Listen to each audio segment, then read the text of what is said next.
This dude wakes up to find himself free-falling into God knows where. He's just floating in midair, reading some notification. The Tower of Trials has chosen suitable candidates from Earth. The Tower of Trials is telling Sungyoon to pick a difficulty for the challenge. He has absolutely no clue what's going on, but figures, screw it. You gotta go all in to become a legend. Sungyoon confidently picks the hardest difficulty. Just like that, he's teleported to the first floor of the tower to start his mission. The place he's standing in is basically Sahara 2.0. Sungyoon's given a sword, and it's so crappy it doesn't even have a sheath. But the reward is totally insane, a unique trait, the kind of thing Sungyoon couldn't get his hands on even after grinding for 7 damn years. Sungyoon's hyped. If this is some kind of game show, he's ready to go all out. First things first, he's got to grab that sword to defend himself. But he was too busy spacing out, and the prep time ran out. A sand golem erupts from the ground, leaving our main character completely stunned. This is what you get for confidently picking the hardest difficulty in the game. He only has to survive for 10 minutes, but for a total loser like him, that might as well be 10 years. Not only that, if he fails, the gates of hell are wide open, waiting for Sungyoon.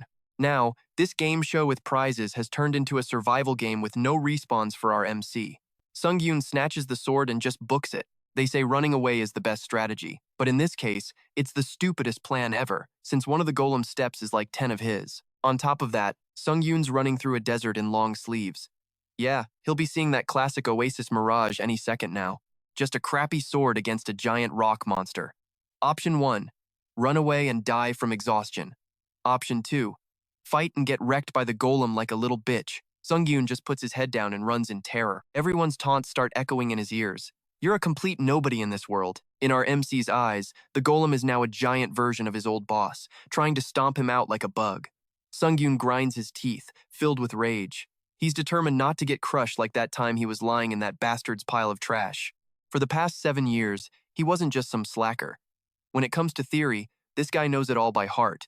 With golem-type monsters, all you gotta do is destroy their energy core to take them down. Sounds simple, but the core is always in some hard-to-reach spot, and this golem is like 10 times his size. Luckily, there's a hill right in front of Sungyoon. He decides to climb it to get on the golem's level. Once he's at the top, Sungyoon uses all his strength to jump onto the golem. The glowing red energy core is right there, practically begging him to strike. So he musters all his strength and strikes right where the golem's heart should be. But the next second, he's shaking like a leaf when he sees his slash was nothing more than a scratch. The golem, having been hit in a sensitive spot, roars in fury. Sungyoon tries to slash it again but gets grabbed by the golem and thrown into the air. Its hand, made of 100% solid rock, leaves him totally battered. Facing the golem, Sungyoon once again hears the words that have haunted him for years. "You stupid failure." Hearing that insult, Sungyoon finally snaps and screams, "Stop it! Shut the hell up, you bastards!" He furiously hurls the sword at the golem. By some miracle, it lands in the exact same spot he'd just slashed. A blinding red light bursts out, along with the golem's final roar. The system announces that the golem's energy core has been destroyed, which means Sungyoon has completed the mission. The golem disappears, and he crashes onto the sand. Even though he cleared it, Sungyoon's body is completely wrecked. Still, it's the first time he's ever actually killed a monster. Sungyoon feels a surge of pride and has more faith in his future career as a hunter. Just as promised, the system gives Sungyoon a unique trait called Necromancy. Right then, a creepy pile of black bones appears where the sand golem fell. Curious, Sungyoon touches the bones. The system asks if he wants to absorb the sand golem's soul. As soon as he accepts, the soul immediately flows into him. So this is the necromancy trait the system gave him. The moment he absorbs the sand golem's soul, Sungyoon's proficiency increases by 7%. It might be a small number, but he feels this insane rush. Our main character's first time seems a little rough, as a will-o'-the-wisp-like flame suddenly enters his chest. Sungyoon can feel the soul when he closes his eyes and breathes. What's more, if he absorbs the stats from the soul he takes in, he can permanently boost his own stats. At the same time, his stats went up by a tiny bit, but he totally got that feeling of your life turning a new page, like he'd just won the lottery. This is that first taste of success after 7 long years of grinding. After putting up with all that crap and gossip, he's finally confident about his path as a hunter again. A system portal opens up after giving him his reward. Sungyoon gulps. It's not like he can get out of here anyway. So, might as well just go with the flow and level up. He thought he'd get teleported gently like he was in an elevator, but the system just yeets him like a damn sandbag. Sungyoon lies on the ground, aching all over, covered in blood, his injuries getting worse by the second. Just when he thinks he's gonna pass out from the pain, all his wounds just disappear. He's bursting with energy, like that whole beatdown never even happened.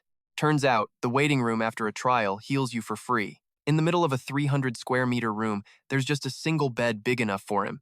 But hey, that's enough for him to crash. Sungyoon wonders why he was chosen. Is he the main character of some trippy-ass comic book or something? As if it read his mind, the system gives him a rundown of the commands for newbies. There are 5 commands in total, but Sungyoon tells himself he's got to focus on surviving first. He knew there'd be another trial, but he didn't expect the second floor to open in just 24 hours. Curious, Sungyoon checks out the community feed, and the comments are just flooded with rants from people who got dragged into the tower. While he's busy scrolling through the drama, an admin joins the chat to lay down the tower's rules. You use points as currency, and you can even lend points to your friends. But the most important thing is, water here isn't free like back on Earth. Sungyoon shudders at the thought of dying of dehydration before he even gets the chance to be pummeled by some golem in a desert. The even bigger problem is that he thought he could go back home, but now Sungyoon is trapped in this freaking survival tower with nothing but that crappy, sheathless sword by his side. So, to survive, Sungyoon gears up with more weapons for the next trial. Every hunter who enters the tower gets their stats wiped, but Sungyoon knows he can't let his guard down. He grinds hard, training for the next hunt. The waiting room might be able to heal his injuries, but it can't stop him from getting hungry. After training all day, his stomach was screaming, but he'd already blown all his cash on sales. No pain, no gain, right? Sungyoon was dead set on clearing this trial so he could finally afford to eat. Another portal rips open. Unlike the first floor, this second level was a massive, endless forest. Sungyoon took a huge gulp of fresh air, finally free from that suffocating waiting room. But this was just the calm before the storm. 'Cause his mission this time? Assassinate the orc chieftain within the time limit. Right below Sungyoon was a legit orc village, filled with terrifying jacked-up green giants just itching to rip humans apart, which is exactly why Sungyoon was now nervously hiding in a bush. Peeking at the guards, he figured these orcs must have hunters too, 'cause, you know, the textbook said so. These guys had numbers and skill. To take down the whole village, you'd need an E-rank team, minimum. Feeling totally hopeless, Sungyoon decided to just bail quietly. But then, looking at the dry grass all around, Sungyoon got an idea, a wicked grin spreading across his face. He whipped up a torch, tried tossing it into his system inventory, and bam, it was stored successfully. Drawing on his 7 years of nerd university knowledge, Sungyoon figured that even though orcs look dumb, they're actually pretty hard-working. The hunters leave to hunt in the morning and come back at night. That's his only window to dodge the high-level orcs. For these guys, the village is just a place to crash and grub, so sometimes nobody's even on guard duty. Sungyoon decides to light up the area around the village to lure in some goblins, which would also give him time to book it if the hunters came back early. To power up, Sungyoon decided to absorb a few of their souls. He snuck up on a cute little orc and rammed his blade straight through the back of its neck. One hit was all it took to down the little orc, absorbing its soul and bumping his proficiency up by 9%. But Mommy Orc heard her baby scream and popped up right behind Sungyoon. She brings down a massive hit aimed right at Sungyoon's head. Good thing he bought a shield earlier to tank it. In that moment, Sungyoon quickly burned the little orc's soul to juice up his strength stat. Thanks to that boost, he used his burst skill to finish off the orc mom. After absorbing enough souls, Sungyoon started making his way in to find the chieftain. All that was left were 4 of the chief's bodyguards. He easily picked them off one by one, but one of them was way faster than the rest. It exploited his blind spot and attacked, catching Sungyoon completely off guard. Even though he got sucker punched, this was the last bodyguard. Sungyoon went all in, charging forward and ramming a fatal blow straight through its body. The chieftain wasn't the boss of these orcs for no reason. It used its staff to unleash a fire spell to barbecue Sungyoon. It was so sure it could beat Sungyoon with that single blast, but it had no idea our boy was protected by plot armor. Still, Sungyoon got seriously wrecked by that explosion. But hey, he also unlocked a new fire resistance skill. With this new skill, he wasn't scared of any damn orc. Sungyoon gritted his teeth and declared, "You are so dead." The chieftain freaked out and started spamming fireballs to defend itself. But with his fire resistance, Sungyoon just walked right through it and chopped off both of its hands. No hands, no holding that staff to pull any more magic crap. The terrified chieftain scrambled into its hut. Sungyoon, pissed off, gritted his teeth and slowly advanced into its crappy little shack. He ripped through the cloth doorway, but the sight in front of him made him freeze. Even with its arms gone, the chieftain was trying to hug its 2 terrified little kids. Another one, trembling, hugged his leg and begged, its eyes filled with pathetic tears. Sungyoon went completely silent. This whole scene reminded him of his own family, the one he lost. You'd think he'd go soft, but nope. Sungyoon ended the little orc at his feet. Even if he becomes a monster himself, he could never forget that monsters murdered his family, and he swears he will wipe every single one of them out. And just like that, Sungyoon cleared the second trial. He returned with his wooden shield all slashed to hell. That was a close call. He almost cashed in his chips that time. From what he gathered from the community forums, he learned the tower gives out information tickets to players. Players use those to look up info and then share it in the chat rooms. That's his ticket to figuring out how to get back to Earth. The word on the street is that after you clear the 5th floor, they sell return stones, but you only get to go back to Earth for a few days, plus a bunch of other rumors. Sungyoon was tearing his hair out over the fact that he could only use his soul absorption skill inside the tower. If he could use that back on Earth, he'd already be an S-rank hunter, no sweat. Shaking off the bad vibes, Sungyoon focused on absorbing all the souls he'd collected today to get even more jacked. Suddenly, the power boost made Sungyoon go totally hyper. He shot off like a rocket, even started running on the walls. This new power had him so amped up he couldn't control it, and ended up slamming face first into a wall. Once he got his cash, our boy hit up the system's online store again. This time he bought some way better gear, and he was looking a lot sharper than before. After 24 hours, the 3rd floor opened up. This time, it's a one-on-one duel. Sungyoon was just standing there in the middle of a cave, totally zoned out, but the system announcement snapped him to attention. The opponent. A shadow guard. That means it could pop out from anywhere, so he instantly got into a defensive stance. Everything went dead silent after the announcement, but Sungyoon couldn't see a shadow guard anywhere. Suddenly, Sungyoon's own shadow started to move and slashed him right across the gut. The thing gave a smug laugh after its grand, surprising entrance. It was the shadow guard, Doppelganger, a tough-as-nails opponent who plays dirty. Gritting his teeth, Sungyoon kicked back hard, trying to make some space so the Doppelganger couldn't sneak attack him again. Sungyoon popped his recovery skill, and as his head cleared, he realized the Doppelganger was mirroring his exact stance. To be sure, Sungyoon charged in to check it out. Mid-charge, he faked it out, jumped behind the Doppelganger, and sliced right through it. But the gash just started healing itself up. The way the Doppelganger twisted was seriously creepy, enough to give anyone goosebumps. After it healed, it charged at Sungyoon and pulled the exact same move, faking him out to get behind him and strike. Sungyoon managed to land a kick before the Doppelganger could slash him. Good thing he totally called that it would copy his every move. Now he finally got why they called this thing a shadow guard. So Sungyoon started using his own weaknesses to fight it. And just as planned, it was working. Sungyoon was feeling pretty confident, thinking he had this in the bag. But then, out of nowhere, the Doppelganger's power level shot up, totally catching him off guard. In just that short amount of time, the thing had mastered Sungyoon's moves even better than he knew them himself. It started completely dominating our main character. With only 1 minute left on the clock, Sungyoon decided to go for the kill, activating the speed boost from his assassin's cloak.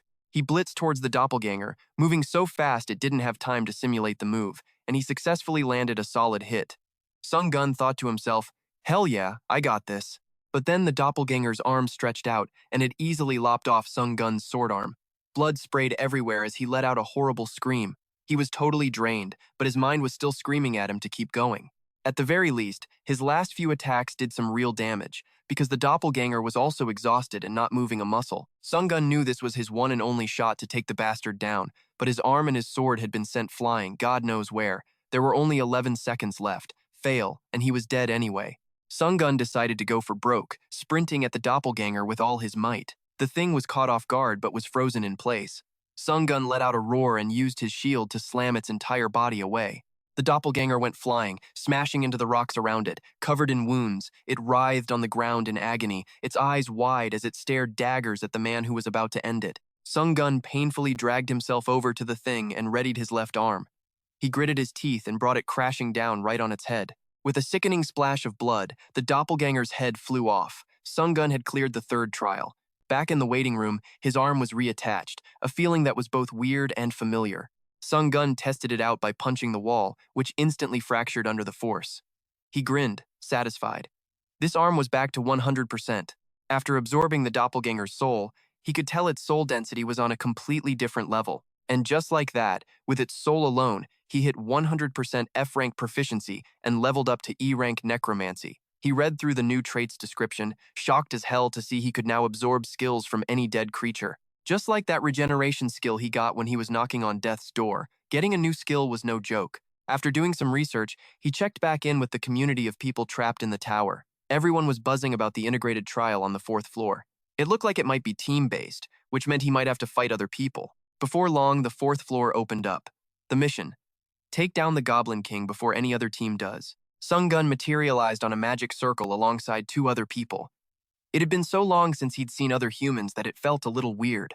The girl, Lee Hee-yoon, broke the awkward silence, introducing herself as an E-rank hunter who specializes in support. The other dude, Lee Sung-hoon, was a D-rank hunter who was all about close-quarters combat. When it was Sungyoon's turn, he explained he was also a close combat specialist, except he wasn't a hunter. At that, Lee Sung-hoon shot him a nasty look and sneered, "Just try not to get in my way." That stung, but Sungyoon just kept quiet and said, "I'm pretty sure I can pull my own weight." Faced with Sung-hoon's crap attitude, he just told himself he was used to it. He'd been in the tower for so long, he'd forgotten how much people on Earth kiss up to hunters. As pissed as Sungyoon was, Lee Sung-hoon was still a D-rank hunter, which meant he probably wasn't all talk. Right now, they were a team, and they needed to survive. Together, the party entered the Goblin Castle. The plan was for Lee Sung-hoon to take point and attack, but the guy clearly couldn't handle it for long, constantly screaming at Sungyoon to get his ass in the fight. Meanwhile, Sungyoon was cleaning up from the back, having already dealt with all the goblins that came from behind. Meanwhile, Lee Sung-hoon was still getting wrecked by the goblins. He yelled at Hee-yoon, "Where's the damn support? Support me now!" Lee Hee-yoon was struggling just as much. She was all out of talismans. As our boy was about to step up, Hee-yoon panicked. "Wait a second. If you leave, who's gonna watch my back?" But when she glanced back, she gasped in shock. Where Sungyoon had been standing, there was nothing but a pile of goblin corpses. And Lee Sung-hoon? Still fighting and swearing up a storm, a goblin knocked his blade away with a spiked mace. Seeing an opening, another goblin leaped in to finish him off. Scared witless, Sung-hoon still found time to blame it all on Sungyoon, but the only person who could save him was the guy he'd been trashing. Faced with this scene, Sung-hoon just rubbed his eyes in disbelief. "Looking like a total badass," Sungyoon coldly said. "Lee Sung-hoon, get back. You're in my way." And with that, he charged in and completely wrecked the goblin horde. He killed so many, he even unlocked the system's Goblin Hunter achievement. After finishing off the goblins, Sungyoon started absorbing their souls. After absorbing enough souls, Sungyoon acquired the Goblin's Owl Eye skill. Now, he could sense and detect any target in his line of sight. Sungyoon headed back to his teammates. When Lee Sung-hoon saw him, he put his hands on his hips and burst out laughing, saying he must have been born under a lucky star. His comment left the other two completely speechless. Sungyoon thanked him for the sarcastic compliment and decided he would lead the way. Lee Sung-hoon would protect Hee-yoon from the rear, and Hee-yoon would act as lookout. After switching up the formation, the three of them pushed past the goblins with ease and ventured deeper inside. But the farther in they went, the more they realized there were no goblins in sight. Sungyoon spotted something up ahead and ran to check it out. When they arrived, they found nothing but goblin bodies all over the place. It meant another team was already one step ahead. If that team took out the boss first, Sungyoon's party would lose, and the penalty for losing was death. Meanwhile, another team was in the middle of their own goblin fight. A guy with a pair of storm blades confidently leaped onto a goblin's head, looking pissed off. "These mobs are a pain in the ass. Let's just find the boss already." No sooner had the words left his mouth, he leaped into action, easily taking out the charging goblins. One of his teammates piped up, "You're awesome, Seon." Instead of a thank you, Seon just dissed his own teammate, especially Jinho, the guy who'd just praised him. He got zero respect. Seon ordered Jinho to open the door to find the boss. Jinho walked away, swearing under his breath. But since there were two teams in the area, the door wouldn't budge. A barrier had formed around them. Only one team could leave alive to face the final boss. And the other team? It was Sungyoon's. They had caught up to Seon's party. Before the throwdown, Sungyoon laid out their game plan. Seon's team got here first, so they were obviously no joke. Sungyoon had Hee-yoon give him a strength buff before advancing. He'd only ever fought monsters before, but he figured he had enough experience under his belt. He had to win this battle. Period. With that, Sungyoon made the first move, charging at them. He shot forward like a bullet, leaving Seon completely stunned. Seon scrambled to order Lee Jinho to put up his strongest shield. A barrier wrapped around the three of them, but Sungyoon didn't even flinch. He put everything he had into a single slash, splitting Jinho's shield in half. Jinho himself was sent flying back as his shield shattered into pieces. Sungyoon seized the opening, taking out the other two members in a flash. Now, it was a one-on-one showdown between Sungyoon and Seon. But every move Sungyoon made, Seon managed to block. Something felt off. Seon's blocking posture was super weird, so Sungyoon decided to crank up the speed and power. But even when he attacked from behind, Seon still blocked it like it was pure reflex. Sungyoon stared in shock at the guy's glowing red eyes and realized he could see every single one of his moves. Fine, all he had to do was block that vision. Sungyoon used his shield to do just that, and just like that, Sion couldn't see his blade anymore. Sungyoon closed in and ended him with one clean slash. This had been a special mission from the system. The fight was over, but Sungyoon's arm was shaking. He just stood there in silence, surrounded by the bodies of 3 people. Hyun was onto him, but Sungyoon just shot back. I'm good. After calming his ass down, Sungyoon decided to go take on the goblin boss right away, before other teams showed up. He totally smoked the giant goblin with no problem. The sight made Sungyoon blurt out, "Dude's a straight-up monster. Mission complete, and now, it was time to split." Hyun gave him some pep talk and sent him a friend request. She also told Sungyoon to look her up at the Silver White Guild once he was back on Earth, but Sungyoon didn't even react to his first-ever friend. What he did next was something only he could decide. Should he absorb human souls or not?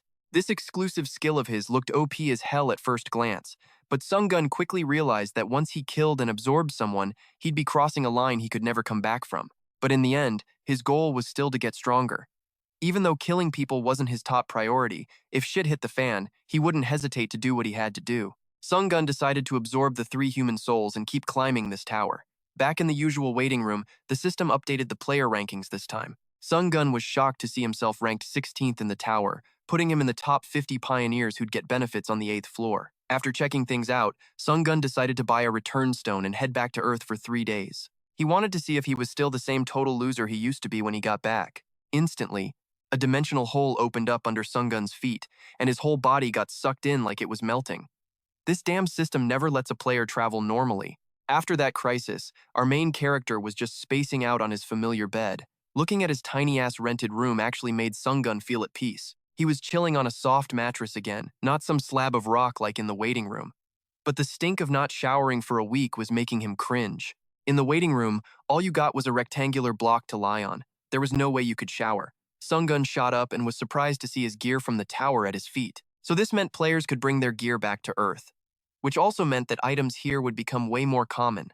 Sungyoon had to sell this stuff quick before he lost his chance, so he had to become a hunter to get certified before he could start dealing. Sungyoon grabbed his iPhone 14 Pro Max and called the director of the training center. The guy was clearly annoyed that Sungyoon was still bugging him. The surprise was that this time, Sungyoon was asking to take the hunter evaluation test. The director was pissed, but as long as there was money involved, he was fine. Sungyoon had this guy's greed figured out completely. After getting all cleaned up, Sungyoon checked himself out in the mirror. He felt like he could just stare at the mirror all day. Who even needs a girlfriend?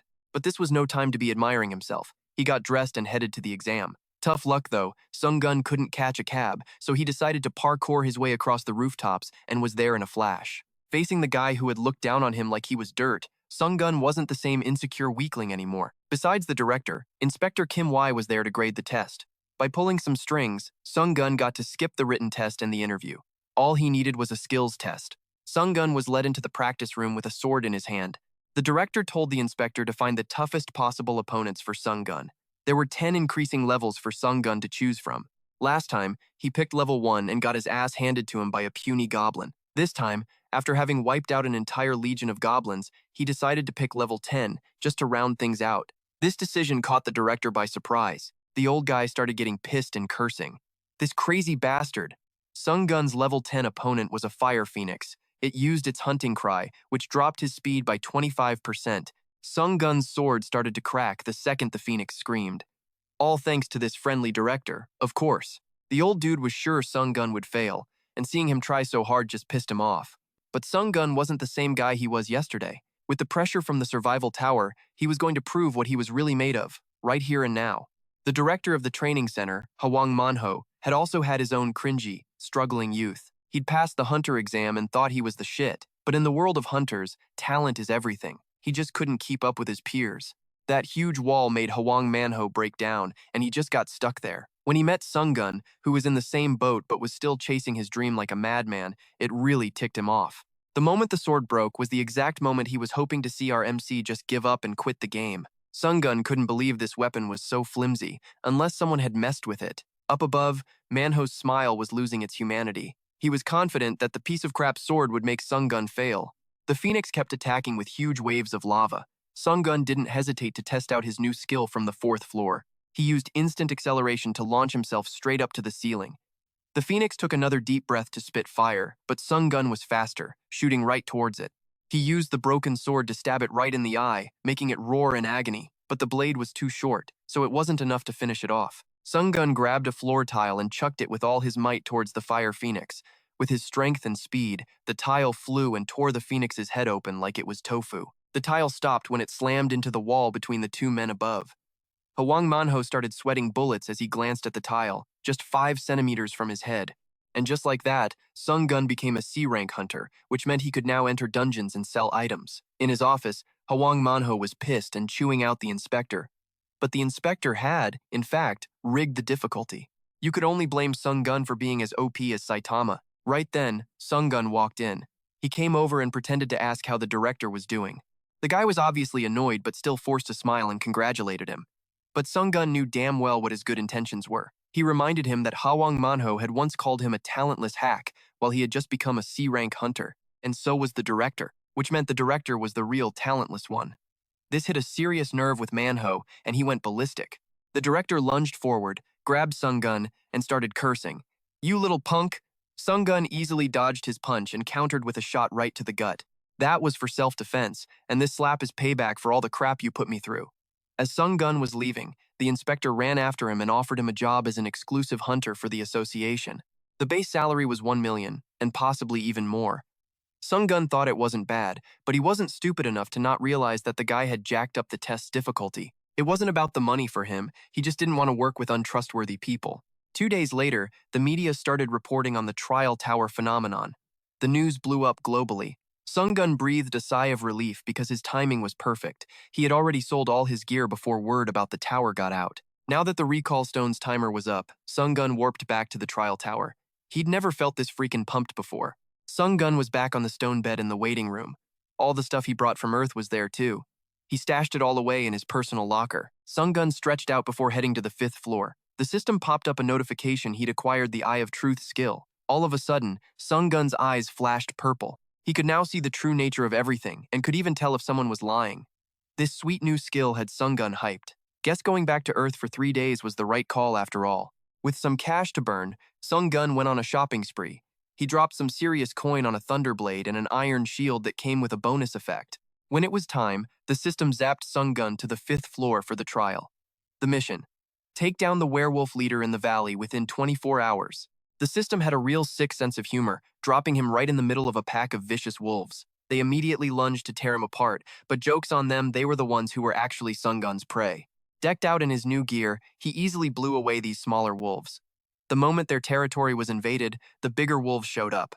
These things were like 10 times stronger than the little ones and would even bite their own pack members in half. Facing these cold-blooded beasts, Sungyoon's eyes gleamed with excitement because now he didn't have to bother searching for them. Sungyoon charged right into the middle of the vicious white wolves, decisively running his blade straight through their bones. After taking down the wolf pack, Sungyoon's swordsmanship skill increased big time. He realized skills didn't level up that well on the lower floors. So now, it's time to watch Sungyoon power level like a god. As usual, he absorbed their souls after finishing them off. The 10% lightning effect he'd gotten wasn't activating much though. Sungyoon pushed on to the center of the valley, but what he found was a scene of total carnage, dire wolf corpses everywhere. Brutal slashes had split their bodies in two and even left gashes on the cliff faces. Time to use the Eye of Truth. All he could figure out was that the slashes were made by someone who was pretty damn skilled. Right then, a wolf's howl made Sungyoon stop dead in his tracks. He immediately sprinted toward the cave where the sound came from. A second later, the corpse of a massive wolf was thrown out, its body covered in deep gashes. That was the wolf leader, Sungyoon's mission target. But it had already been taken out before he arrived. Just then, an intruder from another dimension stepped out of the cave. Sungyoon's mission just changed. Now he had to kill that intruder. Things were getting more and more unpredictable, especially knowing there were other trial towers in other dimensions. The intruder was decked out in some sick-looking armor and a sword. He started taunting. "What? You too scared to even speak? Looks like this is the end for you." Sungyoon had never imagined someone would steal his kill, but luckily, the trial hadn't failed yet. The intruder launched his attack. Despite how heavy his armor looked, the guy was pretty damn agile. Instead of fighting back, Sungyoon kicked the wolf leader's corpse right at the guy, blocking his vision and using that split second to speed behind him. Sungyoon hit him with a surprise attack from behind, shoving his sword into the intruder's waist. but his blade couldn't get through the guy's armor, which was as hard as steel. But at close range, the intruder easily launched an attack at Sungyoon. His brand new shield was shattered to pieces, and Sungyoon himself was thrown back, writhing in pain. Just one hit shattered Sungyoon's left arm. He gritted his teeth to endure the pain. The intruder was stunned that he'd even been able to block his light sword. But Sungyoon wasn't just going to take it. He yelled, shocked, "How the hell were you able to invade my space?" The guy just laughed at him, calling him a total noob for not even knowing what a floor invasion was. Sungyoon felt like it was totally unfair that all this unlucky crap always happened in his trial tower. The intruder decided to finish Sungyoon off gently. But in his final moments, Sungyoon waved his hand, rushing to say, "Wait a sec." He wanted to learn more about these floor invasions, since it was brand new information. The intruder figured Sungyoon was a dead man walking anyway, so he decided to humor him and spill the beans. Floor invasion tickets are only available on the 8th floor, and players can use them to invade other people's trials. The Genesis space is the dimension he came from, which is completely different from Sungyoon's. To verify, Sungyoon used his Eye of Truth. Everything the guy said was on the level, but he could somehow tell that Sungyoon was checking him out. This sent the intruder into a rage, making him want to finish Sungyoon off immediately. Sungyoon just smirked coldly and said, "So what are you gonna do now?" He was shocked by Sungyoon's defiant attitude, some total weakling daring to talk back, but Sungyoon had an ace up his sleeve. The whole time, he'd just been faking the pain in his arm to get the intruder to spill his guts. The moment Sungyoon let go of his arm, his rapid recovery skill kicked in, healing it like it had never even been broken. The intruder was surprised, but still confident he could end Sungyoon. Too bad for him, he didn't realize he was dealing with the story's main character. Oh yeah, and this whole time, Sungyoon had been absorbing the souls of the dire wolves, and his power was surging like crazy. The intruder was totally shocked that Sungyoon was a swordsman who could use both healing and enhancement skills at the same time. He had the two most OP skills in the game all to himself. Now, Sungyoon was about to get serious. He boosted his own speed and rushed forward, unleashing a combo of slashes on the intruder. The intruder was furious about being overpowered by a 5th floor player, so he activated an aura skill on his sword. He then returned all the attacks Sungyoon had just thrown at him. The powerful blade shattered rocks, even slicing them in half. Sungyoon was able to dodge the dangerous aura, but to finish the fight, he knew he had to get through that ridiculously tough armor. That's why Sungyoon had been continuously stacking his passive. He then activated his lightning ability, sending a current of electricity through the intruder's body, causing him to convulse in pain. Sungyoon was pleased that his lightning had penetrated the armor. The intruder collapsed to the ground, completely defenseless. He couldn't wrap his head around how a 5th floor player like Sungyoon had so many skills. Sungyoon figured it was because the dude got way too overconfident in his gear and the level difference. And now, it was time for the end. The intruder, terrified, pleaded with Sungyoon. "I'll answer any questions you have." Sungyoon replied coldly, "Not interested." And then, his blade decisively plunged through the guy's throat. His last words for Sungyoon were, "You savage bastard." Sungyoon himself felt a pang of fear, realizing how easily he could kill without batting an eye. But it was something he had to do. The trial ended, and the intruder's corpse started to disappear. Sungyoon quickly absorbed the soul before it completely vanished. Because of the intrusion, the rewards were different. Sungyoon received the A-rank skill, triple slash, plus a huge bonus prize. Afterward, he returned to the familiar waiting room. He sat there thinking deeply about the other dimensions. From now on, he had one more thing he needed to watch out for. To get the lowdown, Sungyoon decided to hit up the admin about floor invasions. He got a reply super fast. Invasion floors are for level 8 players only, and they can only invade the floors of first-level players, but they can't interfere with any special challenges. Sungyoon tried to ask more, but it turns out you only get one freebie question. He let out a sigh of relief that he hadn't wasted his one shot. Now it was time for some gear maintenance. He'd brought Kocken's magic box all the way from Earth for this. Sungyoon's shield was fixed up, good as new. Another random thing he'd brought along was a cleansing stone. Thing is, using it got him totally blissed out. Taking a bath with it? Genius idea. With over an hour to kill before the 6th floor opened up, Sungyoon browsed the leaderboards. After taking out that level 8 invader, he jumped up to 3rd place. Right then, the community was blowing up, arguing about whether to buy debuff resistance skills. The chat was pure chaos after what went down on the 4th floor. Killing was just becoming a normal thing now. The person who wrecked the 4th floor was Princess Sudi. They'd changed their name, but the manhunt was still on. Just some random player, but they totally kicked off this crazy competitive wave among everyone. Sungyoon decided to burn that name into his memory. He had to avoid this person before they managed to manipulate every other player into trying to take him out. Time was up. The 6th floor opened with a mission. Capture a station in the area within 50 minutes, alongside your teammates. In front of Sungyoon was a massive ocean with tons of stations just floating around. The system finished assigning teammates, but Sungyoon was still solo. While he was standing there confused, a spear suddenly shot down from the sky, aimed right for his head. Sungyoon snatched it out of the air without breaking a sweat. The guy who threw it was his own damn teammate.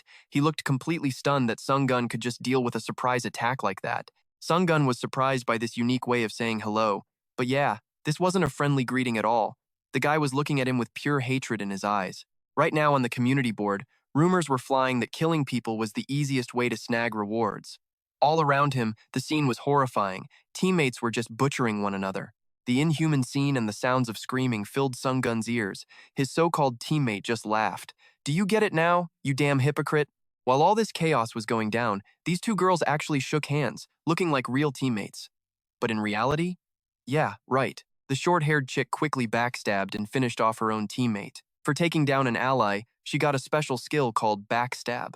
This little performance didn't escape Sungyoon's notice. Seeing him distracted, his teammate rushed in for a sneak attack. Sungyoon really didn't want to kill anyone without a good reason, but if this idiot was just going to hand over his life, he was more than happy to take it. This earned Sungyoon a new achievement. Still, he had no desire to go on a pointless killing spree. The mission was to capture a station, and that's all he was going to do. Nearby, a water mage was conjuring a sturdy magic shield, a smug look on his face. A water mage surrounded by a vast ocean. Yeah, this guy probably thought he was invincible. That would only be true if he hadn't run into Sungyoon, who was already charging straight for his station. Sungyoon kicked the mage's magic shield, which only made the guy laugh harder, completely confident in his so-called bulletproof barrier.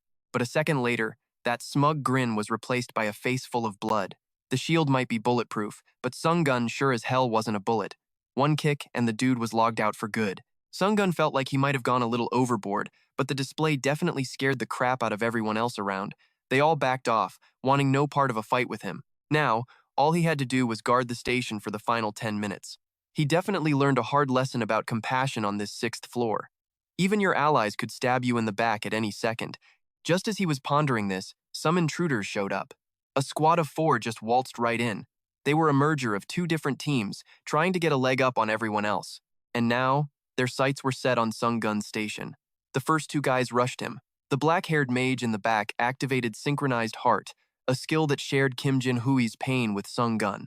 When Sungyoon stabbed the guy in the arm, he felt the exact same pain shoot through his own. Meanwhile, the big dude started splashing him with seawater from the trial. The trial seawater would lower his stats. Things were starting to look really bad for Sungyoon, but that's only if he were some side character.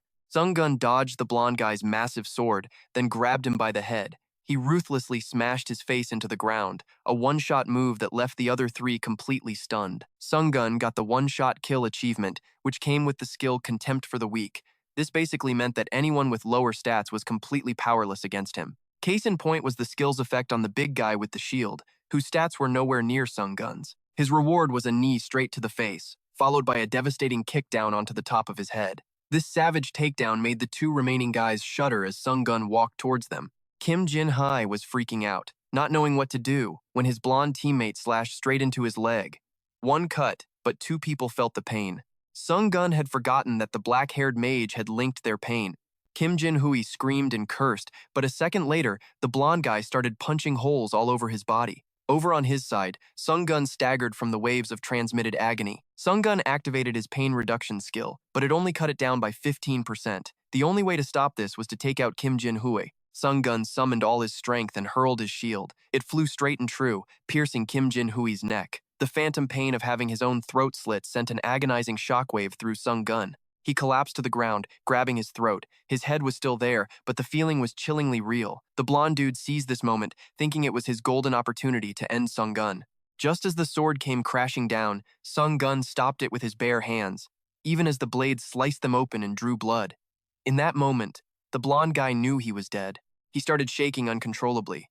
Sungyoon snapped the guy's sword in 2 and used the broken tip to finish him off. The blonde only had time for one last curse before his world went dark. At that exact moment, the time for the trial was up. In the end, the winners were actually the players who had managed to stick with their teammates. Of course, there were a few cold-blooded exceptions who won by killing everyone. To others, Sungyoon was probably just one of those bloodthirsty monsters. He returned to the waiting room and looked over his new achievements. Most of the achievements he'd racked up came from killing people. That also came with new skills, points, and other rewards. The reward for clearing the 6th floor this time was a random box tied with a gold ribbon. Sungyoon wasn't expecting much, given his crappy luck. The box opened, and a cute little creature hopped out. But it shot Sungyoon a totally unfriendly glare. Sungyoon lunged to grab it, but every time he got near, it just jumped somewhere else. Sungyoon picked up the pace and finally managed to snatch the little green blob. He let out a triumphant laugh, but the little green fluff ball opened its mouth wide and chomped down hard on Sungyoon's hand. Tears of pain welled up in his eyes as it hopped back, waiting. Sungyoon put on a childishly threatening face, trying to snatch it. He was even going to go easy on it because the little blue furball looked cute, but its teeth made him think twice. Sungyoon flipped upside down and slammed a critical hit straight onto its head. A second later, its whole body exploded into hundreds of pieces, revealing the item hidden inside. A B-rank forged iron necklace with the Blessing of Steel effect. This skill boosted his swordsmanship by 7% and also absorbed 10% of physical damage. Sungyoon tried it on for a moment, but his mana was instantly drained. The necklace didn't have a cooldown, but it needed a constant supply of mana to maintain its effect. Another new announcement was made. The waiting period for the trial tower floor had been removed. The community was buzzing. Still, this didn't really change much. What everyone cared about was that the player killers wouldn't be able to make a move now that the next stage was solo battles. Sungyoon needed to watch out for dangerous teammates like that. First, he had to train a new skill that wouldn't be shaken by any other diverse skills. His Necromancy had reached D rank. Besides increasing his power, it also fortified his mana and created a defensive shield. To test the shield, Sungyoon pulled out his sword, threw it at the ceiling, and waited for it to fall on his arm. As soon as the sword touched his arm, it was blocked by the souls, or rather, they absorbed the damage. Sungyoon was pretty surprised by this type of defensive shield. Every time he activated it, he'd need a soul to take the hit, so from now on, he needed to keep a few souls in reserve for defense. Next, he got curious and checked the trial rankings. Since he didn't kill many people on the 6th floor, he had dropped to 4th place. It was a bit disappointing, but all he needed was to be in the top 50 anyway. Feeling antsy, Sungyoon decided to jump straight into the next trial floor. This trial required the player to overcome 3 challenges in 40 minutes to prove themselves. Sungyoon was teleported to a dark corridor. It was so quiet that Sungyoon couldn't sense any other presence. At the end of the hall, a blue light flashed. The portal teleported Sungyoon to the first trial area. When he opened his eyes, the familiar sight of a sandy desert appeared. Something rose from deep beneath the sand. He realized the system was going to make him go through 3 trials he had already passed. With his current strength, Sungyoon was confident he could easily beat the Sand Golem, but he immediately felt hesitant when he saw how unusually huge it was. In his memory, the Sand Golem was only a third of this one's size. The golem raised its sandy arm, then slammed it down, sending a shockwave of pressure across the surrounding area. Sungyoon pulled out his sword and shield and ran up its body. He jumped around but still couldn't find this golem's core. While he was still looking, it suddenly twisted its neck 180 degrees to the back, which seriously freaked Sungyoon out. It swung its other arm and grabbed Sungyoon like he was a mosquito, crushing its solid stone hand to smash the human inside. But its arm shattered under Sungyoon's blade. He could slice through it easily. Was this really the only way to win? Sungyoon kept jumping, slicing through the golem's layers of sand and rock. Even though it was cut to pieces, the next second, it just regenerated like nothing happened. The golem was even more pissed off now, which seemed to just amp up its power. A punch came from the golem, but it was aimed at the ground. Sungyoon realized something was off and immediately sprinted away. He had to dodge the attack and get as far away as possible. The pressure the golem created on the ground was insane, but he wasn't fast enough. Everything around them caved in, and both Sungyoon and the golem were buried in the sand. He looked at it, annoyed. Okay, now he was starting to get pissed. Sungyoon decided to keep fighting, using the 3-step slash he just learned to sever the golem's body parts. Before it could recover, Sungyoon just kept slashing. He was actually grateful to that intruder for giving him all that combat experience. As fast as the golem regenerated, Sungyoon would slice it back down. He didn't stop, even when its body was completely shredded. After 10 minutes, he was sweating. I mean, who wouldn't be sweating buckets fighting in a scorching desert while wearing thick clothes? But he noticed the golem had somehow become smaller and cuter. The golem blushed, embarrassed. Who knew it would one day be called freaking adorable? The sand making up the golem's body was used as a resource, but it couldn't draw from the sand around it. That's why the golem had shrunk so noticeably. Sungyoon gave it a sly look. Hey golem, want to lose some weight with me? And so, the two of them began to diligently work out. PT Sungyoon, passionate about his new job, helped the golem drop a ton of weight in just a few minutes. As its body got smaller, the core on its back was clearly visible, but with a slimmer figure, the golem also moved faster. It easily attacked Sungyoon at close range. The time limit for all 3 trials was just 40 minutes. Sungyoon couldn't play this cat-and-mouse game forever. He went straight for the core on the golem's back and destroyed it. The first trial was over. He had proven that he could overcome his fear. As soon as the golem was defeated, the system's portal opened up again. Sungyoon rushed to extract the Sand Golem's soul, but it was too late. Sungyoon cursed. This damn system doesn't even give you a second to absorb anything. He was sent to the second trial, the Orc village. This was the story after he had killed the village chief, and the hunters had returned to a scene of total devastation. The hunters looked at their chief's corpse and went ballistic with rage. They let out a crazed roar and immediately charged at the culprit, Sungyoon. He didn't hesitate either, rushing forward to face them. They were all wiped out, leaving only the lead hunter. Sungyoon looked at the grieving orc in front of him. It hurts, doesn't it? Having to watch your family die. The orc grew even more furious. It gathered all its strength and lunged to punch Sungyoon, but before the fist could land, the orc's head was already severed from its neck. Sungyoon immediately started extracting the souls before the damn system could drag him away again. Luckily, this time he managed to snatch a few of the hunter's souls. The scene changed again, and this time he was back at the ocean from the 6th floor. He thought the system would make him repeat the trials in order, 1, 2, 3, since the last 2 were from floors 1 and 2. But thinking back, the tower made him fight a bunch of orc hunters in a trial that was supposed to be about intelligence. He was starting to doubt the logic of this tower. First off, Sungyoon needed to heal up a bit after that rough fight. The problem was, he didn't have a trash can in his inventory. Sungyoon looked around and saw he was all alone. Well, polluting the tower a little bit probably wouldn't hurt, right? Just then, the water level behind Sungyoon surged unexpectedly, and all the stones on the water's surface flew into the air. He thought to himself, I only threw 1 tiny vial, and the ocean is already this pissed off? Sungyoon immediately ran off to find the red-hot pursuit brick he'd captured on the 6th floor. Of course, he couldn't touch the seawater unless he wanted his stats nerfed. Sungyoon was moving faster now, confident that at this rate, victory was in the bag. But then the stone under Sungyoon's feet suddenly flies up. Sungyoon's whole body is soaked and exhausted. He curses out the tower, realizing it has zero freaking logic. Even the damn stones are flying around randomly. Gritting his teeth, Sungyoon kicks it into high gear. He zips forward, landing on the stones being tossed up, and in a flash, he sees the goal he needs to conquer. 3 minutes left. He thought he was actually going to make it, but the whirlpool starts chasing Sungyoon. Waterspouts rise up, targeting him directly instead of just tossing up stones anymore. Sungyoon swerves and weaves, dodging the waterspouts. He's almost at the objective, but from right behind him, a powerful waterspout slams straight into his back, sending him flying. His entire body is hit with insane pressure from the whirlpool. Just when you thought it was over, like your chances with your crush, the Blessing of Steel effect activates. At the same time, the souls he absorbed take the physical damage for Sungyoon. The Orc Hunter souls he just absorbed are now being used as meat shields for Sungyoon. Without them, his body would have been totally destroyed by that waterspout. Time is running out, so he keeps rushing toward the red brick, but of course it's one bad thing after another. Using the steel necklace has drained his mana, and the instant acceleration effect is about to end.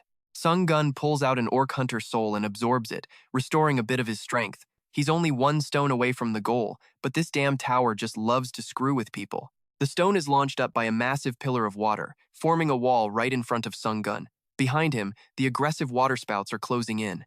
At this point, his only option is to go for broke. He decides to charge straight through the water pillar to get to the objective. The waterspouts chasing him destroy the stone, launching Sungyoon high into the air, and the Orc Hunter soul is annihilated. Sungyoon tumbles through the air and then free falls down toward the red brick. A loud crash rings out, bringing with it the defensive souls for Sungyoon. He's lying flat amidst the rubble. In front of him, the swirling waterspouts have stopped their pursuit. They weaken, turning back into a stream of water that pours down on Sungyoon's head. He silently curses this bullshit trial. Even at the very end, it had to splash water on him just to piss him off. Sungyoon returns to the waiting room. He nearly failed this trial. He has no idea what kind of horrors are waiting on the 8th floor.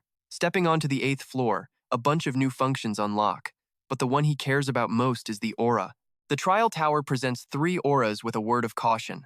Sungyoon looks over the aura descriptions, and the system recommends the jewel aura for him. However, the hanger aura isn't bad either. The last one, Mang, is the absolute worst. Skipping Mang, Sungyoon ultimately chooses the jewel aura.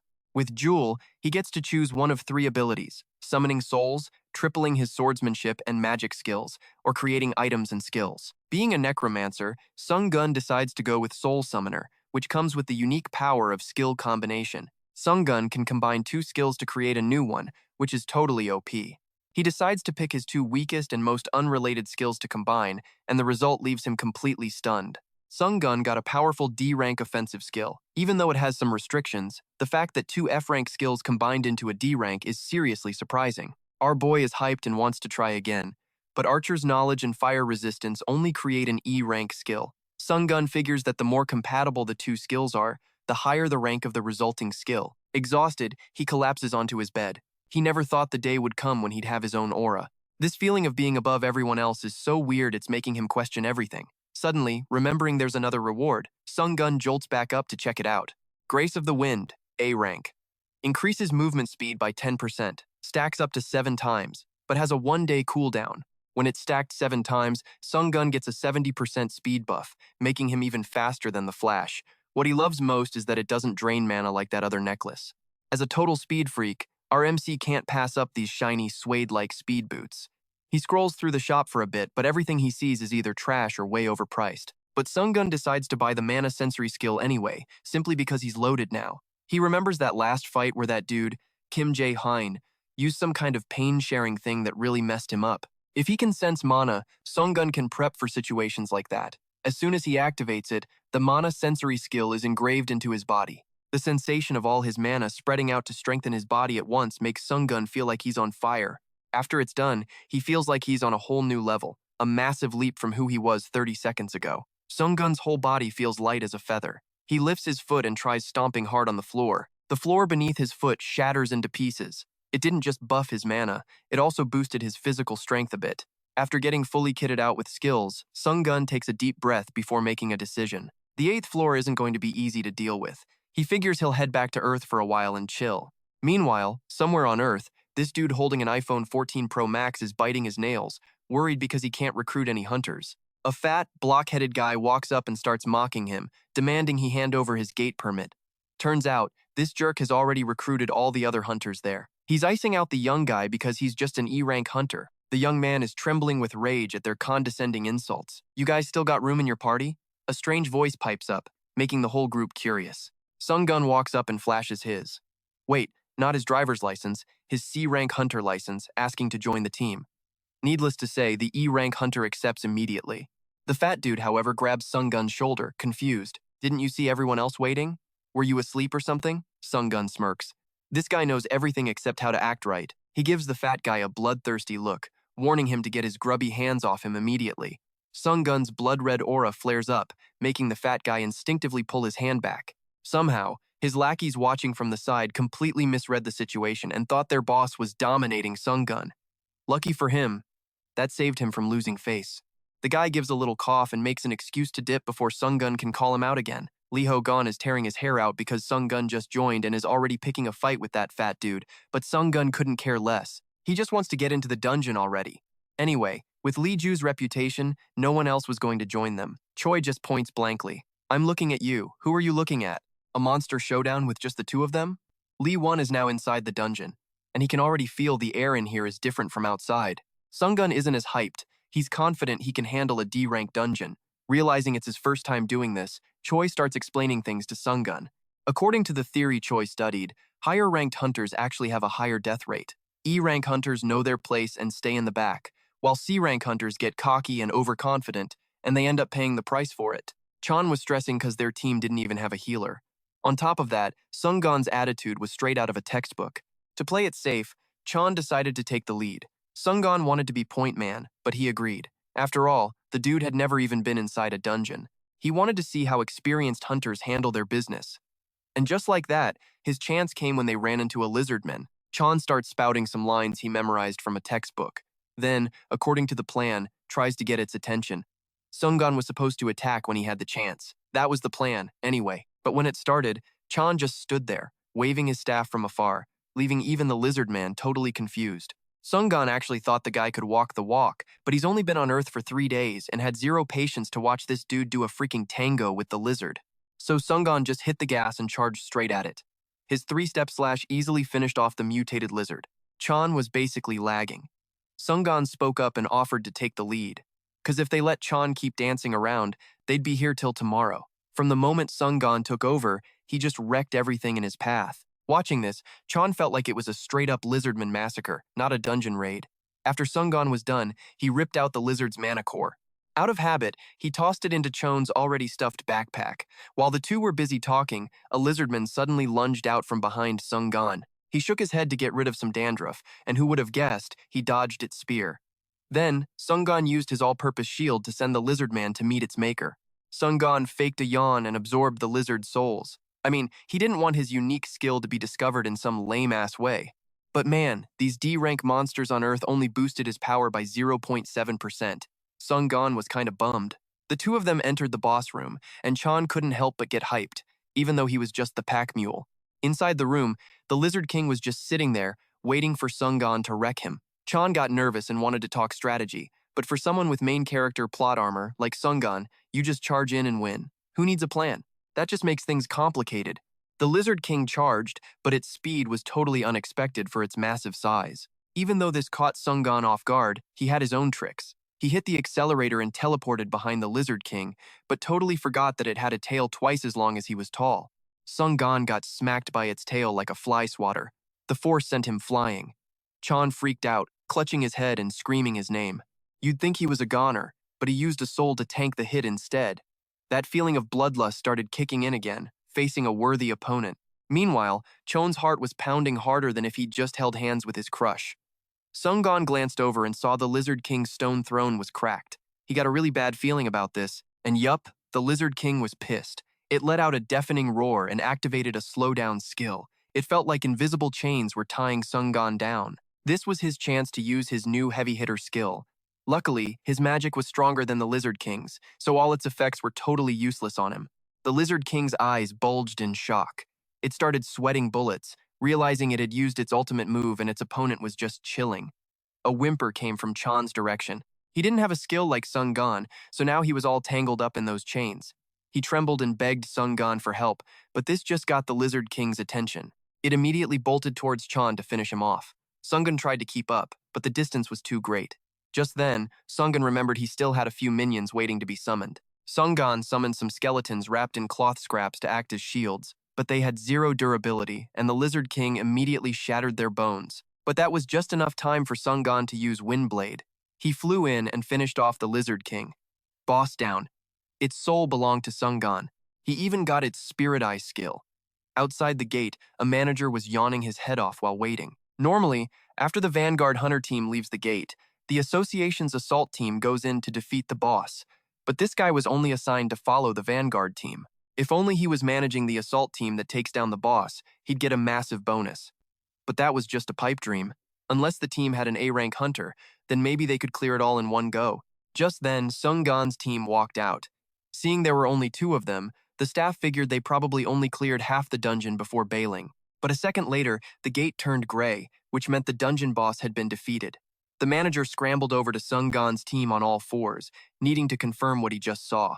He introduced himself as Sungyoon, the captain of the Hunter Association's gate management team. Chan guessed the guy was here to buy the rights to the gate, but that was up to Sungyeon to decide since he basically soloed the whole dungeon. Sungyoon was shocked, betting that Sungyeon had to be an A-rank hunter, but Sungyeon didn't give a crap about rank. All he cared about was the price they were offering. Yuen thought for a second, then threw out a number, 1 billion. At the same time, Hyun was drowning in a mountain of paperwork. After returning from the Tower of Trials, she was appointed by her bosses to be the team leader in charge of managing the challengers. Basically, her job was to find exceptional hunters from the Tower of Trials to shake up the hunter community. But it wasn't easy, since everyone she found just picked the easy difficulty in the tower. Thinking about this, Hyun remembered Sungyeon, the guy who managed to clear the tower's 4th floor all by himself. She totally regretted not making him an offer back then. But right at that moment, Sungyeon sent her a message asking to meet. Needless to say, Hyun felt like she'd just hit the jackpot. Sungyeon was waiting in a coffee shop. Hyun burst through the door, and from how rushed she looked, you could tell she was desperate to see him. As soon as she said hi, she called him out for ghosting her messages. Sungyeon apologized and tried to explain. The only thing on his mind was Hunter. He didn't have room for stuff like love or, text messages. Getting down to business, Sungyoon contacted Hyun to ask her to recommend a guild for him. However, he wanted a guild that would grant him 3 special privileges. 1. The right to refuse summons. 2. No interference with his activities in the tower. And 3. The right to use dungeons whenever he wanted. After he said all that, the vibe immediately got awkward. He felt like his demands were probably pretty ridiculous. And he was right. Hyun confirmed that there was no way any guild would agree to his conditions. Sungyoon was a little disappointed, but the next second, Hyun grabbed his hand and made her own request for Sungyoon to join her White-Silver Guild, which could actually meet his demands. There was just one catch. Sungyoon had to prove his skills by clearing a C-rank dungeon all by himself, which is why he was now lying on the roof of a bus, thinking things over. Since he was almost there, he decided to run the rest of the way to warm up. Sungyoon took off like a superhero, making every bystander that day think they were seeing things. At the dungeon gate, Hyun was at the registration spot. Right on cue, Sungyoon came sprinting up. The second he stopped, a shockwave just blasted out from him. The wave was so strong it almost blew their tiny tent away. Hyun's mouth twitched. She couldn't believe he'd leveled up this much in just 2 weeks. The plan was to raid the dungeon in an hour, but Sungyoon was bored out of his mind, so they just dove right in. Inside the dungeon was a field of withered golden wheat, with stalks as tall as they were. The guild hooked Hyun up with a queen's necklace, which creates a shield and lets her go invisible. So, Sungyoon just had to worry about his own ass. Suddenly, his Spirit Eye skill activated on its own, basically screaming danger. 3 weird things were moving under the wheat, heading straight for him. The second they got close, he jumped up to dodge these freaky-ass monsters with razor-sharp teeth lunging right for his heart. Hyun was freaking out. These were monsters with a lethal poison, and more importantly, they had no business being in a C-rank dungeon. But Sungyoon wasn't sweating it. He just calmly started taking them down one by one, easy peasy. Hyun was even more shook now. Then, she got all giddy, thinking she'd finally found a baby daddy for her kids. Sungyoon was fighting hard against the venom fiends, dodging like crazy so he wouldn't get bitten and poisoned. His lightning flash skill activated automatically. He'd completely forgotten he even had that move. A venom fiend charged at him from behind with its mouth wide open. It was aiming to bite his head off. Luckily, Sungyoon dodged, otherwise his whole head would have been monster chow. Sungyoon grabbed its tail and just slammed its entire body into the ground, cracking the floor tiles. Sungyoon then waved for Hyun to come over. He had cleared a path and was basically just inviting her to walk through. Hyun was still frozen, completely stunned by Sungyoon's solo 1 versus 10 performance. Normally, you'd send a whole squad of C-rank hunters to deal with venom fiends, but look at our boy, he's taking them on with just a shield, a sword, and a bunch of different skills. Hyun was totally convinced Sungyoon was only going to get stronger. And hey, if he ended up becoming her husband later, 10 out of 10. Sungyoon used the opportunity to absorb the venom fiend's souls, bumping his stats up a little. He figured the boss wouldn't be too OP, but the boss room was a whole different dimension. Steep cliffs and tangled tree trunks everywhere, narrow paths, a suffocating feeling mixed with dead silence. The whole vibe was making Hyun uncomfortable. They couldn't sense a single living thing. Then, all of a sudden, a mana beam shot down right at Hyun's head. The boss appeared out of nowhere, looking ferocious and totally hyped. This little welcome party scared the crap out of them. Sungyoon swept Hyun into his arms and jumped away, but at this point, he was all she could think about.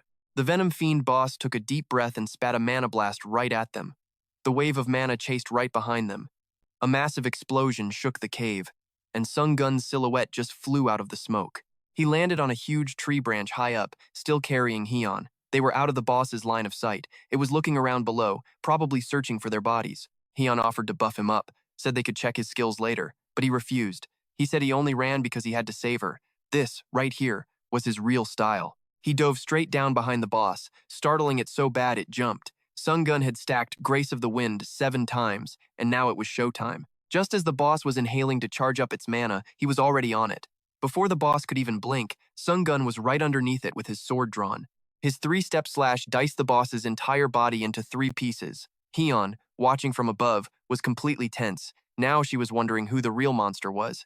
After leaving the boss room, Hyun declared that he had passed her test. She also warned him about something else. When he gets to the Tower of Trials, the difficulty will ramp up over time.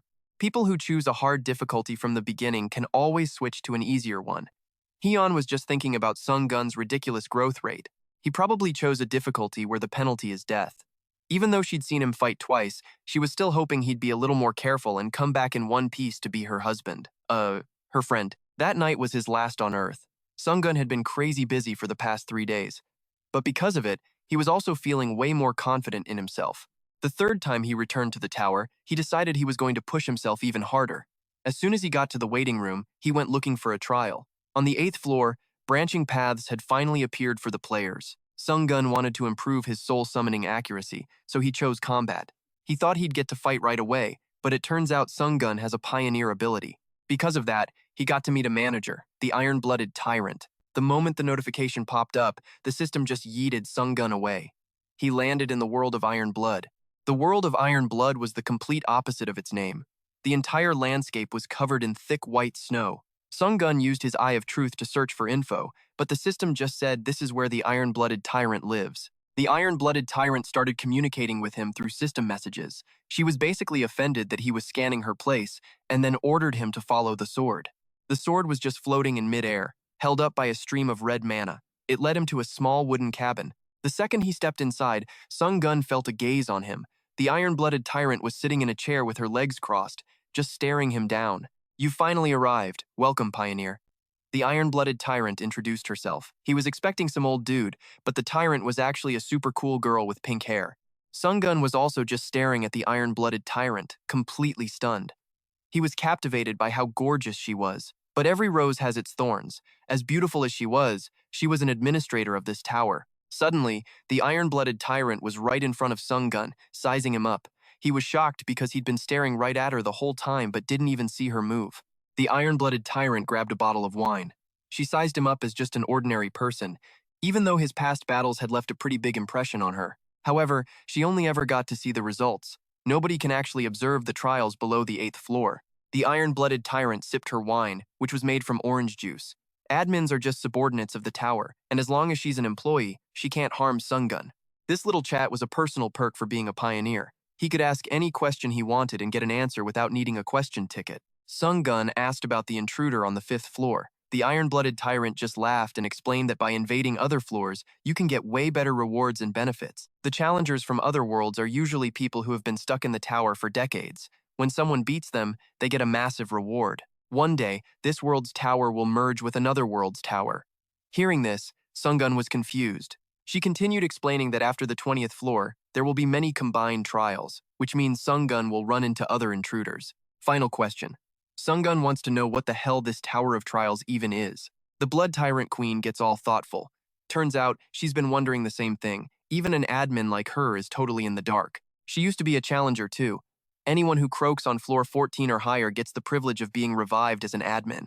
She tried climbing the tower back in the day, but none of the admins who died ever made it to the top. Sungyoon clenches his fist, totally bummed.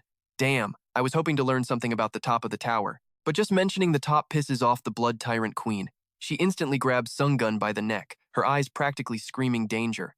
The top of the tower isn't something you can just casually yap about. But Sungyoon is totally unfazed, which is a huge contrast to her rage. The Blood Tyrant is actually shocked he isn't scared one bit. Sungyoon grabs her arm and shatters it, breaking free from her grip. "I'm not going to let you push me around that easily," he says, his voice ice cold. The Blood Tyrant Queen's eyes pop open in shock, and then she just starts laughing her ass off. This is the first time anyone's dared to bust up an admin's crib. This kid's interesting. The Blood Tyrant Queen offers to make Sungyoon her disciple. Soon as he gets back, Sungyoon immediately checks out the exclusive shop he got access to by signing the contract. Now he can buy stuff that only the Blood Tyrant Queen has for sale. But page 2 is locked until he hits the 10th floor. For now, with the starter SP he's got, he can only afford one of 3 items. Sungyoon decides to buy Unyielding Mind, a skill that'll help him make rational decisions in any situation without getting all emotional. After equipping it, Sungyoon heads into the 8th floor. The theme is destruction. His mission, take down the Lich that summons skeleton soldiers. He thought this would be a cakewalk, but Sungyoon's head is spinning. The ground is so packed with bones, you couldn't even squeeze a mosquito in there. They're probably trying to overwhelm him with numbers, but Sungyoon couldn't care less. He dives right into the middle of the bony mob, and the whole area just explodes. Crushed white bones go flying everywhere. The skeletons start swarming him, trying to tear him to shreds. Sungyoon just lets them take a few swings at him, just to see. The verdict? Pathetic. He swings his fists and snaps their bones like twigs. But since they're so damn weak, his proficiency only goes up by 0.08. He's already getting bored wasting his time on these scrubs. Suddenly, a voice echoes from the distance. What bastard dares to trash my sacred land? Sungyoon whips his head towards the sound. Heh, must be the boss. He immediately absorbs the dead and summons his own crew of skeleton minions. They can deal with the tower's boneheads for him. Meanwhile, Sungyoon is off like a shot, blowing past the thick wall of skeletons to hunt down the boss. In the distance, there's this old castle. Sungyoon bets that's where he needs to go. When he gets there, a lich wearing clothes to hide its scrawny body is holding a summoning book. Seeing Sungyoon, it scoffs. A lowly human dares to set foot in my magnificent castle? You're gonna pay for that. The second it finishes talking, it summons two massive gatekeeper monsters. Sungyoon sizes them up and figures they're about on par with the Sand Golem. He's totally unimpressed that the boss could only summon these two big dudes. The Lich gets pissed that this human it looks down on is looking down on it and orders his big boys to rip Sungyoon's face off. Sungyoon pops outburst, and with one slash, sends both of their heads flying. Then he closes in on the boss, who can only stammer in complete shock. What the hell? Sungyoon slashes right through its torso, cutting off its legs and sending it crashing to the ground. After taking down those two brutes, his proficiency went up by 1.2%. Sungyoon's pretty happy with this progress. But to the Lich, he looks like nothing but a bloodthirsty monster, manically grinding for XP. Sungyoon decides to wrap up the 8th floor, but then he spots the Lich's sick-looking summoning book. His smile starts to get a little unhinged. He decides he's going to ask this guy for a few favors. Sungyoon tosses the summoning book back to the Lich and asks about the summoning cooldown. Turns out, every time a guard dies, it can summon another one after a few minutes. Sungyoon tells it to summon one right now. The Lich is like, why? But then Sungyoon shoves his sword in its face, and it scrambles to get summoning. The two ferocious guards are summoned again, and just like last time, Sungyoon deals with them like it's nothing. The stunned Lich asks, Is that enough? Oh dude, this is just the beginning. Sungyoon orders it to summon all of its guards, while he just keeps killing them over and over to farm experience points. The Lich is getting totally exploited for its labor and is absolutely furious. How long do I have to keep doing this? Meanwhile, Sungyoon is still lost in his own little world of stabbing and slashing. Until I tell you to stop, obviously. Sungyoon keeps fighting, racking up proficiency points, until finally his necromancy skill hits 100% and levels up to grade C. A weak voice pipes up from behind him. You insane monster. I'll curse you even after I'm dead. That was the boss of the 8th floor, exploited down to its literal marrow by the capitalist Sungyoon. Sungyoon walks over to take a look. Cracks are spreading across the Lich's body every time it summons something. It's hit its limit. Sungyoon wanted to farm a bit more, but it looks like he has to put it out of its misery. Before it completely fades away, the Lich spits out one last curse. Meeting you makes me sick, you goddamn human.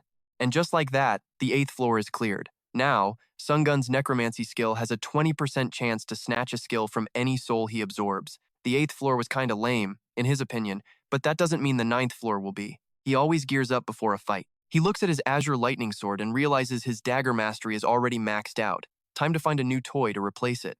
After scrolling through his options and not seeing any swords he likes, Sungyoon decides to just make his own. It's faster that way. He decides to combine two of his sword skills. Since his dagger skill is grade D, the synthesis process is based around it. The result?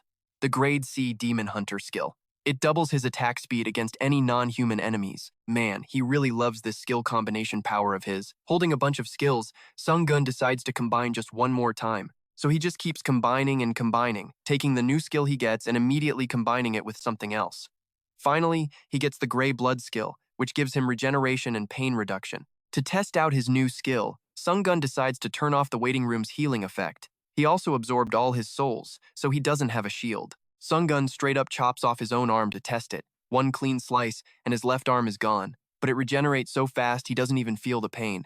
Sungyoon feels as badass as the main character in some manga right now. And this assassin's cloak? He's gonna wear it till it falls to pieces. Waiting around is just a waste of time, so he decides to jump straight into the 9th floor. The mission.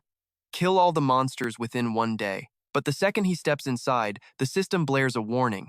A challenger from the world of Murim has invaded by Pexant Model. That bastard even wiped out all of Sungyoon's monsters. Now, he has to beat this guy to pass the 9th floor. Seeing Sungyoon, the old man stood on the pile of monster corpses and started talking.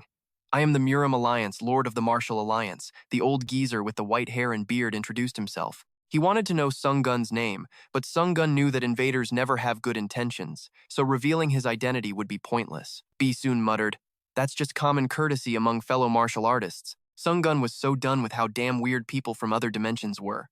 With that, the old man raised his short sword and charged. Even though he looked over 100 years old, his power was no joke. He unleashed hundreds of sword strikes aimed at Sungyoon. He activated Grace of the Wind to block the old man's attacks, creating an ear-splitting clang of metal. After the warm-up, they both backed off to size each other up. The old man smirked. "So, this place has skilled fighters too, huh? Forgive me for underestimating you." Sungyoon let out a breath. He was so sick of dealing with these hypocrites. The old man was definitely here just to kill him and snatch the reward. This whole act of a fair duel was just disgusting to him. Just then, the old man revealed his killing intent through his cold eyes. Then he raised his sword and activated his sword light ability. Waves of purple-black smoke enveloped the area. Sungyoon was temporarily blinded for 5 seconds. The old man said his final goodbyes to the nameless swordsman. While Sungyoon was plunged into pitch-black darkness, he used his mana resistance combo, cutting the blind time down to 2.5 seconds, and used Spirit Eye to see through his enemy's attacks. The moment he used it, the old man's sword tip was already right behind his back. He quickly turned to dodge, but still got a cut across his neck. At the same time, sword light ended, and gray blood activated, healing Sungyoon's wound instantly. Bi-sun was shocked that Sungyoon could dodge an attack in complete darkness, but Sungyoon didn't have time to answer, immediately charging forward to attack him. As their swords clashed, the resulting shockwave cracked the ground around them. Sungyoon spun around with a kick, but Bi-sun blocked it with his tough knee, then swung his sword down at Sungyoon's leg from above. Sungyoon was also swinging his sword at the old man's head. Bi-sun used his hand to block Sungyoon's sword hand, while Sungyoon used his leg to pin down the old man's sword arm. Both attacks from both sides were blocked. You could say they were evenly matched. The old man muttered, "The dark magic you're using is bizarre." Sungyoon didn't care what he was saying. His stats had increased, and yet he was still just on par with this old geezer. This time, Bi-sun wouldn't hold back. He activated Sword Light again, trapping Sungyoon in pitch-black darkness. Sungyoon cursed, using his mana resistance combo and Spirit Eye again. This time, the old man's blades came flying at him with insane speed. Sungyoon blocked each one, but still took a slash across his back. Blessing of Steel immediately activated. Even so, his shield still cracked into pieces. It basically couldn't block the full force of that attack. 2.5 seconds passed, and his vision returned to normal. Sungyoon smashed a nearby boulder, blocking Bi-sun's view. The old man sliced the huge boulder in two with a single sword strike. But by then, Sungyoon had already jumped back, creating some distance between them. Bi-sun turned around and saw Sungyoon's wound had healed again. He frowned and muttered, "That dark magic again. I thought you were a skilled martial artist, but it seems you just borrow power from somewhere else." Sungyoon rolled his wrist and said, "Look who's talking." The sword light he uses is a unique skill he got from the tower too, and yet he's acting all high and mighty. Sungyoon stacked Grace of the Wind 7 times and instantly closed the distance to Bi-sun. The old man was shocked as he raised his sword to block. The sheer weight of the blow made him struggle. Bi-sun had cleared countless challenge floors, his sword stained with the blood of challengers from other worlds. Among them, those from Earth were the weakest of the weak, like a honeypot, and they could never even touch a single hair on his head. But this time, Sungyoon had cut through that silver mane. The old man's long hair flew in the wind, but his face was absolutely pissed. Sungyoon kept swinging his sword until he had completely pushed the old man back. His wound had healed, but Bi-sun was struggling with a face full of blood. The administrators were now placing their bets on Sungyoon. Bi-sun was furious at being pushed into a corner. He decided to activate his skills. His movement speed increased by 2.8 times for 1 minute. Sungyoon sneered, "I thought you looked down on magic?" However, because Bi-sun was an invader, he had to suffer the invader's penalty. All his stats dropped by 8, and he couldn't use some of his skills. However, Sword Light was still effective. Sungyoon was used to him spewing that smoke and then launching a sneak attack. Bi-sun poured all his strength into one slash. He screamed frantically, "I'll cut you to pieces!" Sungyoon used 3-step slash to counter him, and the clash of their mana created a blinding light. The blind effect ended. Bi-sun stood frozen while an exhausted Sungyoon collapsed. But across the old man's torso was a clean slash from Sungyoon, and his whole body trembled. All he could utter was 3 words, "This is impossible," before his body fell in two. Sungyoon absorbed Bi-sun's soul, and his stats increased by a whopping 27%. Because there was an invader, the reward was changed to 6 cents, rank C+. Sungyoon figured this skill had a higher rank than Monster's Instinct. He decided to return to the waiting room and check it out later.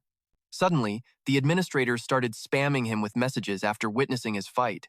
After an update, they could now watch trials from the 9th floor and above. Sungyoon smiled proudly. Looking at it another way, it meant the administrators had acknowledged him. However, the iron-blooded king of violence reminded him not to be seduced by other administrators since they had already signed a contract. Sungyoon obediently agreed. The White Crane Sword Saint requested to add authority to the contractor's exclusive shop. Sungyoon's iron-blooded master agreed as well. The administrators only grant authority to get on the contractor's good side. Sungyoon was pretty curious about this. He figured they'd probably contact him again at some point. In the end, Sungyoon decided to accept the White Crane Sword Saint's request. He added key swordsmen to the shop. After returning, the system announced that Sungyoon could now enter the common area.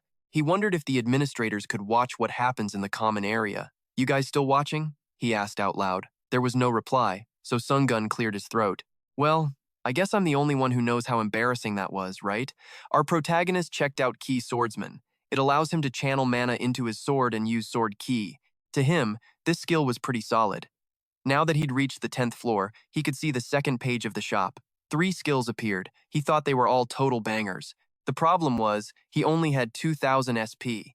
He needed to buy either Key Swordsman or Bone Regeneration. Thinking back to the fight with that old geezer B-Sun, Sungyoon decided to buy Key Swordsman so he wouldn't get overwhelmed by some crazy strong opponent again. After activating it, he gave it a few test swings. Other skills suck up mana like a freaking waterfall, but this one's more like a gentle stream, just like its name suggests. It burns through 2% of his mana every minute, meaning he'd be totally drained in just 50 minutes. Sungyoon immediately shut it down, making a mental note to manage his mana when using it. There was one more reward, the 6th sense. Basically, it just cranks all his senses up to the max. Last thing to do was browse the community forums. There was a ton of chatter about the plaza. One player was talking about trading authorities with someone else. The plaza is where tons of contestants gather to make deals with other administrators. Smelling something new to do, Sungyoon decides to head into the plaza to see what's poppin'. The plaza was like a whole nother dimension.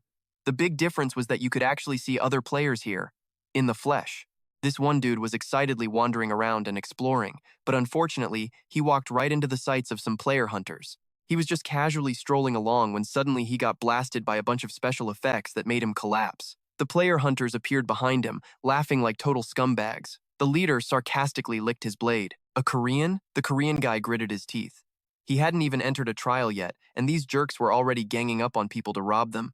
The girl behind him yelled indignantly, "Hey, stop it! Are you even allowed to do this? Fine, then let's trade 1 for 1. He just gave this greasy smirk. "If you drop all of your items, I'll let one of you walk." Right as he was about to make his move, a dark figure zipped past. The dude looked back, confused, watching this guy in black just stroll past them like he didn't see a damn thing.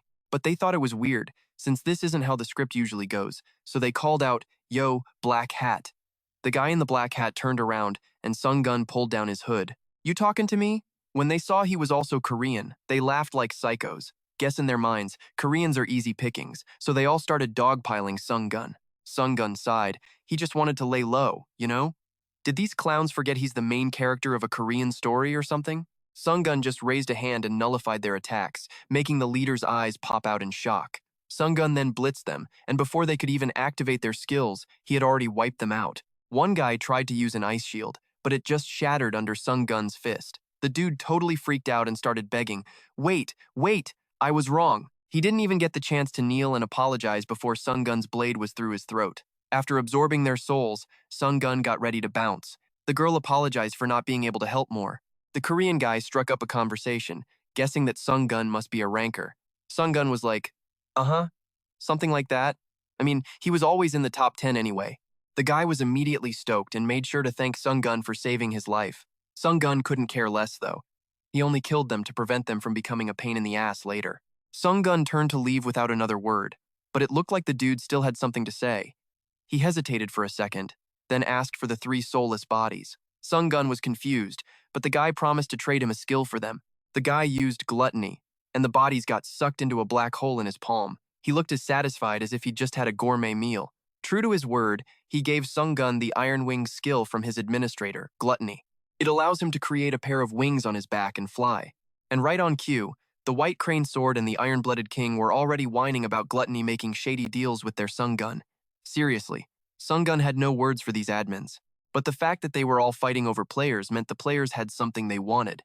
The 2 of them happened to be going the same way, so the guy shared some info he'd picked up. Right now, the dimensional worlds invading Earth are Ares and Muram. Sungyoon had already met some dude from Ares in some heavy-duty armor, and that SH guy from Muram. And there was another place, home to goblins, elves, and beastmen. Chatting as they walked, they reached the community area. The guy handed Sungyoon a business card. Turns out, he's a team manager for the Challenger management team at the Hunter Association. Might come in handy for Sungyoon later. Once they stepped into the public zone, all their stats went back to normal. Challengers aren't allowed to fight each other here. The guy rubbed his hands together and decided to check out the auction house for a bit. As for Sungyoon, he had a place to be too. The arena. The moment he stepped inside, he heard some salty dudes yelling, "Lost again." Took a huge L this time. He thought to himself, this so-called arena is basically just a sports betting joint. And apparently, the admins felt the same way. Up ahead, there were some seating booths, and Sungyoon wondered if he was allowed to sit there. Only kids would hesitate. An adult like him? He just plopped right down. Worst case, they'd just kick him out. The arena system was activating, giving him a choice between betting and battling.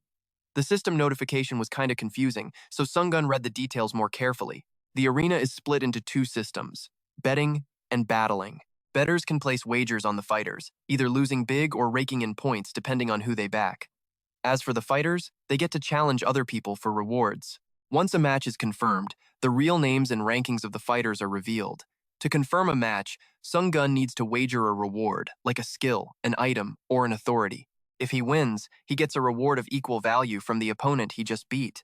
So, the long story short is, win and get rewards, lose and lose your wagered item. But come on, a main character like him? How could he possibly lose? So Sungyoon smashed that participate button to see if he could snag some sweet loot. Meanwhile, outside, players were practically praying to the heavens because they were getting a live view of Catherine, the Hellfire Witch, a famous hottie hunter known for her skills and a smoking hot body. Today was yet another day where Catherine hadn't gotten a single challenge, and she was getting bored. Being the strongest isn't all it's cracked up to be, since Catherine has never lost a single match. Her administrator just chuckled at how weak all the other players were. Catherine felt like she was just wasting her time and decided to leave, but right at that moment, she received a challenge request from Sungyoon. A total newbie who just entered the trial arena was challenging someone with a 17-win streak like her. This guy was interesting. Catherine decided to take him on, one-on-one. They were both teleported to the fighting stage. Catherine smirked and said, "I like your courage, but you really should be more careful about who you pick a fight with." The match began. Catherine arrogantly decided to strike first with her primordial flame. With just one hand, she summoned a massive fireball that looked scorching hot. The fireball rocketed towards Sungyoon. He could dodge it, but the thing had already locked onto him as a target. It wouldn't stop until it made contact. It was all over. Catherine smirked.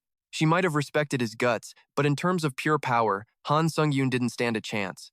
At least, that's what she thought before he used his skill. As a master of sword ki, he sliced the orb in half. If that thing wanted to chase him, he was going to make sure it never got the chance to chase him again. Holy crap. Catherine was completely and utterly floored. A learning experience, huh? I'll be the one to give you that lesson, Han Sungyoon said with a cold smile. The match was only just getting started.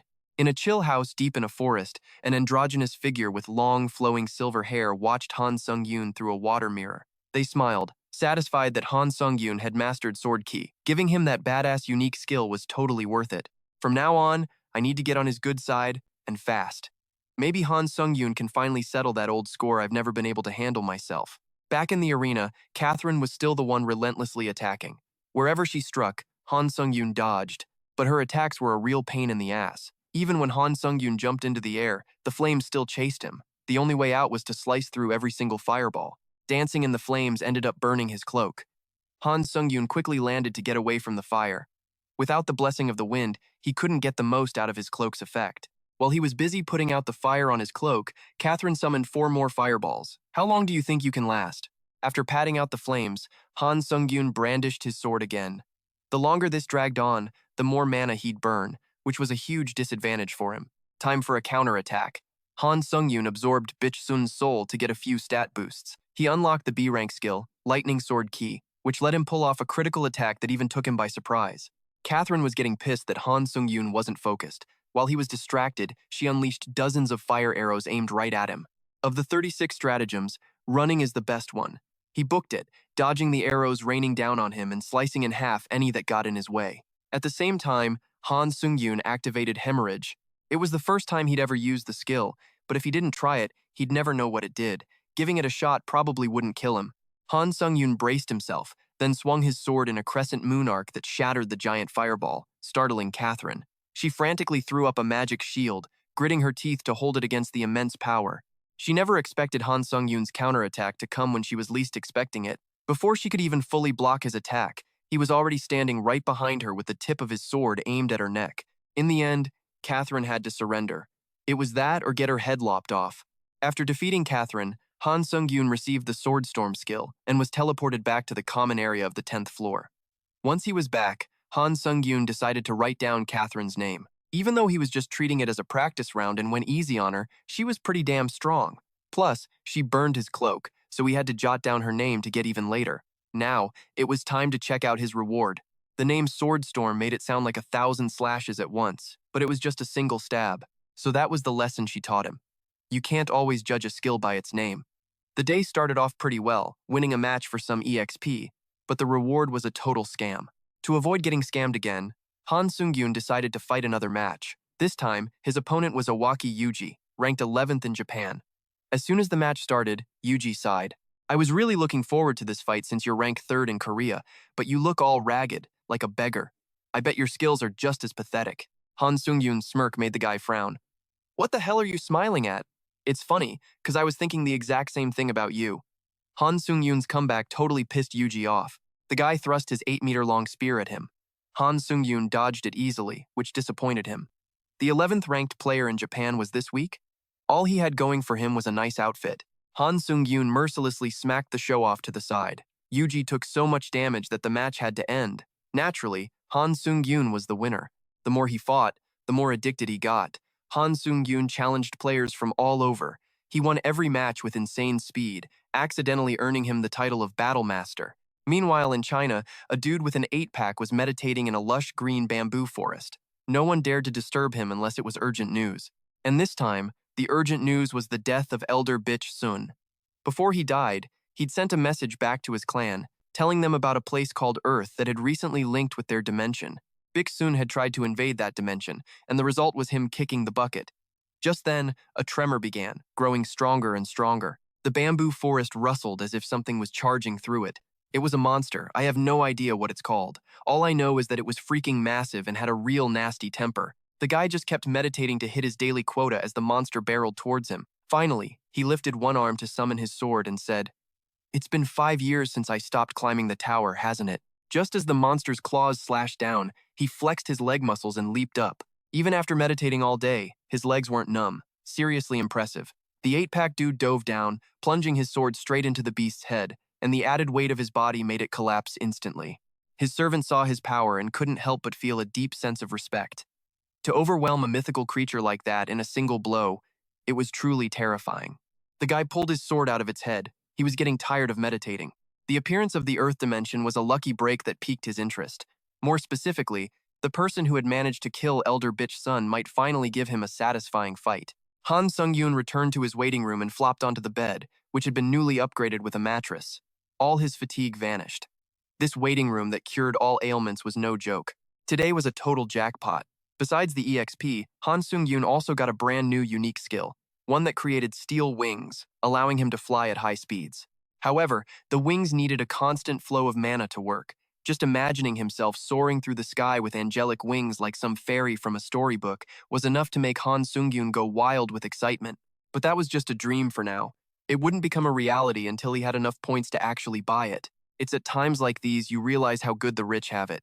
Putting the whole wing thing aside for a moment, Han Sungyoon sat up to review his achievements for the day. He started combining a few of his miscellaneous skills, sitting there for a solid hour, diligently fusing and fusing them. Han Sungyoon created 3 new skills: a B-rank counter shield, a C-rank phantom step movement skill, and a C-rank raging sword dance attack skill. The one that caught his eye was the counter shield. Han Sungyoon raised his hand to test it out. The effect was way cooler and smoother than the lame-ass skills of side characters. Man, that main character aura really hits different. A new day began with a mission on the 10th floor with a pretty tough difficulty level. A 3-hour cooperation theme. The objective is to stop the resurrection of the Dark Devouring King within the time limit, and if the whole team gets wiped before time's up, everyone's toast. 4 doors open up, summoning the chosen members based on their individual rankings. Rank 1, Kim Soon-hun. Rank 2, Cheon Seo. Rank 3, Hunter, but only we know his real name is Han Sungyoon. And rank 6, Princess Sudi. The team has a 30-minute time limit to prep for the boss fight. Cheon Seo runs over to Seung-hun, looking like they haven't seen each other in forever. Han Sungyoon sizes up the 2 guys ranked higher than him, figuring they must have met in previous trials. Suddenly, someone yells. This sooty dude points a finger at Han Sungyoon and screams, You're that guy I met on the 4th floor! Han Sungyoon is like, what the hell? Just minding my own business and I'm catching strays? Sunghoon looks at Sooty's expression and guesses that their first meeting probably didn't go so well. This sooty guy is trembling, pale as a ghost. He says they met during the cooperative trial on the 4th floor, and that Han Sungyoon went on a killing spree just to power himself up. Princess Sooty's real name is Seum-jun, and his motto in life is basically, if you don't lie, life won't respect you. He deliberately creates conflict by pitting people against each other, then uses that time to hog all the rewards for himself. That's his survival tactic, and it's actually super effective in a harsh place like the trial tower. His administrator is the cunning jester, who laughs his ass off every time Sooty pulls off some deceitful trick to screw people over. Han Sungyoon looks at the guy's chilling expression, like he's a total psycho. But damn, his act is so convincing it almost made Han Sungyoon think he'd actually done that shit in the past. I think you must have misunderstood something. Han Sungyoon tries to speak up, but Sooty cuts him off, claiming he was even ruthless enough to kill his own teammates to monopolize the reward. Han Sungyoon is starting to get pissed now, but the one who chooses violence isn't him, it's Sunghoon. He summons his divine hammer. Instead of having 4 people who can't get along, he thinks this team would be better off with just 3 people who are on the same page. Whoever's telling the truth lives. The liar gets obliterated on the spot, says Sunghoon, a guy who likes to keep things simple. Han Sungyoon calculates the worst-case scenario, having to fight these 3 at once. But obviously, he doesn't want that. Everybody chill, Cheon-seo says.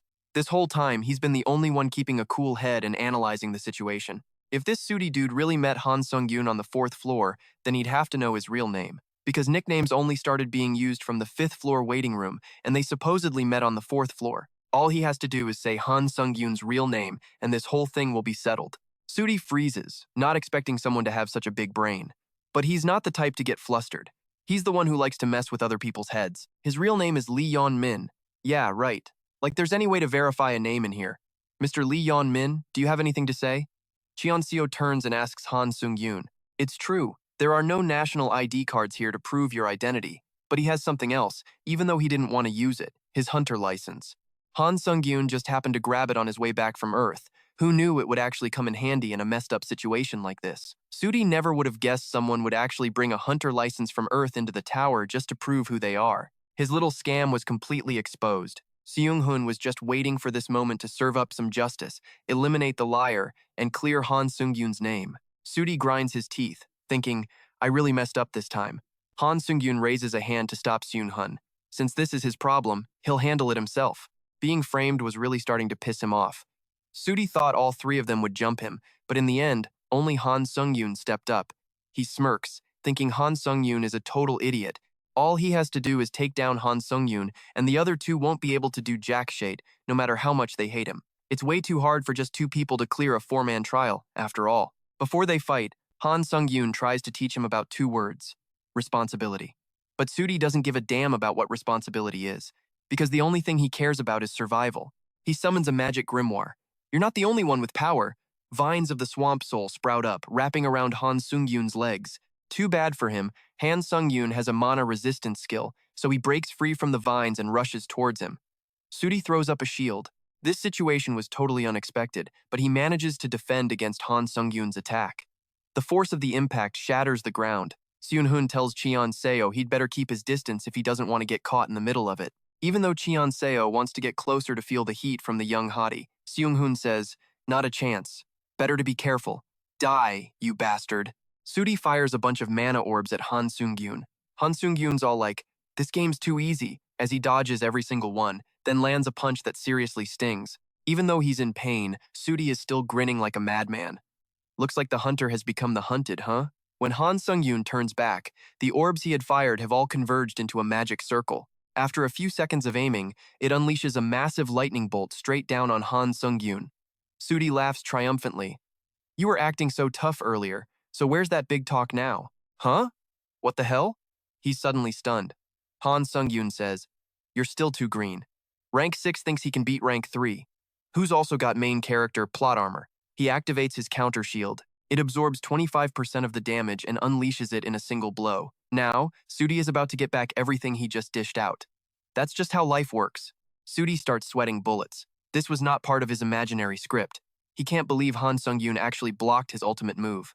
Han Sungyoon shoots towards Sudi like an arrow. His only option is to erect giant rock shields to surround and trap Han Sungyoon. Han Sungyoon slices right through the rock walls. I mean, he can even cut fire, so what's this supposed to be?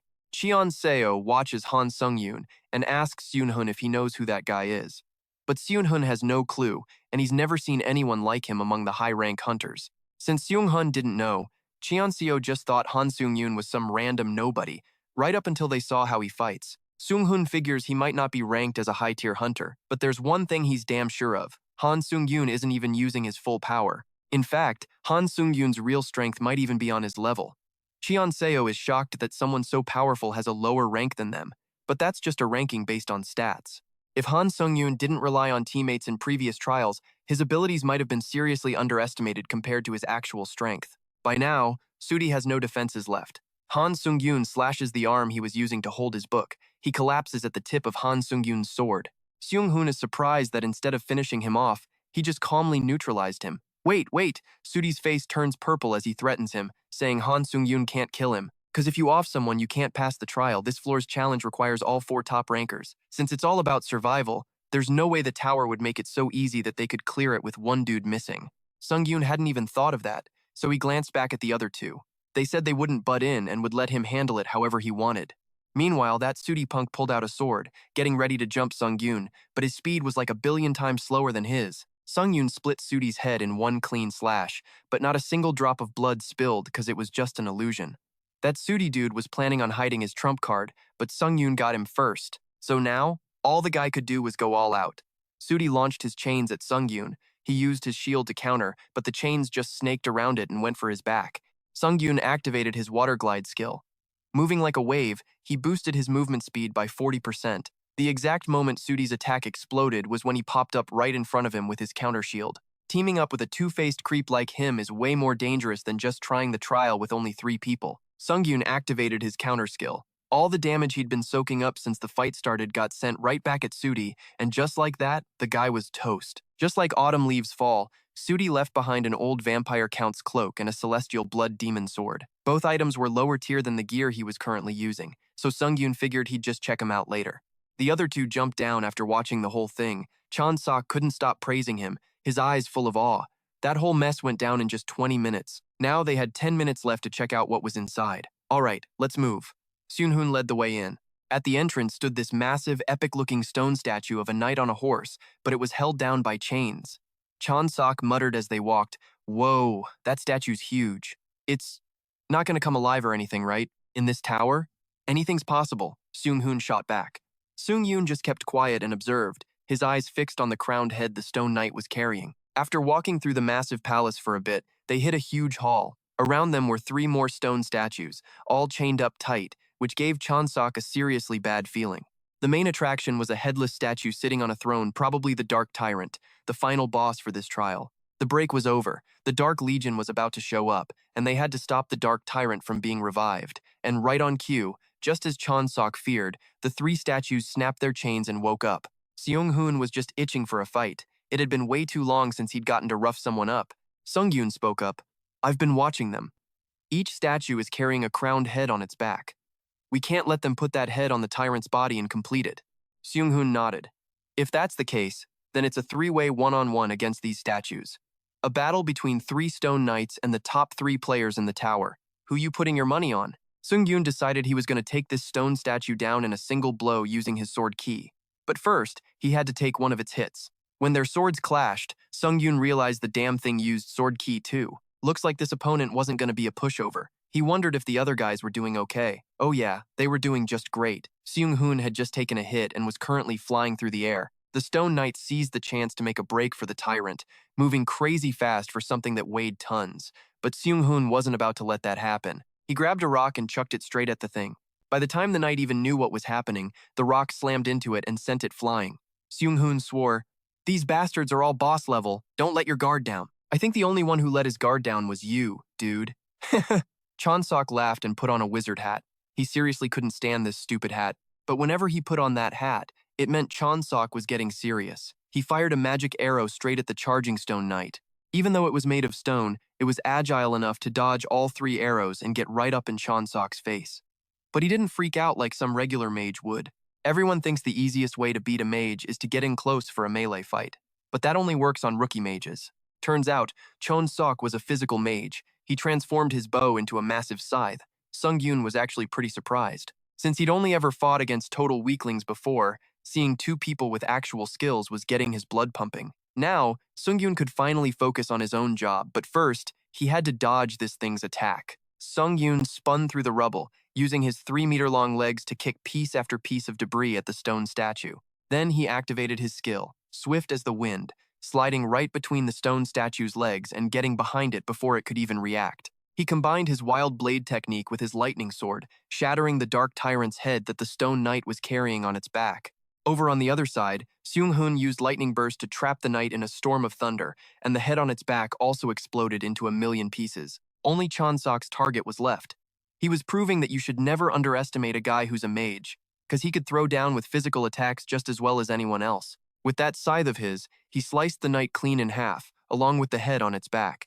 Suddenly, the statues let out a roar and started booking it for the gate. Looked like they were trying to escape, so the three of them gave chase. Without the heads, the dark tyrant would have to stay asleep.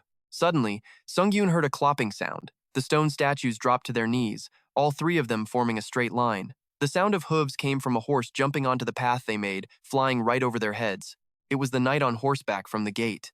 Sungyoon did a 360-degree turn and went after it. But there was no catching up. It was on a horse, and they were stuck running on their own 2 feet. Sungyoon gritted his teeth, wound up, and hurled his sword straight at it. The tyrant's head was just a split second away from being placed when, out of nowhere, Sungyoon's sword pierced right through it, shattering it to bits. The crown fell to the ground as the knight watched in disbelief, its eyes glowing bright red.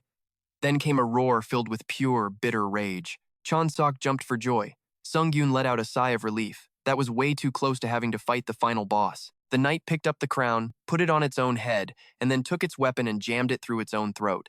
The three of them were completely stunned, with no clue what was going on. All they knew was they had to stop it, and fast. The knight was severing its own head to place it on the dark tyrant's body. All three of them rushed in to attack, but it was too late. The head was already in place. A massive explosion sent all of them flying. The condition had been met.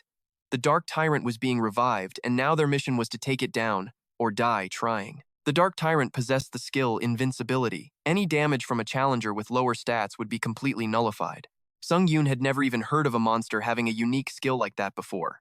No wonder it's the boss of those freakishly tough knights. The dark tyrant raised its hand, summoned a sword, and brought it crashing down, splitting the ground open. That freaky ability had Han Sungyoon stumped. If it was immune to damage, what the hell were they supposed to do? While he was spacing out, the dark tyrant king popped up behind him out of nowhere. It swung its blade without a second thought. Han Sungyoon was fast enough to react, but still took a hit, and blood went flying. Good thing he could heal himself. Since they didn't finish this thing off quickly, it was turning into a real pain in the ass. Was there really no way to win this? His eyes landed on the 3 remaining knights, just standing there lined up and waiting to get slaughtered. Cheon Seo and Seong-hoon ran over to him. They figured they should take out the knights first, or they'd just burn out. Han Sungyoon made a request, asking them to block the Dark Tyrant King's attacks. Seong-hoon was confused. They couldn't even damage it, so wouldn't it make more sense to just wipe out those knights? Han Sungyoon didn't know how to convince him, so he could only say that he knew a way they could possibly beat the Dark Tyrant King. Seong-hoon went quiet for a few seconds, then decided to trust him. It was going to be tough for the two of them to hold back the tyrant, so Han Sungyoon better hurry his ass up if he didn't want to see 2 more corpses. After they left, it was Han Sungyoon's turn to mess these 3 knights up. Seong-hoon activated Lightning Burst, aiming it at the Dark Tyrant King, but of course, it didn't take a single point of damage. Just as Seong-hoon expected, totally useless. It even made the tyrant trigger another special skill. Both of them were slammed down as if the gravity of the entire planet was crushing their backs. Then came a slash from the tyrant. Seong-hoon activated his mana resistance skill and managed to break free from its control, but Cheon Seo couldn't. Right then, Seong-hoon jumped in front to block the attack for him. Fresh blood dripped from inside Seong-hoon's mask as he collapsed to his knees. "Bro, are you okay?" Chun Seo caught Seong-hoon, completely desperate and worried, because right in front of them stood the Dark Tyrant King, raising its sword to split their heads in 2. This was the perfect moment for Han Sungyoon to show up. He used his counter shield to block the sword and apologized to his 2 teammates for being late. Han Sungyoon absorbed the souls of the knights, and his stats started skyrocketing. You could say he was now on par with the Dark Tyrant King. The counter shield absorbed and returned the attack, forcing the tyrant to pull back its sword. Han Sungyoon used Lightning Sword Ki to unleash a crescent-shaped slash, hoping it was enough to reach the Dark Tyrant King's heart. The tyrant blocked the attack with both hands. Even though the attack had high damage, it only cracked its hands a little, but at least it did something.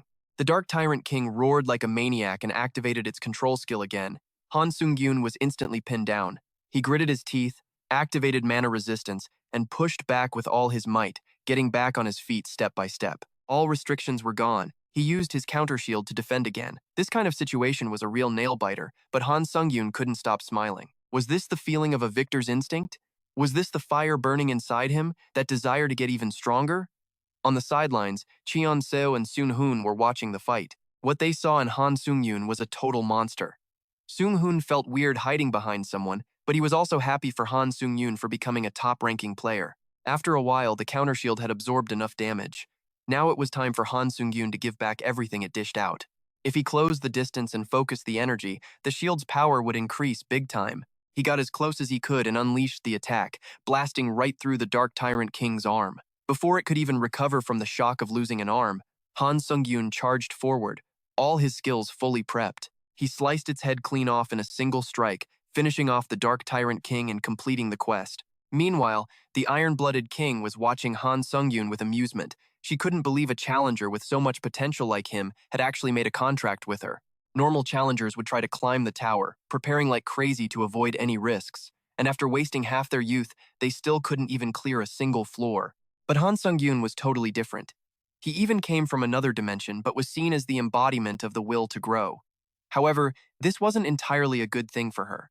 For sure, the other administrators would be interested in Han Sungyoon too. She needed to get his support before any other admin noticed him. And then, she could finally get the wish she'd been waiting for. After defeating the Dark Tyrant King, Han Sungyoon got a crap ton of rewards for being the biggest contributor to the special quest. Cheon Seo was absolutely stunned by his victory. Han Sungyoon's performance was no different than a hacker's. He said he just got lucky because he had a pretty useful skill for this quest. I mean, he couldn't just say it's because he's the main character, right? Seung Hoon didn't care how he did it. All he knew was that his mind was blown today, so he decided to send Han Sungyoon a friend request. After becoming friends, the three of them returned to the waiting room. After this trial, over 1,000 people survived. A new category opened up, called Dimensional Travel. Han Sungyoon guessed it would probably let him travel to places like Muram or Ares, but that would be a total suicide mission. Also, a few skills were expanded. Han Sungyoon could now chat with administrators in the waiting room and travel to their territories. On top of that, Han Sungyoon could also set up additional contracts, but only with one administrator, and he could terminate at any time. He found it weird because, if that was the case, the administrators were the ones getting the short end of the stick. But you could never tell with this tower. For now, he was going to organize the stuff he got today. First up was a potion that increased skill proficiency, letting him boost a skill's proficiency by up to 20%. Han Sungyoon was thirsty, so he chugged the whole thing, then used it to level up his special skill, Grace of the Wind. After adding another 20%, the skill ranked up and got a 7-time stacking effect. The cooldown also disappeared, letting him glide across the ground as fast as the wind whenever he wanted. Next was absorbing the Dark Tyrant King's soul, which permanently boosted his stats and gave him a special skill called Mana Application. Thanks to this skill, all restrictions related to his ability to use mana would be removed, but its proficiency only increased through personal enlightenment. Using it over and over wouldn't help. In short, Han Sungyoon was now a magic genius, but just reading the description, he couldn't really picture how it worked. Suddenly, 2 invitations popped up in front of him. Both the Iron-Blooded King and the White Crane Sword Saint invited him to their domains. Han Sungyoon was totally surprised by the sudden invitations, but he decided to head to the Iron-Blooded world. The Iron-Blooded King, who had just finished her shower, opened the door with a loud laugh. "Haha, I knew you'd end up at my place." Turns out, they made a bet on which one of them he'd visit. The Iron-Blooded King won the bet, so she's going to reward him with a few snacks to kill some time. Han Sungyoon sighs. He had a weird feeling when they both sent him an invitation at the same time. Turns out he was just a game to them. While heading inside, Han Sungyoon asks the Iron-Blooded King about mana application. She's a bit surprised that he's already gotten such an awesome skill. Anyway, having a sweet skill you don't know how to use is lame as hell, so she decides to give him a quick rundown. With the mana application skill, she tells him to try channeling all the magic power in his body. Han Sungyoon focuses with all his might, and suddenly his whole body erupts with power, feeling like a high-voltage current is running through him. His mana circuit is being massively boosted by the skill. The mana circuit skill gets a boost too, making him feel like his physical strength has multiplied. Han Sungyoon throws a punch at the ground to test his power. The white snow around him is blown away, and the gust of wind is so strong it even blows the towel off the iron-blooded king. I never figured you'd be the type to pull such a shameless stunt. Han Sungyoon chokes on his water. Seriously, when they're not embarrassed, you get embarrassed for them. Anyway, the iron-blooded king advises him to try activating his magic skills one by one combined with mana application whenever he's free. Once he fully understands how to enhance his mana application, his other magic skills will level up along with it. Han Sungyoon nods, curious why she called him over today. The iron-blooded king explains the mechanism for expanding the waiting room on the 11th floor. He can come here without going through the tower, but that's not the real reason the waiting room was expanded. The real motive is so that administrators can actively train their challengers, and if you're wondering what that means, just watch this. The iron-blooded king orders the use of domain intervention and gives him a unique skill called Iron-Blooded Sword. Han Sungyoon is shocked to suddenly get a unique skill for free, but hey, nothing in this world is ever free. The iron-blooded king has served the tower long enough to be allowed to do this. She chose him because she saw Han Sungyoon's potential. Administrators are rewarded by nurturing their challengers, but their intentions aren't exactly pure. They only invest in challengers for the sake of their own ultimate wish. Before Han Sungyoon can even figure out what an ultimate wish is, the system blows up with notifications because the White Crane Swordmaster is spamming requests for him to visit his domain. The iron-blooded king chuckles. She figured someone was getting impatient, so their conversation ends here. Besides, she's already given him her unique skill. Han Sungyoon says goodbye to her and enters a forest in the White Crane Swordmaster's domain. He figures this is a perfect place to train. He's also pretty curious about the training method the iron-blooded king mentioned, so he decides to try it out right here. Han Sungyoon uses 3-step slash combined with mana application, and its proficiency jumps by 8%. He keeps boosting his other skills, including the counter shield. Lastly, he tries sword key, but it won't activate through mana application, which is a total letdown. He was planning to level up his 3-step slash using sword key, but it's the same result no matter how many times he tries. Could it be that since sword key is a unique skill, he can't level it up? Just then, the White Crane Swordmaster sends another message, rushing him to come over. Han Sungyoon has to save the sword key problem for later and heads to the guy's place. From the nickname and the way the White Crane Swordmaster talks, Han Sungyoon pictures some old dude with a long white beard, just like Biksun. Deep in the forest, there's a small single-story house, and in the middle of the main room, a girl with long, pure white hair is waiting for him. You've finally arrived. I am the administrator, the White Crane Swordmaster. Han Sungyoon is just stunned. Forget the old man he was picturing. This is a girl who looks young but definitely isn't. Seeing him just standing there, the White Crane Swordmaster asks him what's wrong. Han Sungyoon says he's just finding it interesting to meet an online friend in person. She gestures for him to sit down so they can talk more comfortably. The second he sits down, Han Sungyoon feels incredibly refreshed. The cool, natural breeze feels even better than air conditioning. Now he gets why she chose to sit out on the porch instead of inside. The White Crane Swordmaster laughs. She's been watching him from here, ever since Han Sungyoon's showdown with Biksun on the 9th floor. Han Sungyoon finds it hard to believe that she'd give her unique skill to a rookie challenger like him. But the White Crane Swordmaster doesn't see it that way.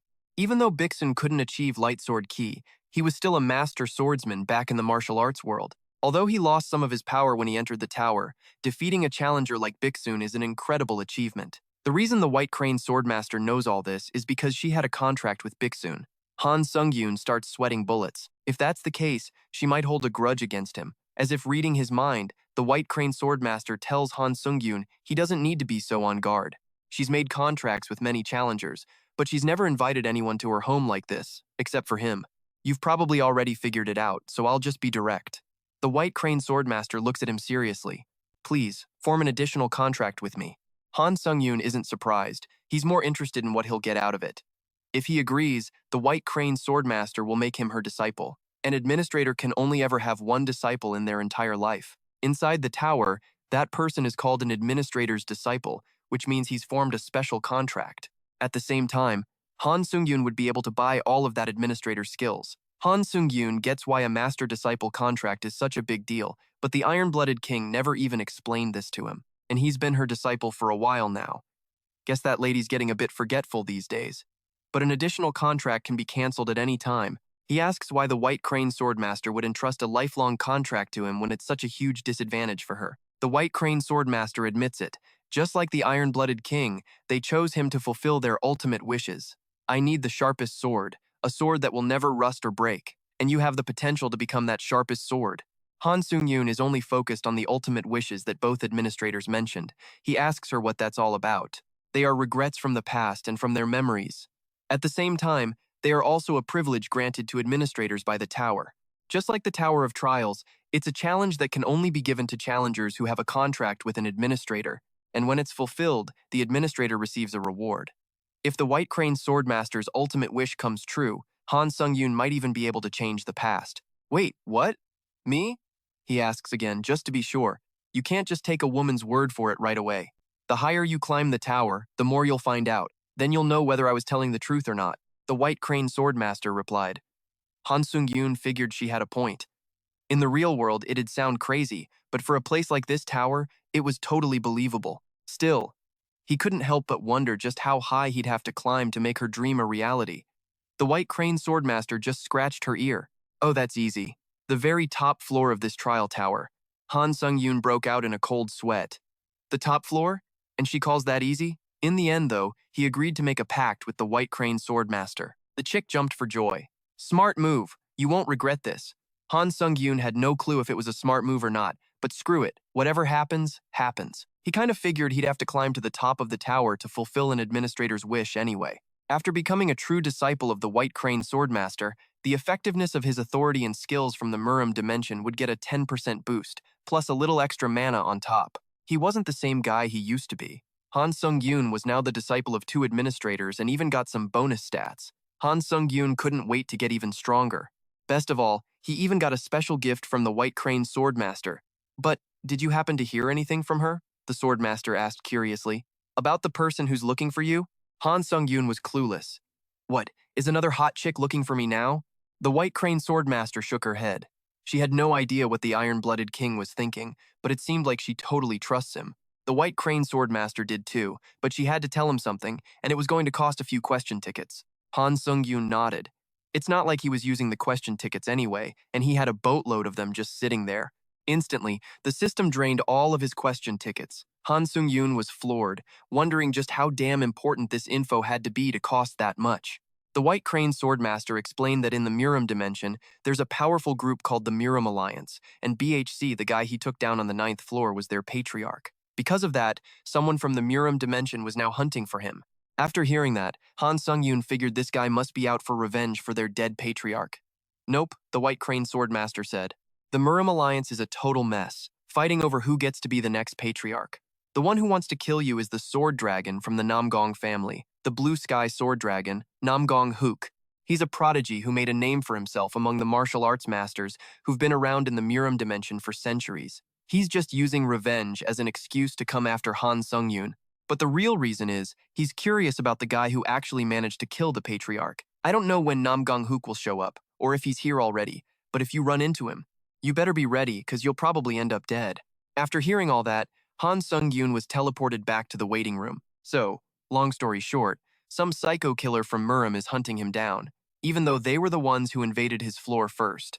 Man, what a headache. Han Sungyoon finally had enough cash to buy the Theet, aka those gorgeous fairy wings. After that, he bought a return stone. Right now, his only goal was to get stronger, and fast, before he had to face that Nam Gong Huk bastard. Back on Earth, the first thing Han Sungyoon grabbed was his brand new iPhone 15 Pro Max. It had hundreds of missed calls from Lai Heian. She was practically begging him to get to the Hunter Association immediately. Han Sungyoon could tell something urgent was up, so he used the Thiet and flew over to the association at breakneck speed. At the association, tons of hunters were gathered, having been mobilized on short notice. Just then, a massive fly buzzed overhead. When it landed, it turned out to be Han Sungyoon. After making a badass landing that left everyone stunned, he just said, "Sorry," and happily skipped away. Inside, Lai Heian and another staff member were waiting for him. Han Sungyoon cut right to the chase. "Why'd you blow up my phone?" Lai Heian explained that something huge had just gone down in Japan. She was worried he'd just head over there by himself, so she called him in first.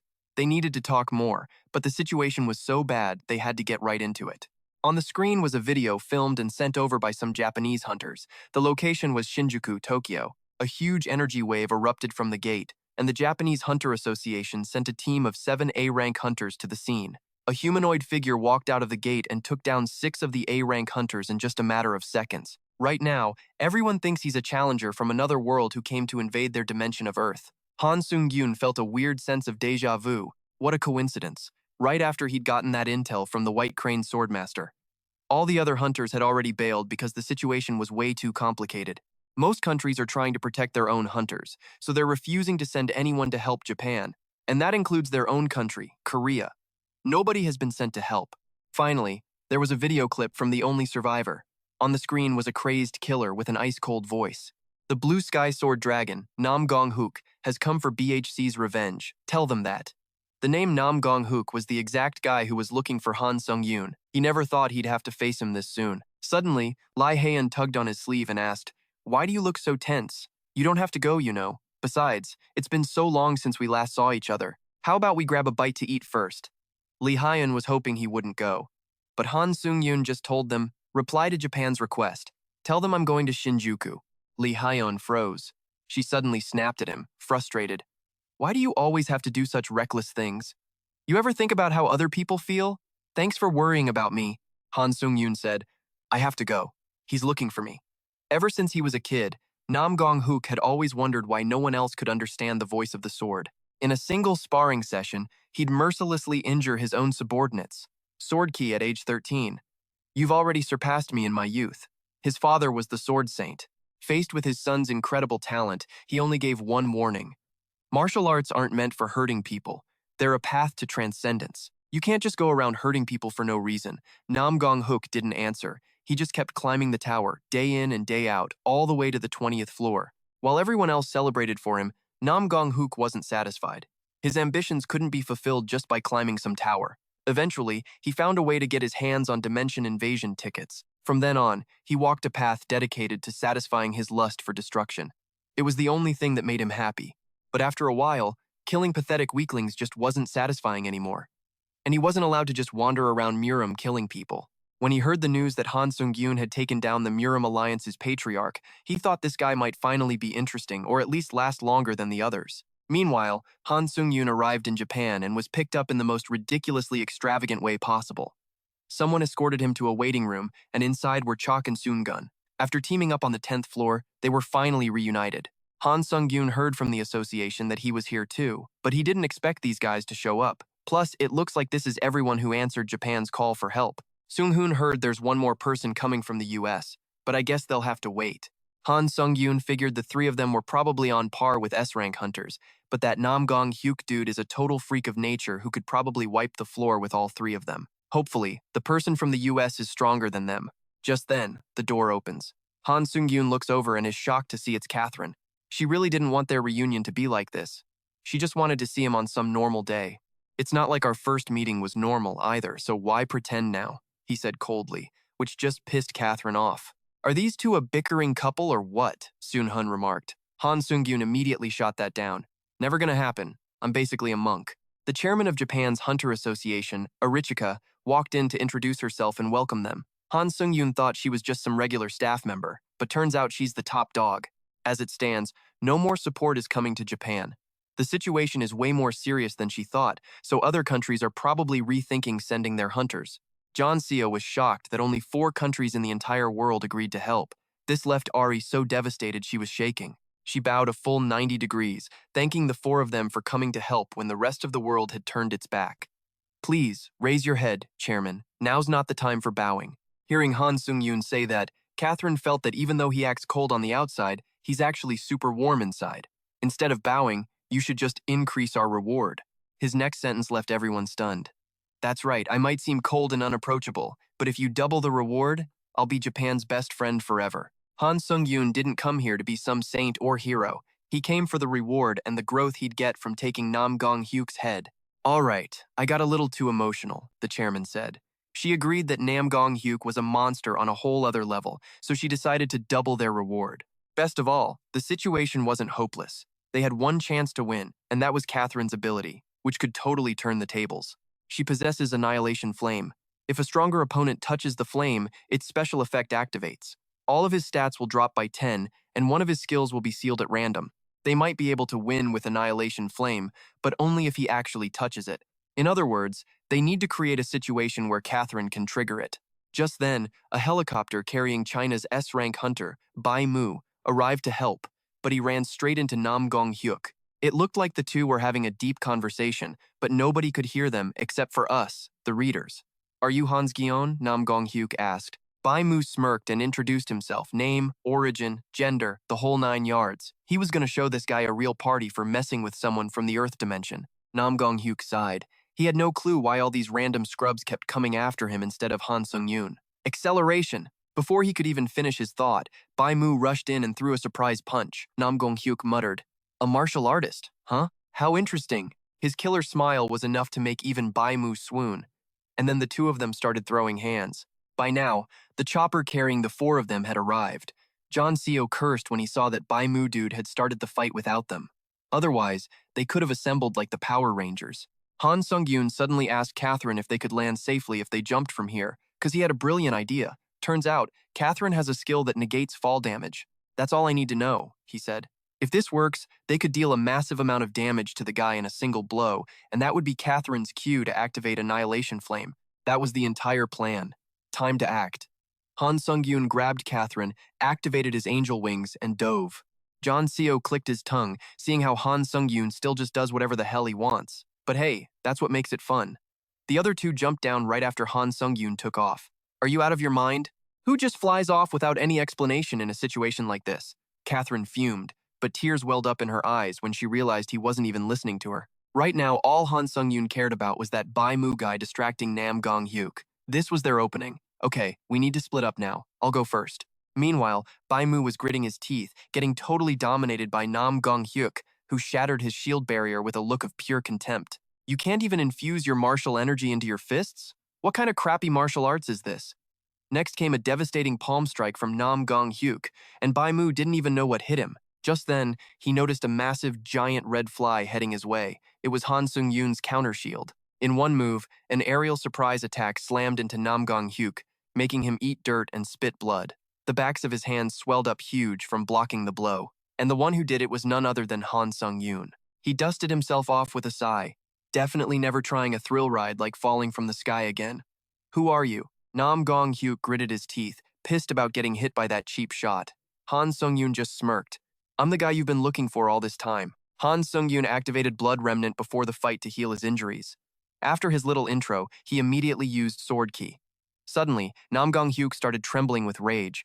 He'd been searching for Han Sung-yoon's identity for so long, only to be disappointed that all he could use was this fake Sword Key. He slammed his fists together, so hard it shattered the swollen bruises on them.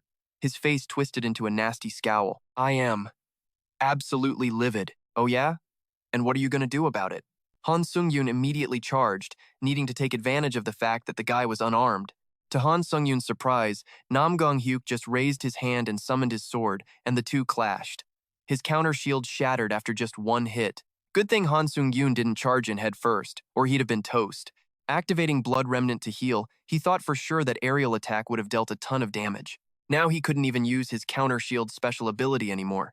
Turns out that was the true sword key the legends always talk about. Nam Gong Huk got even more pissed seeing him heal with magic from the tower. But Han Sung-yoon didn't give a damn. All he needed was to win. He unleashed a light sword key / Nam Gong Huk just stood there, waiting for the attack to get close, then swung his hand and cut it in two. Right then, John Seo and Seung-hun rushed in. Before they could even get close, he leaped back 3 meters to dodge, but unfortunately for him, he landed right where Catherine was. She'd been waiting for this moment, activating Annihilation Flame instantly. A massive explosion proved that the flame hadn't hit him.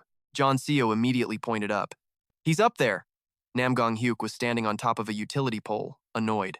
"You insects, how dare you ruin my fun!" He was about to drop an attack that made their seasoned hunter instincts scream at them.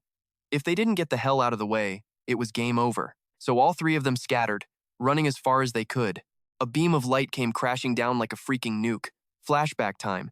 The White Crane Swordmaster had taught Han Sung-yoon a secret family method, simple mana transfer. But then again, it wasn't so simple, because it still kept this weird sense of connection. After they let go, Han Sung-yoon realized the first part was a real mana transfer, but the second part, it felt like she was literally inside of him.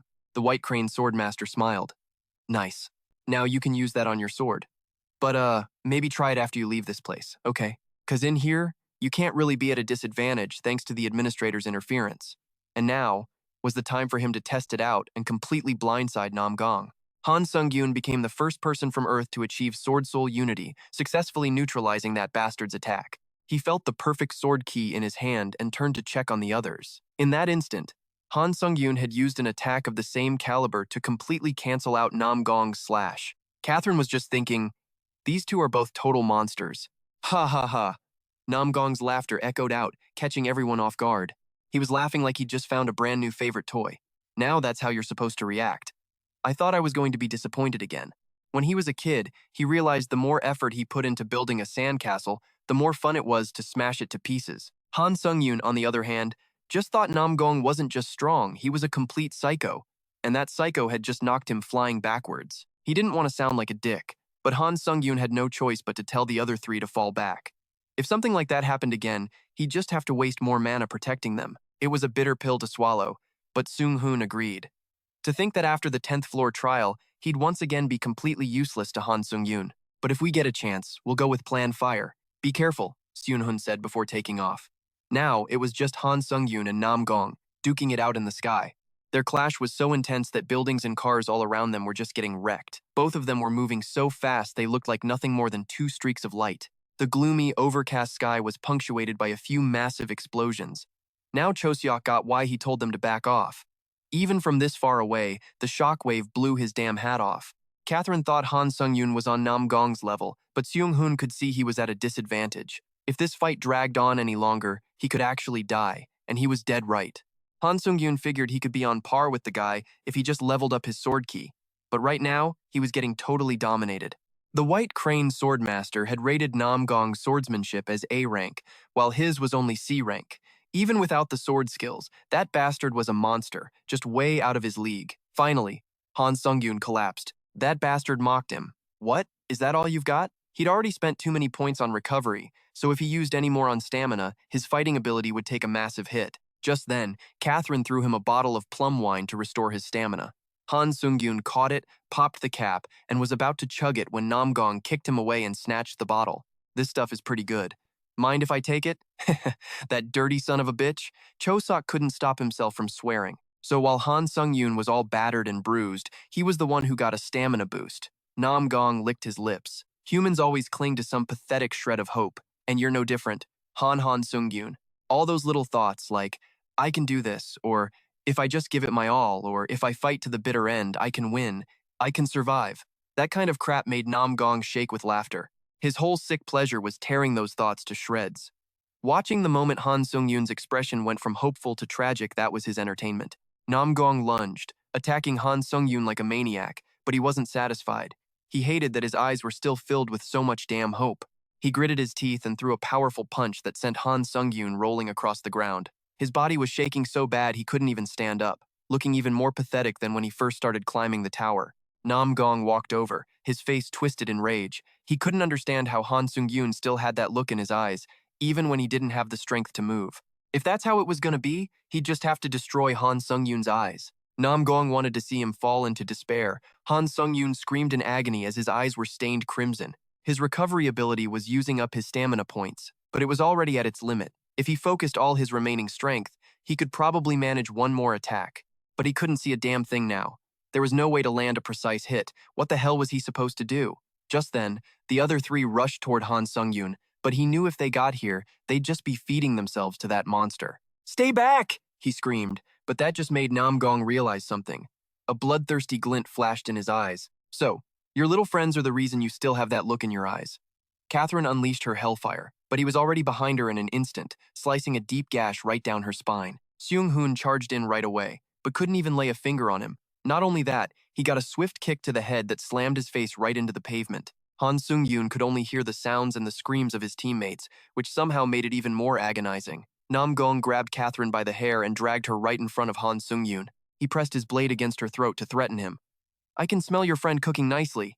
Stop it, you sick bastard! Han Sungyoon screamed helplessly. This reaction just thrilled Nam Gong. This was the exact expression he'd wanted to see on his face.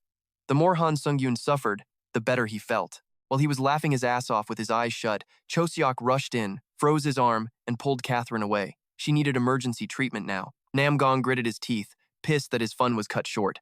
He shattered the ice and charged at them like a beast. Choseok encased Catherine in a ball of ice and threw her as far away as he could. Then, he would go into stealth mode again. Stealth, Choseok chanted, but Nam Gong had already grabbed him by the head, slashing straight through his body. Sungyoon was on the ground, unable to get up, and Han Sungyoon couldn't see a thing. He cursed himself for being just as weak as he was 7 years ago, unable to protect anyone.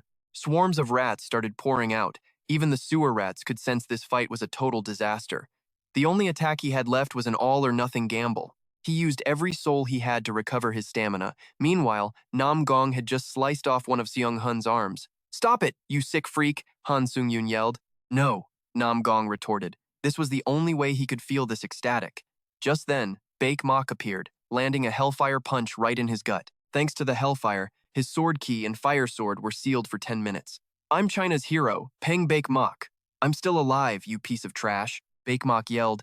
But man, he showed up a little late to the party, didn't he? He came and went as fast as the wind. After using Catherine's fire, he grabbed her and bolted before Nam Gong could snatch them both. Nam Gong gritted his teeth, realizing he should have dealt with them before starting his battle with Han Sungyoon. There was only one way to stop interruptions. He summoned his war zone. Dozens of gigantic swords rained down from the sky, surrounding the two of them and creating a battle arena with a 30-meter radius. No one besides Han Sungyoon and him could get inside. Even though Nam Gong's sword aura was suppressed, he could still use his battle energy. And how was a blind dude like Han Sungyoon supposed to dodge any of this? Han Sungyoon just tilted his head, dodging his punch.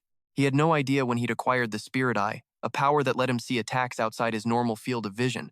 He used to think that was all it did, but now he could see everything down to the last pebble, including the wall erected around this 30-meter area. After losing his eyes, Han Sungyoon could somehow see even more. Turns out, he'd never once used the Spirit Eye properly. Now, it was like Han Sungyoon had opened a third eye, also known as the True Spirit Eye, which could only be activated in a life-or-death battle where his survival depended on his combat senses. His sixth sense, something Han Sungyoon had totally forgotten he had, evolved and made all his senses razor-sharp.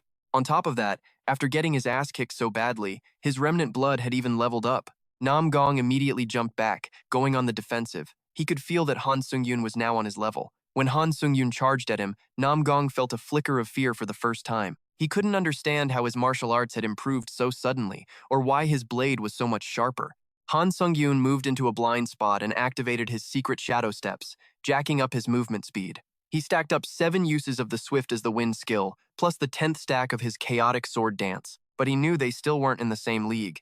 He was still the one in deep shit. His mana was almost toast, and in 10 more minutes, that guy's skills would be unlocked. He had to end this fight while the Annihilation Flame was still active. The only thing that can turn the tide in a close-quarters fight is the element of surprise. Han Sungyoon tensed up and hurled his sword at Nam Gong. It was a little unexpected, sure, but the guy could dodge it. "You made a stupid choice, you idiot." With Han Sungyoon unarmed, Nam Gong threw a punch. Han Sungyoon leaned back to dodge it, and at the same time summoned the iron blood sword that had just been engraved into his soul. A sword shot out from Han Sungyoon's body. Nam Gong was caught off guard and got stabbed straight through the gut. Fresh blood sprayed everywhere. Damn, that was satisfying to watch. The sword even pierced his dantian, so he had to retreat quickly to fully recover.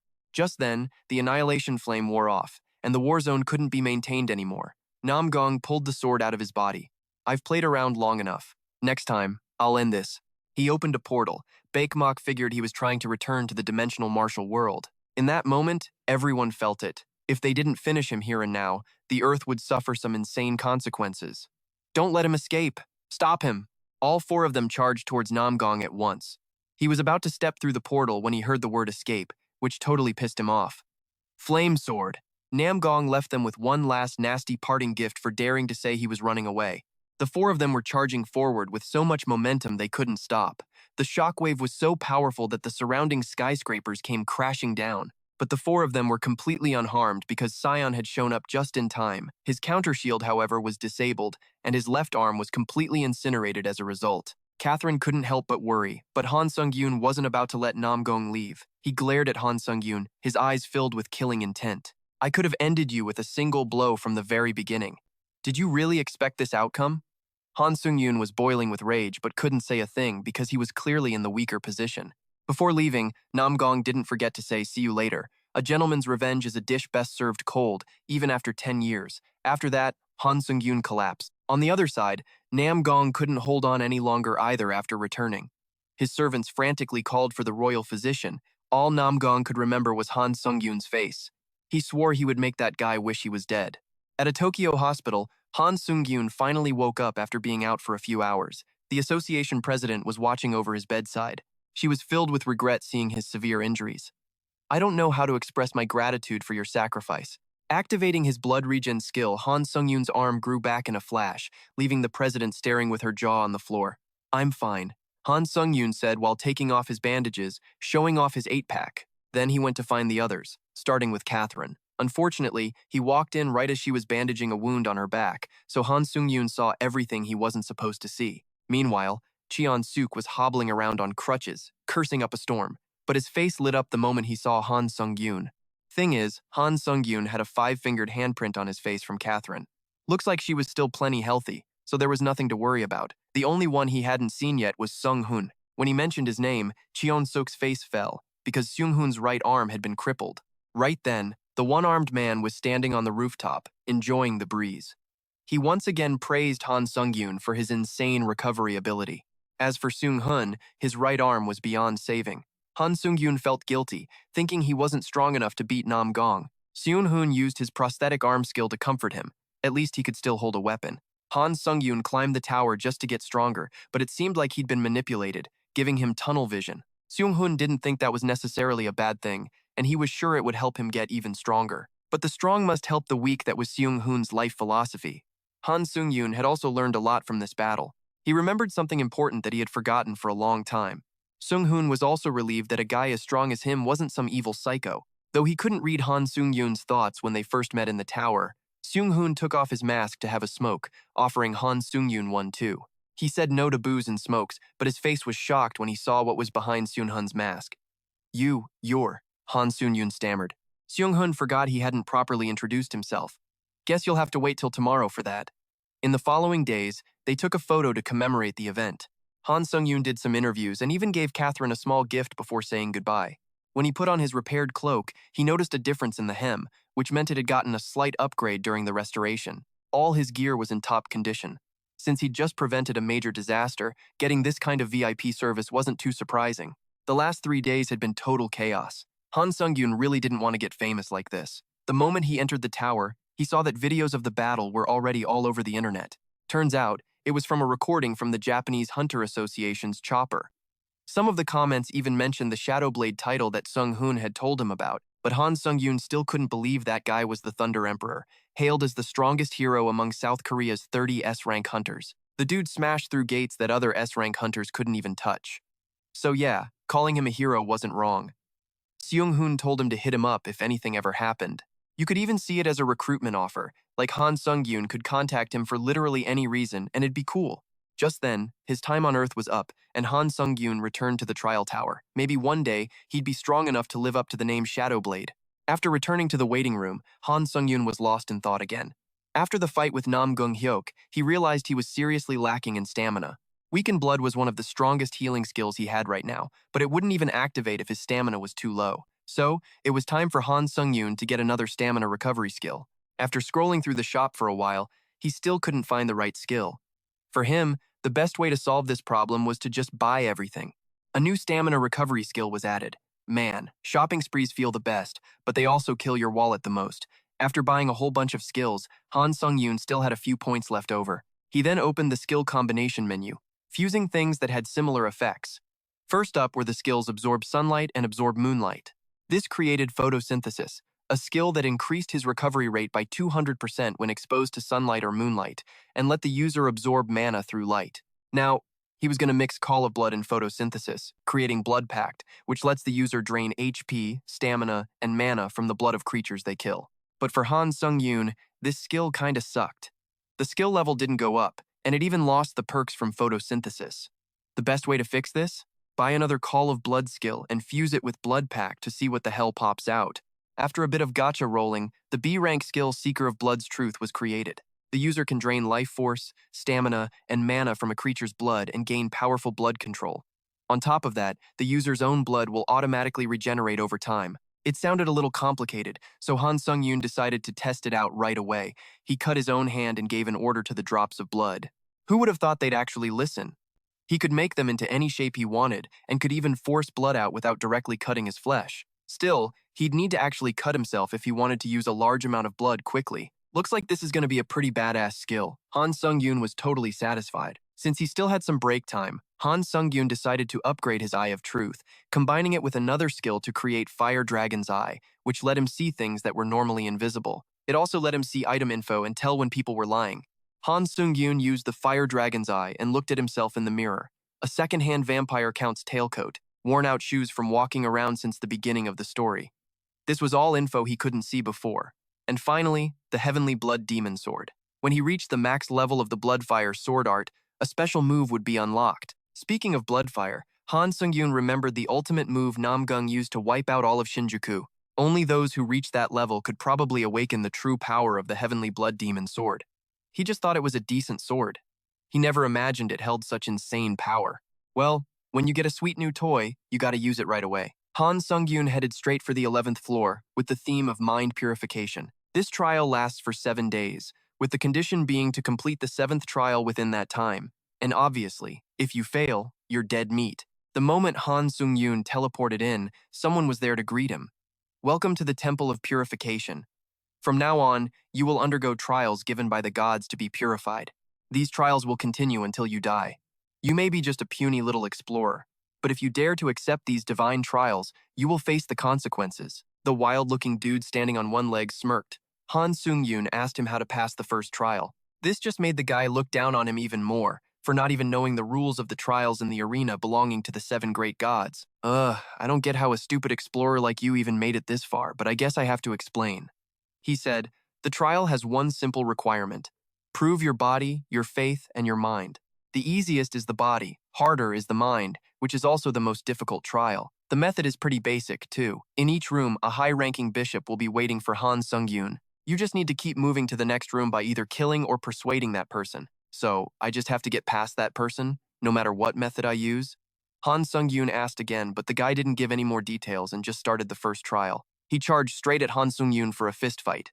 Han Sung-yoon guessed he was probably at the level of someone who'd earned the title of a vanguard. He concentrated and forced out a single drop of blood, then shot it at the dark-skinned dude like a bullet. The blood bullet hit him right between the eyes, and the guy was completely floored. He died on the spot. Han Sung-yoon had to admit, this skill was seriously insane. It was a good thing it ended up in his hands. He then absorbed the guy's soul, Bishop Johan. The other administrators found this interesting and decided to keep an eye on him. Looking at their titles, he guessed they were only curious because this trial involved the gods. Han Sung-yoon picked up an item that dropped from Johan.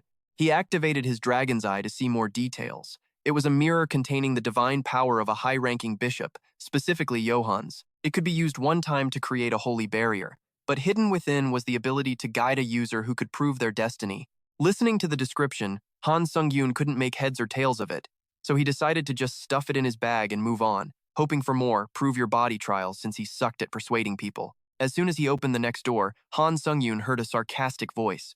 An outsider whose name I don't even know, yet you managed to get here so quickly. Johan must have gotten rusty. A female martial artist was sitting on a chair in the middle of the room. She was the bishop for the second trial. She introduced herself as Ren, then kicked things off by unexpectedly yeeting the chair she was sitting on straight at him. Han Sung-yoon caught the chair. Starting off this violently could only mean one thing. This was a trial of the body. Ren charged forward, her two fully inflated airbags leading the way. Ren swung her blade, and he recognized it as Sword Chi, but it felt like he'd used it before. Han Sung-yoon used his Thunder Sword Chi to slash a crescent-shaped wave at Ren, severely injuring her. But what she was interested in was the aura he was using. Basically, a normal challenger can't master aura, so Jen was pretty shocked since it's holy power granted by God to priests. She just couldn't believe that he, with 0 holy power, could control such a top-tier sword key skill. After that, Jen healed her wounds in the blink of an eye. Her damage was seriously fatal and came with that annoying holy power crap. From what he heard from the first priest, he didn't actually have to kill the bishop to pass the trial, so he wanted to try persuading Jen. But to persuade a girl, you need at least 7 tongues. How many of these physical trial rounds are there? Han Sung-yoon asked politely. But she didn't answer and got even more pissed off by his relaxed attitude, like he was sure he'd win. Just win first, then you can do whatever the hell you want. Jen charged forward, swinging her sword. Han Sungyoon stood still, waited for her to get close, then activated acceleration, knocking Jen's sword away and pinning her to the wall. Shut it, don't piss me off. Jen had no idea what just happened in that 1 second, while he just kept asking about the trial's progress. Are you planning on taking something with you? Jen asked. The admins all narrowed their eyes, waiting for his decision. But Han Sungyoon was already on that monk tang path, so he had zero interest in the female species. Why would you ask that? Who would come all this way just for that? Han Sungyoon shot back. In her eyes, he was just a clueless deer. According to Jen, there were 2 more physical trials. The trial of faith would start on the 5th and 6th stages, and the final one is the trial of divine power. But she told him he should just give up now, because no one has ever passed the 7th trial. Anyone who reaches that stage either goes insane or dies from bleeding out of every orifice. Han Sungyoon used his fire dragon's eye and knew she wasn't lying, so he had no choice but to believe her. Jen wanted to say her last words before she passed on. Fighting you was the most refreshing battle, but there's no way for you to pass this stage without finishing me off. Han Sungyoon wondered why she wasn't afraid of death. Jen burst out laughing, ecstatic. Afraid of what? I'll just return to the tower, that's all. Slice. Han Sungyoon split her head in 2. For some reason, he felt disgusted and knew he had to get out of there fast. At the next door, a bald old man with a long beard was waiting. He pointed the tip of his sword at Han Sungyoon as a greeting, introducing himself as Licilian, the sword of divine proof. Licilian summoned an aura blade, and a golden fire lit up in Han Sungyoon's eyes. Even though it was unstable, he was sure it was a flame sword. It was only the 3rd stage, and a flame sword already showed up. This meant from now on, he'd have to risk his life for real. After exchanging a few blows, Han Sungyoon found it weird that Licilian's physical abilities and techniques were no match for his, yet his sword ki kept getting dissipated. When he fought Nam Gong, he thought it was some high-level skill, but it was probably just because that dude was too strong. As for Licilian's flame sword skill, it wasn't anything high class. One more clash, and Han Sungyoon's sword ki fizzled out again. Even if your aura is strong, you can't destroy this sword. The only ones who can do that are those who can control even the things that cannot be seen, Licilian said firmly. The old man was weaker than him, but could still use a flame sword. This feeling was exactly like seeing some idiot who's dumber than you get a higher test score. It's so damn annoying. What the hell is this thing that cannot be seen? He had to destroy that sword, no matter what. Han Sungyoon charged forward recklessly. He had only one goal, destroy that sword. He had to win, even as Licilian was muttering about faith in God. Finally, the sword was cut in half. That's what you get for running your mouth during a fight. At that moment, Han Sungyoon realized something. The difference between sword ki and a flame sword was their source. The power of the flame sword comes from the user's will, a will strong enough to bear the burden. Haha, Licilian burst out laughing, causing even more blood to spurt out. The old geezer's eyes sparkled like some Mo anime character from the last century. Your sword ki is the original. It's more stable than mine because my flame sword is merely borrowed from the divine proof, but I believe you have completed the trial. Han Sungyoon didn't get why the old man looked so happy. Could it be that Licilian cared more about his achievement than his own death? It seemed the old man had some purpose, whether it was fanaticism or faith. Licilian's hands trembled.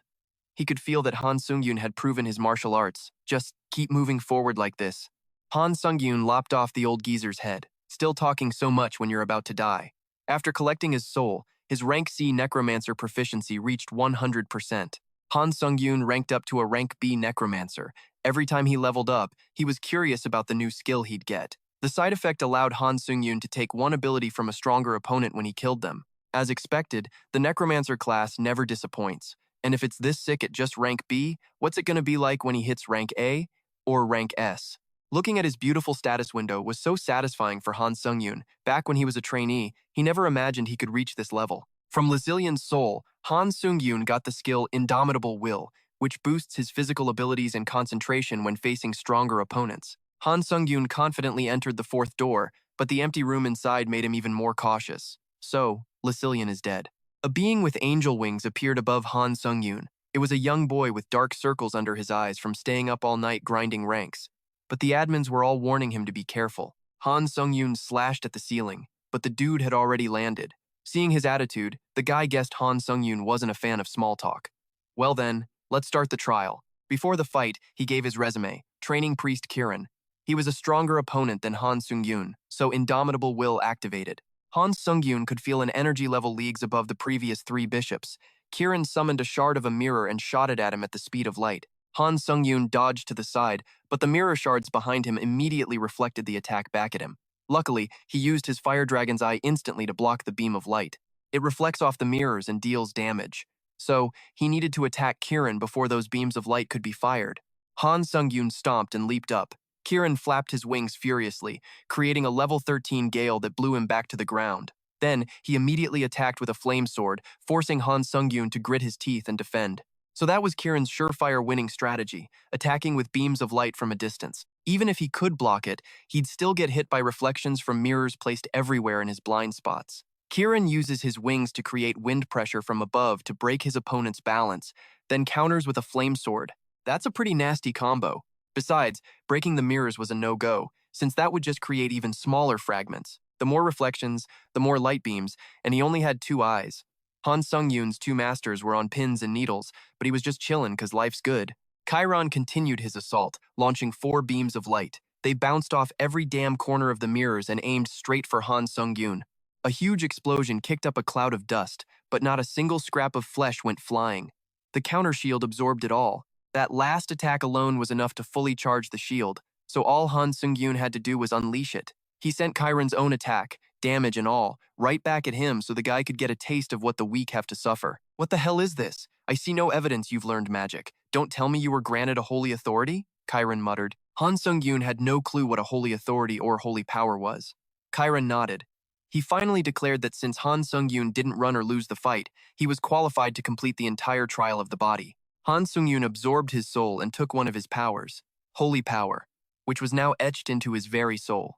Han Sungyoon's basic understanding was that holy power was the juice that the bishops here used, kind of like mana. After getting it, he could feel the energy in his heart but couldn't move it. And of course, it was different from mana.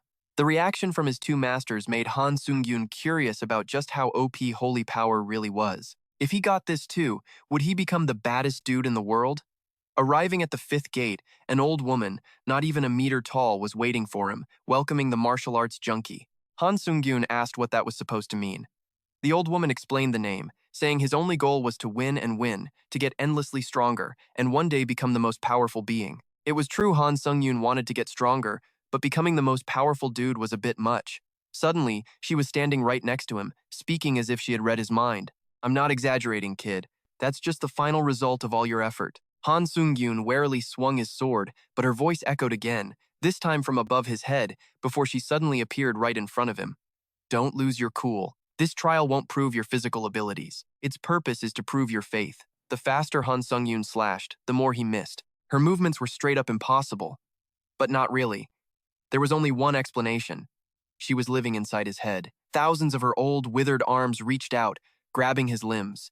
Han Sungyoon felt the strength drain from his entire body. The old woman's slimy mouth opened wide in front of him and swallowed him whole like a hamburger. She chewed on him for a bit, then spat him out and bluntly said, "Approved." Han Sungyoon was still freaking out, thinking he was inside her stomach, when he heard he'd successfully cleared the 5th gate. You can go now. The 5th trial begins with metacognition. In other words, only those with an insanely strong will were capable of looking directly into their own souls. She had sensed that powerful will in him. An unyielding will that would crush anyone just to become stronger. Turns out I still remember that feeling. That hunger to become stronger, no matter who you have to kill. That desire buried deep, deep down inside you. She raised her hand, speaking as if she were in a trance. Han Sungyoon was silent, not knowing what to say, even when she told him to go ahead and send her to the great beyond. No, Han Sungyoon's blunt refusal startled her. Since he'd already passed this gate, killing another person was just pointless. You have to ask something so obvious? Well, that's unexpected. Ho ho. If I'd known, I would have made you go through the entire trial. Hearing that just made Han Sungyoon want to slice that silver head right off. Finally, she shut up, patted him on the shoulder, and wished him luck on his journey ahead. Han Sungyoon walked deeper into the corridor, and the farther he went, the darker it got. The darkness gradually seeped through the mirror's surface, and soon he was falling into a pitch-black void where he couldn't even see his own 5 fingers. Suddenly, a voice echoed in his ear, startling Han Sungyoon. He immediately swung his sword on guard. Not this again, he thought. Yep, you guessed it. The person answered, having read his thoughts, because Han Sungyoon had once again entered the realm of consciousness. The old hag from before, named Henya, had planted a seed in him, which was how he could enter this place. So that's what she did when she patted his shoulder. Man, he'd let his guard down, but you don't need to worry too much. I'm watching over your physical body, the sixth bishop said, but that just made him feel even more worried. After she threatened to chop his junk off, Han Sungyoon was feeling pretty sketched out. He politely asked how to prove his faith. The nun laughed, satisfied. Now that's what I like to see. According to her, he was currently in the realm of consciousness, and all he had to do was look directly into his own perception to pass this trial. A person's perception is heavily influenced by their faith, but he didn't need to worry about it, since it would just feel like closing his eyes and falling into a dark void. Long story short, if he could perceive his own essence in the realm of perception, a place that's inherently invisible, he would pass. All right then. In the name of Alin, as the Inquisitor Nun, I declare the sixth trial. Begin. As she finished speaking, Han Sungyoon's entire body plunged into a dark body of water. Luckily, he reacted fast enough to not choke. Outside, Alan whispered in his ear. Surprised? The pain's pretty real, isn't it? You'd better find a solution fast, or you'll get to experience what it's like to drown in your own consciousness. When things get tough, skills get going. Han Sungyoon activated Mind Like a Rock, regained his composure, and got back in the game. It felt pretty good, and he could sense something had just zipped past his fingertips. Alan was pretty surprised by his resolve. She couldn't believe he was reacting by moving his physical body while his mind was lost in the realm of consciousness. Alan backed away from Han Sungyoon, who was swinging his sword like a madman in the real world. She silently told herself she had to keep it a secret that she'd almost killed him. After that, his physical senses started to return, albeit slowly. However, 2 hours had passed in the real world. Alan said this was monstrously fast and was pretty shocked. Han Sungyoon, on the other hand, was panicking inside. Time in the real world was passing way faster. If he stayed stuck here, 7 days would fly by and he'd die from timing out. He tried to feel his body and managed to activate the fire dragon's eye. He could see everything around him, but now he was in a sea of blood.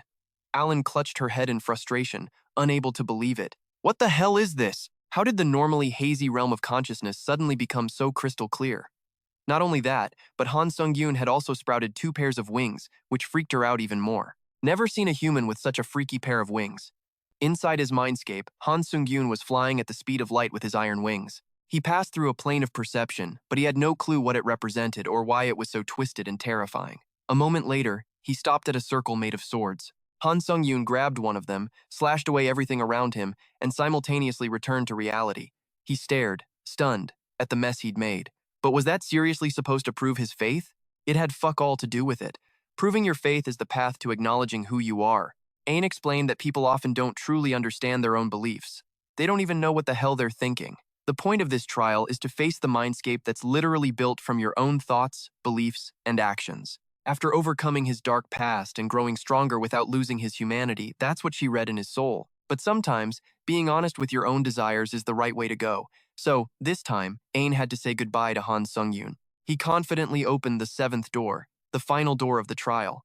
An eye on the ceiling stared right back at him. That's when he realized the examining deity was watching Han Sungyoon.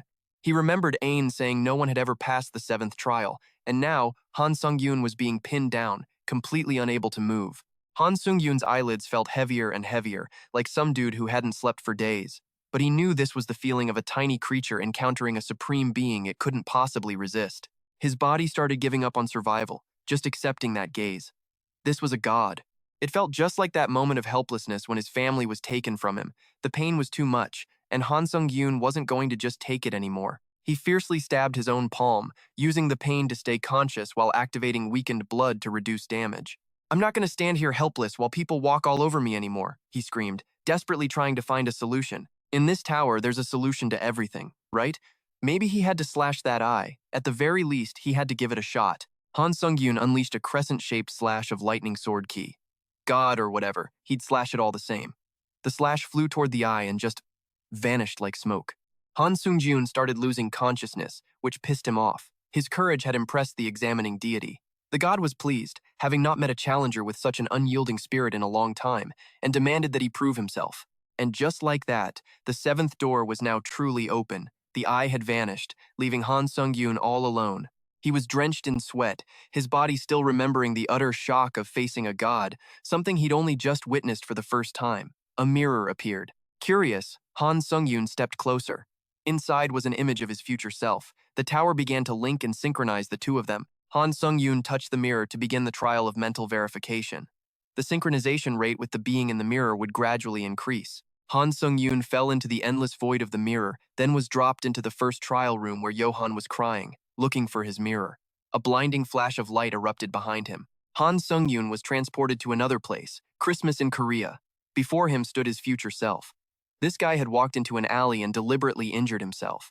Then, his own blood was controlled like a weapon, slaughtering countless innocent people. Han Sungyoon was enraged by the actions of his mirrored self. The synchronization rate began to increase, making his chest ache so badly it felt like it would shatter into a million pieces. The feeling was a disgusting cocktail of guilt, madness, and rage. "Is that you?" Johan's whining voice echoed in his ear. The ghost clamped his hands on Han Sungyoon's head and cast a spell. All of his mind-affecting skills had been sealed. Han Sungyoon immediately sliced the ghost of Johan's head in two, but the barrier didn't disappear. In a mental trial, protecting your psyche is everything. So with his mind-calming skill sealed, how the hell was he supposed to fight? Just then, a brilliant red light flared up from the alley. His mirrored self laughed in satisfaction, holding the life force of others in his hands. "If I knew it was this good, I would have started sooner." The synchronization rate increased to 20%, dealing Han Sungyoon a heavy mental blow. He fell into a state of abnormal key deviation, the pain so intense he coughed up blood. He couldn't believe that ruthless murderer was actually his future self. Sure, he was obsessed with power, but there was no way he'd do something so inhumane. Under the effects of the key deviation, his proficiency in monocircuit kept dropping, making him feel like he was being burned from the inside out. Just then, another one of Han Sungyoon's futures appeared. This version of him went to the Murim, called out the Alliance leader, and promised to spare everyone else. The Alliance leader, Ling Guan, appeared. He'd heard rumors of a madman called the Demon Sword running wild in the Murim world. What followed was an earth-shattering brawl between the two. In the end, the Murim was bathed in blood that day. Li Jingang had lost. Before being finished off, he asked him if he felt any shame for killing the very people he'd promised to spare. And his answer was no. To him, they were nothing but weeds on the roadside, fuel for his conquest. The synchronization rate shot up another 10%. Han Sungyoon's mind became even more of a wreck. As the locations in the mirror kept changing, after his other selves were killed thousands of times and grew stronger each time, he became no different from a monster cloaked in madness, obsessed with nothing but getting stronger. A mad monster who had never known defeat. The synchronization rate climbed relentlessly, hitting 50%. Now, Han Sungyoon could even feel the satisfaction of slaughter mixed in with the guilt and rage back in Korea. On a stormy night, Seung-hoon kicked down the rooftop door in a blind rage. "You think you can just walk away after pulling all this fucked up shit?" The future Han Sungyoon was carrying Baekmok's corpse, his face completely devoid of emotion. Lee Hae-yeon, trembling uncontrollably, screamed through her tears. "Why? Why would you choose to kill people just to get stronger? What's the reason?" "What a pointless question. I kill people because it helps me grow. That's it." He grinned with a delight that sent a chill down everyone's spine. Seung-hoon took off his mask and stepped forward. Tonight, the sky was filled with heavy rain and roaring thunder, perfect for him to use his powers. With the weather on his side, he was determined to deliver divine justice. The future Han Sungyoon casually waited for Seung-hoon to charge. To be fair, he couldn't have considered him an easy opponent, but that was only true for his past self. A single slash cut Seung-hoon clean in half, so fast he couldn't even react. His bisected body collapsed in front of Lee Hae-yeon, leaving her completely speechless. Meanwhile, Sungyoon was trying to drag himself through a gnarly sea of blood. One wrong move, and he'd be swallowed whole by this psycho's mind. They were only halfway synced, and he already felt like his mind was being ripped in two. The assimilation kept getting stronger, making Sungyoon's mana circuits even weaker. He started slashing wildly at thin air, but it was totally useless. Assimilation hit 70%. The mental shock was so intense, Sungyoon couldn't even tell the difference between pain and pleasure anymore. He sank into the pool of blood, looking like he was about to merge with it, a stupid grin on his face and his eyes totally blank. Then, a memory hit him. Wait. Hadn't he swiped a mirror full of Johan's holy power before? He scrambled to pull it out and create a holy shield to cut down on the mental noise and protect his damn head. The barrier around Sungyoon's head was finally gone. The weird aura vanished. Just then, the psycho's body froze right before it could kill Lee Hae-yeon. From inside its body, Sungyoon ripped the bastard in half and burst out, declaring, "I'm not gonna let myself get eaten alive." The system announced he'd cleared the mental trial, proving his faith was unshakable. The moment the mind test ended, he was back in front of the mirror. Turns out, the whole time he'd just been standing there, screaming his head off at the mirror. His two masters were just relieved that Sungyoon was back to normal. The god of scrutiny was super impressed with his performance and wanted to meet him. The stone floor beneath him cracked and vanished. Sungyoon was forcibly teleported to the divine realm.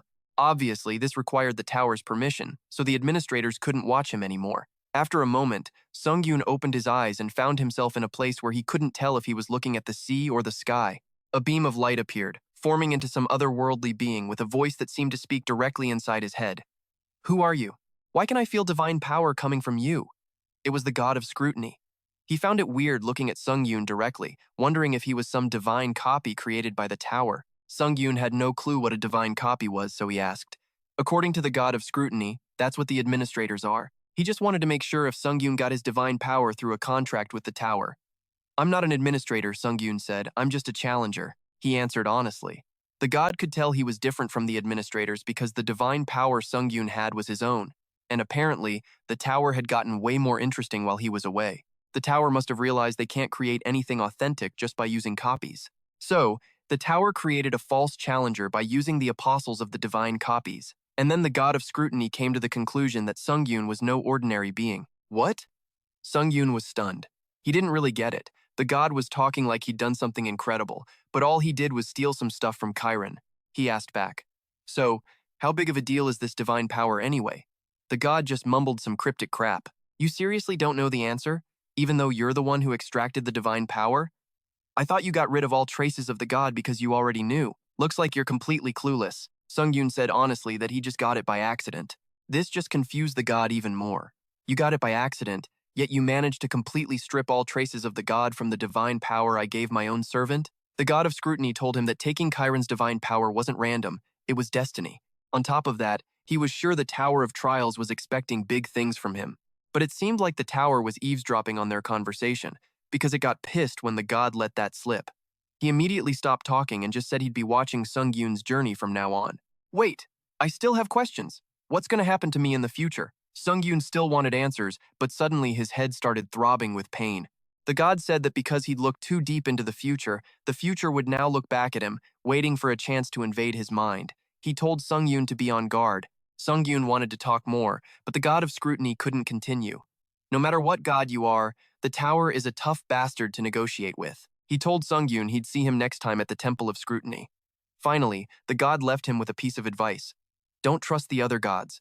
They see you as an enemy now." After that, Sungyoon was warped back to the waiting room with a ton of rewards. He replayed the dreamlike conversation he'd had with that transcendent being. He'd said that absorbing Chiron's divine power was fated. That means the tower wanted him to do it. On top of that, he also said the tower had high hopes for a false challenger like him. So let's say the tower was behind everything. From him being able to make a contract with an administrator, to him extracting divine power from Chiron. What the hell is their endgame? Sungyoon started connecting the dots. The administrators, the divine copies, the divine power creating a false challenger, and finally, don't trust the other gods. After racking his brain for a while, Sungyoon's conclusion was, he didn't understand jack shit. This feeling sucked.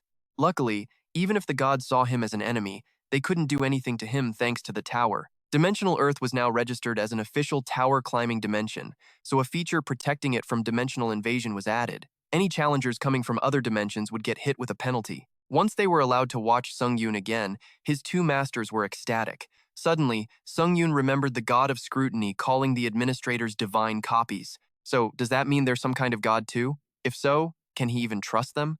Sungyoon bit his lip, feeling helpless. Right now, he couldn't trust anyone. This is so screwed up. To test his theory, he went straight into the Iron Blood realm. The Iron Blood monarch saw him and rushed out, asking if he was okay. But Sungyoon didn't say a word. He just straight up attacked her with his sword, leaving the Iron Blood monarch totally stunned. He asked coldly, "Are all you administrators working with the tower to use me?" Hearing his question, the Iron Blood monarch figured out what was going on. He was probably still messed up from the psychological test. Sungyoon kept attacking, so the Iron Blood monarch said, "Snap out of it, stop tripping." Sungyoon fired off sharp shards of coagulated blood. He was convinced there was some connection between the administrators and the tower to exploit the challengers. "That makes zero sense," the Iron Blood monarch said as she batted away his blood attacks. "Get a grip on your emotions, Han Sungyoon. Why do you keep telling me to get a grip? I'm perfectly sane." Sungyoon laughed like a complete psycho, just like his future self. The Iron Blood monarch signaled for him to stop, but Sungyoon was basically like, "Not a chance," and half of her house went up in flames. "You mess with my house, you've pissed me off." The iron-blooded king gritted her teeth in frustration, summoning a crap ton of swords from the sky and letting them rain down. Han Sungyoon, acting all cool, managed to dodge them all, but she'd already appeared behind him, grabbing his head. "Where do you think you're going?" A second later, Han Sungyoon's face was buried in the snow, but he still managed to swing his arm and slice off a bit of the iron-blooded king's hair. This time, she was done being patient, creating a barrier of swords to block him. Half a day later, Han Sungyoon was mumbling, "I'm sorry, I'm sane now, so please, can you untie me?" His entire body was tied up and hung like a cocoon in front of the iron-blooded king. Obviously, she couldn't keep him tied up forever, but she was afraid he'd blow her whole house away next time. She figured that the person she saw when Han Sungyoon thought he was sane was actually a remnant of the abyss that hadn't been completely removed from his body yet, and it was temporarily messing with his personality. Even if he got all twisted, at the end of the day, it was still based on his current questions and doubts. So now, the iron-blooded king was going to give him some answers. Nobody can read the tower's mind, not even the administrators. As for the tower expecting anything from you, fat chance. After saying that, she untied Han Sungyoon in the laziest way possible. From what she knew, the tower had never revealed its intentions to any challengers. So, the idea of the tower having expectations for a challenger was completely ridiculous. Han Sungyoon said that the god of scrutiny told him so. The corner of the iron-blooded king's mouth twitched. So that was the solid foundation for his belief. "Like I said, I'm also a subordinate of the tower," the iron-blooded king said. She felt relieved when he finally sat down to drink some tea. "This is a specialty made from the urine of a black dragon, so it's super rare." Han Sungyoon's face turned green. He would have rather she hadn't said anything. He added that the god of scrutiny also said the administrators were divine replicas created through a contract with the tower. But the iron-blooded king couldn't tell him about that just yet. He'd find out soon enough. Han Sungyoon's final question was about the ultimate desire of the administrators. Because the White Crane Swordmaster had already spilled everything about it to him, but why hadn't she, his master, said a single word? "It's because I'm scared," said the iron-blooded king. She could see he was looking down on himself, obsessed with his own growth. That's why she knew he'd throw himself at those desperate wishes like a moth to a flame, all for the sake of his growth. "It's because I have no talent," Han Sungyoon said sadly. The iron-blooded king didn't know what his definition of talent was, but he'd find out about his own abilities soon enough. Everything would be revealed in the 12th floor trial. After that, Han Sungyoon returned to the waiting room. He was always obsessed with the word talent, something no one could change. In the world of hunters, there are 3 types of aptitudes: skill acquisition, stat growth, and trait awakening. They're known as the 3 gifts of a hunter. But Han Sungyoon, aside from having the main character label since birth, had none of those talents. He couldn't acquire skills, his stats wouldn't increase, and he couldn't even awaken a single trait. After joining the Tower of Trials, a lot changed, but the truth didn't. He was a talentless loser who couldn't grow because of his trait. The iron-blooded king must have been mistaken about his talent. If he had something like that, he would have become a famous hunter without even coming to this tower.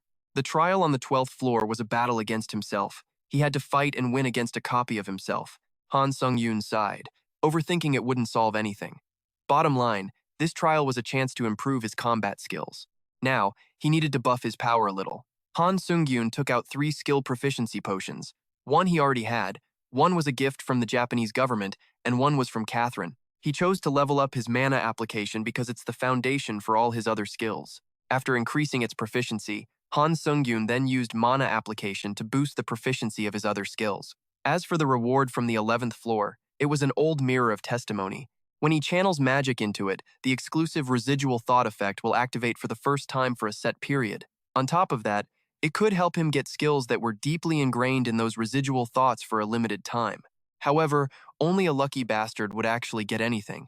Han Sungyoon activated the mirror. Just as he thought, the residual thoughts in his mind were from his future self. The mirror randomly gave him a skill that was deeply ingrained in his subconscious: combat focus. Han Sungyoon combined it with a skill he already had to upgrade: combat focus. The new effect increased his concentration by 20 times, but using it too much required a corresponding recovery ability.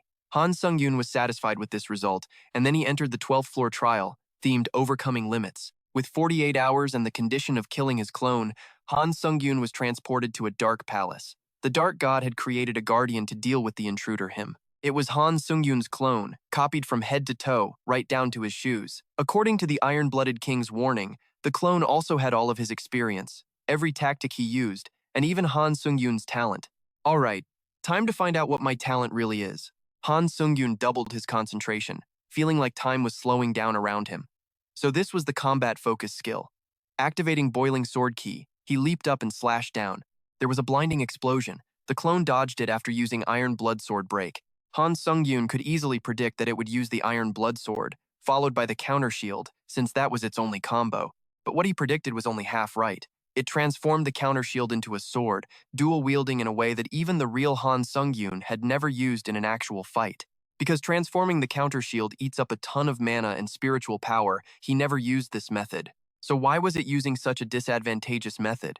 Dual wielding wasn't even viable, but this was a fight for survival. He couldn't even understand his own clone. If it thinks it can beat the real deal like that, it's dreaming. Han Sungyoon clashed with it for a few moves, and though it wasn't super obvious, he could feel he was the one losing out in terms of skill.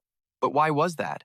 Was it because of indomitable will? He had the advantage in items, which helped it activate the skill, so now its physical strength was greater than his, and if it maxed out its concentration, that stat would become transcendent. But the bigger problem right now was that the swordsmanship it was using belonged to Nam Gong Huk. That was a sword style that could push him back. Han Sungyoon had only faced him once, but he clearly remembered those fanatical eyes and that arrogant attitude of his that looked down on everyone. That style didn't rely on any special skills or abilities, just pure swordsmanship, which made him wonder if ultimate swordsmanship could actually surpass skills. The clone didn't use any skills, so Sungyoon figured he couldn't learn that sword technique. So this was the true talent the Iron-Blooded King was talking about. From this point on, his clone was already stronger than him. Indomitable will activated. The system judged him to be at a disadvantage even though Sungyoon had the edge with items. His clone was steadily improving while he, the original, was falling behind. Sungyoon couldn't swallow this insult. He cranked his concentration up 10 times to fight the clone, but he was the one who ended up bleeding. Sungyoon could see it clearly now this thing was a monster, not some damn copy of him. He jacked his concentration up to 15 times, managing to slip behind the clone and land a counterslash. Then, using his fairy wings, he flew at max speed, combining it with 17 times concentration to pour everything into one final strike. Gotcha. The clone sat on the ground, raised one hand, and squeezed its own blood vessels, causing its arm to explode to block Sungyoon's view. Then, it vanished behind the spray of fresh blood. While Sungyoon was busy searching for it, a light flashed behind him. The clone was using a strange new move that shot out from its sword, looking like a cannon aimed straight at Sungyoon. He was stunned. Was he really going to die this time? Not a chance. He's the main character, after all. Sungyoon managed to increase his concentration to 20 times, entering the over-limit concentration state. He brushed the dust off his face and cursed. Holy shit, that was close. You think a cheap-ass knockoff can mess with the original me? And don't make fun of his crazed expression. The over-limit concentration state has a side effect of making you mentally unstable. After hearing Sungyoon's taunt and his confident tone, his clone charged forward again at the speed of light. Before he could even prepare, the tip of the blood sword appeared right before Sungyoon's shocked eyes. The immense force from the clone sent Sungyoon flying backward, creating a long streak of light. His impact with the wall created a cloud of dust and sent shattered rocks flying. As the dust settled, Sungyoon reappeared, clenching a fist so hard that drops of blood formed, his eyes sharp and deadly. He swung his arm, and a dense mana appeared. Those drops of blood followed the direction of his finger and shot straight forward. The clone immediately moved at high speed to dodge, and the blood moon mana rays slammed into the pillars behind it, creating sounds of destruction. The clone's eyes flashed with confusion for a second, and as it looked over, a single drop of blood had already hit its shoulder. A successful counter! The clone was slammed into a wall, shattering the pillar and sending debris flying. Sungyoon smirked and asked mockingly, "How's that taste?" Before he could get an answer, the smoking figure of the clone appeared behind him, its eyes flashing with killing intent. Sungyoon realized it, and his smile vanished. The clash was so fast that nothing could be seen clearly, only a blinding flash of energy. It exploded right in the middle of the arena. The two figures slid back to opposite sides. A wound appeared on the clone's shoulder, but a blue healing light immediately appeared, quickly mending it. Sungyoon still acted confident, but with a hint of worry, he looked over and remarked, "You bastard. You're pretty strong." Meanwhile, somewhere outside, Iron Blood was watching through a white magic circle. Seeing the challenger's predicament, she couldn't stay calm. She slammed her teacup down on the table and exclaimed, "Again?" Iron Blood held her head and sighed. "This is so weird. I'm not supposed to interfere, but I can't just stand here and watch either." She glanced behind her and flashed a sly grin. "I'm a little worried about the tower's reaction." Immediately, a system notification appeared, stating it was contacting the challenger, Sungyoon. Instantly, the screen in front of her shattered. Iron blood was seen covering her face and letting out a soft growl as the tower immediately intervened. The administrator's message was temporarily disabled to prevent interference. Ironblood continued to smile, satisfied. Please forgive me. I just wanted to give him a little hint. Back inside the tower floor, Sungyoon stared at his bent backward finger with a look of pure shock. Then, his left hand went out of control, punching him in his own face, causing Sungyoon's eyes to flash red. The self-inflicted punch sent him sliding back a bit, while the clone stood there, looking completely baffled. Sungyoon smiled as he popped his fingers back into place, muttering, "Damn it, that was dangerous." Right in the middle of a fight, he then roared in fury, "Stop messing with this body and know your damn place!" But deep inside Sungyoon's sea of consciousness, something was pulling at him, trying to control his body. No matter how much he struggled, he could only cry out, "Again?" Strands of fresh blood clung to his body. Sungyoon groaned loudly. "I thought I was done with that annoying future self after the last trial. This is so damn frustrating." He swung his arm violently, trying to break free of the control. His blood-red sea of consciousness was now swirling with vortexes of black blood. Suddenly, a voice echoed, startling Sungyoon. "I'm fighting because you're about to die, and you're not even a little bit grateful." A different version of Sungyoon appeared in his mind. He could do nothing but curse at him. "You bastard." This was his future self. Sungyoon continued to struggle and scream, "Get out of my body right now, you son of a bitch." While he was gritting his teeth in defiance, his future self's voice rang out again. "You still don't get it, you idiot. Take a good look at the situation," he said with a condescending smirk. "You've trained for so long and even climbed to the 12th floor of this tower, yet you can't even face yourself." Sungyoon hung his head, his frustration clear on his face, as his future self continued to mock him. The pitiful bastard couldn't take the insults anymore. He clenched his fist and fought back with a question. "So what?" Sungyoon's hand broke free from the control, aiming straight for his face. In response, the future self raised 2 fingers and flicked them lightly. Instantly, countless pillars of blood erupted from below, forming magic circles. They formed a cage made of black blood, trapping Sungyoon inside. The other him just laughed coldly, turned, and walked away. He furiously punched the barrier in front of him, screaming, "Where do you think you're going? Get over here, you bastard!" In response, his future self just called Sungyoon a lunatic. He stood there dumbfounded, listening to the lecture. "Should I teach you something? If you don't drop that habit of relying on your skills, you'll never be able to use real techniques, you moron, got it?" The future self kept walking, continuing his lecture. "You should just stay in your place and watch for the rest of your life." His body slowly sank into the sea of consciousness with a final declaration. "From now on, I'll be in control of your body, you pathetic thing." It left Sung standing there all alone, gripping the bars and screaming his head off. Outside the tower, a slash carrying a pale blue mana flew towards the clone. The clone quickly raised its twin swords to block, but its body was still pushed back. The future version of himself now stood there, sword in hand with glowing eyes, murmuring, "All right, I get what's happening. I know this feeling." Just then, the system displayed a notification, much to his confusion. The administrator, Iron-Blooded King of Violence, has sent an item, Black Dragon Essence, a spiritual medicine created after refining Black Dragon liquid. When used, spiritual power and resistance will be enhanced, and the mind will be cleared. Inside his sea of consciousness, Sung was startled, his eyes flying open as if he'd realized something. Using every ounce of strength he had, he reached out, grabbed the bars, and pulled them apart to escape. Sungyoon tried to use what little energy he had to seize control of his left arm, which pissed off Sungyoon's main body a little. While he controlled his left arm to grab the item that had just been sent to his system inventory, the clone stood there scolding. "This damn bastard is at it again." Sungyoon successfully took out the Black Dragon Essence. He opened his mouth, trying to use it, but unfortunately, the clone lunged forward, using its blood sword to slice his arm clean off, sending it flying out of his control along with the severed hand. In his sea of consciousness, Sung struggled, kicking his feet to leap up. Outside, his main body did the exact same thing, while Sungjoon's mouth was stretched wide open. Somehow, he had used all his strength to bite and shatter the vial, absorbing the Black Dragon Essence. Because of this, the clone slid backward.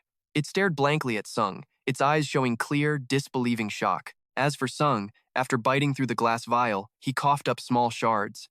He gave a cold smirk, raising a hand to wipe the blood from his mouth, his voice dropping into a provocative taunt.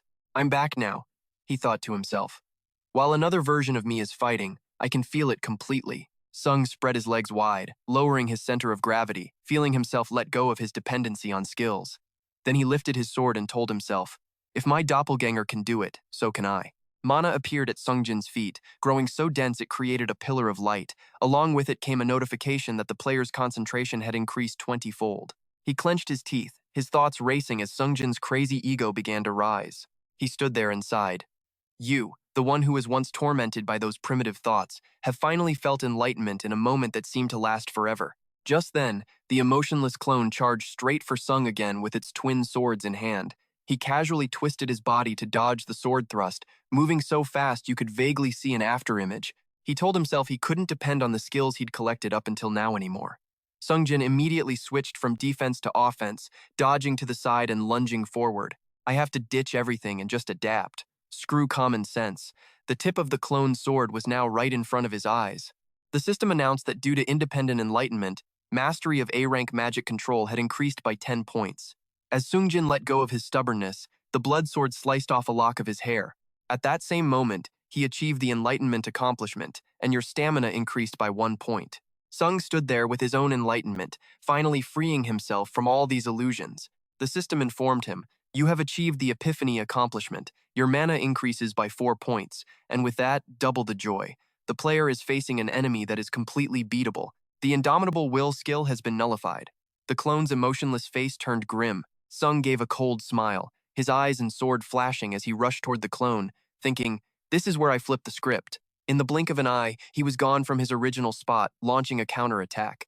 Sung attacked the clone with sharp, zigzagging mana slashes, pushing it back and giving it no chance to fight back. As he slashed, he thought, using Nam Gong Huk's level of swordsmanship, it feels kinda different. Like a real swordsman. The relentless attacks forced the clone onto the back foot, constantly retreating. But Sungjin didn't stop attacking. His eyes were determined as he thought about the maximum speed he could reach by using the windwalk and instantaneous acceleration skills. Just when it seemed like he had it, the clone suddenly stopped, kicked hard off a pillar, and changed its direction. Although Sung still managed to unleash a horizontal slash, it had successfully moved behind him. The clone leaped up, crossed its 2 blood swords, and unleashed a cross-shaped slash aimed at his back. Sung spun his body like a vortex, easily weaving between the 2 sharp streams of sword ki. Right after neutralizing the sneak attack, ignoring the crumbling rock and debris behind him, he landed lightly with a smile on his face. The clone's eyes widened in utter amazement. Although it had no emotions, the fact that he'd nullified the attack so easily was genuinely surprising. As if not to give Sungjin a chance to breathe, the clone charged forward to attack again. He quickly unleashed a slash in response, thinking, facing off against the clone like this, everything is becoming clearer and clearer. Now I'm looking at it from an observer's point of view as it uses its skills. And only now am I starting to understand the very origin of those skills. Sung smiled, totally satisfied after figuring everything out, not to mention fighting at such an insane speed. He then unleashed a vertical slash that forced the clone to block with its twin swords. The immense force caused the stone floor to crack, and a grimace formed on its face. Sung continued to observe the clone's every move. Everything was becoming clearer. After it attacked, he dodged and felt satisfied. What's more, I'm slowly perfecting this origin. I can even feel all the useless movements that can be removed from the clone's swordsmanship. An image of Nam Gong Huk appeared behind the clone, using a similar sword technique. Sung silently judged the clone. It can't perfectly execute Nam Gong Huk's real sword style. Because of its limited skill, it's just focusing more on mimicking Nam Gong Huk's actions, that's all. At that moment, the iron-blooded sword's special skill was activated.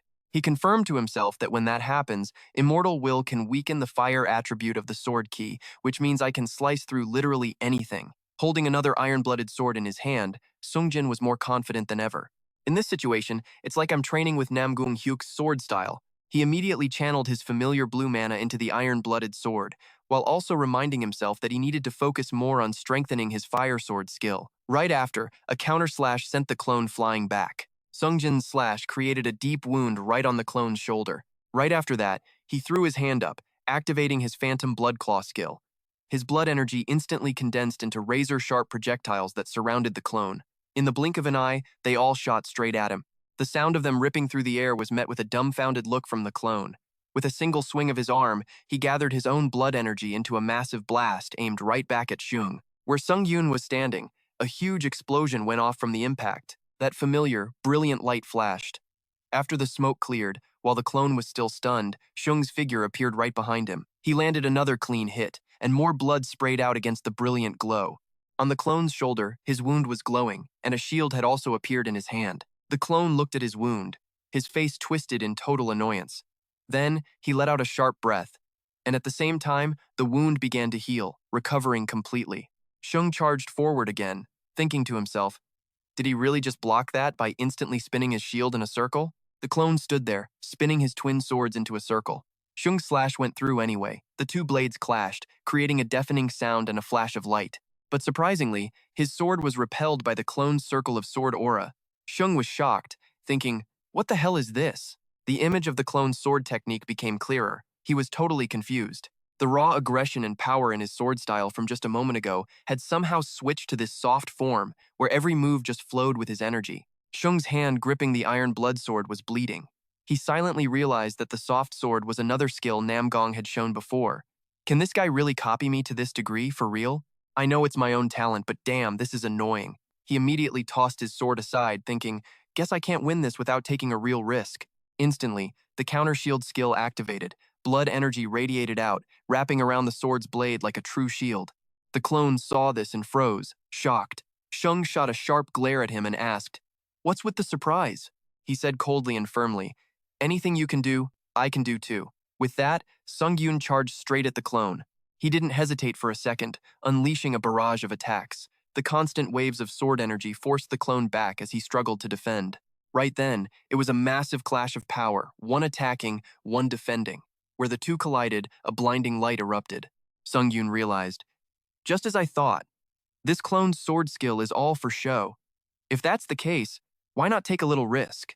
As soon as the thought crossed his mind, he spun around, turning his back to the clone, then suddenly launched a kick right into his chest. The powerful kick sent the clone flying, but he was no pushover.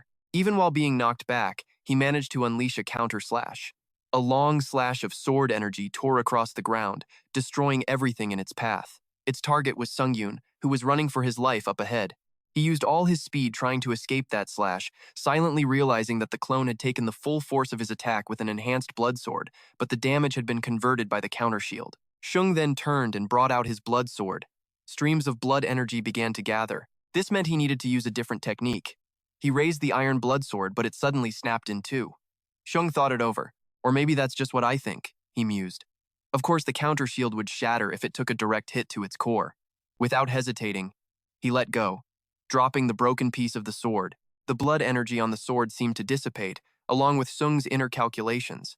Hey, clone, if you're really me, then right now, with the energy from the sword's rebound unleashed and my fatal attack ready to go, you'd see this as an opening. And just as he expected, seeing his chance, the clone dove down with a cold smile, his eyes flashing with murderous intent. He brought a massive amount of energy crashing down right where Sung was standing. The ground around him shattered from the shockwave, but at that moment, Sungyoon unexpectedly broke into a huge grin. Now that I've achieved my goal, I'm at my absolute strongest. I'm insanely powerful, aren't I? But strangely enough, he let the clone land a kick, sending himself flying backward. Whether it was on purpose or not, Shung tumbled a few times from the hit. He quickly landed, regained his balance, and knelt there, looking over. Before he could even catch his breath, the clone's shadow appeared with a killing blow, striking down so fast Sungyoon couldn't react. You'd think this would have put him in a corner, but nope. Sungyoon just gave a wicked, cold smirk as he raised his glowing hand, a triumphant look on his face. In his mind, gotcha. The blood blade suddenly pierced through the clone's chest, making him scream in pain as blood spewed out endlessly. A bloody hand gripped the sword stuck in the clone's body. His eyes were dazed, his face twisted in confusion. The iron blood sword that Sungyoon had discarded, along with this clone's impatience. He gritted his teeth, beads of sweat appearing on his face. He smirked, satisfied, thinking to himself, using those two things actually worked. I'm gonna win this. Time for the grand finale. Finishing his thought, Sung charged straight towards where the clone was kneeling. But surprise, the damn thing stood up and let out a blood-curdling scream. Even with the sword still stuck in its body, it charged forward, and the energy radiating from it took Sungyoon by surprise. The clone's body mutated, growing huge and ferocious. It spun around, aiming right where he was standing. Sung stood there wondering, what the hell is going on? The clone was now rushing at him with a massive, sharp-clawed hand. It attacked like a maniac, making the ground shake and shatter. Sungyoon had to bolt to dodge, not daring to look back. Suddenly, the clone horrifically bit off 4 of its own fingertips, holding them in its mouth. Then it used its internal energy to launch them forward, the sharp fingers flying like darts. Their target was Sungyoon up ahead. He used all his agility, zigzagging to dodge them. Sungyoon thought anxiously, what is this monster now? Even its attack pattern changed. This is going to be tough. In front of him now was the thick wall of the tower, a serious obstacle.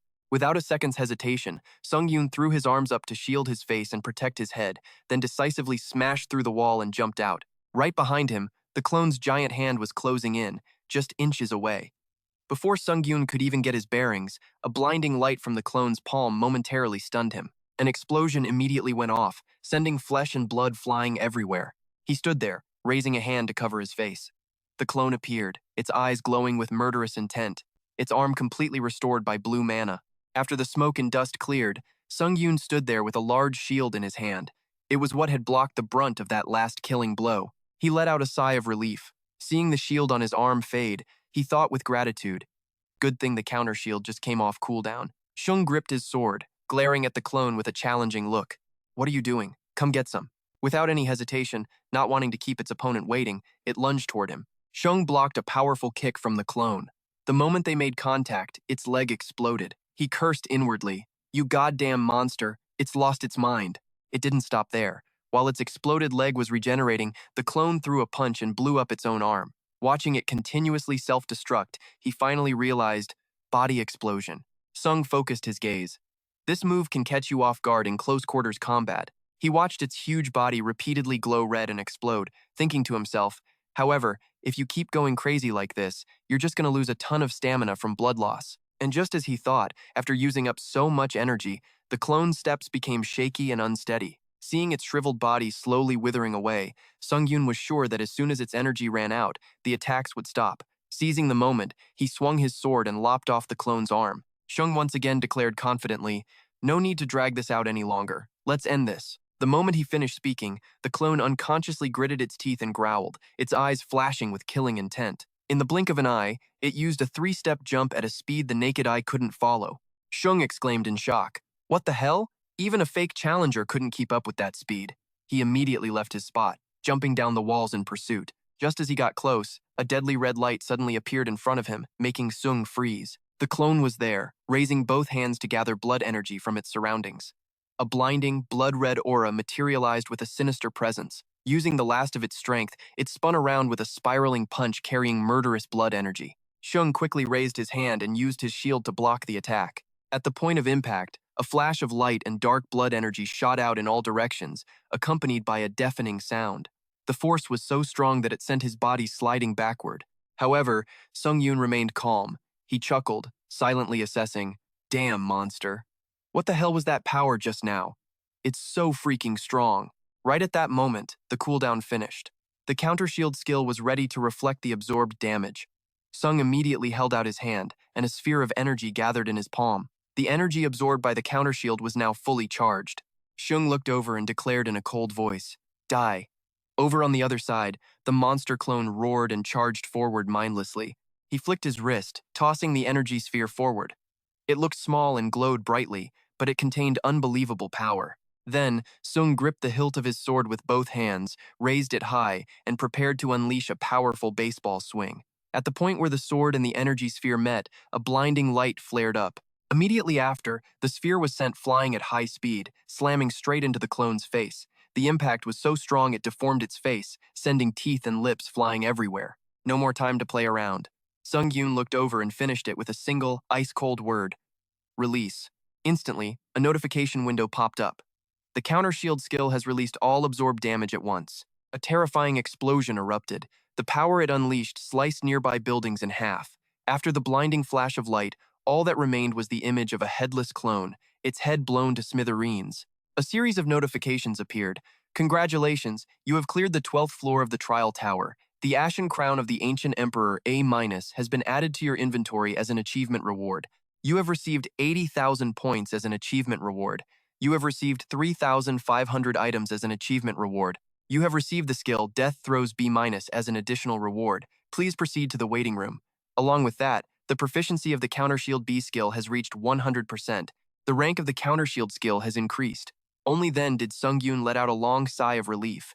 Immediately after, the Combat Focus skill turned off. Combat Focus has exceeded its usage limit and requires recovery. Instantly, something surged up from below, making his cheeks swell. Shung doubled over, coughing up a huge wad of blood with painful, racking hacks. Dark crimson splattered onto the floor, the sound mixing with the whistling wind of the tower. The skill Weak Blood has been activated. Shung thought to himself. Weak Blood. It can cure negative effects caused by combat focus. His body was already recovering. He breathed a sigh of relief. Without a cheat skill like Weak Blood, there was no way he could have gotten this far. Shung looked ahead and wondered when he'd ever be able to climb the tower without it kicking his ass like this. Was that even possible from the start? All of a sudden, something freaky started happening to the clone's corpse. A sphere of blood appeared on it and began absorbing all the blood aura around it. Sung glanced over, a little confused and hesitant. My soul is a bit different. Interesting. A message from an admin appeared. The restrictions preventing help and communication have been lifted. The message was about the iron-blooded Tyrant King admin complaining about the penalty she got just for giving her contractor a cup of tea. The iron-blooded Tyrant King said it's in your best interest to treat her well in the future. Without a second thought, Shung mumbled his agreement. You got it. He spoke up to thank her, thinking to himself, I just accidentally stumbled upon some new intel. If admins interfere too much with their contractors, they get penalized. At the same time, Sung remembered when the iron-blooded Tyrant King had sent him an item, a B-rank item from the Black Dragon, a potion made from the Black Dragon's blood. After using it, his mental strength and resistance would increase, and his mind would be enlightened.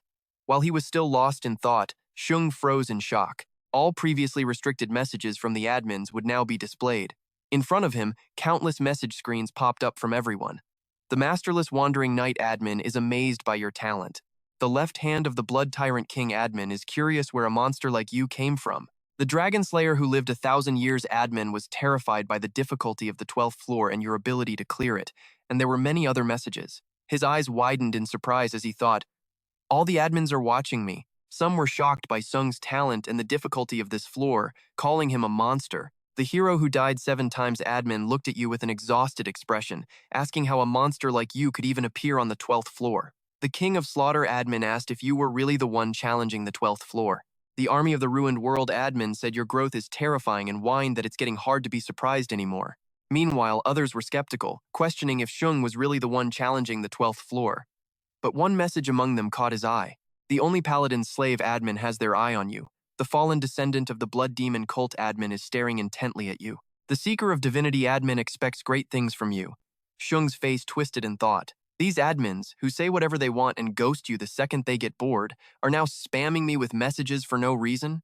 He stood there, looking up, and asked, why is everyone acting like this? Why? Out of everyone, why me? Shung wondered, someone who already has a contractor? Why are they trying so hard to impress me? A glint appeared in his eyes as he realized something. Could it be that the admins now have an expanded system and can send requests to me? As Jung stood there, lost in thought, their attitude towards him was slowly proving his suspicions right. He couldn't help but flash a wide, predatory grin. Looking at the pile of messages in front of him, Shung mumbled, come to think of it, if the system expands later, it'll be a huge advantage for the admins who haven't signed a contractor yet. After doing some mental calculations, he spoke up, you guys think it's cool to just dump a ton of messages on me like this? Shung continued, do me a favor and provide the traits I'm asking for. That way, I might remember the ones who did when the system expands later. The response from them was immediate. The Dragon Slayer who lived 1,000 years admin is annoyed by the challenger's arrogance. The fallen descendant of the Blood Demon cult admin scoffed and said, not a chance. The Army of the Ruined World admin said you're getting way too cocky and should know your limits. He smiled, pleased. As you all know, it's first come, first served. I'm only taking 3 of you. Shung's declaration sent the admins into a surprised and frantic frenzy. They responded quickly. The fallen descendant of the Blood Demon cult admin has added a trait to the contractor's unique shop. The Army of the Ruined World admin has added a trait to the contractor's unique shop. The Dragon Slayer who lived 1,000 years admin has added a trait to the contractor's unique shop. After receiving the traits, he was completely unfazed. Shung glanced at the blood aura next to him, deep in thought, and now there's only one truly important thing left. The sphere on the clone's body was still there, endlessly radiating a dense energy. He looked down, silently assessing it. An enemy with not just the same stats, but the same skills and traits too. What will I get after I absorb its soul? Right after that, the system announced, you have absorbed the soul of the fake challenger, Shung. Proficiency has increased by 28%. He stood on the spot, raising his hand to absorb it all without missing a drop. What followed was an incredibly important notification. The soul of the fake challenger Sung has perfectly merged with the soul of the challenger Sung. The trait Divine Power has met its conditions and is now activating, attempting to extract divinity. His eyes went wide as he blankly repeated, "Extract? Divinity?" A series of notifications appeared. By absorbing the soul of the fake challenger Sung, your stats have been permanently enhanced.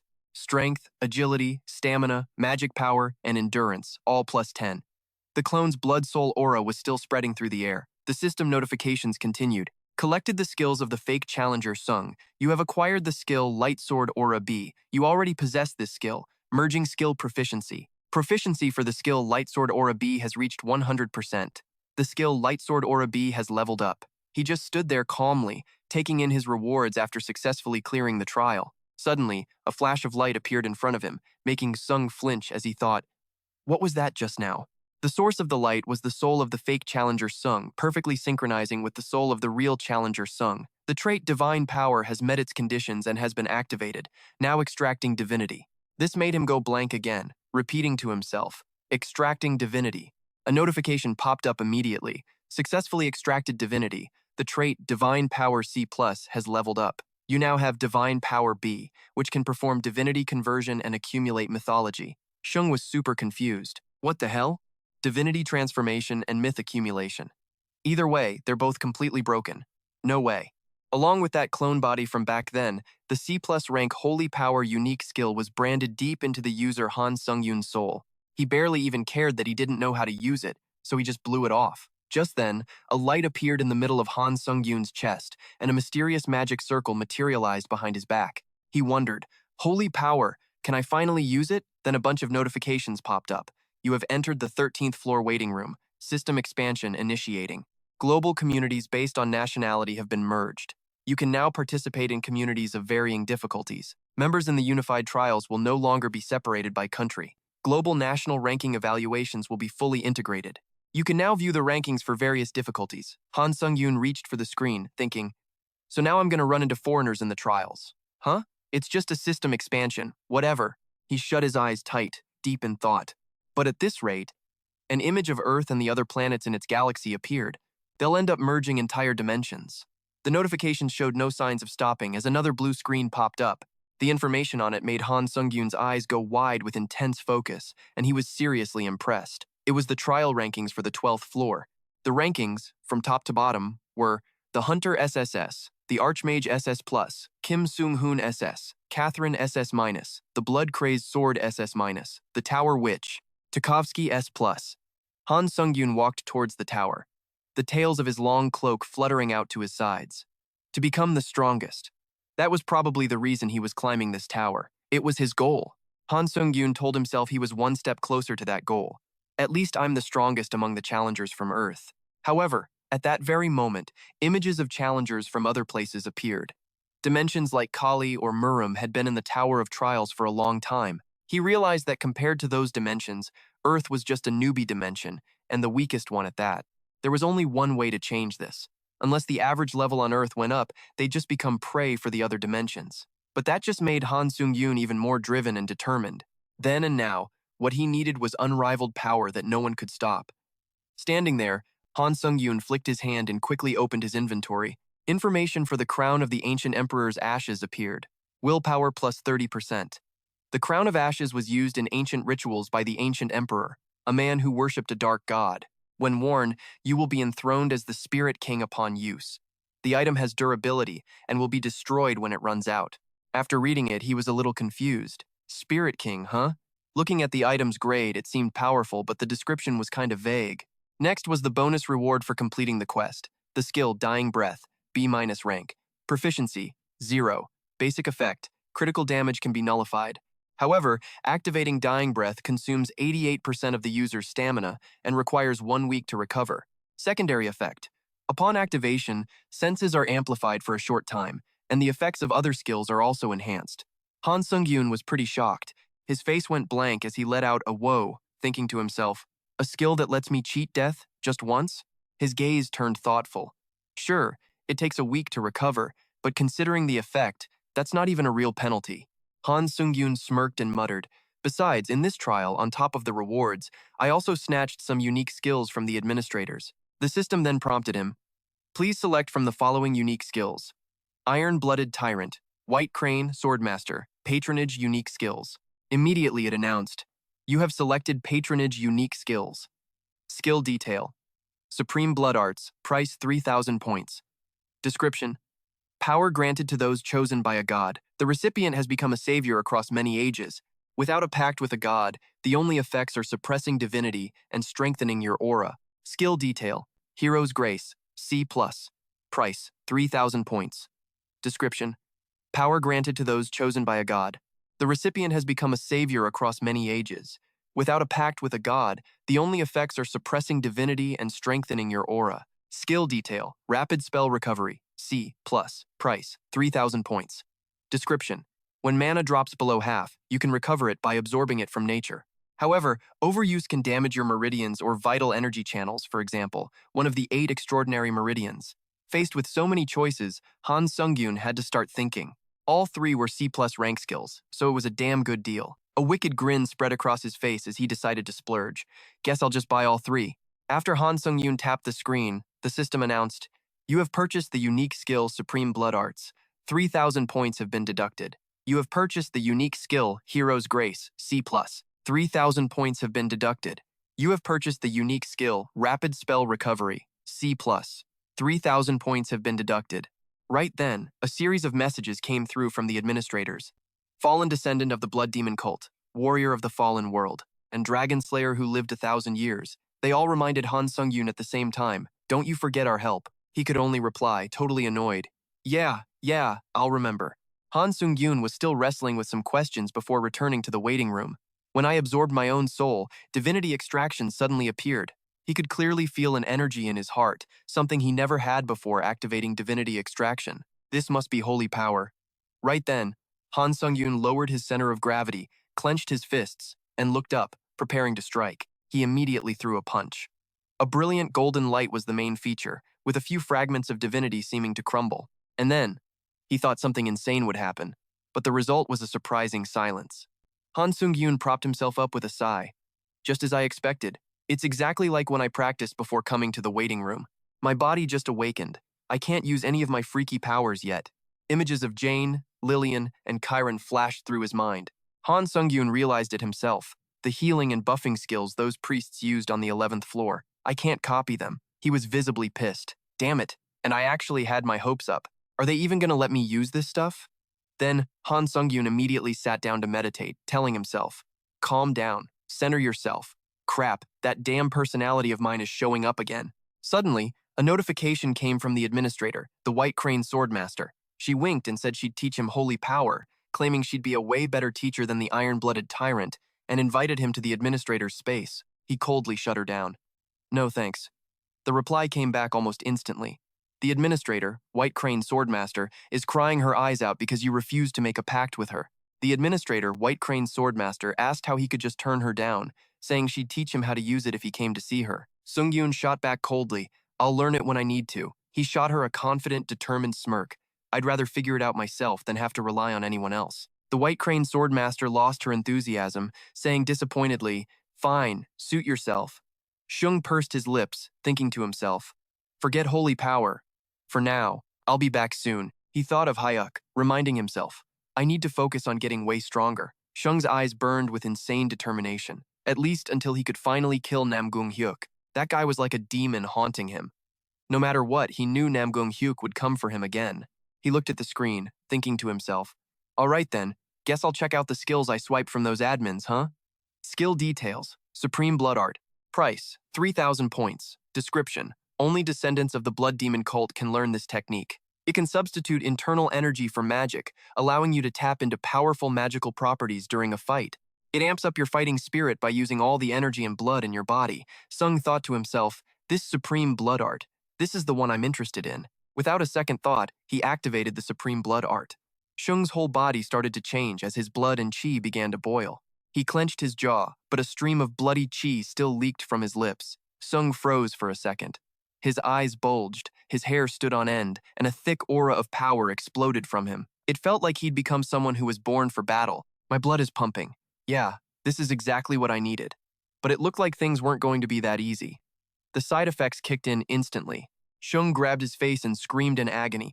Turns out his inner demon's personality was surfacing at the same time, twisting his face into a savage expression. It took control of his body, pinching its own cheek and asking him, "Hey, you little punk, having fun all by yourself?" Shung started to panic, breaking out in a cold sweat, his mind racing. What the hell is this? How can that damn personality be waking up in the same body at the same time? This has never happened before. Just then, with the iron blood sword in his hand, Shung's evil side swung the blade at himself, laughing manically and screaming, "Die, you worthless trash!" Refusing to just take it, he quickly summoned a sword from his inventory with his free hand and blocked his own damn attack. The two personalities clashed violently. Shung roared, "If I die, you die with me, you psycho." The inner demon just let out a cold, twisted laugh. "Fool, if I can't have you, then I'll just destroy you." He grunted, struggling to hold on, and thought, "Crap, I never saw this coming. What the hell do I do now?" Just then, the blood chi he'd absorbed earlier flared up, wrapping around both swords. Sungyoon realized, is the sword absorbing the blood chi from the Supreme Blood Art? A system notification popped up, Supreme Blood Art. When the user reaches the Fire Sword realm and maxes out their blood chi, the ultimate skill will be unlocked. His eyes widened as it clicked. Of course. Without another word, Sungyoon grabbed the blade with his bare hand, blood gushing from his palm. Then, instead of fighting back, he deliberately knocked the other sword away and retracted his own. Shung let out a yell, his eyes locked on the shoulder his inner demon was controlling, the tip of the sword in his hand gleaming. Without a moment's hesitation, he ignored the pain and stabbed himself, sending fresh blood flying. Shung screamed as the blood chi from the wound was sucked into the sword, telling himself he was using it to force that bastard out. As he cursed, the sword began to fill with blood chi, and then, something totally unexpected happened. The conditions have been met, and the true power of the Supreme Blood Art has been unlocked. The item's name has changed to True Supreme Blood Demon Sword. Sungyoon was pretty shocked when the system announced it had created specialized blood siphoning slots, and the wound on his chest began to heal. He held up the Supreme Blood Demon Sword, and 3 new, weird images appeared. Those were probably the specialized blood siphoning slots the system was talking about. As soon as he got the upgraded weapon, Sungyoon quickly activated his Fire Dragon's Eye skill. The moment it activated, dragon scales appeared around his eyes. The info for the True Supreme Blood Demon Sword popped up. Reaction speed, plus 15%. Attack speed, plus 15%. A legendary sword, once the heirloom of the Blood Demon cult. When a target is killed by the True Supreme Blood Demon Sword, the Bloodsuck skill will absorb the enemy's blood into the blade, boosting its stats. A random skill will then be embedded into the blade. A maximum of 3 skills can be embedded via Bloodsuck, and other than a cooldown, the skills won't cost anything else to use. Hidden skills will be revealed depending on how many seals are released. If Challenger Sung uses it, the unique Bloodsuck effect can be activated. He stared at the skill slots, totally blown away. I can slot up to 3 skills into the sword, and they cost nothing but a cooldown? Sung smirked, hyped. A growth-type item like this, it's completely unheard of. Right on cue, the system announced the start of the 13th floor trial. Difficulty: hard. Trial theme: strategy battle. Time limit: 14 days. Completion condition: cooperate with your teammates during this period and defeat the Blood Tribe's count. Failure condition: all team members are killed or the time limit expires. Completion reward: 1 random A+ rank skill book. Failure penalty: death. After taking in all the info, Sungyoon was a bit intrigued. A team trial, huh? He remembered flashes of his old teammates and scowled. I've never had a good experience with team trials. But one thing caught his attention more: a random skill book, and an A+ rank one at that. In a mysterious void, 4 teleportation gates appeared around a central circle, followed by a system announcement, displaying map of the 13th floor trial, marking the city occupied by the Blood Tribe, marking the clerics hiding within the occupied city, marking the location of the Blood Tribe's count within the occupied city, establishing trial members. Sungyoon stepped out, already pissed off. This is such a drag. I have to find some damn clerics or something. We can't just barge into the city and kill everyone on sight. He mulled it over. Actually, I could probably wipe out the whole city by myself now. Yeah, that might work just fine. Just then, someone else appeared from another gate. The system updated. Team members have been established. To suit the playstyle, members' nicknames will be displayed. A red-haired guy who had just shown up was already complaining, "Damn it. I was wondering why the system was expanding. So it's a team trial." That was Tarkovsky, and they kept coming. A third person appeared. It was the legendary ninja, Saki, who showed up with a cheerful hello. "What's up, we meet again." And last is the mage from the clock tower, David Taylor. With a pipe in hand, the old man replies, "A pleasure." Sungyoon frowned, the nickname clicking in his head. He recalled the rankings and realized they were all high rankers, and he was pretty sure he'd seen this Japanese guy's name ranked even higher. Just as David was about to smoke his pipe, he suddenly turned his head and spoke hesitantly. But in this place, the whole group was staring at a wrecked dining table covered in corpses. Backing up the old man's point, David spoke up, "I can smell blood. This is the Great Hall of the Blood Clan." At the same time, someone was hanging upside down from above, silently watching them. When they heard the old man's question, a pack of Blood Clan members appeared behind them, their eyes glinting with pure murderous intent. "You got that right." The two of them charged at David like maniacs, spewing insults. "Looks like dessert's here. Thanks for the meal." Instantly, a massive hand wrapped around the little Blood Clan punk's head. Beside him, Sakio zipped behind the other female Blood Clan member like a flash of lightning. In the blink of an eye, Tarkovsky had sliced the punk's head clean off. On the other side, using his small ninja daggers, Sakio unleashed a flurry of slashes to finish off the other one. He turned to Tarkovsky and noted, "I had a feeling. So you really are from Russia's biggest guild." He replied calmly, "I wasn't trying to hide it." "That's right. I'm the guild master of KPDM, Tarkovsky." Sakio twirled a knife in his hand and replied with a smirk, "Knew it. I'm Sakio, an S-rank hunter from the Japan Hunter Association." Hearing this, Tarkovsky glanced over and complimented him with a smile. "You're more famous than I am. The only S-rank hunter in Japan," he replied with a goofy smile. "Just call me Saki." Then Sakio stepped forward and added, "Anyway, everyone's all set, right?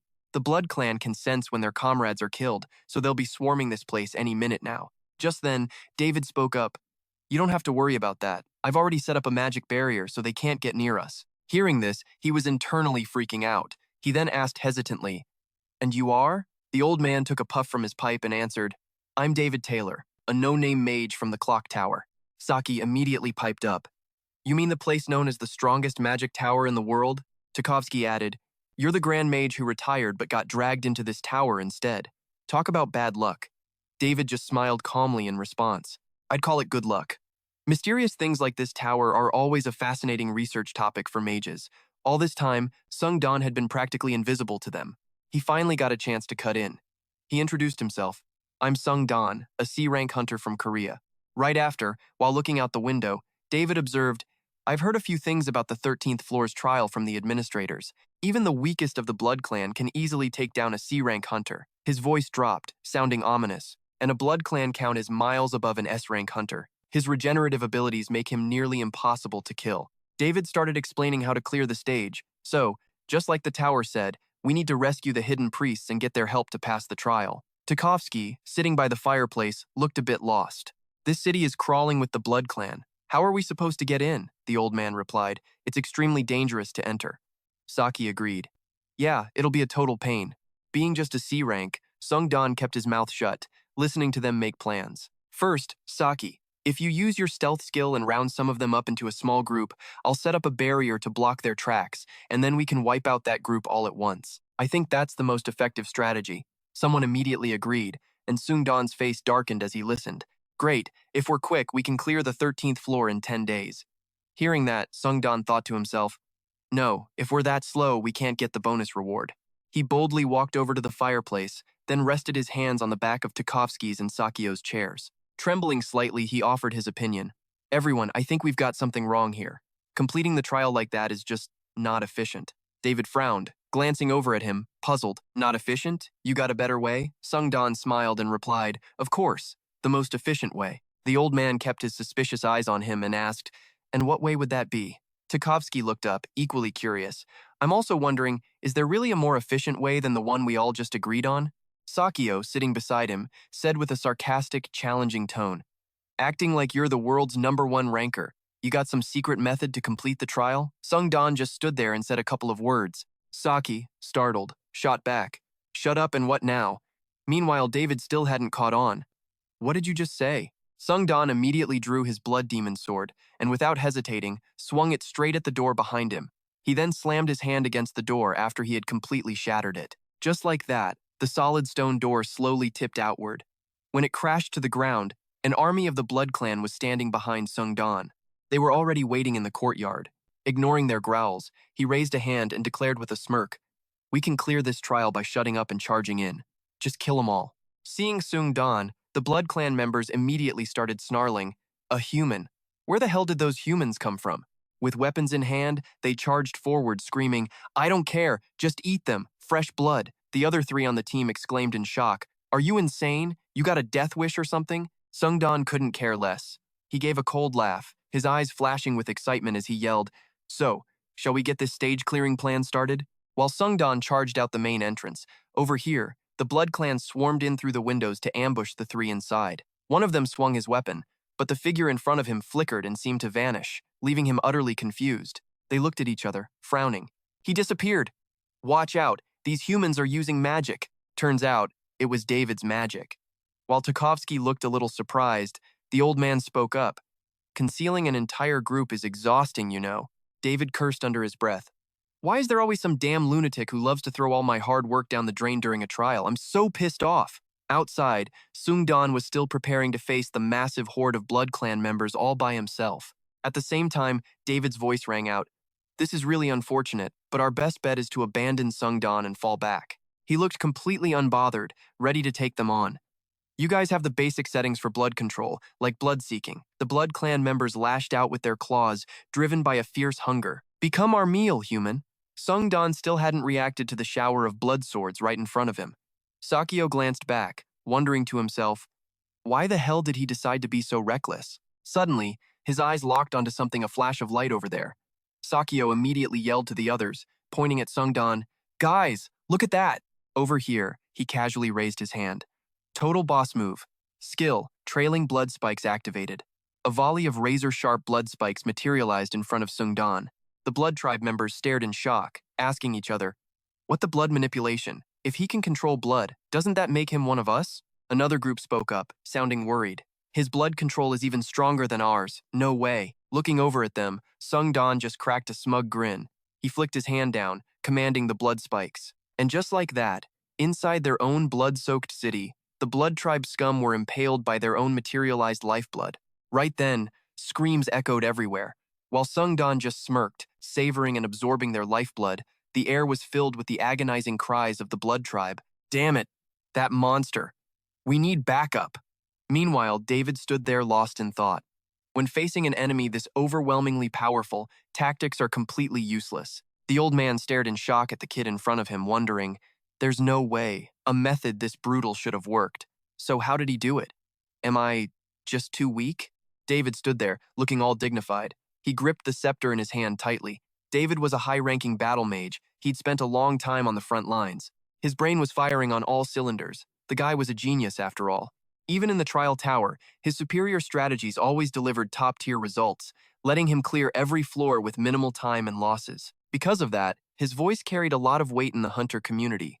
Just like always, here on the 13th floor, he used that big brain of his to come up with a pretty solid strategy. Right now, there was no better plan. But then, Sungyoon, with a totally deadpan expression, just said something so blunt it left David completely stunned. The old man just kept thinking, what the hell did he just say? Strategy is supposed to be the first step in solving a problem. A second later, he used his innate skill to just smash the wall in front of them. Not only that, Sungyoon flashed a brilliant smile and said, "We can clear this trial if you all just shut up and charge in. All we gotta do is kill them all." In a split second, he sent every last one of those bastards to the afterlife, their faces twisted in pain. The sight left Tarkovsky floored. He couldn't stop wondering, is that guy even human? Then he made a suggestion. At this rate, we should just forget the plan. We'd be better off backing up Sungyoon, right? The second he finished speaking, Sakyo shot back. "I'm with you." But then David raised a bony hand. "Wait," he said softly, his guard completely up. The old man's eyes narrowed, his voice laced with its usual confidence. "I know that kid, Sungyoon, has power, but he's facing an entire nation of the Blood Tribe right now." Then David's voice grew grim. "This is the Blood Tribe city. One person can't take on an entire city alone." An image of a mighty warrior flashed through his mind. He went on, "In the past, countless hunters with monstrous power have appeared in the tower. So why do you think party-based hunting is still the standard? It's because no matter how strong you are, you'll always face unexpected situations in a fight." Back in the present, David's words left Tarkovsky and Sakyo stunned for a moment. Dealing with that stuff alone is impossible, isn't it? An image of Sungyoon all by himself, fending off endless attacks from the enemy, flashed before their eyes. His face was still as calm as ever, but then, in an instant, the blood tribe swarmed him, grabbing his right arm. His left arm was next. He was completely pinned down by his enemies. They lunged in, looking triumphant as they taunted, "Time for a human to die." But Sungyoon was perfectly calm, a deadly look flashing in his eyes. In a split second, his arm swelled to an insane size, ready to explode. The blood tribe didn't even have time to react. They were sent flying, letting out blood-curdling screams. And just like that, in the dead of night, Sungyoon wiped out the entire mob of blood tribe members in a flash. Suddenly, a system notification popped up. Skill, Bloodmend activated. His arms were already starting to recover. Even Sungyoon was surprised, thinking to himself, if I keep fighting like this, I'm gonna have to keep chugging recovery items. Body explosion is a decent skill, but it burns through way too many recovery resources. Meanwhile, the few lucky survivors from his attack were completely wrecked. One of them even had his arm blown clean off. He screamed in rage, "How can a mere human interfere with the power granted to us by the god of war?" At the same time, another one was trembling uncontrollably, clutching his head and stammering, "An apostle." His words made the others gasp in terror. What? An apostle? Now, they were all showing their fear. A few even started clasping their hands, praying desperately. The same quiet voice spoke again. He's an apostle. The guardian god of humanity has sent an apostle. Our god is furious that we killed all the humans in the city. Oh, god of war, please save your followers. Hearing this, even Sungyoon paused to think. He frowned, thinking, an apostle of some god? Are all these blood tribe freaks this delusional? Suddenly, a huge, sharp-clawed hand slammed down on that guy's head, followed by an enraged voice. You pathetic weaklings! The newcomer quickly pointed forward, sneering. Look at him! Meanwhile, Sungyoon was actually shocked, his mouth hanging open as he gasped for breath. The new guy didn't forget to point it out. He's already out of breath. Seeing this, the others got excited. In an instant, they all started shouting, "The humans tired out." A second later, led by their ringleader, they all charged at Sungyoon at full speed. Now's our chance to attack. But suddenly, a glowing red orb appeared in his hand, and it started growing larger and larger. The sight made the blood tribe stop in their tracks, all exclaiming at once, "What the hell is that?" And before they knew it, the number of orbs in Sungyoon's hand had gone from 1 to 4. He looked at them, amused, and asked, "This?" The next second, he shoved all of them right into his mouth. In an instant, he'd crushed them to bits with his teeth. With that, a massive amount of power erupted from his body. He didn't forget to add, "That was your kinsman, by the way." Suddenly, a system notification chimed in his ear. You have restored your stamina using a blood tribe soul. You have restored your mana using a blood tribe soul. Shung flashed a freakish grin, totally thrilled. He kept repeating, "Recovery complete, time to fight again." In just a moment, the blood tribe members were screaming in agony. Sungyoon was taking them down one by one in a flash, while his 3 party members watched from above. The sight left Sakyo so stunned he couldn't help but praise him. Man, he's a seriously talented challenger. Looks like close quarters combat is his thing. Right after, Tarkovsky chimed in. I agree. He's not tired at all, and he's actually getting stronger.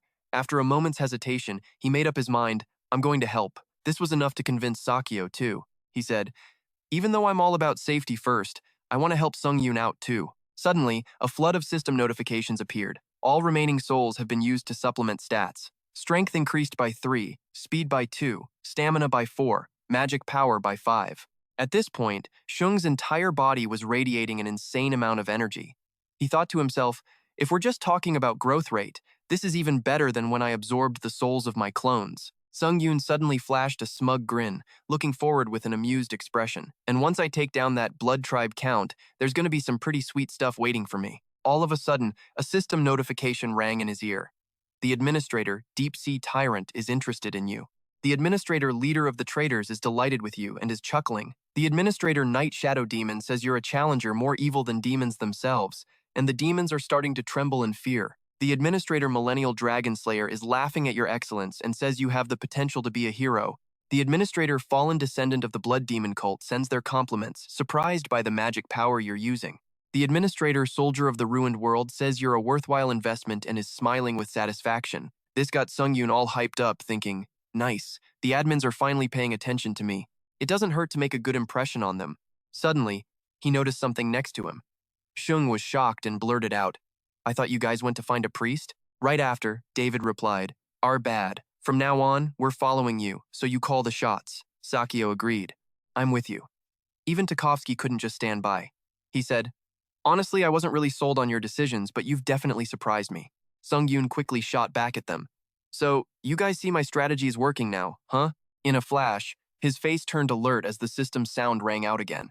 The sixth sense skill has been activated. The entire sky was quickly dyed a brilliant red. The crimson color spreading over the city grew deeper and deeper. Sungyoon stood there with a self-satisfied smirk.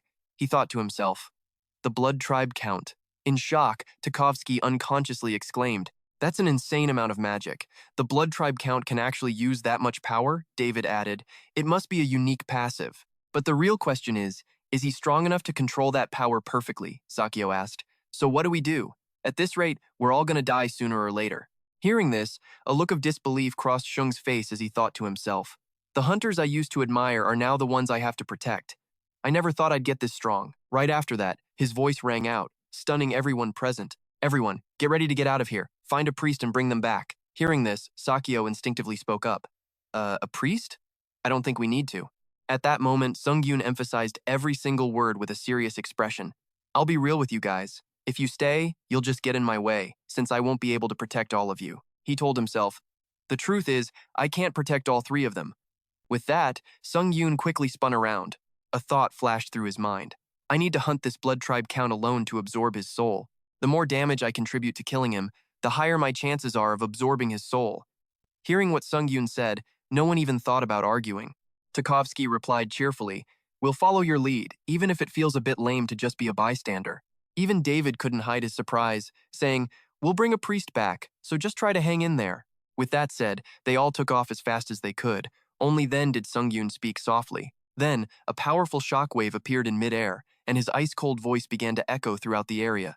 "Shall we get started?" A system notification sounded. "The Battle Focus's skill has been activated. The user's concentration is increased 5-fold. The special skill Superior Blood Art has been activated." Immediately, a powerful stream of magic radiated from Sung's entire body. He started making a series of strange movements. His whole being was now emitting a powerful killing intent. The skill Blood Tracker has been forcefully activated. It will interfere with all blood control abilities within the skill's area of effect. Just like that, a massive explosion engulfed the entire place in a bright red color. At the same time, in a dark room, someone was sitting comfortably on a throne. He suddenly screamed with a furious expression, his nails digging into the throne and warping it in an instant. "How dare a mere human defy me?" His voice continued to echo outside. By now, the tide of crimson liquid had risen above the rooftops. "I went to all the trouble of maintaining this city so I could still use it." The blood tribe count pointed forward, baring his sharp fangs as he declared, "But today, I will turn it into a living hell." A tide of crimson liquid crashed down on the surrounding areas just like that. The sight momentarily stunned Sungyoon. A thought suddenly flashed through his mind. "This is stronger than I expected." Sungyoon's expression grew more and more strained. He muttered under his breath, "I don't think I can take this thing on. I'm so screwed." Servants were struggling to hold up a large platter of grapes when suddenly a hand reached out and casually plucked one. He then nonchalantly opened his mouth wide and savored the sweet fruit. While the servants continued to overexert themselves, their bodies began to tremble uncontrollably, and that white-haired man was none other than the Count. He couldn't even remember when it started, but he just kept fighting and fighting. More and more, fighting became his entire life. Just like all the other ambitious bastards out there, by the time Say snapped out of it, he was standing on a freaking mountain of corpses, his ambition so huge it was scraping the sky. The god of combat saw Say's battle-scarred body and was like, "Yep, you're my new star pupil." Say's one true goal was to crush the four-nation human alliance. His forces had massacred countless people and wrecked 3 nations, so much so that the Monument of Life, the core of the alliance, was literally dyed red with blood. And if his crew could just conquer this last nation, the god of combat would finally acknowledge him as his true disciple. Once that happened, Say would finally hit the big time and become the Vampire King. Right then, some panicked underling burst in, tripping over his words. "Count, we've got a problem." Say was pissed. He narrowed his eyes and listened. "Your forces are getting wiped out." "No, scratch that. They're being slaughtered by a human." Right after, some servants struggled to haul in a huge mirror for him. As he watched the total disaster unfold, a booming voice came through. "What did you just say?" Say sat there like he owned the place, his words so ice-cold they made everyone shake in their boots. "I already took care of all the so-called warriors. What empire sent these punks?" The butler, practically shrinking into the floor, stammered out a reply. "They just showed up." That just made C even angrier. He gritted his teeth and hissed every word. They just showed up? My army is getting slaughtered. Out of nowhere? How? How the hell is that possible? Those useless grunts. A second later, he was screaming his head off, his face twisted with rage.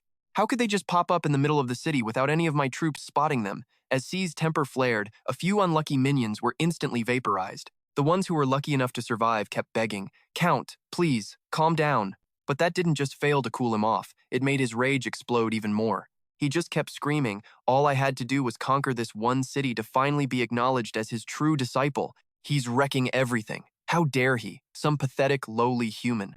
A massive wave of blood was just waiting to come crashing down on this place.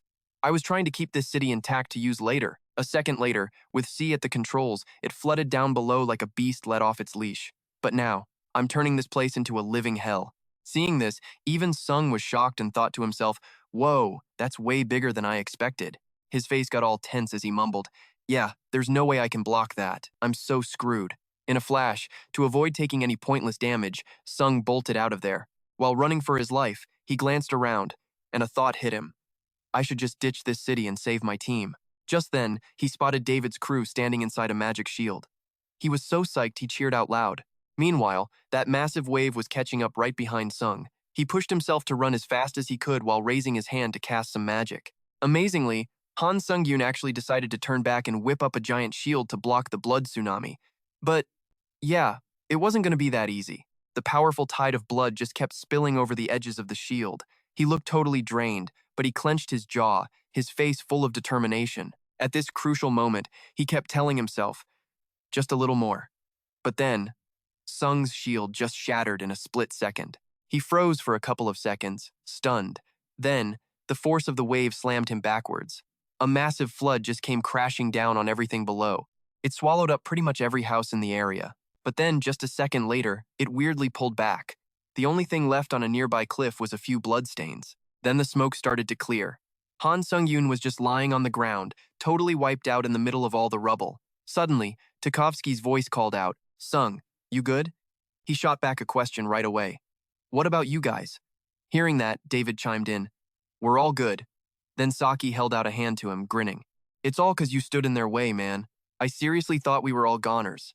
Suddenly, everyone's heads snapped in the same direction. You could see the shock on everyone's faces.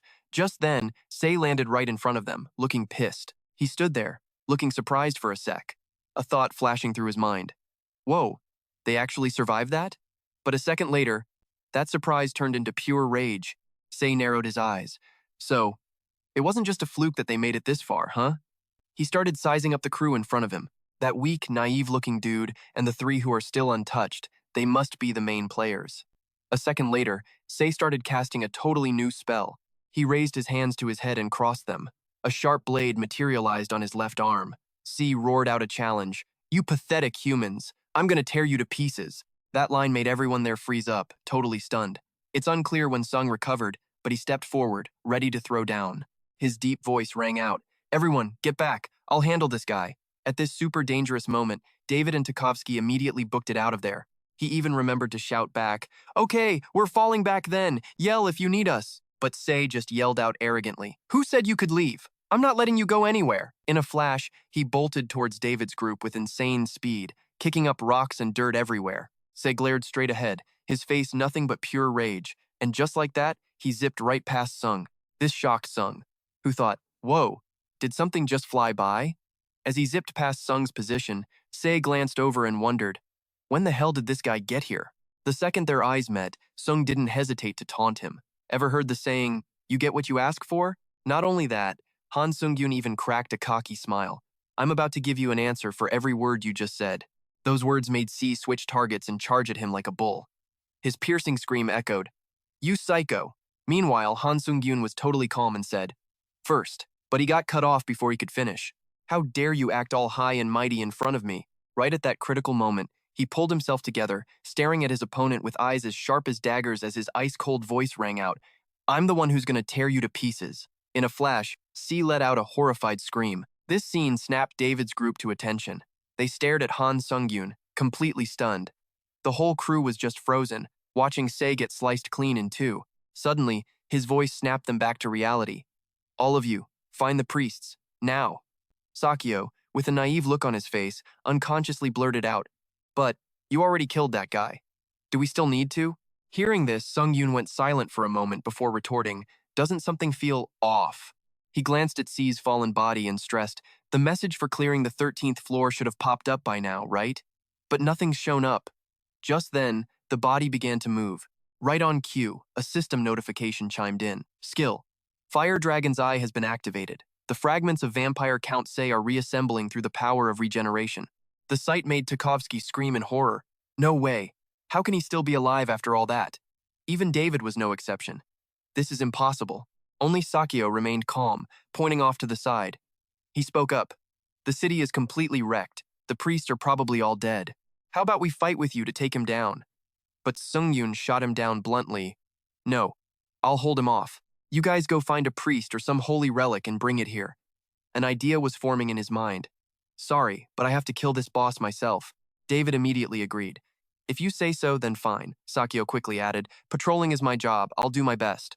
Meanwhile, C's body was regenerating at an incredible speed. In just a few short seconds, he was reborn, his body completely whole and his eyes burning red. Say let out a furious roar, his eyes blazing with rage. "You absolute bastard! How dare you? How dare you do this to me?" Facing him, Sungyoon was unnervingly calm.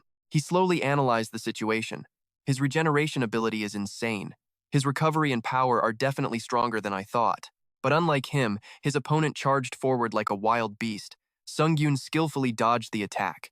He continued to think, "But my combat skills are way stronger than his." Suddenly, Say snarled with a ferocious expression, "You insect!" Immediately after, countless massive boulders were lifted into the air. Just like that, Say sent them hurtling towards Sungyoon in the blink of an eye. With his sharp reflexes, he managed to skillfully dodge them all. However, to Sungyoon's surprise, the boulders could change direction. They relentlessly chased after him without letting up. At this point, Sungyoon was out of options. He could only cover his head and brace for impact. In an instant, a series of explosions rang out nonstop. Witnessing this, an ecstatic Say gloated. "How do you like that, human? I'm a cut above you." But then, somehow, Sungyoon had appeared right behind Say, causing him to freeze on the spot. He nonchalantly replied to Say's taunt with a cool tone. "Yeah, I know. Thanks to that, I learned a new skill." Say whipped around instantly, his face a mask of utter shock. He let out a loud scream as cracks began to appear across his face. Right after, something started to appear in the air, looking both strange and familiar. Sungyoon stood there, silently watching as Say's cells fell apart. He couldn't hide the horror in his heart as he cursed internally. "This time I sliced him even thinner than before and he still recovered. That gives me the chills. Freaking impossible." Suddenly, Sungyoon's gaze went blank as he stared ahead. Could this trial really be impossible without the help of the priests? The entire city was now shrouded in gloom, with black columns of smoke rising endlessly. In a city this messed up, it'd be a miracle if anyone was still alive. Meanwhile, Say's body began to regenerate again. This time, he appeared even larger than before, a grotesque smile playing on his lips, which made him freeze for a second and curse under his breath. What a pain in the ass. C stood there with a twisted grin, relentlessly taunting him. "You think you can kill me? Not a chance in hell." Sungyoon's reply made him freeze in curiosity. A look of satisfaction appeared in Sungyoon's eyes, and his smile held an undisguised smugness. "I'm just curious. How many times do I have to kill you before you actually stay dead?" His expression and words left Say completely stunned. He unconsciously gritted his teeth in fury, his hands starting to tremble uncontrollably as a thought flashed through his mind. Ah, is Say afraid? At this thought, Say clenched his jaw even tighter. He raised his hands to the sky, his face darkening, his booming voice echoed through the area. "Don't look down on me! I am the one who will become the Vampire King!" However, Say was quickly struck down again by the tip of Sungyoon's sword. He stated calmly, "The third strike." Immediately after, Say's body vanished into thin air, but he simply regenerated once more. He put a hand to his forehead and muttered, "Just because you can hurt me doesn't mean you can win." Without letting him finish, Sungyoon struck again with full force. Sungyoon counted excitedly, "Fourth." Every takedown was met with another regeneration. Say taunted him calmly, "It's useless. You're not a true warrior. You can't kill me." The moment he finished speaking, his body was split in two. Han Sungyoon's voice rang out, "Fifth." The two of them continued to raise a ruckus across a large area. Say declared, "As long as you're human, you can't escape the limits of your stamina. You'll get tired and collapse soon enough." Right after that came his count. 6. Sungyoon tried to take him down in as many ways as possible. This time, it was a face-splitting technique. 7. C furiously pointed at him and yelled, "Are you really a legendary warrior? Can you even use mana without getting exhausted?" And just like that, a second later, he was chopped into tiny pieces. His count echoed. 8. At that very moment, the system announced, "You have received the achievement, Artist on the Battlefield. Activating skill, torture technique, D rank." Sungyoon stood there with a curious look, murmuring to himself, "Should I go with thinly sliced or minced?"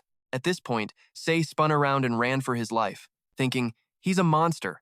He bolted without daring to look back. "I just have to get away." Suddenly, Sungyoon was perched on a nearby pillar, speaking nonchalantly, "I told you, didn't I? I'd return every word you said to me." A second later, Sungyoon summoned a sword, a gleeful smile spreading across his face. "Who gave you permission? I'm not letting you go anywhere." This sudden move terrified his opponent. "Say," screamed his head off, "you psycho! You cruel bastard!" Before he could finish, Sungyoon swung his sword forcefully, counting coldly to 9. Now, completely terrified, his voice softened.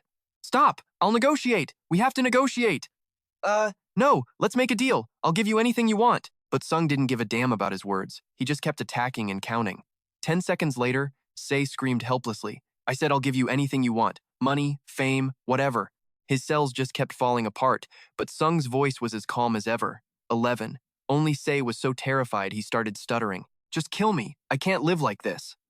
This horrifying scene just kept repeating for the 12th time. Along with his wails, he screamed, "You're not a warrior. You're just a sick, twisted murderer." Just then, a notification sound came from the system. "You have obtained the Origin of Fury achievement. The pain amplification skill has been activated." Tears streamed down Sei's face as he begged nonstop, "Stop! I surrender! I'll do whatever you say!" Too bad for him. Sung couldn't care less. He yelled, totally pissed off, "Can you just shut up and die already? How many more times are you going to regenerate?" Suddenly, Sung noticed something nearby, and a wicked grin started to spread across his face. Sung gestured to the regenerating sea and said excitedly, "Hey kid, get over here." Even though he wasn't fully regenerated yet, he didn't dare hesitate, rushing over in a flash with a respectful tone. "Yes." Sei stood with his head bowed to the ground, while Sung stood beside him muttering, "There's a way to set you free. If you cooperate, I'll let you die. How about it?"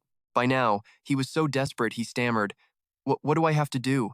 Right after that, the system announced that the counter shield skill had been activated. A pillar of light energy suddenly erupted from the ground. Sung's crisp voice rang out, a transformation of the counter shield. A massive cross stood there, towering over them. It's called the counter scarecrow. It stood between him and sea. This made the vampire's eyes fill with dread. Sung's voice rang out, "Just keep hitting it until I tell you to stop." Meanwhile, Sung kept on questioning him. "Why aren't you hitting it? Don't you want to live?" Right after that, Sei scrambled to his feet and did as he was told. He replied with an obedient voice, "I'm hitting it right now." He was incredibly pissed off, unable to shake his frustrated thoughts. "I don't get a single damn thing that's happened today, from start to finish." Meanwhile, Sung just stood off to the side, calmly crossing his arms. C kept wondering, there was no damn sign that this psycho-human would suddenly show up and slaughter the most powerful force in vampire history. No matter how he thought about it, it was just too weird. He suddenly swung a powerful blow at the counter scarecrow. In that instant, a massive streak of light appeared in the sky. It successfully caught Sei's attention, and he kept landing critical hits on it while thinking, could this be a trial from the gods? A human having a blood-controlling ability was already weird enough. Just like that, mottled spots appeared on the cross, and the vampire started to get lost in his thoughts. They want to tighten the rules. This must be the savior of vampires. He wants to train us to be more vigilant. A beam of light shot straight up into the sky from the cross, and suddenly the system announced that the counter-shield skill could now withstand accumulated damage. At this point, Sung slowly spoke up. "Okay, that's enough." His words made his opponent freeze on the spot, but Sung's expression turned dark. A moment later, his voice was laced with sarcasm. "Well then, time to die." This expression made Sei sink into his thoughts. "Savior, my ass." A massive surge of power from the cross started rushing towards him like a storm. A second later, he was trapped inside a large sphere. Sung declared without hesitation, "You'll just keep living, no matter how many times I kill you." He was trying to launch a sword strike at Sei as accurately as possible. In a flash, that sphere completely exploded in space the moment the sword touched it. A massive blast of light quickly spread all around, along with the system's notification sound. The counter shield skill has released all of its absorbed damage at once. At that moment, Sung thought, all I have to do is completely erase you so not even a scrap of flesh remains. Meanwhile, Sei screamed in excitement that he could finally die. Right after that, a giant pillar of light slammed down into the ground. He just calmly turned his gaze towards it, waiting in silence. At this critical moment, the system announced, "Congratulations, you have cleared the 13th floor of the Tower of Trials. Your completion reward, a random A+ rank skill book, has been sent to your inventory. Your completion reward is 90,000 points. Your completion reward is 4,000 items. Your completion reward is 5,000 items. Please proceed to the waiting room." Only then could Sung let out a relaxed, satisfied smile. He silently reassured himself, "I finally killed him." Sung slowly lowered the tip of his sword into a nearby pool of fresh blood. "This means I can absorb C's blood now." Bloodsuck. If you designate and kill a target with the True Blood Demon Sword, you can absorb the target's blood with the sword, enhancing the item's abilities and learning a new skill. Whatever was left of Se was continuously sucked into his sword. The unique skill of the True Blood Demon Sword, Bloodsuck, has been activated. By absorbing the blood of Vampire Count C, the item's rank has increased to A rank, 300 out of 1,400. By absorbing the blood of Vampire Count C, the C+ rank skill Blood Enhancement has been stored in the specialized Bloodsuck slot. An information window suddenly appeared on the screen. Specialized Bloodsuck slot, Blood Enhancement skill, rank C+. Description: after absorbing the blood of Vampire Count C, you can enhance blood belonging to the blood control domain. When using mana to enhance blood in the blood control domain, your resistance and control are also strengthened. Instantly, the image of a blood drop was embedded into a slot on the Blood Demon Sword. Following that, Sung reached his hand forward without any hesitation. True Blood Demon Sword, the C+ rank blood enhancement skill has been activated. Suddenly, his eyes shot wide open. Countless glowing red swords appeared all at once in the air. This sight made him ponder for a long moment. A vampire count. His blood control skill is even stronger than I thought. Sung stood in the middle, looking like he was enjoying it. It felt as if he had once been a vampire king. Now, his face showed nothing but smug satisfaction. The only downside is that I might get misunderstood. As Se's power entered his body, the system announced, "You have absorbed the soul of Vampire Count Se, and your abilities are continuously being enhanced. Strength +5, agility +4, stamina +6, magic power +7, resistance +5. A yellow beam of light then appeared in front of him. "You have seized the divinity of Vampire Count Se's soul. The conditions for the Holy Power special skill have been met. The activation ability is now extracting the divinity." This sight made Sung's eyes go wide with shock. He couldn't help but think, extracting divinity? Didn't I see this notification once before, when I absorbed the Banshee's soul? The system pinged him, divinity extraction, success. The B- Holy Power skill just leveled up. When you stack up myths using the B rank Holy Power skill, its level shoots up like crazy. Sungyoon stood there, arms wide, thinking, I had no clue back then, but the whole divinity extraction thing depends on whether a soul has holy power. A small orb popped into his head, the same one Se had brutally crushed before. He figured, I can't just jack divinity from any old vampire, so it's gotta be for holy power at my own level. At that thought, Sungjoon's face twisted. Man, there's still so much I don't get. Every time this holy power crap comes up, it's a total headache. The system kept spamming him with new notifications, blowing his mind, absorbing one of Vampire Count C's skills. You have absorbed the C-rank charm skill, because you're absorbing a soul stronger than the user. Evaluation of the extraction skill will now commence. Sungjoon just stared at the screen and huffed. He just stood there looking pissed, muttering to himself, strong enemy, unbeatable enemy. What kind of standard is this? Is it just based on feelings or what? But a second later, Sungjoon's face got dead serious. A thought flashed through his mind. But wait, I do know this. Souls connected to gods or apostles are always ranked as high level. Finally, the notification came through. Evaluation successful. Confirmed that Vampire Count Se possessed the soul extraction special skill. Sungjoon's eyes went wide with shock at the system's next message. Acquired special skill is being engraved into player Sungjoon's soul. He couldn't help but repeat it out loud, confused. Gaining trust? Suddenly, a voice from behind him snapped him out of it. Someone had just called his name. The owner of that voice was none other than Sakio. He was all hyped up, saying the cleric house was using their protection skill to shield the civilians. There are way more survivors than I thought. Tarkovsky was trying to calm the crowd down. It's okay. The vampire's been dealt with. A bunch of innocent civilians followed behind him. They were all cheering like crazy. I can't believe he took down the vampire count all by himself. He's our hero. A hero came here himself. God has blessed us. A messenger from the heavens. Thank you for saving our asses. And right in the middle of all that noise, the system dinged. The gaining trust skill has detected strong faith directed at the player. The whole scene really made Sungyoon think. He stood there, watching them with a happy look in his eyes. Are these people really putting their faith in me? But then he got all thoughtful. So, I guess even trust inside an illusion still counts as trust. Suddenly, a perfect smirk spread across his face. I've got to use this chance. Sungyoon stuck his sword into the ground just as the system chimed again. C- charm skill activated. The people there didn't hesitate to praise him. Your recognition is stronger. Your influence over others has grown. But I'm not lying. You have received the achievement. I'm not lying. Mana +1. Sungyoon stood there all proud, just soaking in the moment. The gaining trust skill has activated area-wide, gathering all surrounding trust for you. The Holy Power skill has activated area-wide, calculating myth based on actual results compared to the believer's faith. His face suddenly got serious when he heard the last notification. The Vampire Slayer myth is complete. Sungyoon stood there, looking serious as hell, with this bright aura around him. The system's pings just kept going off in his ear. The Blood Demon Slayer myth has been activated. Recovery nullification effect is now linking to the Holy Relic. Purification effect is now linking to the Holy Relic. Suddenly, an image of a savage-looking Sei popped into his head. This got him thinking. So, because I stopped the Blood Count's endless healing cycle, I got the recovery nullification effect. And because I basically massacred the Blood Clan city, I got the purification effect. Thinking about it, Sungyoon broke into a huge, excited grin. I finally get how this myth-stacking thing works.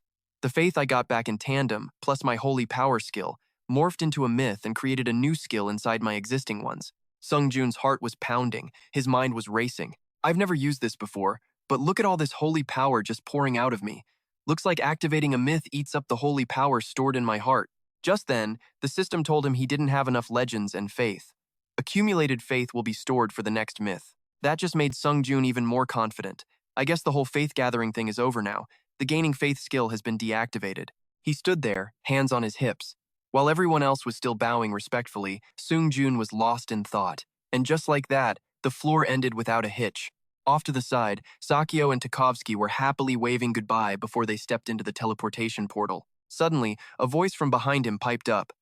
I used to think you were just some dumb kid, but I guess I seriously underestimated you. It was none other than David. He held out his hand with a smile. Allow me to apologize to you. Immediately after, Sungyoon friendly accepted the handshake and replied, Don't worry about it. Just then, a system notification popped up in front of him. The God of War has noticed the deaths of his potential assets. The second he got that message, Sungyoon's knees buckled. The God of War has become aware of your presence. The God of War has sensed your holy power, and his hostility is rising. This action stunned David. He kept asking, What's the problem? His face was now covered in cold sweat. Sungyoon wondered, the God of War? Seriously? In a flash, the ground started to crack open, and a weird light shot out from below. The innocent civilians were swallowed up by a sea of fire all over again.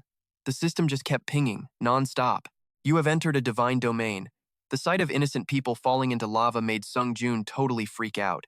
What the hell is this? He snarled, gritting his teeth as a murderous aura exploded from him. The trial was supposed to be over. Right then, David's face was also twisted with pure panic. All he could see was molten lava, and it made him scream his head off in terror. My gate. Just as he says it, the guy next to him hits him with some big news. Hey, British mage, let's shake on it one more time. In a flash, he just straight up yeets David towards the gate without a second thought. Sung's sudden move left the old dude completely stunned. That geezer was just silently cursing him out. The guy's got zero chill, but his solution is super effective. Meanwhile, the cliffs are still crumbling apart, and there are a ton of people still up there. Sung walks up and calmly tells them, move aside. Then he just slams his fist straight into the ground, making it crack. The whole place is just swallowed by these insane flames. Then, the system sound suddenly chimes in. Counter-shield skill, activated. Right before he's completely gone, David can't help but think to himself, a sad look on his face. I don't know if he's a warrior or not, but if a hero actually existed in this messed up world, I bet they'd look just like him. Meanwhile, Sung is just screaming at everyone to get to the safe zone. Even as his body hits the teleport gate, the old guy can't help but reach out one last time. I hope you make it out alive. To him, Sung, the hero of Earth, was basically a Superman now, all while Sung was still screaming his lungs out. I can't hold this much longer. Hurry up and get across. Suddenly, Sung's expression gets real serious as a thought completely takes over his mind. Guess I was hoping for too much. They're not showing an ounce of faith. What a waste of time. I gotta get to the gate. The system just keeps spamming notifications. The God of War is disgusted that a mere mortal possesses divinity. All of a sudden, the people nearby scream out. their faces twisted in pain. My head! A second later, they just explode. As the voice echoes, it feels like his own head is about to burst. The sight leaves Sung absolutely horrified. He just stares wide-eyed. Now, it's just him, surrounded by countless cold, dead bodies. Sung just stands there, completely frozen, ignoring the non-stop system messages. The God of War says that the beasts raised by the Tower of Trials have the audacity to cross the line. This bullshit pisses him off.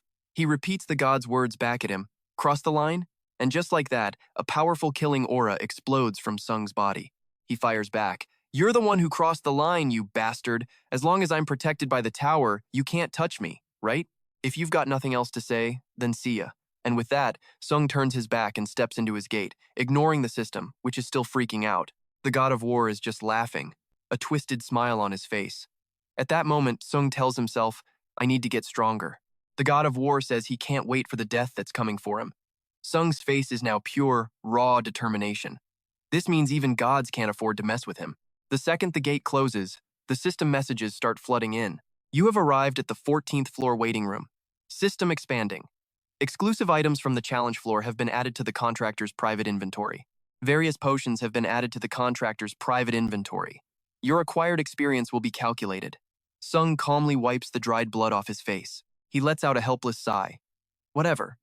It was just a space created by the tower anyway. I shouldn't get all emotional over something that might not have even been real. But Sung just keeps staring ahead, lost in thought. The God of War, huh. I guess I've made an enemy of the God of all mankind. Just then, the system warns him, do not trust other gods. They will view you as an enemy. That gives Sung pause. So, this is how it's gonna be, huh? We see his lonely figure, standing by himself. Screw it. No point worrying about stuff I can't control. I should just focus on what I can do. With a thoughtful look, Sung picks up a piece of rock. A second later, only his shirt is left behind.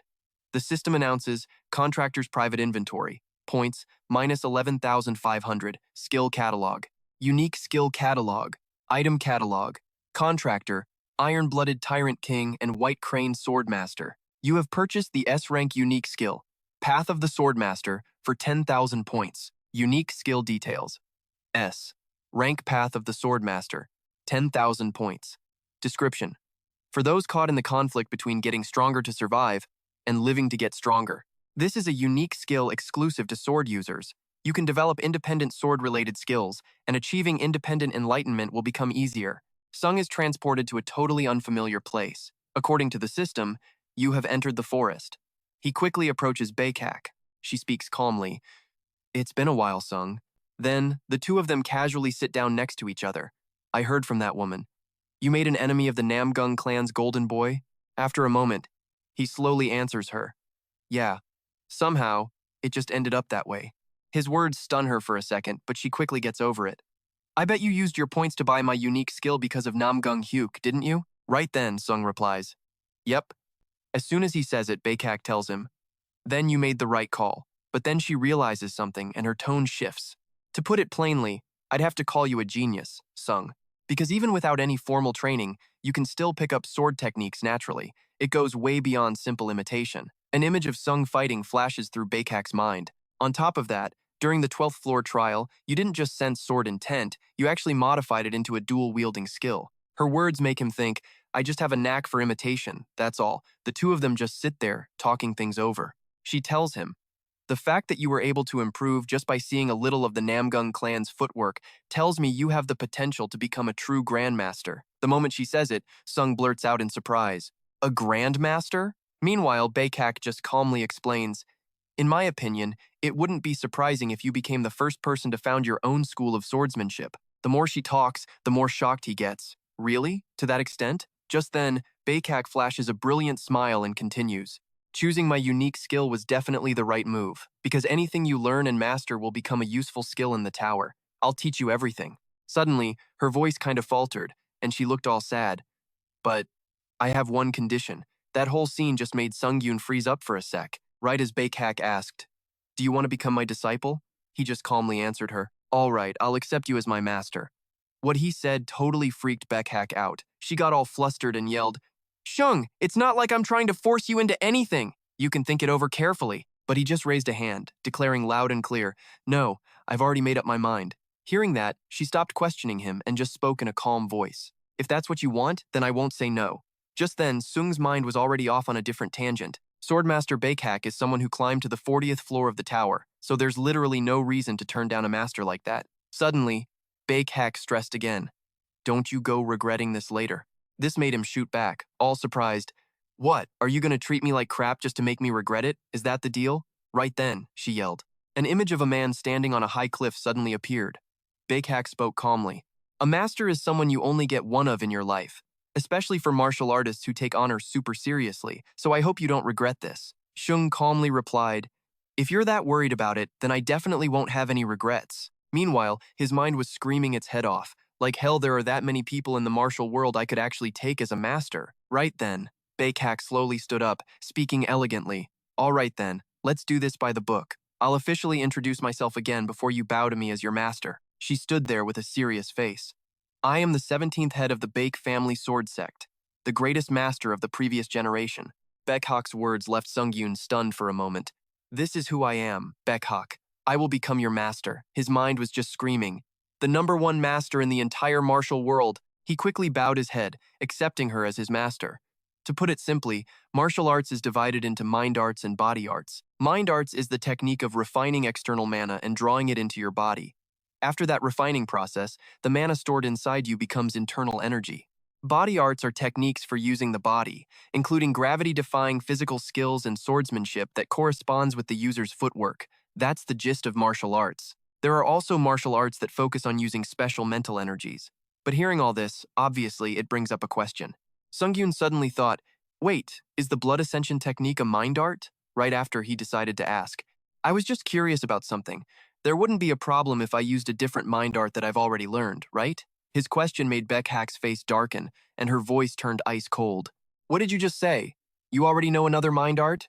Then she started pressing him. Explain, in detail, now. Hearing that, he rushed to answer. Well, after your explanation, it just occurred to me that I might know something. Similar to a mind art. When did her eyes get so intense? She growled. Similar? Don't tell me you know how to cultivate and use aura? Did you learn it from the iron-blooded tyrant king? Her reaction totally stunned Sungyoon. Cultivating aura. Is that another branch of mind arts? He kept denying it. No, that's not it. Suddenly, Baekak challenged him. I'm not the type to go back on my word. Her words made him freeze on the spot. I can't trust her. Let me check for myself. Instantly, she touched Sung's stomach, making him scream in his head. Wait! Seeing Baekak just rip his shirt up like that, he screamed internally, Hey, master! Right after, Sungyoon yelled out loud, his face a mask of shock, Master! But Baekak just calmly replied, Quiet down for a second. Her eyes started to show surprise as she saw something, and it seemed like he could guess what it was. Baekak immediately spoke up. When I filter out the pure mana, there's absolutely no trace that you've ever learned a mind art. Sung hesitated. Well, images from his past started flashing through his mind. The blood ascension technique was actually a special skill sponsored by an administrator called the fallen successor of something, or someone from the 12th floor. I used it pretty damn often because it jacked up my combat senses whenever I activated the blood ascension technique. Back in the present, Baekak was so flustered her cheeks turned bright red. She awkwardly explained, That's an authority, not a mind art. Of course, it looks like whatever mind arts you learned over time have fused into that special skill, but you still can't call it a mind art. Right after, Sungyoon replied, I get it. Then he hesitantly spoke up. But, Master, how much longer are you going to stay in this position? The second the words left his mouth, Baekak's face went crimson. She bolted out of there without even looking back. She ran over and slammed her face into a pillar, her face totally flushed, and stammered, I'm sorry, that was really rude of me. Sungyoon just blankly replied, It's fine. Baekak turned her back to him, radiating pure gloom. But I still don't like it. She turned back around, her eyes ice cold. The fact that some mutt from the blood cult is sponsoring a low-class mind art as a special skill. Sung, still looking bewildered, thought, Man, I think I need to totally reevaluate this swordmaster Baekak. They were standing by the bamboo bed when she looked at him and said, But you know, I was just thinking, it might actually be better if you don't learn a mind art. Baekak continued, You can already gather mana without a mind art, and if you learn a bunch of them through different authorities, you could definitely cycle through them. Sung broke out in a sweat. Is that really okay? Her face flushing, she assured him, It's fine. My martial arts don't really rely that much on mind arts anyway. However, the mind art is a crucial part of the master-disciple bond, so what just happened? Baek began to teach him. First, I'll teach you swordsmanship. Watch carefully and copy me. Sung replied, focused. Got it. As he watched her prepare to draw her sword, the system's voice echoed in his head. Combat focus skill activated. Concentration has increased by 10 times. Baek decisively drew her sharp sword, and a wave of power radiated from the blade. She drew her sword and moved with incredible speed. Each sword move was executed one after another with unbelievable grace. Sungyoon watched her, sizing her up. This is totally different from her usual gentle vibe. I've never seen this side of her before. She really is a top-tier martial artist, and pretty damn battle-hungry too. Baek's face was dead serious. I will show you the most basic of the 7 forms of the white sword. White sword, Sea Sunder. Her sword moved like it was dancing. Baek sliced through the bamboo grove, the stalks bending in her wake before she landed softly on the ground.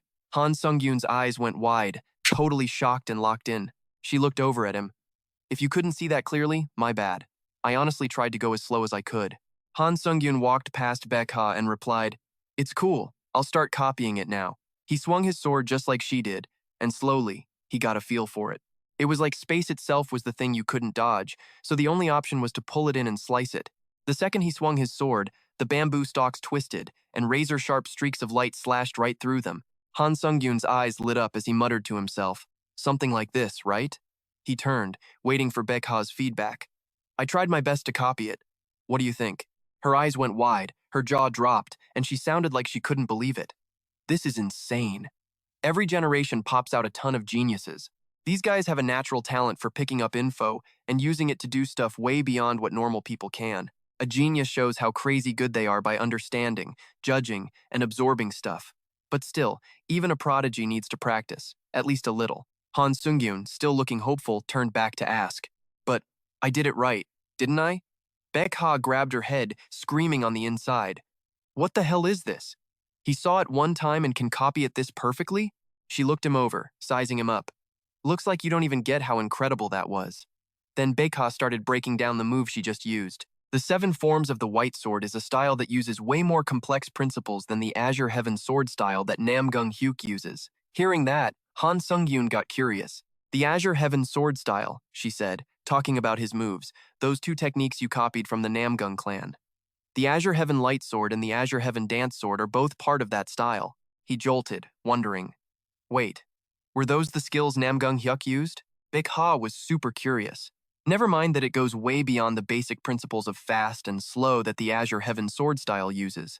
And it's a style that uses complex principles to literally bend space.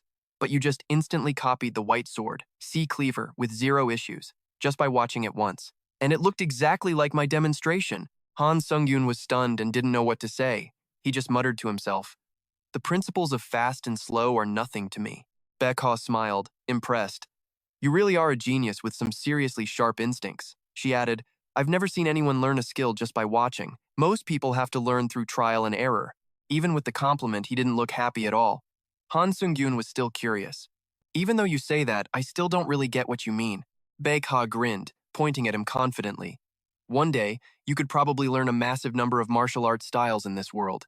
A martial arts manual full of techniques appeared. Normally, you have to understand and recreate a style using a manual as your foundation. As she transferred mana into him, she said, But for you, you don't need any manual. You just need to see it once to copy everything. I'll help you learn how to use mana. After hearing that, Han Sungyoon thought about the future. Footwork, fist techniques, movement skills, and even grappling. He was going to learn every single thing he could. And the most useful of all was swordsmanship, the 7 forms of the white sword. Han Sungyoon powerfully unleashed his technique, white sword, Sea Cleaver, grabbing space itself and slicing it, making it impossible for his opponent to dodge. White sword, Sky Piercer, a crazy powerful piercing technique that can break through any defense. White sword, Void Control, a defensive skill that distorts the space around you. Baek jumped up and down, clapping and cheering for him. Han Sungyoon just scratched his head and gave a sheepish smile after finishing his practice. He stood in front of Baek and spoke up. I've learned so much. Thank you, Master. Her face lit up with joy, and she secretly loved hearing those words. Master, if you feel that way, then that's great. He bowed deeply to Baek. Well then, I'll be taking my leave now. She seemed a bit sad to see him go. You're leaving already? Why don't you stay a little longer? Han Sungyoon turned to leave. I'll come back to see you later.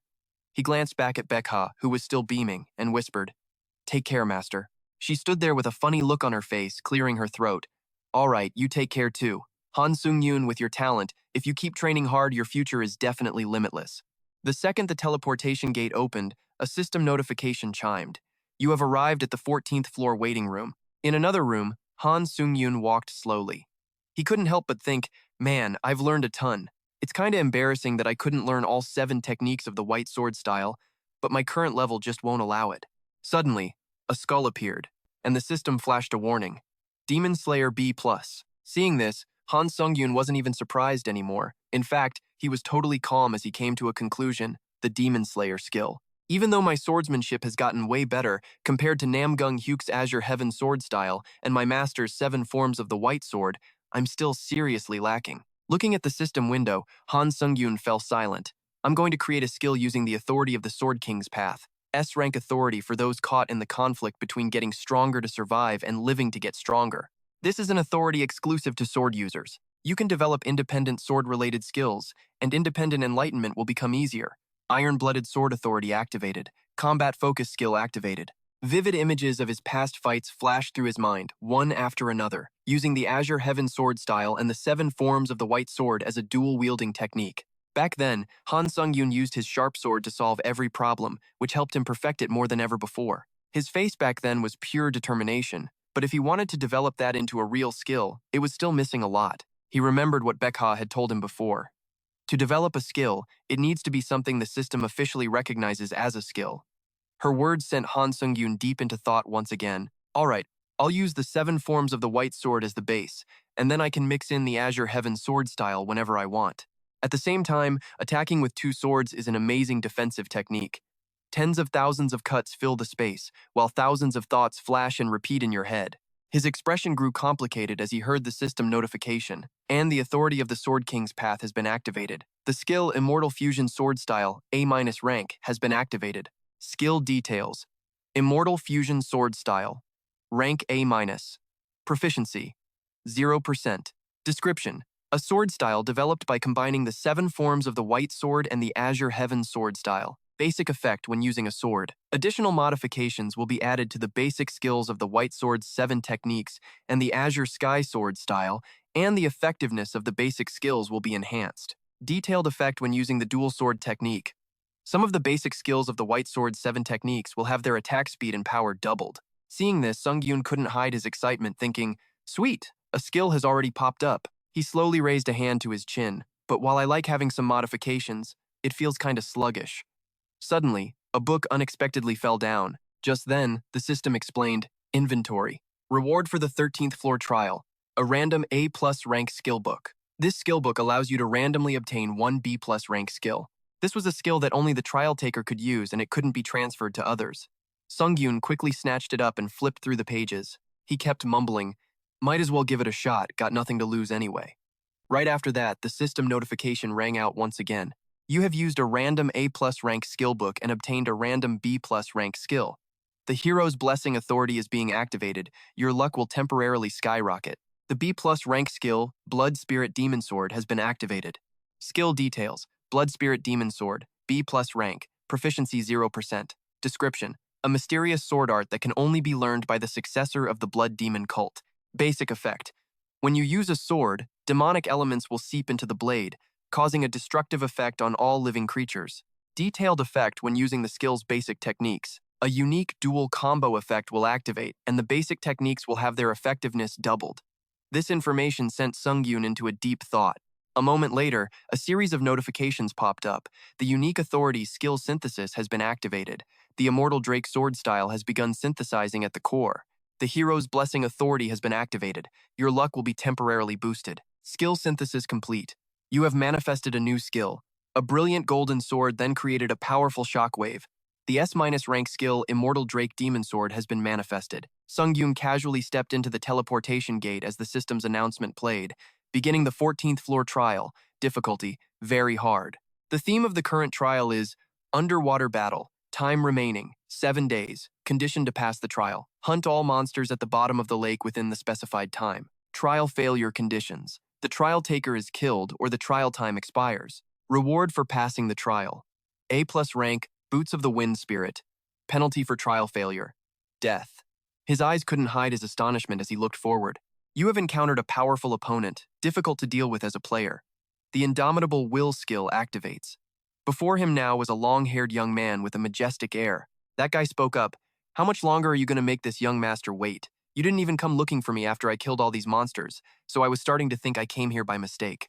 Right after, he flashed a brilliant smile that left Sungyoon stunned. Nam Gong Huk. A moment later, he shot back a smirk of his own. Just then, the system chimed in with new information. The instant acceleration skill has been activated. The combat focuses skill has been activated. The Grace of the Wind skill has been activated. All speed increased by 70%. Current skill link progress. 7 out of 7. The unique effect of the C+ rank speed boots is upgrading your instantaneous speed. In a flash, Sungyoon shot forward at an incredible speed. The two of them clashed in midair right over the lake's surface. A blindingly bright, oppressive light erupted at the point of impact. Its shockwave sent lake water splashing everywhere. As the two powerful energies collided, Huk realized what was happening and yelled, "Flame sword!" The guy attacked while asking, "How the hell can you use that?" In response, Sungyoon looked totally unfazed. "What? You're freaking out already?" The real show hasn't even started yet. As soon as he finished speaking, the space around them began to vibrate violently. The pressure from their clash felt like it was blowing everything away. Sungyoon, with dual swords in hand, looked completely confident, skillfully weaving and unleashing his techniques. On the other side, though a bit pensive, Huk, with his years of combat experience, was still casually fending off the attacks. He immediately followed up with a brutal kick, sending the guy plummeting helplessly. Huk tried to twist his body to land on his feet, almost instantly regaining his balance and looking up towards Sungyoon. At that very moment, Huk frowned slightly. A thin gash had appeared on his face, with blood starting to trickle from it. The attack wasn't over. 3 streams of sword aura were flying down from above, already getting pretty close to him. In the blink of an eye, the ground shattered as a dazzling blue light erupted. As things gradually settled down, debris hung in the air. Huk stood there, struggling to neutralize the killing blow from above. Sungyoon taunted him. "So, how'd you like that S-rank sword skill I just showed off?" The guy looked up from the lake's surface as rocks and dirt slowly began to fall. The mountain behind Huk had been sliced into pieces by those 3 sword auras, right next to the monster corpses floating on the water's surface. The lake water had been dyed blood red because of it. Skill details: Immortal Drake Demon Sword Style, S- rank, 0% proficiency. Description: the fusion of several peerless divine martial arts, giving birth to the ultimate demon sword technique. Effect: the blade is infused with an extremely potent demonic attribute, dealing continuous damage to any living target until that target falls. Detailed special effect: dual combo will randomly activate, adding extra streams of sword aura that shoot towards the opponent, firing an additional 2 to 3 sword beams simultaneously with the initial attack. All sword beams have the same power. Sungyoon smiled, satisfied, thinking to himself, this was already a crazy strong move, and now it has this effect on top of it. He looked at Huk with a sneer and warned him, "That scar on your cheek is going to haunt you till the day you die." At this, the guy's eyes narrowed, glaring at Sungyoon with pure killing intent. He could start to feel the blood dripping down his face. Huk raised 2 fingers, conjuring a purple flame, and snorted coldly. The guy scowled, directly using the flame in his hand to cauterize the wound on his face, and shot back coldly. "Over this little scratch?" Right after that, Huk quickly darted from his position, skimming across the lake's surface towards the other shore where Sungyoon was standing. The guy attacked like a maniac, slashing left and right. Using his agile footwork and the dual swords in his hands, he dodged and parried. However, Huk still had the upper hand. In a flash, Shung was pushed back, totally on the defensive. After slashing at his legs, the guy demanded, "That sword style and footwork you're using, that all belongs to the Martial Arts Alliance. Why the hell were you hiding your skills before?" Shung parried and shot back. "I wasn't hiding anything. I was just seriously scared I'd die fighting you, so I learned it all yesterday." The answer completely stunned Huk. His eyes went wide, realizing how insanely fast the guy could learn. As if to deny what he just heard, Huk lunged forward, gritting his teeth and sneering, "You're just a goddamn loser who runs his mouth." Another slash, glowing with golden energy, came flying as his voice dripped with sarcasm. "The way you claim you learned all that in one day just proves you're full of crap and completely insane." Shung spun around to dodge, smirking as he replied, "Believe it or not, your call." Then they clashed, getting in each other's faces as their swords locked. A pillar of light erupted, blasting powerful energy everywhere and sending the lake water flying violently. Shung kept talking, his voice full of pride. "But Someone once told me I'm a martial arts genius, you know. They were literally head-to-head now, foreheads touching. In contrast to Hook's scowl, he just smiled and added, "Oh, and that's not all. I can do a lot more than that." Right after that, Sung unleashed a slash that sent the guy flying backward. Before Hugh could even get his bearings, he leaped up and slammed him with another powerful follow-up attack. He quickly cornered the guy against the opposite shore, leaving him completely stunned. Hook's eyes widened as if he'd realized something, and he stammered out, This sword style is?" He gritted his teeth in fury, spitting out a curse. "You son of a bitch." Hook's face darkened, his eyes flashing with killing intent. He growled, "You really don't know your place. How dare you secretly copy the Nam Gong family's sword style?" In response, Sung just smiled and shot back. "Instead of blaming me, you should blame yourself for not making it harder to copy. Is it really my fault I could copy it after seeing you do it just once?" He continued to mock him.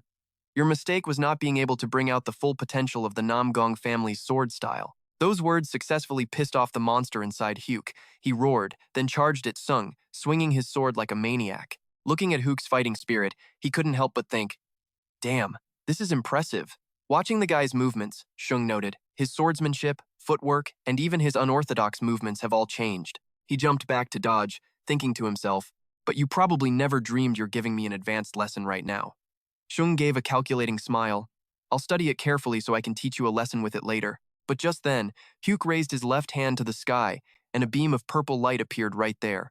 He yelled, "Mighty battle!" Instantly, a bolt of purple lightning struck down from the sky as sword-shaped aura materialized, circling the pillar of light. Sung froze, his eyes intensely focused on the new technique Huk was unleashing. Giant swords made of aura rained down from above, plunging straight into the lake's surface. A deep purple mana also emerged, enveloping the entire area. It immediately formed an octagonal cage. This was the special characteristic of Mighty Battle, creating a combat domain with a 30-meter radius. Everyone except for Han Shung and Nam Gong Huk was forbidden from entering the combat domain. The guy stood there with a sinister grin, his eyes flashing with killing intent as he growled, "Got you now, you bastard." But just a second later, that smile vanished. Rising from the lake's surface wasn't water, but blood. Shung raised the blood sword in his hand and replied coldly, "You know what people on Earth call what you just did?"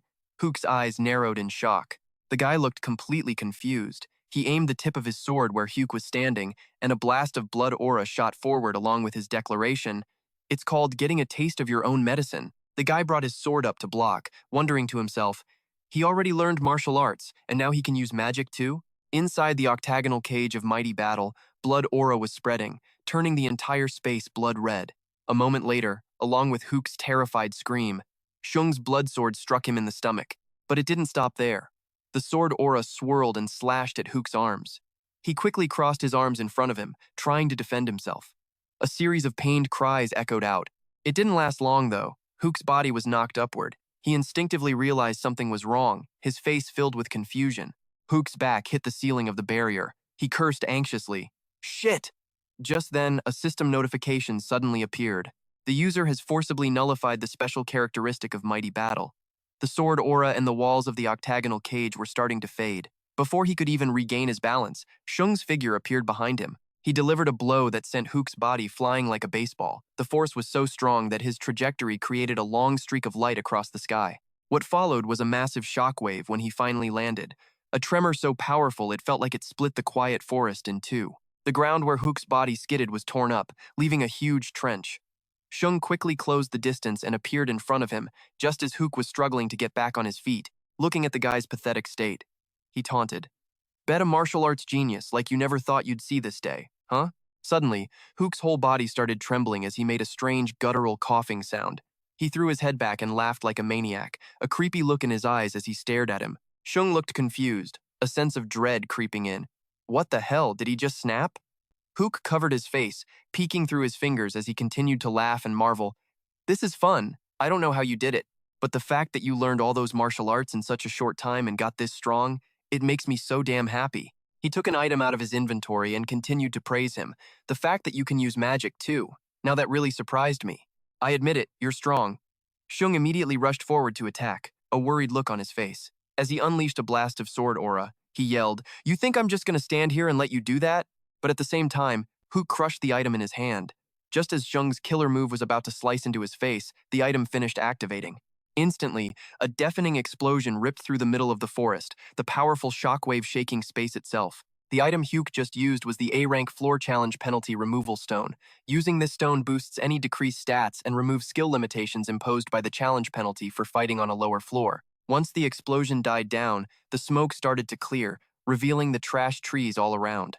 Hi, Hook's quiet footsteps popped up again, a thin layer of mana wrapping around him. The dude raised his arm, the one etched with a cross symbol, and asked Sungyoon, "Ever get curious?" Out of this purple aura, a badass dragon with glowing eyes materialized, and its source? The damn sword in Hai Hook's hand. The guy asked, "Want to know why they call me the Azure Sky Dragon Sword?" It was only then that the danger started to sink in for Sungyoon. All he could think was, "Oh, I'm so screwed." Hai Hook calmly explained. "Reinforced sword key isn't something a lowlife like you gets to see every day." That guy struck straight at Sung. "Consider this an honor." A purple light shot toward him. Sung remembered the words of his master, the White Crane Sword Master. "I'm talking about how to use ki, or to put it another way, how to enchant your sword with magic. Sword ki is a technique for adding different properties depending on the type of sword. For example, fire magic is one attribute you can add to your swordsmanship, but that's just the starting point. Reinforcing sword ki is the next level." A purple light flared through the forest. Shung thought to himself that Hai Hook's skill was basically some ultimate technique that let him freely use different elemental magics from his surroundings to fuel his attacks. The sword key that dude unleashed formed a purple dragon. It was closing in on him fast. Shung thought, "Never thought I'd see reinforced sword key this damn soon." He ducked low, smoothly dodging Hai Hook's attack. Sung sized up the situation. "I didn't think it'd be this strong just hearing about it. This technique is insane." Watching the dragon twisting around, he thought, he's firing off sword key nonstop, and it's getting more intense, making it a real pain to get close to him. Shung started analyzing the dragon, and that's not even mentioning how damn mobile this reinforced sword key is. This is seriously dangerous. He came up with a theory. It's like the sword itself turned into a living dragon with its own soul. Shung used his sword to block the charging dragon, the impact creating a blinding flash of light. He gripped his sword so hard his hand started bleeding without him even realizing it. The force of that last hit sent Sungyoon flying back. He crossed his twin swords in front of his chest. As he blocked, he thought, "I figured this guy was, at most, a bit stronger than a Blood Clan member. I had no idea he was this freaking strong." Shung used his sword key enlightenment technique, thinking, "I remember feeling this when Master White Crane was teaching me," but he hesitated. It feels like other fighters just skipped this key stage. Maybe they ran into trouble during their own enlightenment and just couldn't get it. This bastard is way too strong. Just then, Hai Hook slammed down onto the ground with an earth-shaking thud. Now it was the guy's turn to talk smack. Where'd all that bravado from earlier go? Shung was tense, but forced to smile, thinking, "Damn, I should have just gone all out from the start and ended this guy. Damn it." He powered up and thought to himself, "I just wanted to feel him out a bit before taking him down. Now things are going to get messy." Shung immediately activated the Supreme Blood technique, a blazing red energy erupting around him. He declared, "Get ready. I'm coming at you with everything I've got." Hai Hook lunged forward with a smirk and said, "Bring it on, you bastard." Across from him, Sung also charged, his own reinforced technique ready to go. That guy used his materialized sword key again, slashing out a purple dragon right at Sungyoon. Sung quickly used White Death of the Void to fight back. The two streams of sword key, one blue, one red, crashed into each other violently, stunning Hai Hook. The guy roared in fury. "What? Did you go and steal sword techniques from somewhere else? All this effort is useless against my reinforced sword key." A massive stream of mana shaped like a dragon's head shot forward, ready to devour Sungyoon. Just then, a notification popped up. Battle concentration skill activated. Player's focus is boosted by 20 times. Like he was on steroids, he instantly moved to dodge. Right after that, Shung zipped behind Hai Hook's back. Seizing the chance, he gripped his sword and lunged, thinking, "Yes, I got behind the bastard. Now!" But Hai Hook was no pushover. He yanked his sword key back to block the kill shot. Another blinding flash of light erupted. The counterattack slammed Shung to the ground, shattering the earth beneath his feet. He dropped to one knee, in absolute agony. Shung coughed up a mouthful of blood and struggled to look up, thinking his internal energy was a total mess. As he looked up into the glare, his eyes widened in pure shock. Before he could even get his bearings, the dragon charged at him again. Luckily, with his slick footwork, he dodged to the right with a flip, avoiding the sword key. Just then, the sword key morphed into a sharp point and shot toward Zung's gut. He swung his sword, struggling to block it with a horizontal slash. Even though he dodged the kill shot, Huk's attack still sliced one of Sung's legs clean off. He winced, thinking, did his reinforced sword ki just merge with my white death of the void? He immediately activated his blood-weakening skill to recover, but by then, Huk had already appeared behind Sungyoon, completely unnoticed. Sung grimaced and spun around, only for the guy to immediately slam a powerful kick right into his gut. The blow sent him flying across the ground, skidding and tearing up the earth as dust and debris flew everywhere. And it didn't stop there. The momentum sent Sung skipping across the surface of the lake like a flat stone. His body finally came to a dead stop when he slammed into the cliff face on the other side. At the same time, thanks to his skill, his leg grew back. Sungyoon coughed up another mouthful of blood, his dazed eyes filled with a trace of fear. Before he could even get up, Huk charged at him, sword in hand. The guy grinned wickedly and screamed, "Die!" His sword ki, crackling with lightning, formed a purple dragon and smashed right into Sungyoon. All he could do was throw his hands up to block. The attack was so powerful it blew apart the mountain behind him, his blood mixing with the lake water. Huk stood there, calmly looking over at Sungyoon, who was on his knees across the shore. He said, almost in disbelief, "You're still standing?" A ragged Sung looked over, panting heavily. His shirt had been completely vaporized by the sword ki, revealing his ripped physique. The guy continued, "I gotta admit, I'm a little surprised. Never thought you'd be able to hang with me this long." Huk raised his sword to the sky, gathering more sword ki, and declared with total confidence, "But this is where it ends." The guy laughed like a maniac, shouting with glee, "This has been a blast." Sung immediately forced himself to his feet, covered in blood, his sword hand-shaking, but he still managed to answer. After fighting so hard to reach this level of power, Sung aimed his sword forward. A ball of energy appeared at the tip of his sword, clashing with the other guy's sword aura as he roared out a challenge. "You think you can kill me that easily?" Then a notification popped up. The skill Riposte Shield released all accumulated damage right where the two streams of power, one red, one purple, collided. A blinding light erupted, unleashing an insane amount of energy. Huk didn't hesitate to switch up his killing move. He stomped on the water's surface, rocketing toward Jung. In the blink of an eye, right in the middle of the lake, Huk's sword unexpectedly plunged straight through his throat. The guy laughed like a maniac, screaming in excitement. "Yeah, that's the face I wanted to see. Later, head." The moment Huk finished talking, something terrifying happened. Shung's head, a shocked expression still frozen on his face, was just floating there. And just then, the light came back to his eyes. Along with that came a series of notifications, activating the near-death skill, which nullifies all life-threatening critical damage. All senses are amplified for a short period, and all skills will reach their maximum proficiency.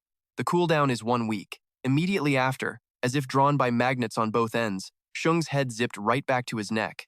A miracle happened. His body was instantly healed. Sung thought to himself, "Near death is a skill reward I got from the 12th floor trial. The moment I take fatal, life-threatening damage, that damage gets reversed. I can't believe I had to use it in a situation like this." Right after narrowly escaping death, he let out a huge shout, gasping for air. Witnessing this, a shocked Huk blurted out, "What the hell?" A crown appeared. There was another reward from the 12th floor, the Ashen Crown of the Ancient King. A, the unique skill, B plus magic, activated. While using the Ancient King's crown, the user's mind will be clouded. The power, mind like a rock, activates. Shung immediately placed it on his head and declared to himself, "Time to go all in." The item's stats popped up. Ashen Crown of the Ancient King. A, willpower plus 30%. A crown made from the ashes of an ancient king who worshipped a god of darkness. When equipped, the user's mind becomes unstable, and the crown will quickly disintegrate bit by bit. In return, the user can use magic at will until the crown completely disappears. Along with that, Shung's voice deepened as he commanded, "I give you an order, my vassals." Right then, a whole bunch of bizarre beasts appeared behind Huk, and there were a lot of them. He sealed the deal with the thought, "Crush that bastard." The beasts immediately charged at Huk. Seeing this, the guy got pissed, veins bulging on his forehead. "You damn bastard, you're a necromancer too?" Huk wiped them all out with a single blow and declared, "You'll never beat me with this crappy magic." The veins were now spreading all over his face. Huk pointed a hand at Shung, while his other hand gripped his sword tightly. In a flash, he had Shung by the neck. Shung was shocked, a flicker of fear in his eyes as Huk growled, "Let's see you come back from this." As the guy's sword aimed straight for his head, Sung put on a completely calm expression. Just as the tip of the sword was about to hit his face, it suddenly started to waver. Huk's face was now covered in bulging veins, his eyes were bloodshot, and his hand was trembling. He asked angrily, "My body?" Sung gently grabbed Huk's trembling wrist. The guy asked in terror, "What did you do to me?" Looking at Hyuk kneeling before him, he gave him a contemptuous stare and said coldly, "I already told you." Shung's voice was blunt, stating with certainty that that scar will haunt you until the day you die. At the same time, that beast appeared behind Hyuk with its razor-sharp teeth. A second later, the guy's body was being torn to shreds by the swamp monsters. Fresh blood splattered everywhere in a gruesome display, accompanied by his blood-curdling screams. Ever since he was a kid, Hyuk had always been hated by his father for being useless. Day after day, he had to live with the torment of the venomous words spewing from that man's mouth. He can't even do the basic stances? How could the Nam Gong clan produce an idiot like him? His father wouldn't stop screaming insults, being crude right in front of his mother, right in front of Hyuk. Is he even my flesh and blood, huh? Back then, all he could do was curl up in a corner, silently listening to every single curse. Hyuk thought bitterly, but I just like swinging my sword. The guy practiced his sword relentlessly. His strokes became so sharp that no one would believe they came from a little kid. Because Hyuk believed that before learning any stances, a person had to master their sword strokes first. Until one day, he met his grandfather. From the very first glance, the old man recognized his talent. He's a true genius. Hyuk remembered it fondly. That was the first time I met my grandpa. Through the hazy mist of memory, he calmly reminisced about that fateful moment from his past. After that, I was raised by my grandfather, the greatest swordsman of his time. Hyuk slowly continued his story. Because of that, my swordsmanship became more and more explosive. When he was finally grown, he excitedly returned to his family's estate, calling out loudly, "Father!" Hyuk dragged the corpse of an enemy and threw it in front of his father, then held his head high to show off his victory. I took care of all those blood cult bastards who were pretending to be travelers. Hyuk proudly declared, "Look, father, your son has gotten this strong." But the man just shot him down, treating all of Hyuk's efforts as worthless. "Get that ugly crap out of here. Why have you been on such a killing spree lately? Use some of that energy to cultivate your mind and character." His father turned his back on him, leaving behind a single, cruel remark. "If you don't want to turn into a bloodthirsty monster." Those words were like a dagger straight to his heart, leaving Hyuk with a bone-deep grudge. Back in the present, his eyes suddenly turned red, wet with bitter tears, while the beasts continued to tear his body apart. At that moment, Shung's ashen crown was destroyed, and a notification sounded.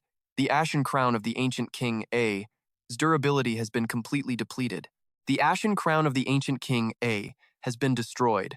Hyuk decisively unleashed a final blow, and in an instant, the monsters were blasted out of the water by the terrifying force, creating insane chaos. Sung was momentarily stunned by the scene in front of him. Hyuk hadn't taken his last breath yet. He lay there, dying, his blood spreading into the water. A bewildered Sung blurted out, "You're still alive?" The guy weakly begged, "Hurry up and finish me." He didn't rush to do it. Instead, he calmly sat down on a rock to watch. Shung spoke slowly. "Kinda wild, isn't it? Normally, you and I would never have met. But here we are, two people from two different dimensions, fighting like this." Remembering that intense showdown, an unbelievable possibility occurred to him that he found amusing. It was tough and it was painful. But the funny thing is, I was actually thinking, Sung voiced his thoughts from that moment. "This is actually kind of fun, huh?" Hyuk's eyes suddenly widened when he heard the next sentence. "If we were friends," he continued in an even tone, relaying his thoughts. "Right before it came to this, we could have had a blast getting stronger together. That's what I was thinking." The second he finished, Hyuk's eyes went wild, his face smeared with blood. He opened his mouth wide and let out an insane scream. "You weak-ass bastard." His last words, though broken and gasping, were filled with pure rage and frustration. How could anyone climb the tower with that kind of mentality? Shung just stood there in silence. The guy let out a faint laugh, each word a struggle as he gasped for his last breath. "Let me tell you something interesting." Huk revealed that the reason he stopped climbing the tower and invaded this dimension wasn't just because he loved killing. After all that work to get to the end, he ran into a major problem. According to his story, after he obtained sacred power, he became an enemy to several gods and even had his life threatened. Huk found himself facing countless gods, all just waiting for a chance to kill him. The chosen ones had no choice but to use their sacred power to fight, and when they did, they had to face gods in every shape and form imaginable. In the end, Huk scoffed, spitting out one final truth on his own. "You'll be just like me, and it'll happen soon." "But if you keep climbing the tower with that stupid attitude of yours, even with sacred power," he declared arrogantly, "you won't be able to stop the gods from destroying your precious earth." Huk grimaced, struggling to whisper each word. "No, that's not going to happen." Shung raised his hand, a vortex of crimson energy swirling in his palm. His voice dropped, as heavy as a death sentence. Anyone who destroys my home will be eliminated by my own hands. With that powerful declaration, Sung activated the Bloodthorn execution, tearing his life apart in a final moment of supreme agony. Hook took the full force of the fatal blow, his flesh and bone practically melting into one. He writhed and let out tortured, agonizing screams. The system window immediately lit up with a notification. Congratulations, you have cleared the 14th floor of the Tower of Trials. The reward, A+ Wind Spirit Boots, has been transferred to your inventory. You have received a reward of 10,000 points. You have received a reward of 4,000 points for defeating a stronger challenger. You have received an additional reward. You have received 4,000 points. The reward, an A+ Heaven-Piercing Sword, has been transferred to your inventory. Please proceed to the waiting room. The mechanical voice continued to echo as all the basic elements for creating a myth were gathered. The authority of sacred power was now powerfully activated, calculating a myth based on actual results and the faith of believers. A brilliant golden light exploded from Sung's chest, flooding over his muscular body. This meant that another new myth was being created. After a moment of calculation, the system announced the result. Myth. Challenging Warrior has been completed. Myth. Challenging Warrior is accumulating divine power. From now on, the indomitable effect is bound to Challenger Han Shung's divine power suppression. From now on, the reversal effect is bound to Challenger Han Shung's divine power suppression. A radiant golden aura completely enveloped him. An overwhelming pressure exploded outwards fiercely. A second later, a series of his power stats increased significantly. Absorbing the soul of challenger Nam Gong Huk, proficiency increased by 47%. Unique attribute, Necromancy proficiency has reached 100%. Unique attribute Necromancy B has ranked up to Necromancy A. Sung silently wondered. When challengers from other worlds die, their bodies always just vanish. Now that the penalty for trespassing on floors is gone, will they still disappear? The sword in his hand began to absorb the life force from Hook's body. At the same time, more notifications rang out. The effect of the True Blood Demon Sword's Bloodsuck has activated. The blood of challenger Nam Gong Huk has been absorbed. As a result, the item has been upgraded to rank A, 1,174 out of 1,400. Absorbing the blood of challenger Nam Gong Huk, the skill Engraved Reinforcement has been learned in the unique blood-sucking slot. Shung's lips curled into a faint smile. Another attribute for the blood sword. I got some good stuff. He stood with his hands on his hips, wearing nothing but a single pair of torn pants, and muttered helplessly, "There's no way I'm getting my clothes back." Just as he was telling himself he'd probably have to go back to Earth to buy some, Sung suddenly saw a notification window appear beside him. It sent 2 notifications. Administrator Iron-Blooded Monarch says she has a good set of armor she wants to give her contractor. Administrator White Crane Swordmaster says that her contractor's fighting style is better suited for a martial artist's robe. A blessing from the heavens I didn't even ask for. After reading them, Shung smirked. In the chilly air, he went alone to find the Iron-Blooded Monarch's residence. Shung looked at the large house in front of him and let out a whistle of admiration. As he got closer, he muttered to himself, "This place really looks like it belongs to her." Next, Shung slowly opened the door to the house. The Iron-Blooded Monarch was already sitting inside waiting. Seeing him actually arrive, she smiled brightly and greeted him enthusiastically. "You did well, Han Shung. Long time no see." She gave him a special necklace imbued with magic and said with satisfaction, "Congratulations on overcoming a huge mountain. This is your gift." This present, however, made him a little curious. Shung spoke up and asked, "But didn't you say you were going to give me a set of armor?" The Iron-Blooded Monarch laughed and explained, "When you channel a little magic into this necklace, armor will automatically appear for you to wear." After hearing that, he didn't overthink it. He just took it and put it around his neck. At that moment, she covered her mouth and whispered a reminder, "For the first time, you should probably do it outside the tower to be safe." Shung expressed his gratitude. "Thank you. I'll make good use of it." The scene shifts to a house hidden in a bamboo forest where the White Crane Swordmaster resides. Shung walked up and greeted her formally, "Master." The White Crane Swordmaster was a little surprised, unconsciously blurting out, "Shung." She paused for a moment to think. "Master." Remembering that he didn't prioritize her, the White Crane Swordmaster was openly annoyed. Pouting, she said sarcastically, "I thought you would come to me first, but I guess you went to see that woman instead. I'm disappointed, you know." He bowed respectfully, gently trying to soothe the little girl's spirit. "Please don't be angry, Master." The White Crane Swordmaster crossed her arms, puffed her cheeks, and grumbled, "Master." Then spoke up, "It's not that woman, it's this master." The little girl politely asked for permission to do something. Hearing this, Sung couldn't help but be surprised. The White Crane Swordmaster's eyes held a hint of shyness, and a faint blush appeared on her cheeks. She confessed softly, "I want to cut your hair." The very next second, he jumped back, his expression one of clear panic, and he frantically explained, "What? Don't you know that for medicine and haircuts you're supposed to find a professional? No way, you don't even have any tools." The White Crane swordmaster slowly drew her sword, her expression terrifyingly serious, her voice laced with power. "The white sword style is all I need. If you move, you'll get hurt, so stay still." Shung freaked out, quickly putting his hands up to stop her. "Wait!" Time flew by. After a flurry of sword movements, strands of hair fluttered down, mixing with the falling bamboo leaves. Shung looked at his reflection in a mirror and was pretty impressed with his new look. He turned back with a radiant smile, full of praise. "You're actually really talented, huh?" The little girl shyly avoided his gaze, beads of sweat dotting her forehead. The White Crane swordmaster gave a forced laugh and answered vaguely, "Just lucky." Next, she quickly placed something in his hand and hurriedly pushed Sung away. She rushed to shoo him out. "This is an item that will help you wear the martial artist robe more easily. Wear it when you're outside the tower." White Crane waved goodbye frantically, forcing a smile as she shouted, "Good luck." Her weird behavior struck Sung as odd. He wondered suspiciously, "What's up with her? Is something fishy going on?" Just then, a system notification came through. "You have entered the 15th floor waiting room. System integration is beginning. Mission log has been opened. From now on, challengers can accept certain quests from the administrators. These quests, which replace the personal trial, will be based on the administrator's personal history. If you complete it, you can receive a reward from the administrator who assigned the quest. However, you are only allowed to accept one quest per floor." Reading this, he unconsciously thought to himself, quests. Sungjo stood before the series of notification panels sent to him, fully understanding their intention. "So that's why the administrators were being so nice to me. They wanted to hire me for their quests." He thought for a moment, then swiped to another notification, wearily telling himself, "Man, there's so much to do now. I need to take this one step at a time." Then, Sungjo decided, "First things first.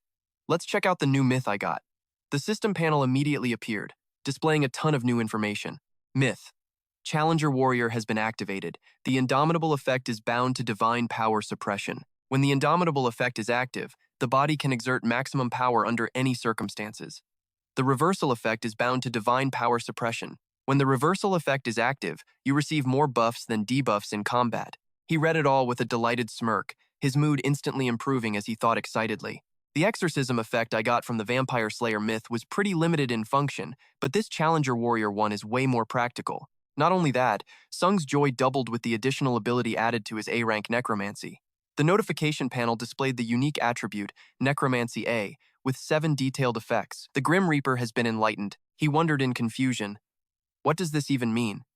At that moment, the divine power was activated. Sungjo was a bit disappointed, having expected something amazing to happen, but even with the activation, nothing changed. A brilliant golden aura radiated from his entire body, making his sharp features stand out even more. Sung questioned the meaning of the Grim Reaper, but then he sighed in frustration, casually letting it go. Who knows, I guess time will tell. A sword materialized, its silvery blue sheen blending exquisitely to create a perfect texture, accompanied by detailed information. Heaven-shattering sword A+, slashing power plus 10%, lethal force plus 10%, attack speed plus 10%, magic damage plus 10%. This enhanced magic sword serves the sole purpose of destroying the heavens.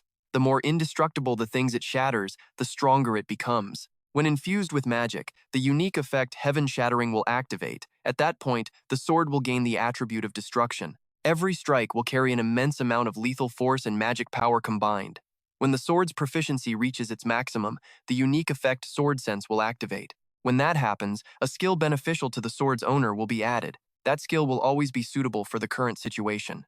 He skimmed through it and made a guess. Heaven Shattering seems to be really compatible with Sword Key. Sungjo carefully observed the heaven-shattering sword, thoughtfully analyzing its attributes and the fact that Sword Sense wasn't limited by a specific skill, meaning it could evolve depending on the user's abilities.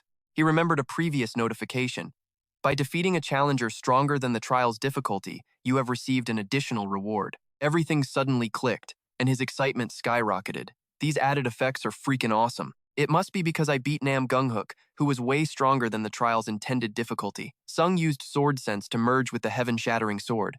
At that moment, the sword radiated a wondrous blue aura, and a notification immediately rang out. You have reached the state of sword unification. The unique effect of the heaven-shattering sword, Sword Sense, has been activated. You can transform the unique effect of a sword into one of your own skills. After he confirmed, the mechanical voice continued. Selection complete. The skill Sword Sense A+ has been fully absorbed. Remaining uses of Sword Sense. 1. He received the notification and couldn't help but let out an impressed gasp. Sung grinned widely, his heart filled with excitement, pure satisfaction written all over his face. It actually worked. Right now, 4 effects have been unlocked, while some others remain a mystery. He cheered silently. I used Sword Sense to absorb another effect. Thanks to Sword Sense, I can now learn 3 more skills. A few minutes later, notifications chimed non-stop. The other effects were gradually unlocked through sword unification. The unique effect of the heaven-shattering sword, Sword Sense, has been activated. You can transform the unique effect of a sword into one of your own skills. Selection complete. The skill Heaven-Shattering has been fully absorbed. Remaining uses of Sword Sense. 0. The unique effect of the Heaven-Shattering sword, Sword Sense, has been completely depleted. The unique effect of the Heaven-Shattering sword, Sword Sense, has completely vanished. Sung tightened his grip on the hilt, his eyes and his smile radiating satisfaction with his current achievements. I've now mastered the Heaven-Shattering skill from the Heaven-Shattering sword, so I can use it anytime I need to. After that, a series of stats shot up but quickly hit their limit from absorbing the soul of the challenger Nam Gong Huk. Your abilities are continuously being enhanced. Strength plus B, Agility plus B, Stamina plus 6, Magic Power plus 7, Endurance plus B. This made him feel a tinge of regret. I can't absorb any more skills? That sucks. Before his hand could even leave the system panel, Sung paused as a barrage of questions from Ha-Yun came through. Geez, you could have at least told me you were back in the tower. Even if you're not a normal person, we're still companions, you know? He scrolled through the messages, annoyed, a cold sweat breaking out on his face. You're the one we should be worried about when you disappear. Next time, send a message. Sung Joe's brow furrowed, his tense face showing the seriousness of the situation. A message from Bill Injoa on the 9th floor had arrived. Sungjo, I don't know what's happening inside the tower, but I've got some news. Tower climbers from another world have appeared. According to the introduction, he's a tower climber who caused the Great Massacre in London. He wondered suspiciously, an invasion from another dimension? Huck's dying declaration unconsciously echoed inside Sungjo's mind. You will never be able to stop the gods who will destroy this earth. That face, that voice, were still seared into his mind. Rage boiled up from the pit of his stomach. He narrowed his eyes and growled, grinding his teeth. Damn it. A giant sphere of dark energy was relentlessly emitting dangerous bolts of electricity, attacking the city of London. Smaller blue energy spheres shot out a barrage of electric beams, forming a protective layer around them before attacking all over the city. From the power core of the blue energy spheres, vicious monsters emerged. They charged the clock tower, wrecking everything in sight. The spheres, like they were all triggered at once, kept lighting up, creating aftershocks that made the whole area shake like crazy. The ferocious monsters broke out of their containment and shot down below the clock tower at lightning speed. The entire place was thrown into chaos. The monsters attacked every person they saw, viciously tearing them to shreds. This was the second multidimensional attack on Earth. Right then, inside a hall, an emergency meeting was underway about the monster situation Choi Jong had reported. The video showed the state of London after yesterday's attack. It all started when a mysterious black sphere appeared in the sky. Everyone below listened intently as he recounted the whole thing.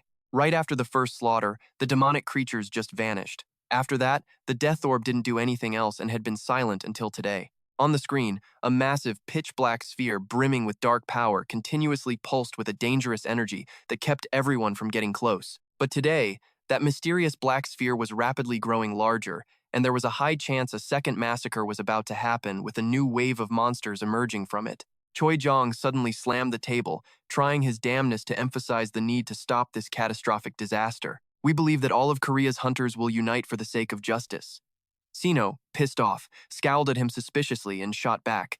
Why is the Korean Hunters Association so fired up all of a sudden? You guys were the ones who stopped hunters from dealing with the Shinjuku incident before. Choi Jong went quiet for a moment, then hesitantly gave some vague excuse. That's because it was more advantageous to do so. Another voice suddenly cut them off, making everyone turn their heads. Korea's status would get a boost after the Shinjuku incident, which would bring the Korean Hunters Association a ton of profit. They were stunned and started whispering among themselves when they saw Sungjo standing menacingly in a dark corner. The magic sword. Isn't that the magic sword from the Shinjuku incident? Yeah, that's definitely him. He just changed his hairstyle. The meeting finally ended. Everyone quickly filed out. Only Sungjo stayed behind to check on Hae-yoon. It's been a while, huh? Sorry for climbing the tower alone without telling you. She replied with a cold formality, then sighed. It's fine. At least I know now. From now on, let's just act like proper partners, Hyun suddenly noticed. But where's your weapon? Sungjo could only stammer an explanation. It's in there. She looked confused. In there? Just then, Uin was shouting out directions. Everyone, maintain order and hurry to provide support. Anyone here volunteering to help with the London Gate, please head this way to board the transport. We're hoping for as many volunteers as we can get. Sungjo coldly turned to leave. He casually reminded her, we should get going too. Hyun suddenly grabbed his hand and didn't let go. She stated flatly, no, that won't be necessary this time. Right after that, the two of them went up to the rooftop. Hyun forcefully threw open the door. Full of confidence and swagger, she showed off in front of everyone. Because I picked up some new gear while climbing the tower too. Hyun slowly stepped into the center of a magic circle with Sungjo. I learned subspace manipulation magic. It was a real pain to learn, you know. She flashed a smug, radiant smile. As long as I have someone to support me, I can teleport there instantly. Plus, I've got the association's approval. Hyun raised her hands and began casting the spell. Sungjo was internally shook. Teleportation? The moment the magic activated, the two of them began to fade away as a system notification chimed. You have been selected as a target for the support magic, teleportation. You will now be transported to the designated location via teleportation. The spherical cages containing the monsters appeared in greater numbers, their energy so powerful it even startled the support members. They freaked out and shouted warnings as the monsters broke out of their cocoons. More magic monsters are appearing. A guy, totally fired up, stood at the front and ordered the mages. The second wave is about to start. Protect the magic tower. The savage monsters opened their sharp-toothed maws at the crowd and unleashed their magic. As he struggled to fend off a lunging monster with his staff, he yelled out a reminder, everyone, just focus on the gate. Because things will get real bad if these alien freaks get inside the magic tower. Hearing this, a young mage tensed up and stammered a reply. All right!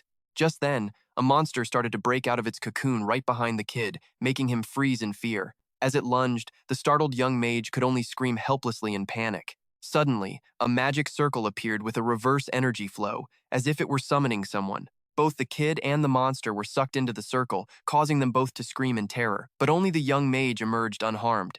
He stared blankly at the monster that had been obliterated right next to him. He whipped his head around, shocked to see Sungjo and Hyun had suddenly appeared right behind him. Hyun coolly asked the young mage, what's the deal with these magic monsters? The kid frantically bowed and reported, I'm sorry, we still don't have enough personnel prepared. She softened her tone, confused, and gently reassured him, it's okay. Good thing nothing serious happened. Hyun quickly asked for an update on the situation. When does the attack begin? Sungjo, standing behind her, added, we'll help out. The guy from before showed up just in time, said a few polite words to them, and immediately gave orders. Thank you for coming to help during such a difficult time.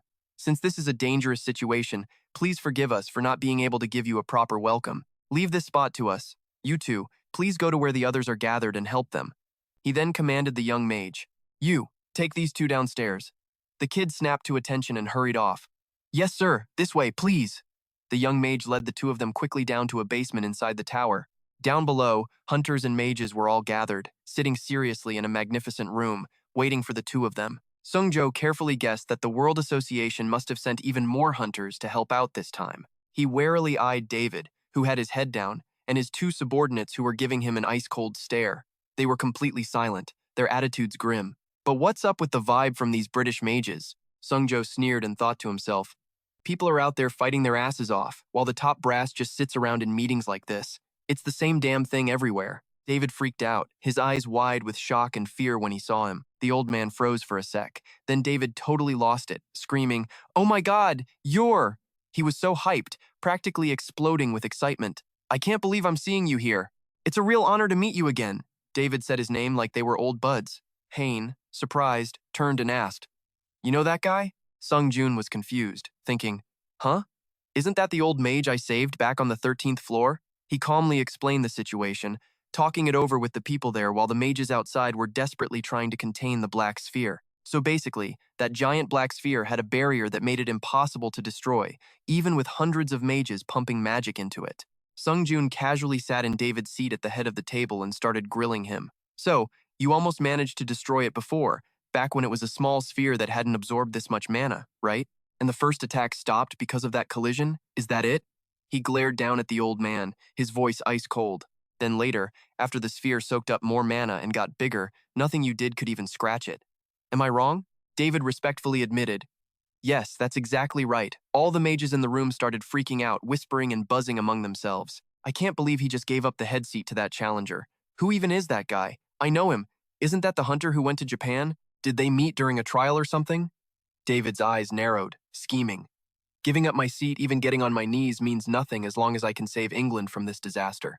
His face darkened as he shot a calculating look at him. You people might not get it, but I do. David secretly smirked, totally impressed. I know exactly how strong this kid is. He then put on a friendly face, eagerly trying to sound him out. So, what do you think is the best way to handle this situation? Sungyoon let out his monarch's aura, declaring with absolute confidence, I'll destroy that black sphere. David was stunned speechless for a moment. He quickly snapped out of it and asked, making the other mages gasp, You can do that? The group of mages were totally shocked, whispering to each other in disbelief. This is kind of messed up to say, but isn't the elder being a little too hasty? Sungyoon arrogantly added. However, I have one condition. David, terrified, stammered. A condition? Sungjoon's face was half hidden in the shadows, his whole body radiating a dangerous vibe as he pressed on. If everyone here gives me a worthy reward, I'll destroy it.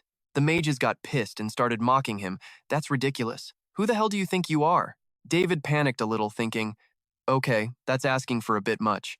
He hesitated, making an excuse. I need to discuss this with the other representatives first. Sungyoon coolly agreed, but not without a reminder. I don't mind waiting. But at the rate things are going, I don't think there'll be anything left of London if we waste any more time. He went quiet for a moment, calculating. In a crisis like this, I could just act without a reward. But I have to get everything I can, everything my effort is worth. David stood by the floor-to-ceiling window, staring out thoughtfully. He watched that pitch-black sphere growing more powerful like crazy. Finally, David yelled out, giving in. All right, I'll do it.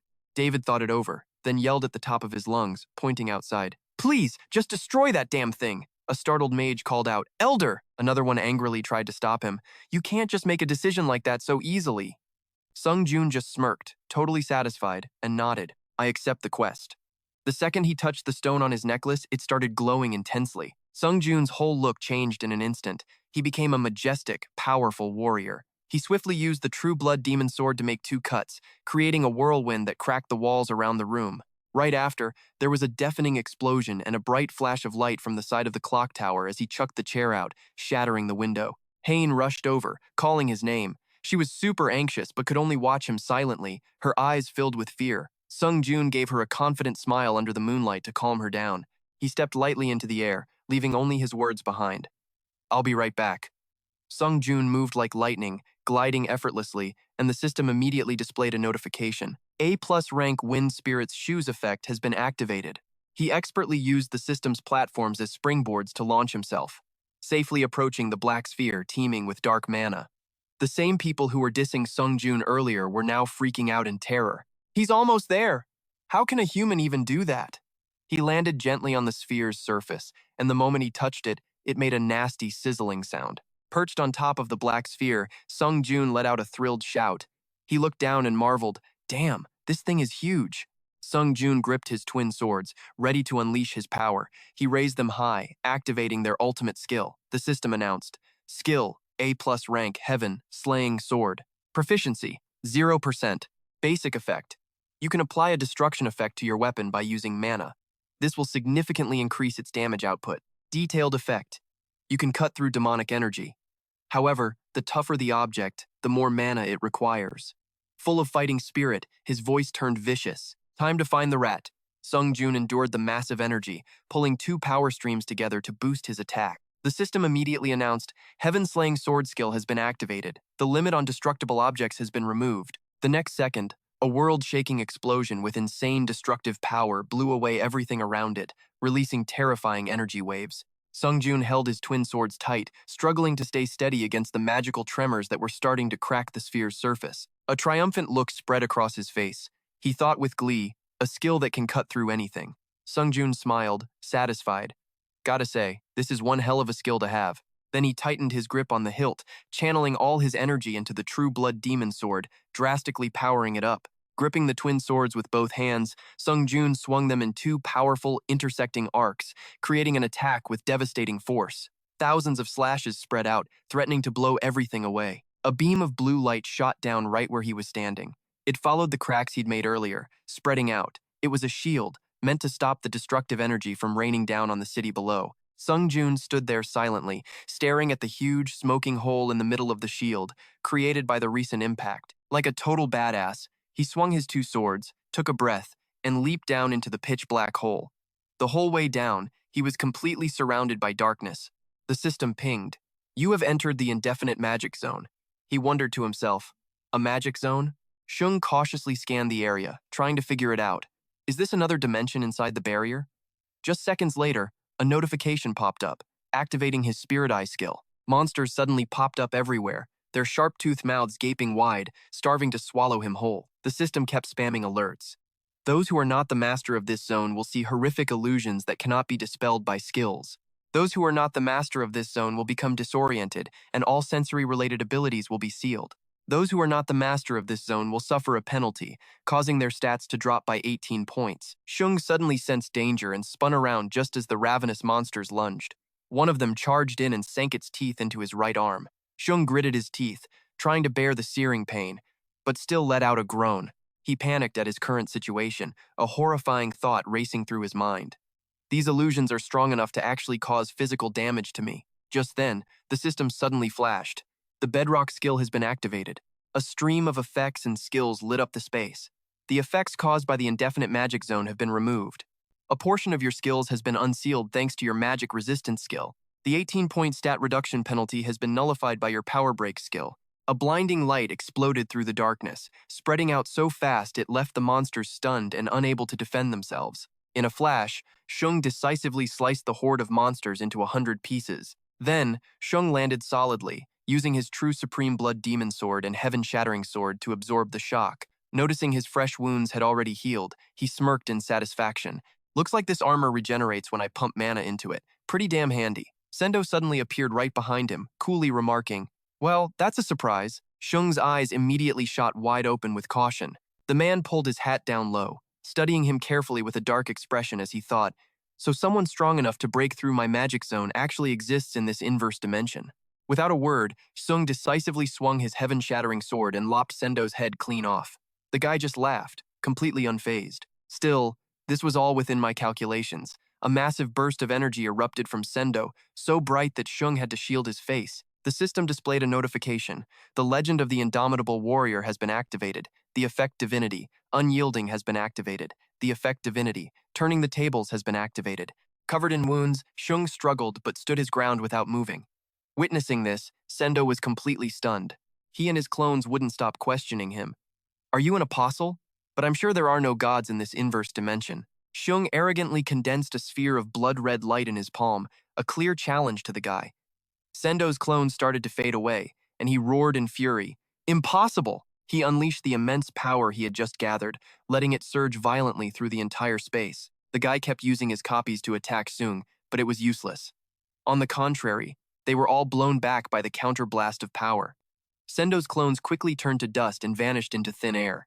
The guy warned him with a grim, determined tone, "Even if you're some god's apostle, it doesn't matter since you've trespassed in my magic zone." Shung watched him closely, analyzing the situation in his head. "Looks like that one's a fake too. I wonder where that bastard's real body is hiding." Sendo immediately cast a spell, summoning countless mutated spirits. "You can't escape death." He decisively ordered them to charge. "Exploding spirits, attack!" The spirits opened their ravenous mouths. Shung got serious and pulled a baseball bat from the system. The counter-shield skill has been activated.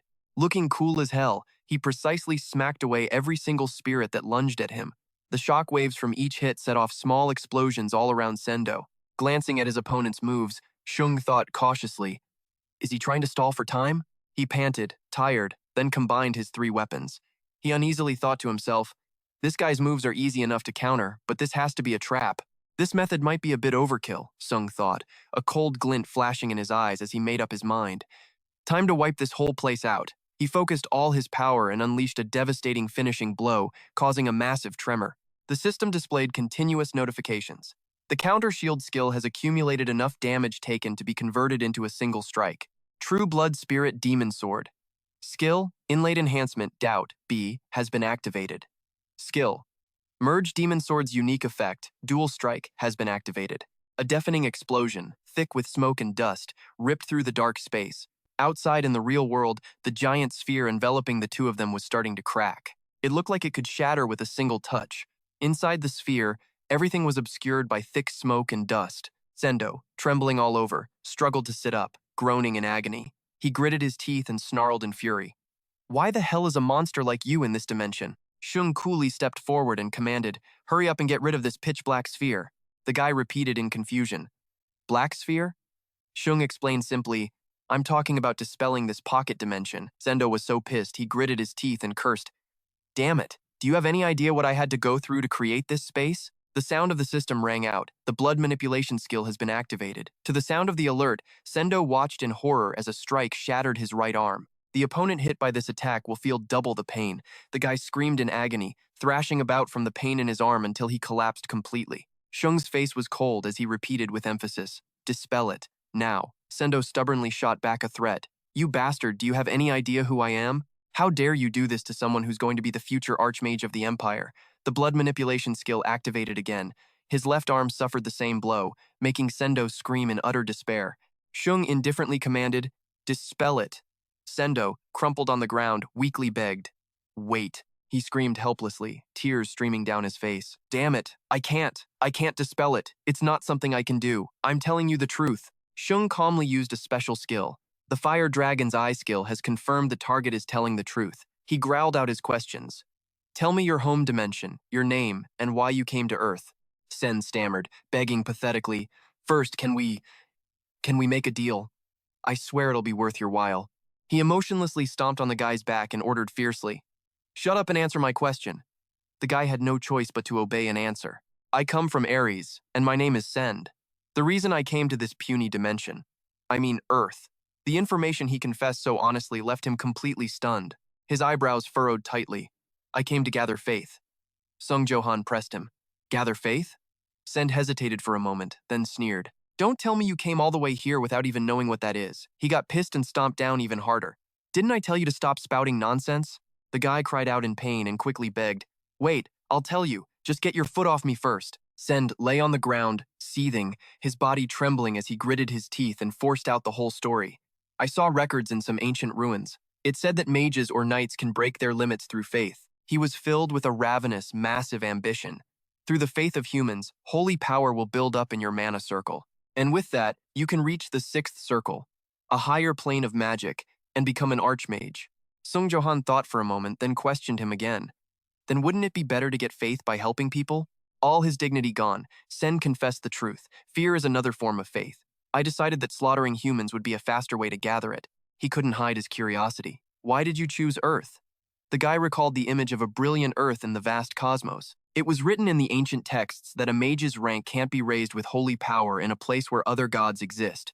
Send offered a surprisingly logical explanation. "That's why I came to this tiny dimension, where no gods reside."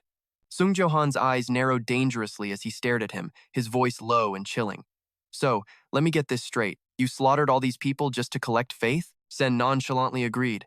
"That's right." He decisively stomped on him with full force and cursed, "You psycho!" The guy wailed in agony, "Please, stop!" Sungyoon's brow furrowed, his aura turning lethal as he bit out each word. "Next question. Do you know anything about a god of proof or a god of war?" Sen kept on lying. "I don't know the two gods you're talking about." A brutal look crossed Sungyoon's face as he used his ability. The skill Fire Dragon's Eye confirmed the target was lying. He silently looked down at the man crumpled at his feet, his mind racing. "I was just probing, but he really does know. Sen definitely knows about those two gods." Sungyoon's face darkened as he grabbed the guy by the collar, his voice grim as he mocked him. "I get it. I'm sure you don't want to say anything when it's such important information, right?" At this point, his anger exploded, and he mercilessly slaughtered and tortured Send. The system notification popped up one after another. "The torture technique skill has been activated. From now on, you can use the torture technique more easily. Instilling fear in a target is easier, and the effectiveness of the torture technique is increased by 10%. A wicked look appeared on Sungyoon's face, his eyes gleaming as his powerful voice boomed. "Let's see how long you can last." The moonlight tonight shone down into the sphere through a crack above. In stark contrast was the gruesome, bloody sight of Send. Cold water was splashed on his face, jolting him from his stupor. He begged in agony, "Just kill me! Stop healing me!" Sungyoon coldly offered, "Send a choice. Why are you making things so much harder when you could just talk?" Sungyoon coolly came to a conclusion as the magnificent image of the magic tower came to mind. "I've learned a lot from Send. Holy power, magic, the god of proof, the god of war, even a little information about the Ares dimension." Sungyoon's whole body was exhausted from hours of nonstop action. He stretched his joints. "I think it's been 7 hours since I got here." Sungyoon sighed. Torturing someone for that long really takes a mental toll. But then, he had a grim realization. Now I understand what holy power is. Sungyoon suddenly understood exactly how this source of power operated inside his body. First, just having holy power doesn't mean you become a god. However, to accumulate holy power, martial artists from the martial world need to open their dantian, and mages need what's called a magic circle around their heart. Sungyoon carefully analyzed how mana combined with it. It's an energy purer than anything else, and it resonates easily with one's will, which means the base form of mana is holy power. Another important thing. He circulated the golden mana, letting it cover his whole body while he considered it. If you accumulate holy power, you can become stronger, faster, and reach a higher stage. It can easily react to any difficult form of will and allow its wielder to achieve a level of mastery beyond their natural abilities. Sungyoon stared blankly into space as he thought, "There's still one problem. I have no idea how to use it. But I do know this. You can't influence holy power with sword ki." From inside Sungyoon's body, an immense source of power radiated from his chest, controlling the magic power around it. There are 2 ways to accumulate holy power. One is to separate and refine mana little by little. This way is extremely difficult and time-consuming. The other way is through that huge red stone in the middle of the city, glowing with strange patterns, controlled by those wizards through faith, either through worship or fear. Once there's enough faith, the receiver of that faith will accumulate holy power through their heart. This is everything I learned from Send. At that thought, Sungyoon viciously stomped on one of Send's legs, making him scream out the truth in agony. There's a prophecy. A prophecy that was never supposed to be revealed. He looked pathetic, his face pale and his body writhing as he recalled and recounted the details. "A priest who worships the god of war told me the prophecy. I swear it's true. According to it, I needed to search for information related to holy power among the texts in the ancient ruins." Sungyoon resentfully tightened his grip on the true blood demon sword and repeated the name in his head. The god of war. Thinking about him interfering so directly, he recalled what the god had warned him about in the past. "Don't trust the other gods. They will be hostile to you." Just like the god of proof said. Confused, his mind in chaos, Sung racked his brain trying to find an answer. "I don't know why a god who only ever contacts me through messages would be hostile to me, or why the god of war is hostile to Earth." He gritted his teeth, pissed off, thinking he could confirm it by the chaos that bastard was causing on Earth. The world outside was a total mess, getting wrecked by all sorts of natural disasters. If this crap keeps up, Sung's face turned grim as he silently swore an oath. The god of war would definitely be his enemy. He swung the true blood demon sword in a wide arc, finishing off Sendu and unleashing a power that echoed everywhere. The system immediately dinged with a notification. "You have absorbed Sendu's soul. Your proficiency has increased by 4.4%. The true blood demon sword sucked up all the spiritual energy, turning blood red and glowing with a creepy demonic light. Item rank A- has increased by 1.4 out of 1.4 by absorbing the life force of Challenger Sendu. The item's current rank has reached its full potential and will be promoted from A- to A. The Soul Ego Engraving skill has been inscribed into the exclusive slot of Blood Arts after absorbing Challenger Sendu's life force." Sung looked cool as hell, all quiet and intense, deep in his calculations. "If I want to get strong enough to fight a god, I at least need to amp up my holy power." A ruthless, murderous look flashed across his face. A few days later, Sungyoon was chilling at home in a cozy room, his dimensional bag right next to him. Holding a hot cup of tea, he whipped his head around, wondering why it had been 2 whole days and still nothing had happened. Hyeon had warned him before. "This dimensional bag is super valuable, so you'd better be careful with it." Sung cracked a small smile, placing his hand on the dimensional bag and muttering, "After that last raid, the loot I got includes a skill proficiency potion, a physical enhancement potion, and a random skill book. Damn, so many items." Though for him, that haul was barely anything. Then Sung stared off into the darkness ahead, a guess forming in his mind. The guys from the UK definitely didn't walk away empty-handed. They took whatever they could. Images of massive structures appeared in Sung's mind as his train of thought continued. Once they start investigating that thing, it'll become a huge asset for the UK. Damn, I probably should have demanded ownership rights back then. After that, he picked up his hunter license. It showed rank A, melee type. His gaze was thoughtful as he mouthed the words on it, A-rank hunter. Then Sung told himself that he used to only dream of becoming an A-rank hunter, and then he furiously slammed the card on the table and bitched, "But why the hell am I not S-rank now? The Hunter Association is so damn petty." After the raid, the British Hunter Association had called a press conference, asking Sung Johan if he wanted British citizenship, and even offered a bunch of annoying crap, like a mountain of cash. On top of that, South Korea also gave Sung Johan a tax cut. He got unemployment benefits and a bunch of other sweet deals to lure him in. But to Sung Johan right now, all the money and fame in the world didn't mean jack. A sharp look flashed in his eyes as a thought rose in his mind. Because no matter how much I earn, it's all worthless if this planet disappears. He sat there on the sofa looking like a total boss, his determination crystal clear. My real goal should be to train myself. Sung's entire body radiated an aura of insane determination and absolute power, enough to stop even the gods if they showed up. Just then, he remembered what that Ares guy had said before. Holy power is the purest form of mana. After that, Sung Johan sat cross-legged with his hands on his knees, and energy began to gather in the center of his chest. Streams of deep red energy swirled around his heart. After training for a while, the energy started to weaken, and a thought popped into Sung Johan's head. Just as I thought. No matter how many times I do this, the result's always the same. The faint streams of energy just vanished into thin air as he complained to himself. Even though I can purify my mana, I can't purify it enough to turn it into holy power. This is so damn hard. Then Sung Johan entered a different state, surrounded by bright golden bands, as his thoughts continued. If it wasn't for the hero's grace ability, I wouldn't even be able to purify it this much. I probably wouldn't even be able to sense it. Luckily, I already have some holy power, so I'm not too bummed out. Sung Johan's eyes snapped open, utterly desperate now. But even though I could use a little of it in the Void Realm, no matter how hard I try to learn holy power, I can't create sword ki or mana from it. The energy slowly faded away. He sat there thinking for a long time before asking himself another question. Faith? You can use holy power through willpower with faith? Is that all it is?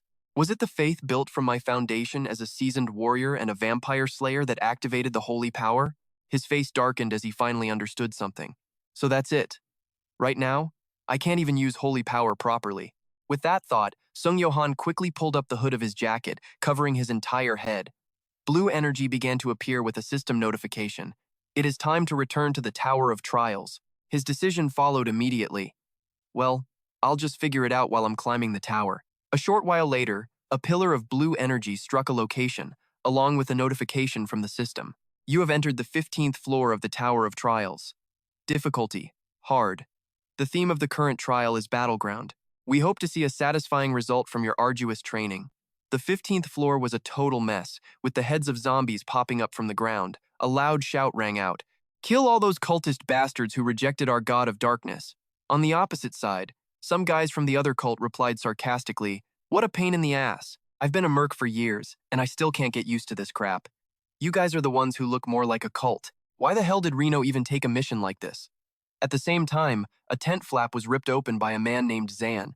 With a furious face, he screamed, "Hey, you idiot, get up!" Then he stormed over, grabbed Sung by the collar, and yanked him to his feet. This left Sung totally confused. The man pointed outside, still screaming. "The signal to start the battle went off ages ago, so why are you still in here sleeping?" Sung wondered to himself, "What the hell? It just started. Is this guy a person or an NPC?" Sung slowly walked outside. Seeing his getup, Zahn immediately asked, "What the hell kind of outfit is that? The holy war is about to start. Where's your weapon?" Sung's eyes turned to steel. He muttered the two words, "holy war," and then guessed, "Is there a religious war going on here?" Then he turned his head to look at the smoke rising in the distance. A mob of people was aggressively charging forward as a system notification appeared. The 15th floor trial has begun. 17 days left. To successfully clear the trial, you have to reasonably achieve the Holy War's objective within the time limit. Trial failure conditions: faking your death or running out of time. Trial clear reward: S+ protection bracelet of the nameless god. Penalty for failure: death. Sungjo scanned it over and started putting the pieces together. Looked like the enemy had a few thousand troops. Just then, the heretic cultists were riding their horses like crazy. A couple of them were even screaming to hype everyone up. "Listen up, soldiers. If we win this holy war, history will remember our names. Support Reno, no matter what. Sungjo and Sehan were riding behind them, so he asked, "Who's Reno?" With a proud look on his face, the guy said, "Glad you asked. She's the commander of our mercenary corps, Reno." He flashed a grin as he added, "An aura user." Just then, on the enemy side, some dude with 2 axes perched up high started yelling, "The heretic scum are here! Everyone, prepare for battle!" The order rang out. It was time to pass judgment on the fanatics who worship the god of war. Something clicked for Sungjo. He scanned the scene again, the dust clouds rising from the chaos, the wooden shields, and just like that, he figured out who he was supposed to be. All right, so the situation is, I'm part of some mercenary group hired by those annoying bastards who worship the shadow god. Seeing the soldiers in iron armor ahead, Sung mistakenly assumed he was now fighting for the god of war's faction. A wicked grin spread across his face as he thought, "Man, I'm actually getting pumped for this." Right then, a system notification popped up. Special quest. The path of a leader has begun. Be acknowledged by the mercenary army as an exceptional leader.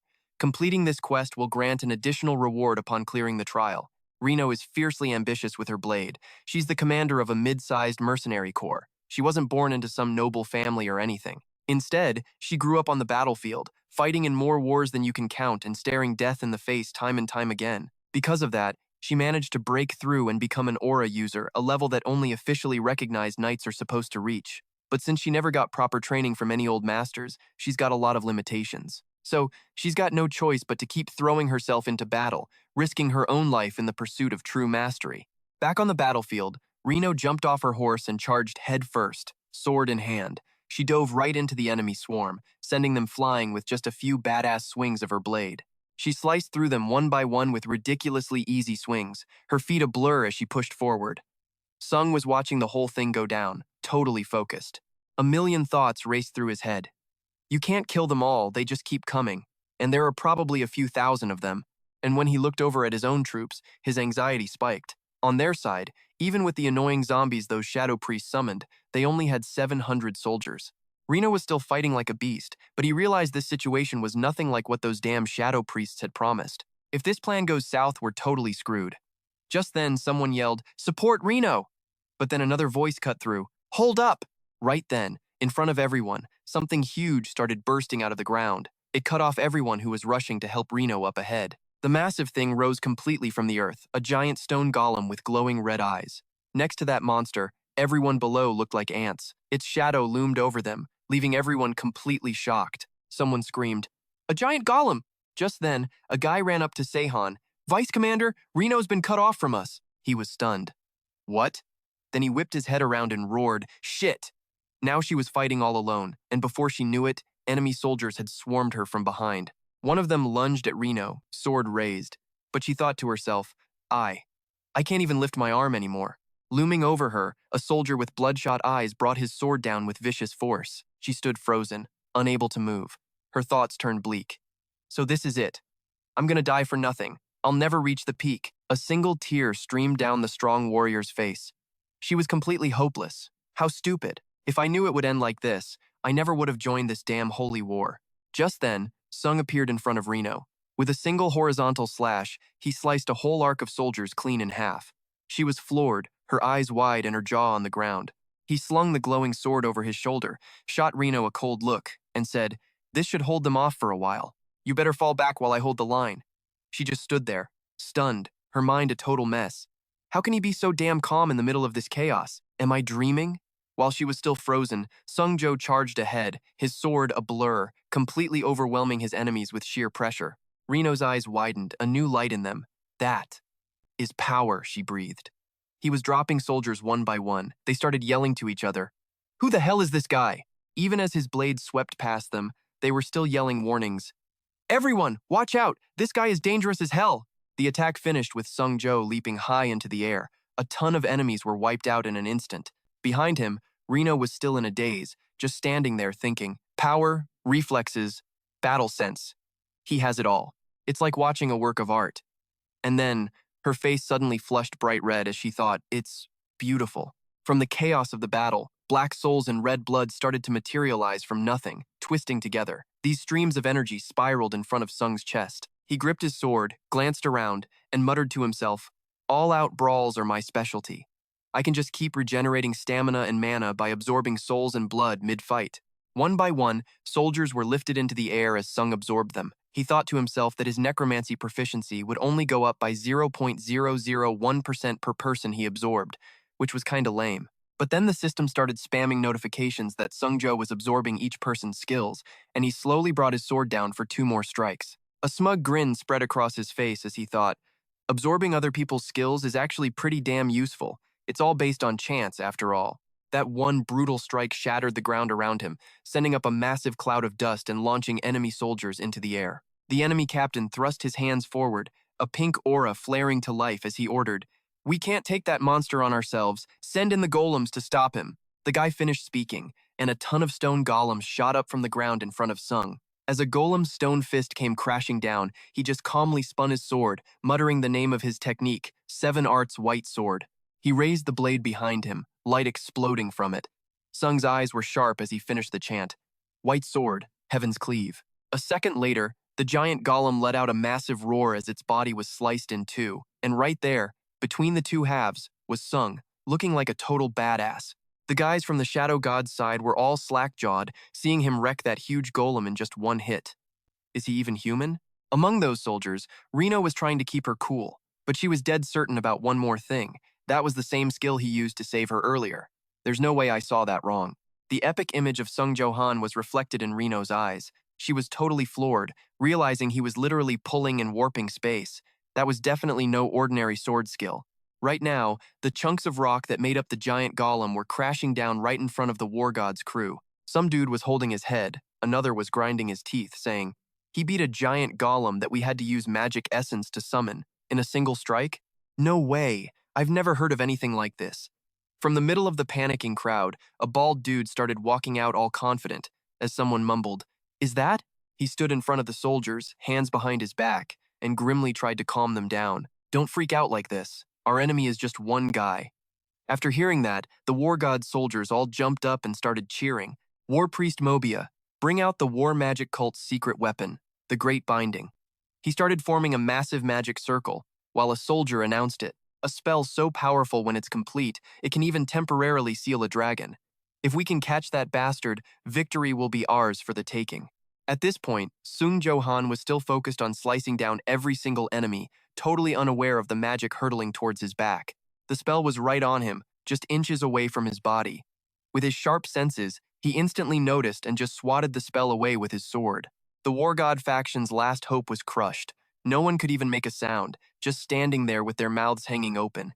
Even Priest Mobia couldn't hide his terror. Sweat was pouring down his face like a faucet as he thought to himself, "How could he just nullify my magic so easily? Don't tell me he's a priest too?" While the enemy troops were still totally shell-shocked, Sung zipped forward, a blur in the wind, and shoved the sword in his right hand straight through Mobia.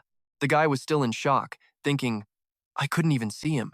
His power was insane. The tip of the blade popped out of the guy's back in a flash, blood gushing everywhere. Then, all of a sudden, those blood droplets turned into bullets and shot out in one direction. The enemy side couldn't handle the surprise attack. One of them, shielding his head from the bullets, yelled, "What the hell? What are we being hit by?" On the other side, Sung stood there confidently with his arms spread, powerful energy swirling behind him, thinking to himself, "Using blood control out in the open could cause some annoying problems, so I came up with this idea." The time he'd practiced using blood flashed through Sung's mind. He smirked and whispered to himself, using blood crystals like directional bombs. Just then, Mobia's body collapsed onto the ground, soaked in blood, as someone announced, "Father Mobia is dead." The enemies quickly retreated on command. "We have to find the bishop! We can't deal with that monster! Everyone, fall back!" The Shadow God's side was going wild, cheering their asses off. Following that, system messages started popping up. "Everyone on the battlefield has etched your performance into their very bones. Congratulations. You have completed the special mission, Captain's Journey. The reward for the 15th floor has been increased." A familiar blue light appeared around Sung. His eyes watched it as his ears took in the news. "You have received the achievement, Invincible Warrior. All of your skills have increased by 4. As Sung Johan was about to enter his tent, Jean's voice called out, "You can have this tent to yourself." Sung Johan snapped his head around to see Jean scratching his head and hesitating. Then the guy bowed a full 90 degrees and sincerely apologized. "I'm sorry for acting so rudely earlier." He just laughed and replied, "Don't worry about it. You elves are a weird bunch." He repeated the word elves in his head. Then Sung turned to go inside, waving his hand and saying, "I'm tired and I want to rest. You can go now." Jean quickly replied, "Rest well, sir." Sung strolled confidently into the large tent, a satisfied smirk on his face as he realized that after kicking thousands of asses in a single battle, people started treating him way more carefully and even upgraded his living quarters immediately. He pulled up the system window, remembering the message that popped up in the middle of the fight. Sungyoon scanned through the messages, which included, "You have ended the lives and collected the souls of many. Your Grim Reaper talent is beginning to form." The Grim Reaper quality, obtainable when Necromancy reaches Grade A, has begun to develop further. Then he just stood there alone among the magic particles, wondering, what the hell even is a Grim Reaper? Sharp, dark images flashed through his mind, the question still lingering. It's exactly. Before he could finish his thought, Sungyoon whipped his head around, sensing something. Without even thinking, he instantly drew his sword and swung it like a madman. Reno was sent flying by the attack, then came crashing down with a scream. She face-planted, hard, right in front of Sung. Reno slowly got up as he stared in shock, muttering words like, "Just as I expected. That was a damn sharp attack." She lifted her pretty face, and Sung immediately recognized her. "Reno." His face went blank, and he immediately shot back a question. "What are you doing here? Good thing you weren't trying to assassinate me, or you'd be dead right now." Reno cleared her throat, looked Sungyoon straight in the eye, and said, "It's thanks to you that I'm still alive." Hearing that, Sungyoon joked, "Is it some kind of tradition here to sneak around like a thief when you're thanking someone?" She got all flustered at that and tried to raise her hand to explain, "Well." Then she got serious again and blurted out the real question, "You're not a mercenary, are you?" A bead of sweat rolled down Sung's cheek. His mind was racing. Crap, this is a mess. Even if I say I'm a real mercenary, there's no way someone this suspicious will just believe it. Did I show off too much earlier? Seeing him stay quiet, Reno pressed on. "I figured it out from that insane fight you pulled off earlier. That's not something a mercenary can do." Then she glared at him, her eyes sharp and her expression more serious than ever, as she asked, "Who are you?" He couldn't stay silent anymore. Sungyoon calmly opened his mouth and let out a single word, "Me." And then he dropped the title that absolutely blew Reno's mind, an emissary sent by the god of darkness. He kept a dead serious face even though every word was total bullshit, claiming to be an apostle of the god. As he finished, Shung sighed to himself, "Crap, this is gonna be a pain. But I've got to do something now." After hearing his title, Reno's whole body started shaking, and she stammered, You're an apostle of the god?" Hearing that, Sungyoon got a little worried. Shit, did she realize I'm lying? Suddenly, she planted both hands on the floor, slammed her forehead down, and said loud and clear, "Greetings, Lord Apostle." Has this lowly commoner offended you, Lord Apostle?" Her actions totally threw him off, his voice losing its confident edge. "Wait, you don't have to be so formal." Sungyoon helped her up, flashing a friendly but seriously sly smile, and made a proposal. "Please, help me keep this a secret. It'll be a massive pain if spies find out about my power." Reno shot him a wary look and asked hesitantly, "But is it really okay for you to tell me something so important?" Sungyoon beamed, his eyes crinkling as he replied with some seriously smooth words. "Nah, it's cool. True comrades can trust each other." Reno's cheeks flushed red, her usually stone-cold expression melting at those two words. True comrades. Just then, a glowing arrow appeared above her head, followed by a flood of system messages. Special quest. Subject's acknowledgement has begun. Gain acknowledgement from the strongest mercenary and increase the strength of your allies. The strongest mercenary will be marked by an arrow that only the fake warrior can see. During this special quest, even if you are unable to lead, the strongest mercenary will lead in your place. Upon completing the special quest, you will receive the additional reward, the strongest mercenary in the allied barracks, Renal Air. In his mind, Sung saw himself standing on high, raising his sword. He was already thinking about what would happen after completing the Captain's Journey special quest. "I was wondering how I should lead them from now on.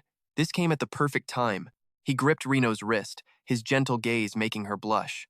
The corners of Sungyoon's lips curled up even more, thrilled with his new thought. "Looks like this trial is going to be easier than I expected." He looked up at the system window, checking out the stats of his own ruler's aura: strength, agility, stamina, endurance, and mana. Then he thought to himself, "All my stats are in the triple digits now." Sungyoon smirked again, a totally arrogant smile spreading across his face as a single word popped into his head. "Nice." Then he remembered he'd absorbed a few skills after that last battle and wondered if he should reorganize them. Just then, the skill window refreshed, listing them from top to bottom: Fortitude C+, Alchemy C, and Battle Cry. Surging Will E+, Gluttony F+, continuous combat E, Black Wolf steps D+, morale boost F+, and quick reflexes D. Sungyoon scanned the list, then rested his chin on his hand, thinking, I absorbed a ton, but most of them are useless. He made up his mind. It's time to use skill synthesis. Then, he spread his arms wide. A series of system windows began to pop up, notifications appearing side by side. Skill synthesis privilege has been activated. The power, Hero's Grace, has been strongly activated. A new message appeared. Your luck will be temporarily increased. Sungyoon's eyes shot wide open. A brilliant energy burst forth from the center of his chest. Immediately after, a pillar of light shot through the roof of the tent and straight into the sky. Once the power was activated, fortitude was boosted to an absolute grade of B+. Black Wolf steps jumped from a D all the way to an A. The life drain skill also got a massive boost, up to a B+. By now, Shung was grinning from ear to ear, his excitement obvious in his thoughts. That power I activated when I synthesized the S-demon sword before. Hero's Grace, is this damn useful? He raised the sword, the one he'd stuck in the ground beside him the other day, as he suddenly remembered, oh yeah, I have this thing too. 3 skill slots appeared for him to choose from, listed from top to bottom. Imbue skill, Blood Enhancement C+, Aptitude Enhancement B+, and Soul Transfer B+. Without a second thought, Shung jabbed his finger right into the Soul Transfer skill slot. The system immediately displayed a description of the skill absorbed from the challenger. Transfer a soul into a shield or an item. Skill effect. When a soul is transferred, a portion of the soul will enter any target. The accompanying skills will disappear. The soul transferred into an item will be able to grow and support its master as much as possible. That gave him an idea. So after I use the skill, it'll just disappear on its own? Sweet. That means I can use life drain in this trial. He held 2 swords parallel in front of him, along with a line of text. True Supreme Blood Demon Sword. Imbue skill, Soul Transfer B+ has been activated. Please select the shield or item you wish to transfer the soul into. He didn't rush his decision, standing still for a moment with a pensive look in his eyes. Soon after, having made his choice, Sungyoon reached his hand straight out toward the 2 energy swords. Soul transfer is like putting a character who can help me into an item. This isn't something I can really use this early on, so the best fit is the Supreme Blood Demon Sword, an item that can grow. He gripped the Supreme Blood Demon Sword tightly as streams of magical energy swirled around it. A new notification appeared beside it. You have selected the A-grade True Supreme Blood Demon Sword as the target for the Imbue skill. Suddenly, the Supreme Blood Demon Sword erupted in a blinding flash of light that blasted him right in the face. At that very moment, that beam of light shot straight up into the sky. Down below, the sword stood alone, majestic, surrounded by countless swirling energies. The pattern on the blade also lit up brilliantly with an announcement. The soul of the 7-blooded demon, Jiam Chonggu, has entered the Supreme Blood Demon Sword. Suddenly, a savage laugh echoed in Sung's ear, followed by a voice. I have been humiliated and tortured for so long. The same laughter and voice continued. Submit to me, worship me, glorify me. I, the blood demon, Jiam Chonggu, have returned. A bead of sweat rolled down Shung's cheek. He felt a little uneasy, thinking, some psycho just got into my Supreme Blood Demon Sword. In the middle of the night, the senior from the Ghost faction was outside casting a spell, slowly raising the bones of all kinds of creatures. Not long after, an incredibly imposing skeleton, half human and half monster, appeared. Everyone couldn't help but gasp in awe. Combining bones like that is a real art form. Our senior is amazing. Just as everyone was laughing at the skeleton, a long stride cut through, grabbing everyone's attention. He walked with his head held high, whispers trailing behind him. Isn't that the butcher walking over there? That young guy is the butcher? You haven't seen it, have you? But that guy is a straight-up monster on the battlefield. He's chopped off thousands of heads without even flinching. Let's bounce, this is bad news. And just like that, those guys turned tail and left. He could only complain to himself, yeah, I didn't want to listen to you guys talk anyway. Sungyoon walked down the empty road, the moonlight shining down on him. The whole vibe was getting to him. Man, what a beautiful and quiet night. As he was enjoying the moonlit scenery, the master soul in his sword appeared to chew him out. You little shit, are you messing with me? How dare you ignore my words? There are countless people out there desperate, begging for a chance to talk to me. He shot back a short reply in his head. Seeing that he wasn't answering, the old man just got more pissed and kept on ranting. So disrespectful. So damn disrespectful, ignoring me. The blood demon Jang Chun-gu? I'm talking to you. Hearing this, he was speechless. Geez, now he's hyping himself up. In that same tone, the blood demon kept whining. I thought I'd finally escape that prison, but I ended up with some boring-ass master. Sungyoon finally snapped back. I'm not boring. I just don't like pointless conversations.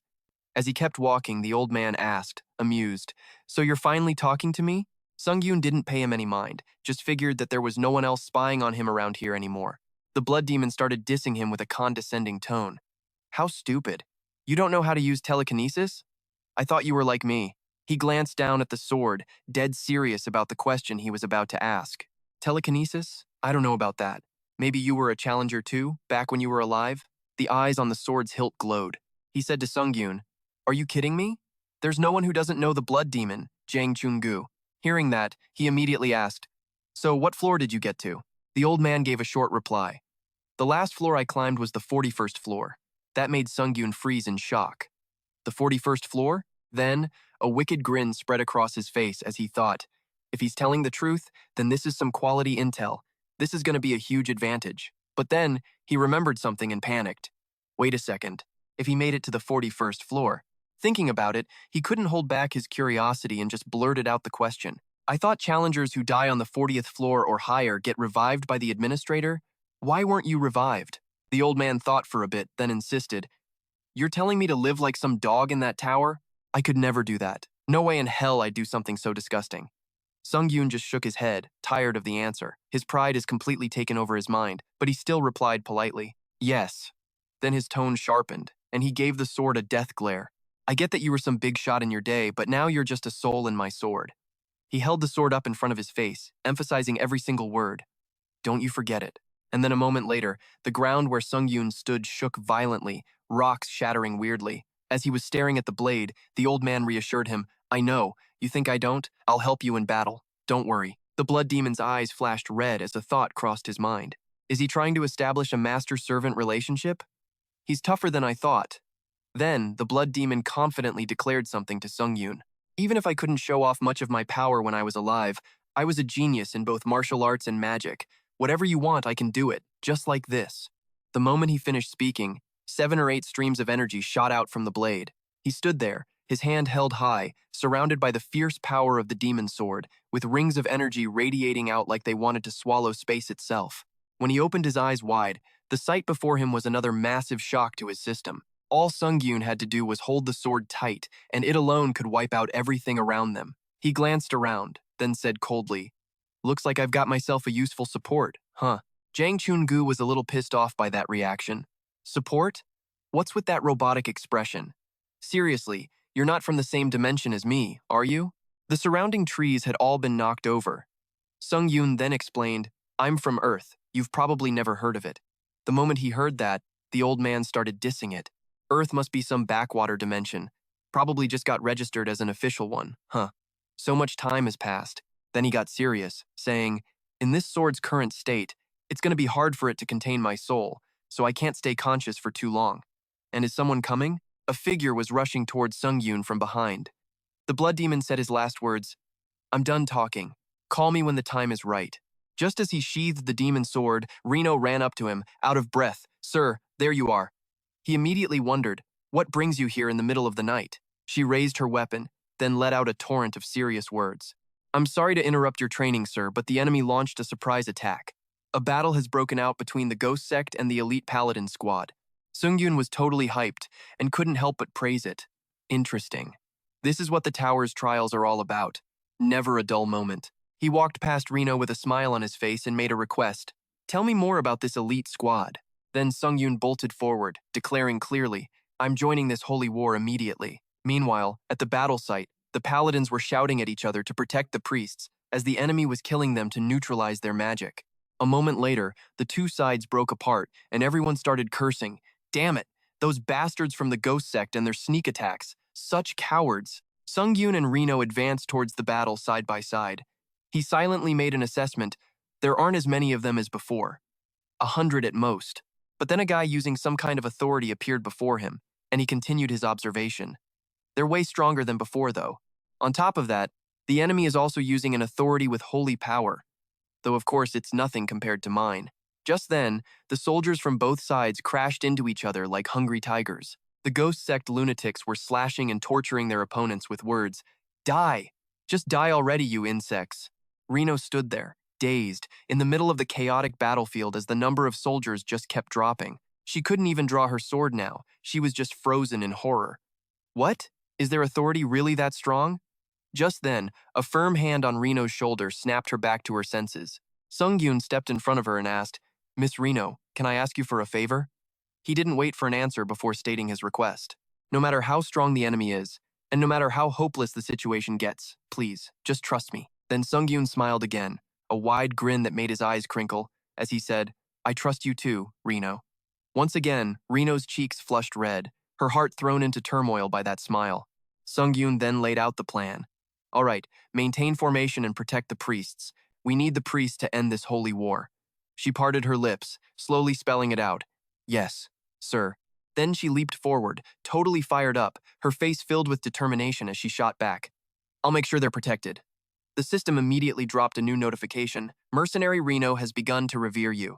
Congratulations, you have completed the special condition, Object of Veneration. The Allied camp's morale will increase twofold, and thanks to your careful command, the formation will not be broken. Additional rewards for the 15th floor trial are being calculated. Reno brushed past Sungyoon, saying with total conviction, Sir, good luck. If we survive and see each other again, I'll buy you a round. He grinned, a huge smirk on his face, and replied loudly, Sounds like a plan. We'll catch up over a drink then. Without another moment's hesitation, his long, lean legs shot him forward. This time, he was using the Black Wolf Step skill, a footwork technique that mimics the legendary Black Wolf. Effect: all footwork skills are boosted by 40% and all traces are erased. When moving at night, the effect is doubled. By using the skill just right, Sungyoon flashed right through the ghost sect mob. They could only tell something had passed by, with no clue that his supercharged body was blasting through for a reason. In the blink of an eye, the demon sword did its thing. The ghost sect guys were hit with a blood shower from their own comrades. The bald dude among them was lucky enough to survive, but his face was soaked in fresh blood. Not letting a single one get away, Sungyoon spun around, deadly demonic energy flaring behind him. With a sword in each hand, he made a silent threat. You're all gonna regret attacking us tonight. Just then, the Allied captain realized how bad things were getting and bellowed an order to his soldiers. Everyone, hold your positions! He kept screaming as the situation got worse. Watch the formation, damn it! They've even broken through to the healers in the back. Meanwhile, Sehon was going head-to-head with a really tough guy from the ghost sect. He locked hands with the other guy, and while pouring all his strength into their grip, he managed to yell, "Stay calm and maintain the battle formation." The Allied forces were getting totally overwhelmed, and every last enemy was fighting like a complete psycho. Their numbers were dwindling. He kept reminding everyone, if we fall here, the only thing waiting for us is death. The moment he finished, the enemy Sehon was fighting slugged him right in the gut. His head started spinning, his focus wavering, and he screamed, "Damn it!" Just as things got critical, a figure leaped in from a distance. Reno shot forward, her eyes glowing blue, sword held high. The guy fighting Sehon finally noticed her. He spun around in shock, trying his best to dodge. But it was no use. A slash cut through the air, and drops of blood fell in front of Sehon's eyes. As Reno swung her sword down, the guy's lower body went flying in two different directions. Sehon called out her name, Commander Reno. She walked over to him and joked, "Making such a big deal over a little punch to the gut?" Sehon laughed awkwardly and replied, "It just tickled a bit." Reno then started taking deep breaths to project her voice. She stood among the soldiers, held her sword out horizontally, and declared, "Everyone, follow the strategy! Except for the tanks, everyone else fall back!" In a flash, the tank group with their sturdy wooden shields moved into a defensive formation. The archers are our main firepower, positioned right behind the tanks. The melee fighters will protect the healers, ready to engage at all times. The troops were arranged in a logical sequence. The system then announced the activation of the effect received from the special quest, the Revered One. With Reno commanding in Sungyoon's place, the Allied camp's morale increased by 2,000. Thanks to her cautious command, the formation will not break. The ghost sect goons' faces turned ugly seeing the morale boost, but each one still gloated. "You insects, struggle all you want." Their soldiers began to advance after that declaration. "For the ghost sect, we are the ones who will receive the glory of this holy war." The two sides started clashing, with the ghost sect first facing a volley of arrows from the main firepower. A group of them changed direction and charged forward together, yelling, "Get the bitch in the middle first." Reno was their target, and she was currently standing in the middle of a solid line of shields. The ghost sect soldiers threw all their strength into smashing the wooden shields, which put the support team in a tight spot. The soldiers in the back could feel the pressure and called out, "Commander, we can't hold on like this. Please, let us fight too." She flatly refused. "No. Hold your positions." Then, she stared ahead and shouted, Our objective is to protect the priests. If we have faith and keep defending, he will come. Right then, Sungyoon had already teleported behind the enemy army. He held his two swords back, preparing to strike. He ran towards them like the wind, thanks to his Black Wolf Step skill. Only then did those guys realize what was happening. Since when was he here? Sungyoon's eyes flashed with a razor-sharp glint, his face a mask of pure intensity. In a flash, he zipped past the soldiers, every step leaving behind a devastating slash. His appearance made Reno break into a relieved smile. Standing fearlessly in the middle of the chaotic battlefield, Sungyoon pointed his demon sword straight ahead. A long red chain shot out from it. In an instant, the chain had tightly bound the ghost sect members, forcing them to their knees. The soul of the demon sword was a little peeved. How ridiculous. Using me for this instead of fighting. After he said that, a spark of light suddenly appeared in Sungyoon's vision. But I like the way you mercilessly annihilate your enemies. Sparks blazed around the blade as he spoke. If you were born in the martial world, you could have become a murderous demon lord or some cult psycho. What a shame. This whole thing was starting to worry Sungyoon. What the hell? What are these mana sparks? The mana sparks appeared higher up. He looked up at them and realized the blood demon's voice was coming from them. That's when Sungyoon finally got it. So this is the telepathy you mentioned. You're controlling mana to transmit your words, right? The demon sword was startled by his words, completely unable to believe it. You managed to learn telepathy in such a short amount of time? The sword's disbelief just confused Sungyoon. Can't anyone who knows how to use mana do this? He replied, if what you say is true, then half the adult martial masters in the Murim are total idiots. After saying that, the blade somehow began to tremble. The soul inside the demon sword was laughing its ass off and said arrogantly, of course, the one I entrusted my soul to is obviously a genius. Sungyoon was totally fed up with him, but he just politely replied with a simple, yes. After a bit of a laugh, the spirit started yawning its head off and said, man, I've been feeling sleepy this whole time. I'm gonna go recharge. He immediately agreed. All right, I'll hit you up later if I need ya. Right as he wrapped up the chat with that guy, someone walked up from behind and said, sir. Behind him was a dude with 4 square dots on his face, wrapped up in a black cloak. The guy spoke up, please follow me, the Archbishop is calling for you. He was totally blank, legit confused by how sudden the request was. After Sung got there, Archbishop Kennen spoke up. Butcher, thanks for coming. Make yourself at home. Sung was cold, his apathy obvious as he said, you don't need to call me by some fancy-ass title. Just call me Nameless. The old dude laughed, then said, a name that's like, there but not really. That's pretty cool. I'm sure the God of Shadows would dig someone like you. Sung replied politely. Thanks for the recognition. Then the Archbishop's face got serious and he asked, you know I called you here to talk about your payment, right? He answered honestly. I heard something about it from the assistant priest on the way here. The old guy replied, satisfied. Good. Then I'll cut to the chase. He didn't even hesitate, just spat out what he wanted to say. Just tell me how much you want. Sung didn't give a straight answer, deciding to play hardball instead. Well, let me flip that question back on you, Archbishop. He looked up, his eyes cold but full of power, and asked in a serious tone, how much are you willing to pay me? The only reason his stare was so damn intimidating was thanks to his absolute. The user can trigger states like fear, fascination, and a few other bonus effects. Once the skill was activated, the Archbishop fell into an abnormal state of fear. Because of this abnormal state, his judgment got all messed up. He would become paranoid about his presence. The old man's whole body was shaking like a leaf, and his voice started to stutter. It will be the greatest reward that an archbishop like me can possibly give you. Kennen pulled out a glowing, cross-shaped relic and declared that it was the most precious holy artifact of the cult of the Shadow God. The old dude's rash decision made the priests around him totally flip out. Archbishop, we can't just hand over the holy relic to an outsider. Kennen turned to them, tears streaming down his face, but still yelled aggressively, shut your mouths, he went on, word by word, while Sung just stood there listening with a straight face. In this battle, he is the one who will lead us to victory. Sweat was pouring down the old guy's face, his mind a total chaotic mess of thoughts. For a second there, I felt this massive, crushing, killing intent from this guy. The feeling in my head got clearer when I pictured it. It was like staring an evil dragon right in the face, with all his power. 2 priests held up the gift, while Kennen explained from behind them, a holy relic is an extraordinary item that holds the power of a god inside it. The box was held out in front of Sung, and the old man didn't forget to add, this is the most precious holy relic of the cult of the Shadow God. Please, use it carefully. He didn't rush to take it. First, he scoped it out by activating his Fiery Dragon's Eye skill. The item inside appeared clearly, along with all its detailed info. First up was the SS rank Seal of Worship, a black seal that the God of Shadows grants to the Pope, the one who sacrifices everything for the God of Shadows. When the seal is stamped onto the back of your hand, the unique skill Worship will be engraved.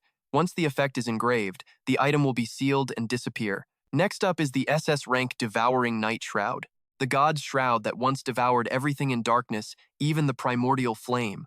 When the owner dies, the unique Night Shroud effect will activate. At that point, all of the owner's divine power will be used to resurrect them. The user will enter an invulnerable state after being revived. The item will disappear immediately once the resurrection is complete. Both items will become useless once the player leaves the 15th floor of Kanehan's trial. After seeing what was inside, a look of pure shock spread across Sung's face. As he reached out to take them, he screamed internally, "Holy crap, SS rank!" And then his face went blank, totally miserable at the thought that he couldn't take them off the 15th floor. Sung quickly shut his mouth, getting serious as he realized something. The reason I can't even be happy is because nothing in this trial tower is a coincidence. Getting 2 items of an unheard of rank means some seriously tough crap is coming up that's gonna force me to use them. Every scenario he thought of was grim, which just killed his mood. How ironic. Still, Sung acted like everything was normal, taking the 2 items with both hands, his face totally calm. After he put the items away, Kennen spoke up with a reminder. "Nameless, the Holy War has just begun. You'd better show off a level of power that matches the payment you just got. I'm just warning you, but if you dare to run away, the God of Shadows will punish you." He turned to look, a wicked grin spreading across his face as he asked himself, as if a pathetic little human would dare take a holy relic and then just ditch? With that, he turned to leave. "Well, I'm out of here." The old man, still full of regret, his hands shaking, stammered a reply. Then the old guy collapsed to his knees, burying his face in his hands, snot and tears streaming everywhere, sobbing his heart out over his holy relic. Meanwhile, Sung was outside, happy as can be, humming a tune as he walked. Just when he was enjoying the quiet moment, a voice called out from behind him, "Sir." Reno walked up with a huge grin on her face and immediately asked, "Did your private meeting with the Archbishop go well?" He turned around, gave her a gentle smile, and replied, "Yeah, it's all thanks to you. But hey, have you been waiting here for me?" Sung's blunt question made her blush like crazy, and her voice got all hesitant. Yeah." Then she quickly looked away and brought something up. "To be honest, I did promise to buy you a drink." Then Reno glanced over shyly and said bashfully, "Also, there's something I wanted to ask you." Hearing that, Sung's expression turned serious, his mind suddenly wondering about that phrase, "something I wanted to ask." The 2 of them sat down at a table for drinks, and Reno immediately raised her glass and took a huge gulp. Feeling refreshed, she slammed her mug down on the table and let out an, "Ah!" He thought to himself, "Hey, this is actually pretty good." Sung looked at the beer in his hand suspiciously and wondered, "But is this really a strong beer? I don't feel a thing." In front of him, she was already passed out flat on the table, completely wasted. He then remembered, "Oh yeah, for me to get drunk, the alcohol would have to be on the level of a deadly poison. After all, my body's not on a human level anymore." Seeing him still sitting there perfectly fine after so many beers, she couldn't help but ask, "How are you not drunk?" And then with a beet-red face, Reno mumbled in awe, "Damn, you're a total monster." Sung's expression didn't change, and his voice was still dead serious. "I drink a lot because I like the taste. But what was it you wanted to talk about?" Her eyes lit up for a second, then she muttered the question to herself. "What was it?" Suddenly, Reno's whole expression changed, a dark shadow falling over her. You could see every messed up thought right on her face. The image of her miserable father fighting for scraps of food flashed through her mind. If you take it all, what are we supposed to eat? That bastard just shoved him away and snarled, "You damn lowlife." Seeing her dad get pushed around, little Reno just snapped. She ran up, grabbed onto that brute's leg, and just started screaming, "Why'd you hit my dad? Why? You think you're so cool because you're some knight." Her mom, totally helpless, just cried out, "Reno, stop." That heartless bastard of a knight kicked the little girl square in the gut and spat out some vile words. "You're out of your mind, you little brat." The little girl went down hard. Her eyes were wide with shock, tears just pouring out, her mouth open but she couldn't even scream. That knight just turned away with this disgustingly arrogant smirk on his face and tossed out one last rotten comment. "Don't like it? Then become a knight yourself, you annoying beggars." With that, the jerk walked away, and Reno's parents scrambled to her side. As that horrifying memory resurfaced, she couldn't control her emotions, her fists balling up tighter and tighter. With absolute determination, she slammed both her hands on the table and shouted her plea, "Please, be my master and teach me swordsmanship." Her words caught Sung completely off guard, and the mug he was holding stopped dead in its tracks. A second later, instead of answering, he slammed his mug down on his own table, his lips pressed into a thin line. He had been curious about what she was after, but he never figured it'd be some personal request completely unrelated to the special mission. Han Sungyoon's train of thought suddenly got a lot more serious. I cleared the special mission, got everyone's respect. I've already gotten everything I wanted. He slowly rose to his feet, looking down as he told himself, getting invested in some NPC made up by this tower is just a waste of my damn time. With that thought, Han Sungyoon lifted his ice-cold face and shot back 3 simple words, I refuse. Then he whipped around to leave, tossing out a final piece of advice before he vanished. You'd better go get some rest. The battle continues tomorrow. I'm out. Han Sungyoon stopped dead in his tracks when a voice came from behind him. Rena was grinding her teeth, hard, her cheeks flushed with resolve. I have to get stronger, no matter the cost. And with that thought, she bolted forward, her long strides eating up the ground like a galloping horse. Casting aside all her pride, Reno slammed her forehead hard onto the floor right behind him. This move seriously put Han Sungyoon on guard. With her head still pressed to the ground, she said through teeth clenched so hard they could crack, I'm begging you. She was desperate, trying to get him to agree no matter what. Please, I need you to grant me this one privilege. Hearing that, Han Sungyoon just smirked. Heh. I've got to admit, that last move was pretty convincing. Well, I guess a little more fun won't kill me. A moment later, Reno was already in a sword stance, her face an icy mask. He could see how rigid. With that, he walked over, patted her on the shoulder, and laughed out loud, saying, You don't have to be so serious. She looked around, still listening to his every word. Working hard is good, but if she put too much pressure on herself, she'd become rigid and lose her flexibility. That applied to everything, not just her swordsmanship. Then he turned her around and pitched a pretty awesome idea. Rena, what you need right now isn't combat experience. You need to power up your mana circuit. Why don't you try some aura training methods? As he finished speaking, Han Sungyoon held out both his palms. A stream of energy began to gather, his pupils narrowing as they started to glow with a blue light. In a flash, 4 spots on Rena's body were infused with energy. She immediately realized he was showing her the flow of magic, as if telling her to copy what he was doing. After getting used to the flow inside her, she began to focus on feeling it. Basically, it was like her own method, but with some slight differences, super tiny differences, but enough to make it way more refined. Rena's face was one of pure astonishment, her heart filled with gratitude. He's amazing. He continued to channel the flow into her while explaining the details. This is an improved mana circuit.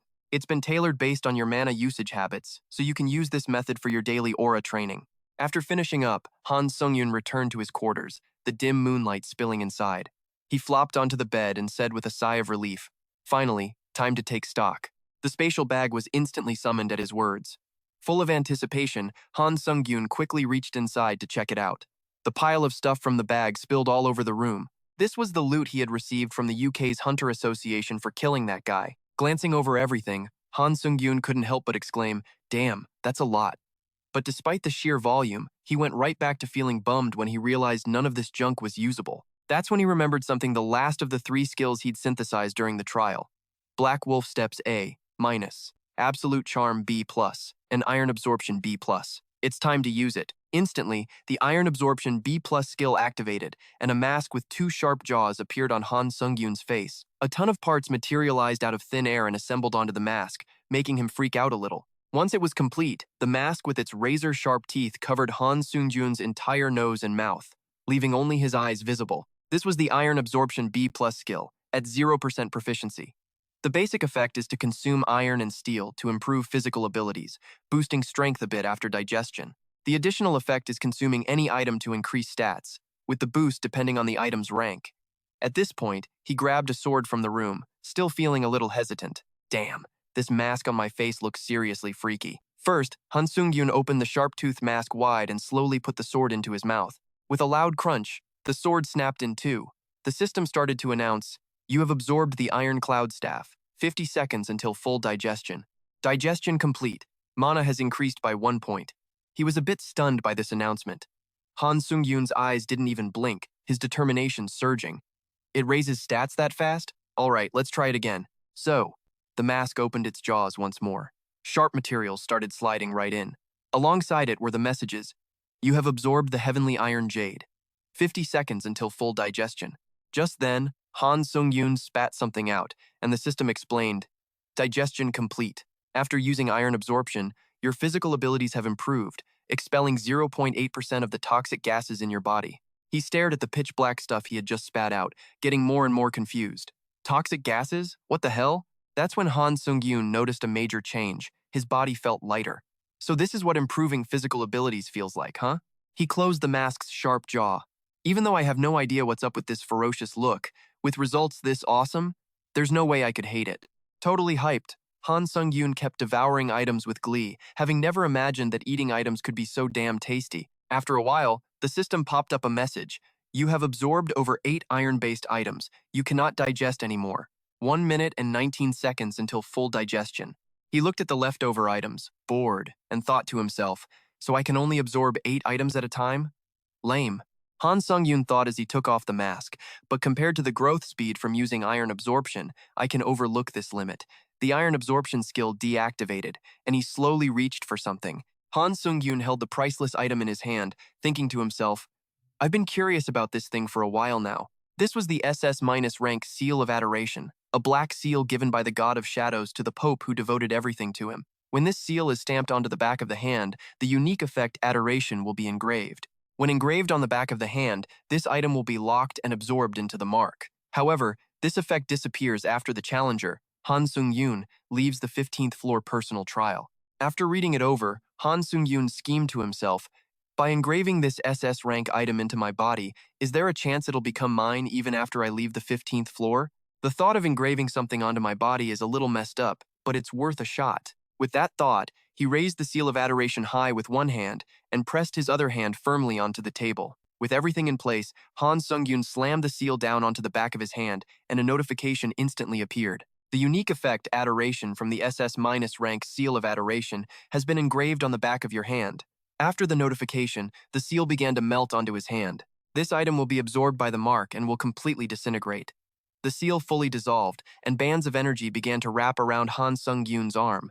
In a flash, a wolf-shaped symbol appeared clearly on his hand. System windows suddenly started popping up like crazy after the notification. The mark on the back of your hand will never disappear. Sungyoon stared blankly at the system windows in front of him for a long moment, asking himself, the administrators? This was followed by the system's explanation. The administrator, Dragon Slayer who lived 1,000 years, is horrified to see the Seal of Adoration. The administrator, Warrior of the Fallen World, screams because you dared to use the Seal of Adoration. The administrator, Seeker of Divinity, says the tower giving you the seal is going way too far. He looked at the mark on his hand and realized, they've been quiet for a while, but the second I engraved this seal, the messages started blowing up again. A new wave of messages came in. The administrator, Ruler of Paradise, is strongly opposing the tower's decision, calling it ridiculous. The administrator, Priest of the Seven Gods, is stunned and asks what the hell you think you're doing. The administrator, Dark Hero, says it's time to take back the seal. After that last message, he froze for a moment, a sense of unease starting to creep in. Don't tell me this is an unusable item. The admin's reactions are way too weird. They seem to be breaking out in a cold sweat, and Sung's heart dropped as he realized the tower had given him something it wasn't supposed to. Just then, system messages kept popping up in front of him non-stop. We have detected an unauthorized information leak. The administrator's messages are temporarily blocked. The Tower of Trials is warning the administrators that if any more illegal information is leaked, they will be banned from observing the challenger Hansung's trial. He clenched his fist, staring at it and whispering to himself, a holy relic. The secret hidden here is bigger than I thought. After regaining some composure, Sung's eyes sharpened as he looked up, raising the hand with the seal high into the air. He wondered how awesome it would be to find out what it does.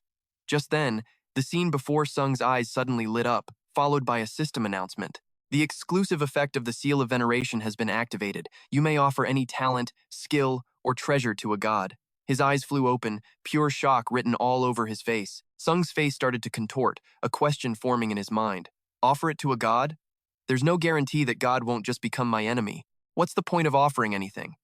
Then he pressed his lips together, finally making a decision with the thought, screw it. Sung took out his dimensional bag, genuinely curious. I have to see for myself what this is. He quickly pulled out a sword, thinking to himself that out of all the items absorbed by Iron Devour, let's try offering up this piece of crap and see what happens. The gate started to tremble after a series of messages. You have chosen to offer a treasure to a god. Please select the treasure you wish to offer. You have selected the Minor Sorcerer's Staff D+. Not long after, the prompt, please select the god you wish to offer the item to appeared before him. Sung's face grew serious as he tried to stay calm, wondering, what's going on? An error message appeared. The gate swung wide open, followed by more messages. No trace of a god has been found in your divine power. You have been recognized as one who possesses divinity, so the treasure will be offered to yourself. Right in the middle of the room, the sword that was just offered was now lying there. The sword began to glow as an announcement was made. You have offered the minor sorcerer's staff D+ to yourself. A fierce light burst forth from the center of his chest. The 2 points connected, the light growing even more blinding as a notification window popped up. You have converted this item into divine power and stored it in your heart. The sword vanished into thin air. 100 questions swirled in Sung's mind. What's going to happen now? Offering an item to myself. He just stood there, stunned, after the light faded. He silently confirmed that he didn't know if it was a success or not, but one thing was for sure. He could now increase his own divine power, something he couldn't do before. The door in front of him then slammed shut with a bang. Sung put his hand in his pocket and said to himself, "The only problem is that I'm not very good at using divine power, but whatever. As long as I keep accumulating it, it'll become more and more useful. So from now on, I'll keep gathering divine power bit by bit, because no one ever said when I might need it." The second holy relic he pulled out was a different one. Sung wrapped that piece of cloth around the hilt of his sword, deciding to keep it with him. The space outside had grown dark. His thoughts ran alongside him. The tower wouldn't have given this to me for no reason. There'll be a time to use it. Day after day, battles between the factions kept breaking out. Sungyoon had won several fights, and the allied mercenaries, along with the priest, had regained their confidence. The people on the enemy side were cursing like mad. "Run! It's that butcher, that bastard necromancer. You finally summoned a demon, and for real, everyone was in danger except for him." With one slash after another, Sung charged forward, finishing off every enemy. The holy relic flew on the hilt of his sword, and Sung wondered to himself, is there anything to worry about? At this rate, the trial will end easily. Just then, the soldiers all pointed in the same direction. "What's wrong with the sky? Look!" In that instant, everything was bathed in a deep crimson, and in the middle of the sky, streams of magical energy were swirling. The strange phenomenon caught Sung's attention, forcing him to turn and look. The sky looked like it was being pierced by mysterious streams of power. The torrents of magic just kept spreading out from that spot. He started to feel a sense of unease, his mind in turmoil. This feeling, Sung's face began to scrunch up, sheer terror etched in his eyes as he screamed internally. "No way!" In that moment, a pillar of light carrying an insane amount of energy descended. The system announced that the authority of divine punishment had descended. Moving at an insane speed, it shot towards the dazed people in the blink of an eye. His eyes hardened, knowing one thing for sure. This is dangerous. Without waiting another second, Sungyoon threw his hand high into the air, shouting his ultimate skill, Counter Shield, and opening it to its maximum. The divine power still crashed down like a ferocious tiger, and his small figure charged forward to face it. With overwhelming force, the power shattered the sturdy shield upon impact. It vanished, leaving a terrifying hole in the layers of clouds. On the ground, dust and smoke billowed up. Sung, holding a sword in each hand, pushed himself up. He quickly whipped his head around to check on everyone's condition. A crater from the divine attack appeared where the soldiers lay, some dead, others alive but with mangled bodies. Sung clicked his tongue in anger and looked toward the one who initiated the attack. White feathers began to fall from midair. Jurhan Nevia appeared with his white wings spread wide, hearing Sung's curse in his ear, "You lapdog of the shadow god." He flickered his hand, his eyes closed and a smirk on his face. "I have good news for you." Then he spread his arms wide, a majestic aura flaring up as he shouted, "The god's mercy!" Jurhan's dark eyes flew open, and he flashed a grotesque smile, saying, "Has cast divine punishment upon you personally." Sungyoon froze, his eyes fixed on what was unfolding before him, but he gritted his teeth, his mind confirming what he already thought. Just as I figured, Jurhan stood alone in the vast space, and beside him, a system message appeared. The god of war has consumed a massive amount of divine power for an incomplete advent. While in an advent state, the god cannot use their mythology or authority. By descending into an apprentice apostle, Jurhan cannot fully utilize his divine power. The difficulty of challenger Sungyoon 15th floor personal trial has drastically increased. He started to get anxious, the two words God of War burning into his mind. After a few seconds, the system announced again. The Tower of Trials has deemed the difficulty of challenger Sungyoon trial to be acceptable. The trial will not be cancelled. He was furious when he heard that. "Couldn't you have at least asked my opinion before making that decision?" Sungyoon looked up. Jurhan, hovering in the sky, was also looking down at him. A thought popped into his head. "So, I get to kill this dog with my own two hands." He glared with eyes of steel, his threat echoing loud and clear. "Die. You should regret ever challenging a god." He regained his imposing aura, his brow furrowed as he realized he'd be in real danger if he didn't go all out. Sung appeared again, looking absolutely glorious. Skill, instant acceleration has been activated. Skill, grace of the wind has been activated. Speed has increased by 70%. Skill stack progress, 7 out of 7. Skill, combat focus has been activated. User's focus increased 20-fold. Power of the supreme blood art has been activated. Han Sungyoon was pleased with the string of skills, his usual confidence flooding back. Good. At this rate, I can end this quick. The moment he finished that thought, Jaehan suddenly shot towards him. His strong hands completely gripped Han Sungyoon's stunned face. In a flash, he slammed Sung's body into the ground, which immediately shattered. But he wasn't done. Jaehan raised a hand, controlling a newly summoned sword of light. He swung his hand past Sung's face, and the sword came crashing down like a hammer, making blood spray from his throat. It was such a savage attack that he couldn't fight back at all. Blood just kept gushing out. In the blink of an eye, Sung's blood had soaked the entire area, followed by the notification, "You have died." And so, Sung fell into a dark, gloomy abyss. He squeezed his eyes shut, drops of blood scattering with every inch he fell. Suddenly, Han Sungyoon cracked his eyes open, thinking, "That's right." He looked down at the massive hole in his chest, confirming it. The god's successor had killed him. "I'm really dead." Memories of his school days flashed through Sung's mind. After that came the moment he got the system window and went on a monster-killing spree to complete quests.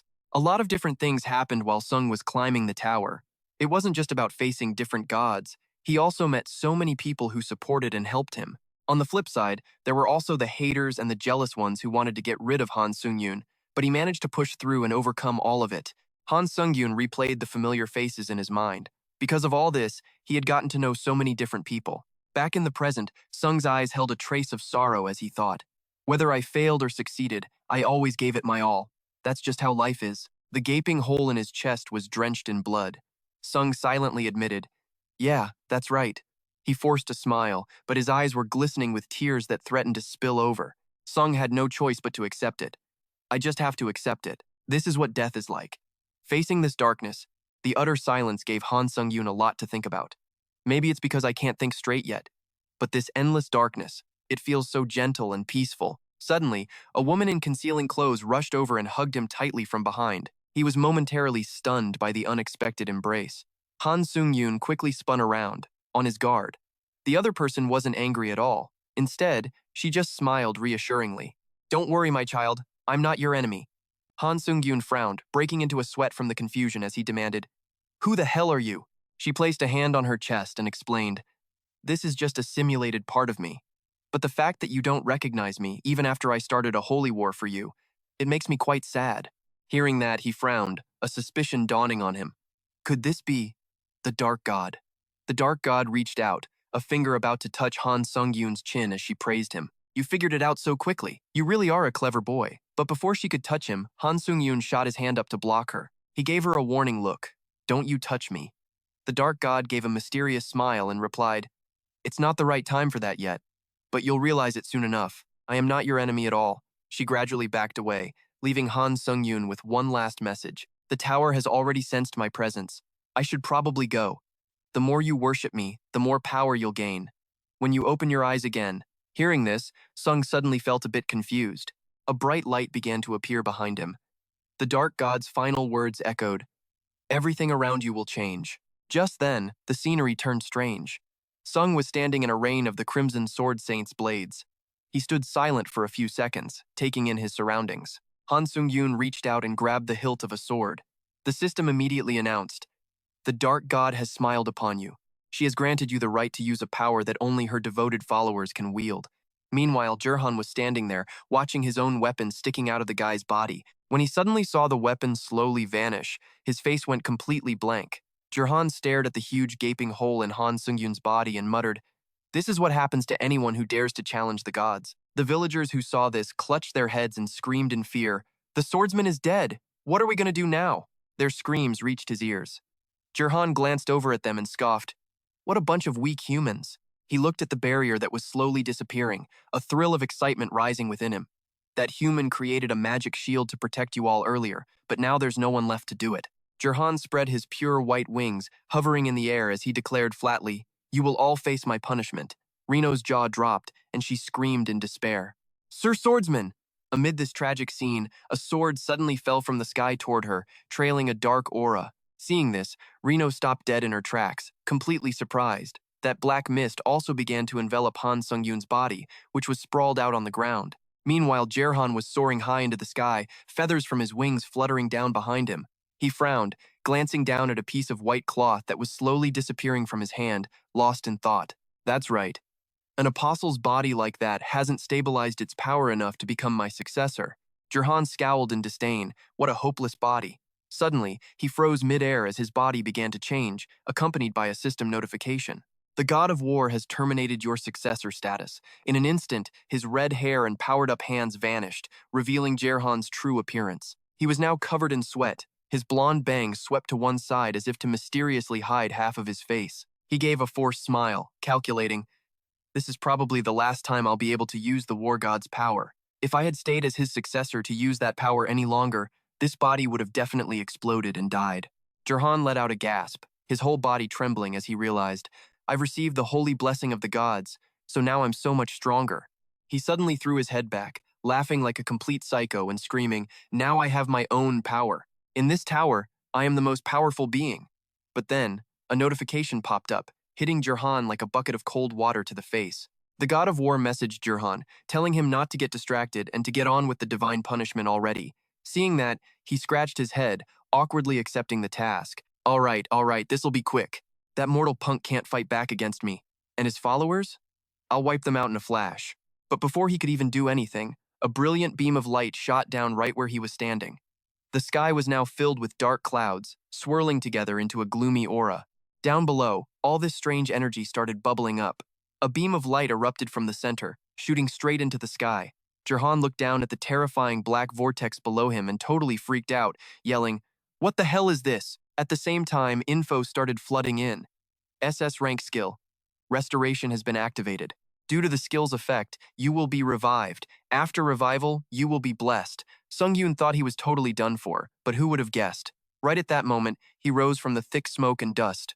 The system's voice echoed in his ear. "You have been revived. You have been granted a new power by the gods, the essence of the death god." A whole bunch of notifications popped up. "You have used divine power, and the essence of the death god has been engraved upon your heart. All previous injuries have been fully restored. The challenger has been recognized as an apprentice apostle and has obtained the power of a god. Even though there's still a long way to go to become a true god, Sungyoon, decked out in his armor and blazing with fighting spirit, could now use the power of a god to fight with the bestowed divine words. Those divine words were death, darkness, and fury. All the powers of the god of darkness and the divine words have been applied.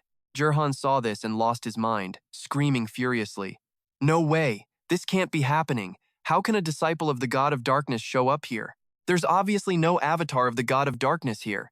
The only answer he got was a chilling silence from Sungyoon, whose eyes were glowing like he wanted to devour him whole. He quickly stretched out his hand, telling himself, "But in this tower, I'm still the strongest one here." Sungyoon just stood there motionless as Jerhan summoned a giant razor-sharp blade that came hurtling down at him. In an instant, Sungyoon was about to face that tip as it dropped at the speed of light.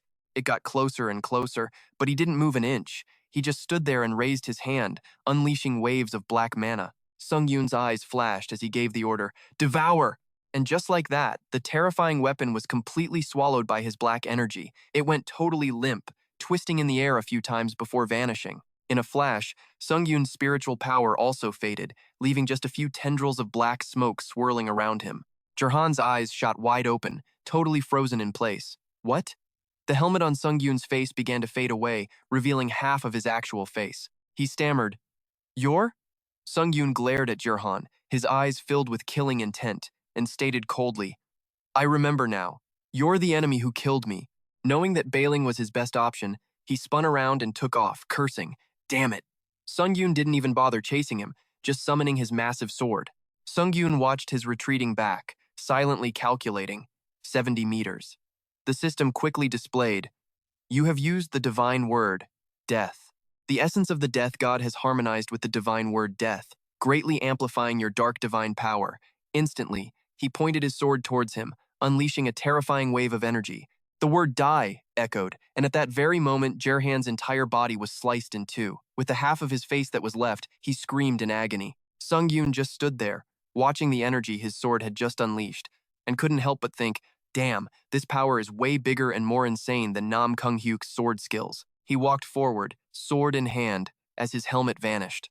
A system notification appeared. Your form as a subordinate of the God of Darkness has unleashed its power. Sungyoon let out a sigh. It's finally over. He looked at Jirhan's body, split in two on the ground, and thought to himself, so now I'm a disciple of the God of Darkness. Even though that guy was a successor of the God of War, I still took him down so easily. Sungyoon muttered, now that he's split in two, there's no way he's getting back up. Then, he glanced back.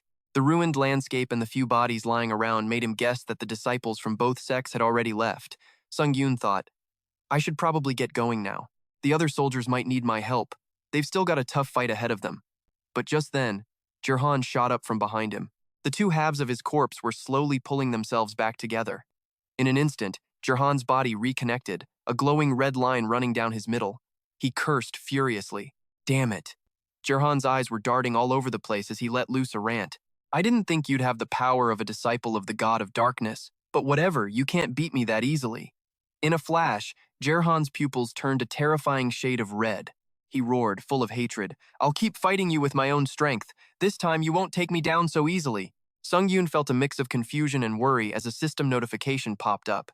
Less than 47 seconds before you return to your normal state. Jirhan raised his arm high, summoning a ton of sharp weapons in the sky. Sungyoon flinched and looked up just as they all came plunging right at him. He frowned, a tense thought crossing his mind. Are those the spears that killed me before? The system quickly activated Skill, Indomitable Will, and activated Myth of the Berserker. All stats increased by 18. Activating Special Effect, Tenacity. All stats increased by 18. Right then, Sungyoon, dual-wielding swords and looking badass in his armor, got into a ready stance. Up above, Jirhan casually pointed his palm down. A barrage of sharp weapons, formed from Jirhan's spiritual energy, immediately rained down from above. He started moving at light speed, and wherever he dodged, the spears slammed into the ground, shattering the earth into a million pieces. Shung was booking it when out of nowhere, a blast of yellow energy came crashing down right where he was about to go. In a split second, that shimmering golden light was about to hit him right on the head. Luckily, he's got quick reflexes, so he just jumped to the side and dodged it. That energy blast immediately slammed into the spot where he'd just been standing. Sungyoon quickly dug his heels into the ground to backpedal. Right as he was about to raise his sword, a hand suddenly grabbed his wrist from behind. It was none other than Jirhan. He used both hands to grip both of Sung's wrists, yanking him back to restrain him. The whites of Jirhan's eyes turned pitch black and his pupils shrank as he gave a cold-ass order. Crush him. He shot a look over his shoulder, gritting his teeth at this damn bastard. Jirhan's wings then stretched up into the air, morphing into two freaky-looking arms, complete with palms and razor-sharp claws. Under Jirhan's control, they lunged for Sungyoon's head. He immediately yelled, Chongu! Instantly, streams of black spiritual energy flew in. They tore at the monster's hands without a shred of mercy. They were ripped to pieces, leaving Jirhan completely stunned. He froze, his face grim as he tried to figure out what the hell was happening. That gave Sung the opening he needed to break free from Jirhan's grip. He raised his sword high, letting out a blinding light along with a totally psycho laugh. A voice immediately shot out from the sword. Finally, it's my time to shine. But then it paused. Ah, those parts of him that just got ripped off just reattached themselves like they were never even separated. The spirit in the sword couldn't hide its shock at this regeneration. What the hell? Is that a god? Why the hell would a god show up in the middle of a normal trial like this? Why did the difficulty of this trial suddenly skyrocket? Shung, just as freaked out, replied, It's a long story, so I'll keep it short. Sungyoon glanced at the sword and ordered, Pump every support ability you can into me. The voice from the sword spoke again, trying to stop him. This isn't something you can solve just by throwing more power at it. Wait, have you become an apostle? Sungyoon, totally pissed, roared back. Hurry the hell up, this is no time for chit-chat. At the same time, two brilliant yellow energy blasts shot forward, nailing him in an arm and a leg before he even knew what happened. Sungyoon frowned, the tension clear in his eyes. By now, Jirhan had 4 arms and was summoning a magic circle above his head, with a massive fireball spinning non-stop inside it. He continuously fired blasts of energy from it right at Shung. The system quickly activated the weak blood skill.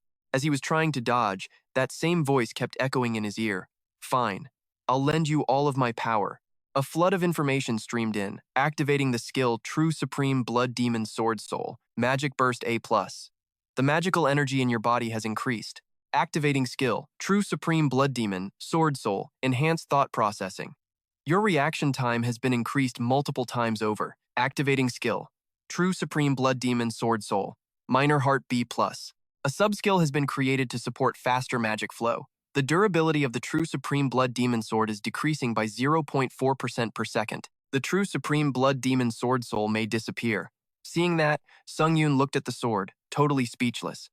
Then he just bared his teeth in a grin. I thought you were all talk, but damn, the quality of these buffs is insane. Sungyoon leaped high into the air, flying forward as he thought to himself. But fighting this guy head-on is still a bit too much for me. At that same moment, the clouds in the sky gathered together, turning it dark, as two blood-red beams of light shot upwards. Jerhan looked up, pissed as hell, at the source of light beneath the clouds. The voice from the sword piped up again, deliberately trolling him. Use your head. Sungdo looked down and complained. For a god or whatever, you could at least tell me something useful in this situation. Just give me the short version, he urged impatiently. Hurry up! But the other guy just kept rambling on. Wait, I need time to think. Let's see, right. No, that one's impossible. That won't work either. Sungdo was getting fed up and called out, Hey, you poser, just a second. While those two were distracted, Jerhan blasted right through the clouds. He was right there in front of him. Jerhan stretched his palms forward, summoning energy, and sneered. Those cheap tricks won't work on me, Jerhan declared with total confidence. I'll blow you to bits so you can't regenerate anymore. Facing him, Sungdo just had to scream back. I'm about to go insane. The sword finally got to the point. I get it. After analyzing his skills with my genius brain and spouting a bunch of useless nonsense, you can now defeat that monster. With belief. Sungdo looked at the 4 energy blasts rushing toward him and yelled, No kidding. The other guy teased back. I'm just talking about the you of right now. A reminder echoed in his ear. Use the power of a god. Use your divinity. Even though it's limited, while you're in the apostle state, you can use its power. I'll give you a signal when the time is right. For now, you just need to use your senses to feel the space around you and make him let his guard down. While Jerhan on the other side was furiously attacking, he suddenly froze when he felt that something was off. Meanwhile, that sword was still rambling on. Remember, you only have 1 minute and 19 seconds before you return to your normal state. One chance. Seizing the opportunity, Sungdo flew forward, pulling both his weapons behind his back to build up power. Then he swung both swords down at Jerhan, sending 2 red and blue energy waves flying through the air. And yet, the guy easily dodged to the side. This bastard just won't die. Sungdo gritted his teeth and glared at Jerhan. He slashed wildly a few times but didn't land a single hit. All he got in return was a contemptuous smile from his opponent. Jerhan then zipped right over Sungdo's head. He taunted, You think that predictable swordplay is actually going to hit me? His face darkened as he summoned White Sword, Sea Cleaver. A blinding light immediately flashed right next to Jerhan's cheek, making him freeze for a split second. He was slammed by that power, letting out a shocked cry. Huh? What is this? It quickly slammed right into Jerhan's cruel face. However, he used the 2 hands from his wings to grab hold of that formidable attack. Now it was Sungdo's turn to be surprised. Jerhan braced himself, and those 2 extra arms ripped the blue energy blast apart right above his head. Jerhan clenched his palm and praised him. Interesting. The sword in his hand suddenly spoke. Get ready. He's coming. And he was right. Jerhan had already dashed forward before he knew what was happening. Once again, he summoned a sharp spear and thrust it at Sungdo. A whole bunch of dangerous-looking things flew right past him. Sung had to focus hard to dodge one after another. Jerhan closed in, thrusting his spear forward with both hands. He was a little startled, looking at those 2 sharp points and that insane physique. Sung coiled his body as if trying to dodge the 2 spears. But not what he expected at all. Sung's 2 swords were immediately caught by those things, making him blurt out in confusion, My swords. They're being held in place by space itself. At the same time, Jerhan was summoning another spear, aiming for the top of his head. Sung looked up and cursed under his breath. This bastard. He immediately copied the 7 forms of the White Sword after seeing it just once. He gritted his teeth, thinking, You think I'm just going to let you do that? Sung immediately thought of a way. If I counter it with the White Sword of Empty Death, it might work. But the sword suddenly spoke with conviction. No, don't dodge, let it hit you. His face went blank as he wondered, what the hell is it talking about? Right then, with his weapon still caught on the spear, the voice continued to persuade him, Trust me, just stay put. Sung clenched his jaw, watching the sharp tip hurtling towards him, and then swore, Damn it! Just then, a torrent of crimson spiritual energy started to wrap around his body, right in front of the spear's sharp tip. A bright red barrier appeared before the weapon Jerhan was trying to stab him with. Jerhan saw his spear about to hit the barrier and scoffed, You think you can block this with your level of power? Meanwhile, Sung stood frozen solid inside it. Suddenly, that familiar voice rang out again. As he took the hit, that sharp point was right in front of his eyes. Use divinity. He instantly leaned back. The whites of Sung's eyes turned pitch black, and his pupils became completely white. The system quickly announced, using divinity, immortality. Bypassing unrecoverable restrictions and judgments that cause instant death, he dodged to the side, causing the spear tip to graze past his face. The voice from the sword echoed, that guy can't block the all-encompassing blood energy. Meanwhile, a shower of redstone fragments rained down from the sky. The sword reminded Sung, this should throw him off guard and temporarily restrict his movements. And it was true. Jerhan was now twisting and turning wildly, trying to dodge the fragments. But how could he possibly dodge them all? In just a few seconds, his entire body was encased in red. Jerhan clenched his fists, trying to break free, but he couldn't. At that moment, the urgent voice rang out again. But this prison won't last long. Finish that maniac now, he panted, thinking to himself. Because the Apostle's sanctification power drains so fast, I can probably only use divinity 1 or 2 more times. Sung didn't hesitate. He shot towards the spot where Jerhan was trapped. The system announced, using divinity, death. Absolute death has been imbued into your sword. He immediately swung his sword in a clean arc, unleashing a horrifying wave of energy. It slammed right into Jerhan's face. His head was instantly flung from his body, with blood splattering everywhere. The sword, now pointed to the sky, spoke again. Now, for the execution. Jerhan's hands started to twitch. Cracks began to appear on the red sphere. In an instant, the thing imprisoning him shattered into tiny pieces. Even Sung was stunned by this. What? The guy was a headless corpse, but his voice still echoed through the air. Even though this is just a fraction of my sacred power. Did you really think an apostle's body has the same limits as a normal human's? Sung's eyes darted and he instantly realized. Time perception error. Twin strike. He slashed again as the system announced. Skill. Primordial serpent sword style, special effect twin strike has been activated. Jerhan recoiled as he saw the terrifying energy wave rushing towards him, and he cried out, What?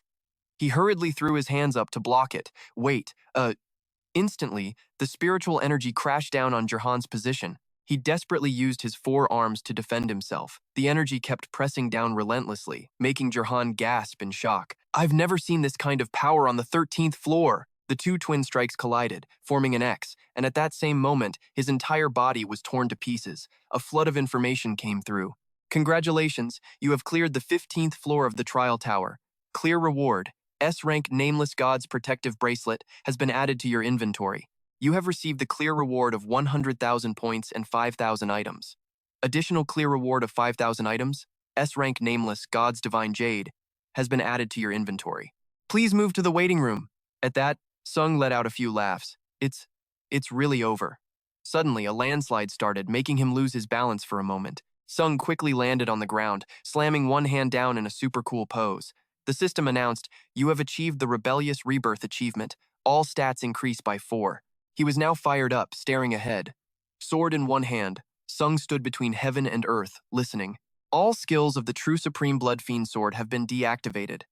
The durability of the True Supreme Blood Fiend Sword has decreased by 9.4%. Sung suddenly glanced over and asked, You okay? But the silence that answered him made him a little suspicious. Turns out, Chu was sitting behind him, sighing, Damn it, you think I'd be okay? We just had to go up against a god using Advent. She ran a hand through her hair and said, You're lucky it wasn't a full Advent. Otherwise, we'd both be dead. He was a bit stunned, confused. Chu? His jaw dropped as he wondered, You're a girl? But you sound like a dude. Chu frowned, warning him, Don't you dare judge someone like me with something as trivial as gender. Sung looked at her awkwardly and asked, Ah, right, wait. But were you always able to manifest like this from the start? She looked at him staring blankly and shaking the sword in his hand, then explained, Of course not. I don't know why either. But I think it's because of your influence and how well the sacred power in your body harmonizes with mine. That's my theory anyway. Hearing this, Sung was just completely dumbfounded. Chu jumped off the rock and continued. She held out both her palms, letting a few drops of her blood fall, and urged him, I can't maintain this form for long, so let's get down to business. For a second, he was stunned, repeating the 2 words. Business? With a murderous look in her eyes, Chu stared at the drops of her blood in front of her and said, Blood absorption. Immediately, crimson spiritual energy radiated from her entire body. A series of notifications popped up from the system. Special effect of the True Supreme Blood Fiend Sword, blood absorption, has been activated. Absorbing Apostle Prospect Jirhan Nevia. Item rank increased to 2,801 out of 4,800. And just like that, the socketed skill, Divine Will, rank B, was slotted into the specialized lifesteal position. Sungdo's eyes flew open as he watched Chonggu's blood droplets envelop him.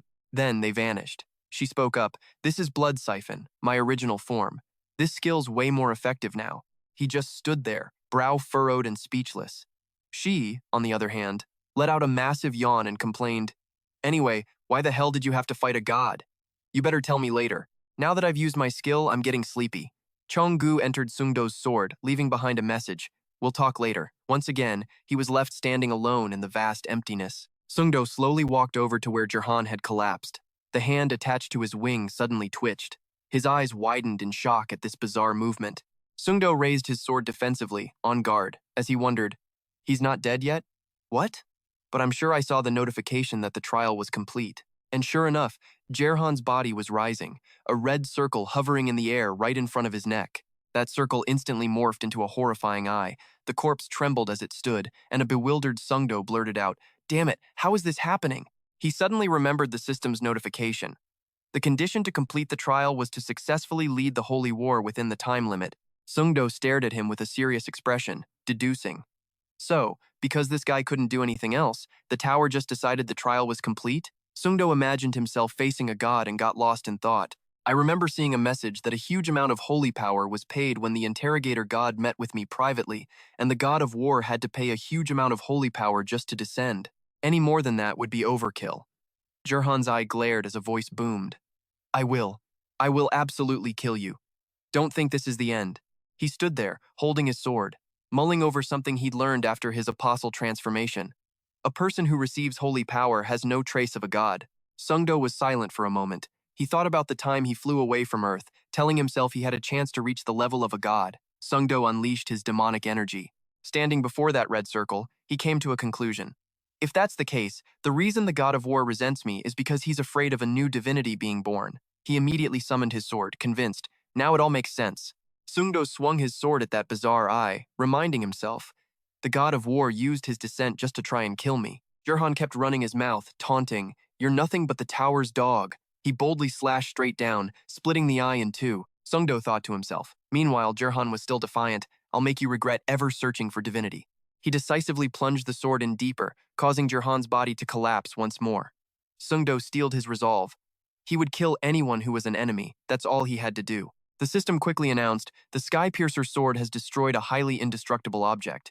Rank has been upgraded to A+, 8,700 out of 10,000. The moment the eye split in two, Jirhan's hateful voice still echoed, "I swear, I will tear you to shreds next time." He didn't even bother to argue back, just tightened his grip on his sword.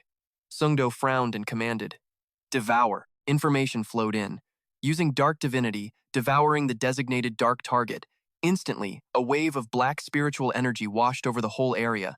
It rushed into the space between the two halves of the eye. The spiritual energy completely drained it of its power. The system updated.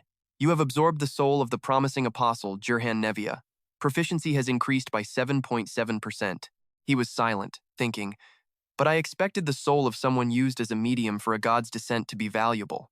It doesn't look like the god of war is actually dead. Sungdo suddenly froze, as if he noticed something strange. A system notification popped up. Because you have absorbed a soul stronger than your own, a power extraction judgment has begun. Judgment successful. The power existing within the soul of the promising apostle Jirhan Nevia has been confirmed. He glanced over as he saw the power being extracted from the soul. Han Swung-jan looked down at his chest, which was glowing brightly as the system spoke. The authority, Blink, rank B, has been embedded into Han Swung-jan's soul. You can now move instantly to a location within your line of sight. Hearing this, he let out a short, surprised, "Whoa." Han Swung-jan stood in the middle of this desolate wasteland, thinking, "Instantly teleport to wherever I want." He stomped his foot forward, his wings getting into a ready stance. Then, Han Swung-jan's pupils glowed brightly as the system continued to speak. Time remaining until Apostle Transformation is deactivated. 0 seconds, but before he could fly anywhere, it cut him off. Time's up. Apostle Transformation deactivated, causing him to freeze for a split second. His armor and wings vanished into thin air. It was so sudden that Han Swung-jan staggered and lurched forward.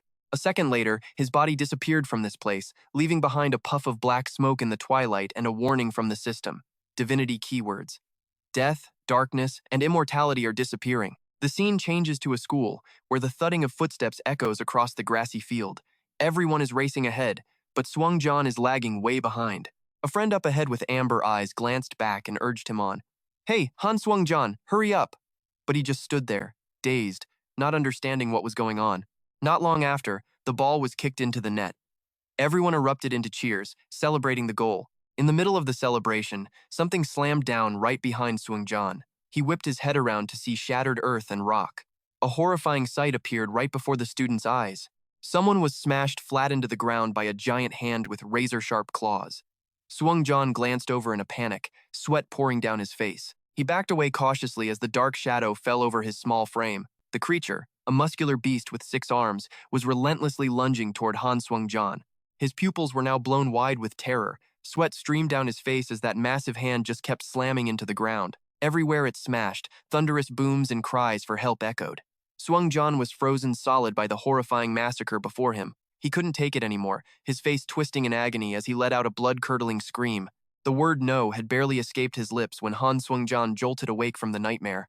His breathing was heavy and rushed, pure terror etched onto his face. He shot up in a daze. What kind of messed up dream was that? Did I pass out? The system quickly displayed a message. Thanks to the mind like a fortress's authority, all unstable emotions are disappearing. Not long after, Han Sungyoon pulled himself together, went outside, and pushed aside the 2 fabric flaps at the entrance. He suddenly froze for a moment. Han Sungyoon was alone, facing a crowd of complete strangers, and the atmosphere had become strangely silent. Suddenly, everyone's tune changed completely. They started screaming their heads off. "Our hero, the savior of the cult of the dark god!" A young man walked over to Sungyoon, scratching his head nervously as he spoke. "Hey, I'm so sorry. I've been a total ass to you this whole time. Please, forgive me. Commander Reno told me everything." All of a sudden, a voice cut through from behind the apostle, making everyone part ways and turn to look.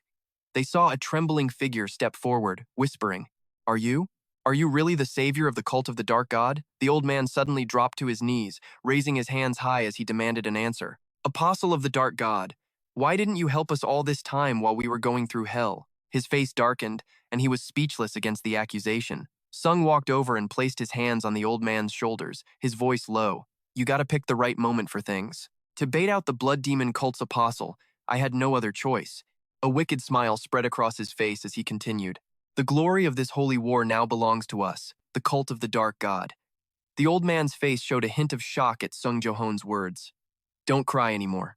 The system immediately activated the absolute charm skill. Standing in a radiant halo, he declared, "This was all foretold by the dark god. I am merely carrying out his will." A series of notifications popped up. The crowd had fallen into an abnormal state of worship. Due to the abnormal state of worship, their judgment has been significantly lowered, and they are acutely aware of your presence. And so, everyone started smiling, softly calling out, "Apostle." Sung cracked a satisfied smirk at the system window. "The god of scrutiny is impressed and says your deception skills are quite sophisticated. The dark god is pleased with your actions and is laughing joyfully. The power to win trust has been strongly activated." At the same time, that source of light spread even wider. To them, he was now a god. The system's voice echoed in Sung's ear, collecting faith in your presence within the area. Sufficient faith has been accumulated to create a myth. Calculating a myth appropriate for the believer's faith based on actual results. He let out a savage grin, totally fired up, and muttered, "Myth creation announcement." Instantly it reported, "First myth, the savior, has been completed. The final myth, the savior, is being accumulated into your holy power." Sungyoon leaned back, raising both arms to absorb the brilliant golden energy into his body. Then, the system updated with a long list of changes. When Challenger Han Sungyoon activates the aforementioned myth, the salvation effect will be added. When performing good deeds to save those weaker than you, all abilities will be slightly increased when Challenger Han Sungyoon activates the aforementioned myth. The path to divinity effect will be added. When worshipped by a cult, your holy power will increase based on the number of followers. His goal achieved, he raised his hand and cheerfully said goodbye. "All right, everyone, take care of yourselves." To everyone's shock, Sung and his wings shot up into the sky. All eyes followed him. Reno softly called out, "Apostle." As he flew, Sung thought to himself, "I should head to the place where I passed out." Not long after, Sung glanced to the side and exclaimed, "There it is." A barrier gate instantly appeared on the ground. He stuck a badass landing right in front of it. Sung let out a sigh, complaining, "I've never been through a trial this long. Damn, I'm gonna start genuinely caring about them." Without any more hesitation, he stepped right through the gate. The system immediately announced, "You have entered the waiting room for the 16th floor. Restrictions on administrator notifications have been lifted." The administrator, Iron-Blooded King of Violence, is greatly relieved that his contractor is safe. The administrator, White Crane Sword Saint, is crying, saying, "You've worked so hard." The administrator, Iron-Blooded King of Violence, is inviting you to his domain. The administrator, White Crane Sword Saint, is inviting you to her domain. Seeing this, Sung Jo-hoon was a little surprised. He glanced over, and you'd think he was weighing his options, but nope, he walked straight ahead and shot them down flat. "Sorry for making you two worry, but I'll see you later." Sung Jo-hoon sat alone on his bed, placing the two holy swords beside him as he thought. Holy power. The holy power stored in my heart is just a concept based on the price paid to use myths and powers. And as he looked down at his chest, which was emitting a black spiritual energy, he realized a lot of things had changed. Sung touched two of his fingers together, creating mana and feeling it out. "Through apostlehood, I've experienced a pseudo-god state and can use holy power directly." He smiled and said out loud, "After a while, my holy power also turned black. I hear it's related to the power of a death god." Sung immediately clenched his fist, letting that divine energy circle around his palm. He shot his arm straight up into the air, his face filled with determination. Without flinching, Sung slammed his palm straight into the ground. He was a little surprised to see a flash of light in front of him. Sung Jo-hoon looked at the crack in the wall, a bit confused. The waiting room wall should restore itself immediately after taking any kind of attack. But now, it wasn't restoring. Or rather, the restoration speed was noticeably slower. A smirk crept onto his face. "Interesting," Sung mumbled. 15th floor trial rewards. A white bracelet with a blue gem in the center quickly appeared, along with the information text. Protective Bracelet of the Nameless God, S+. A bracelet used by the Nameless God for protection during their lifetime.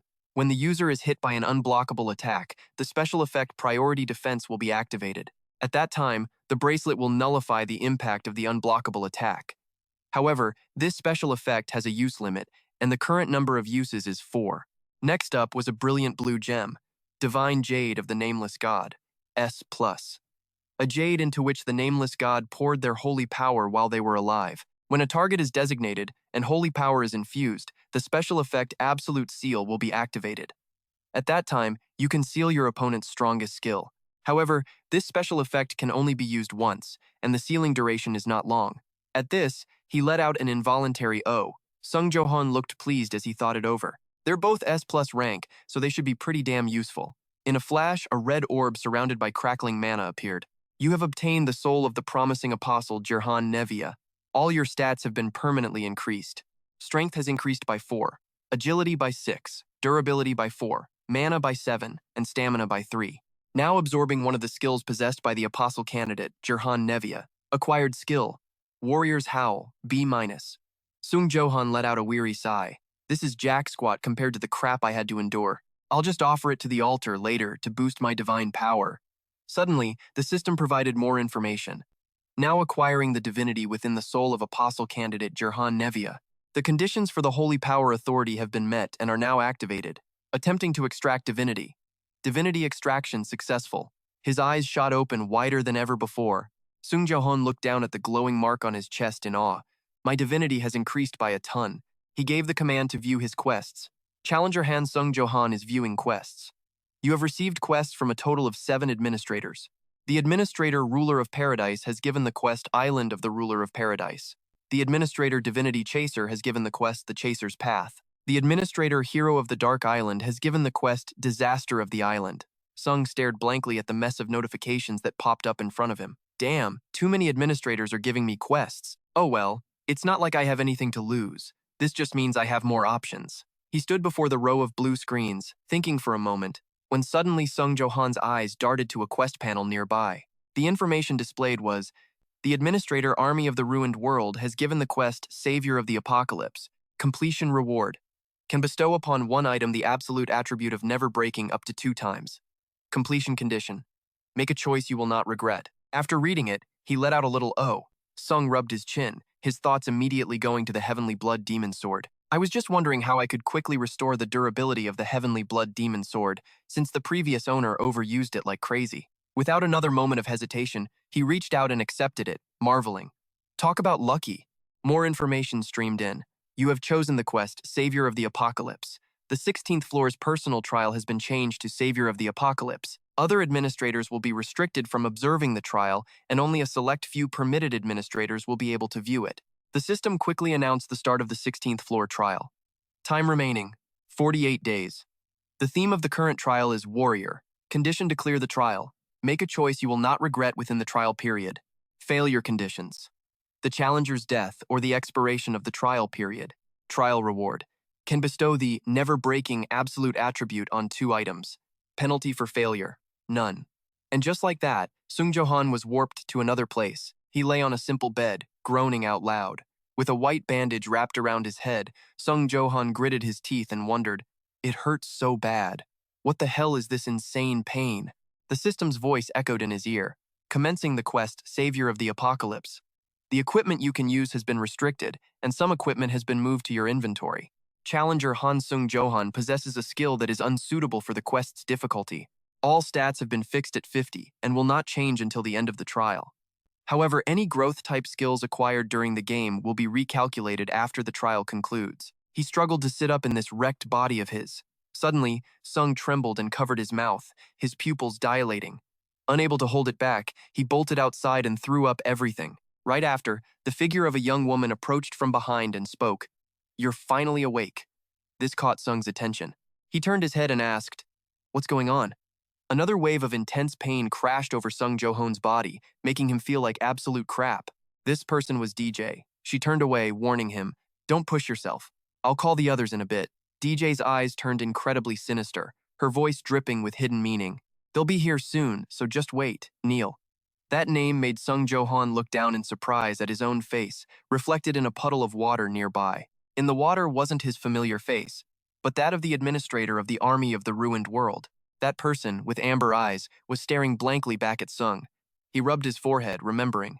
In this trial, for the Savior of the Apocalypse quest, Sung was playing the role of a character named Neil. He knelt on the ground, getting a feel for his body.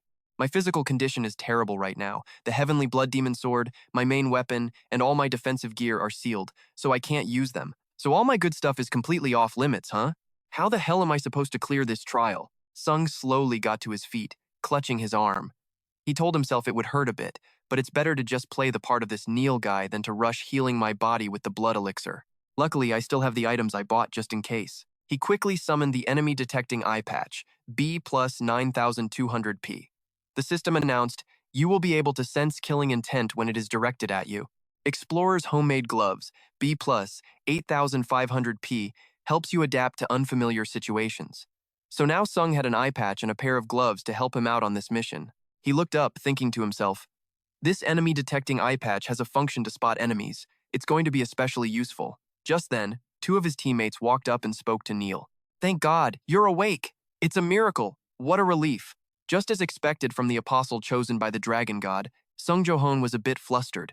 He raised a hand and forced a smile, inwardly calculating that he needed to act as naturally as possible. Before he could finish his thought, the eye patch sent a signal, detected multiple enemies approaching you.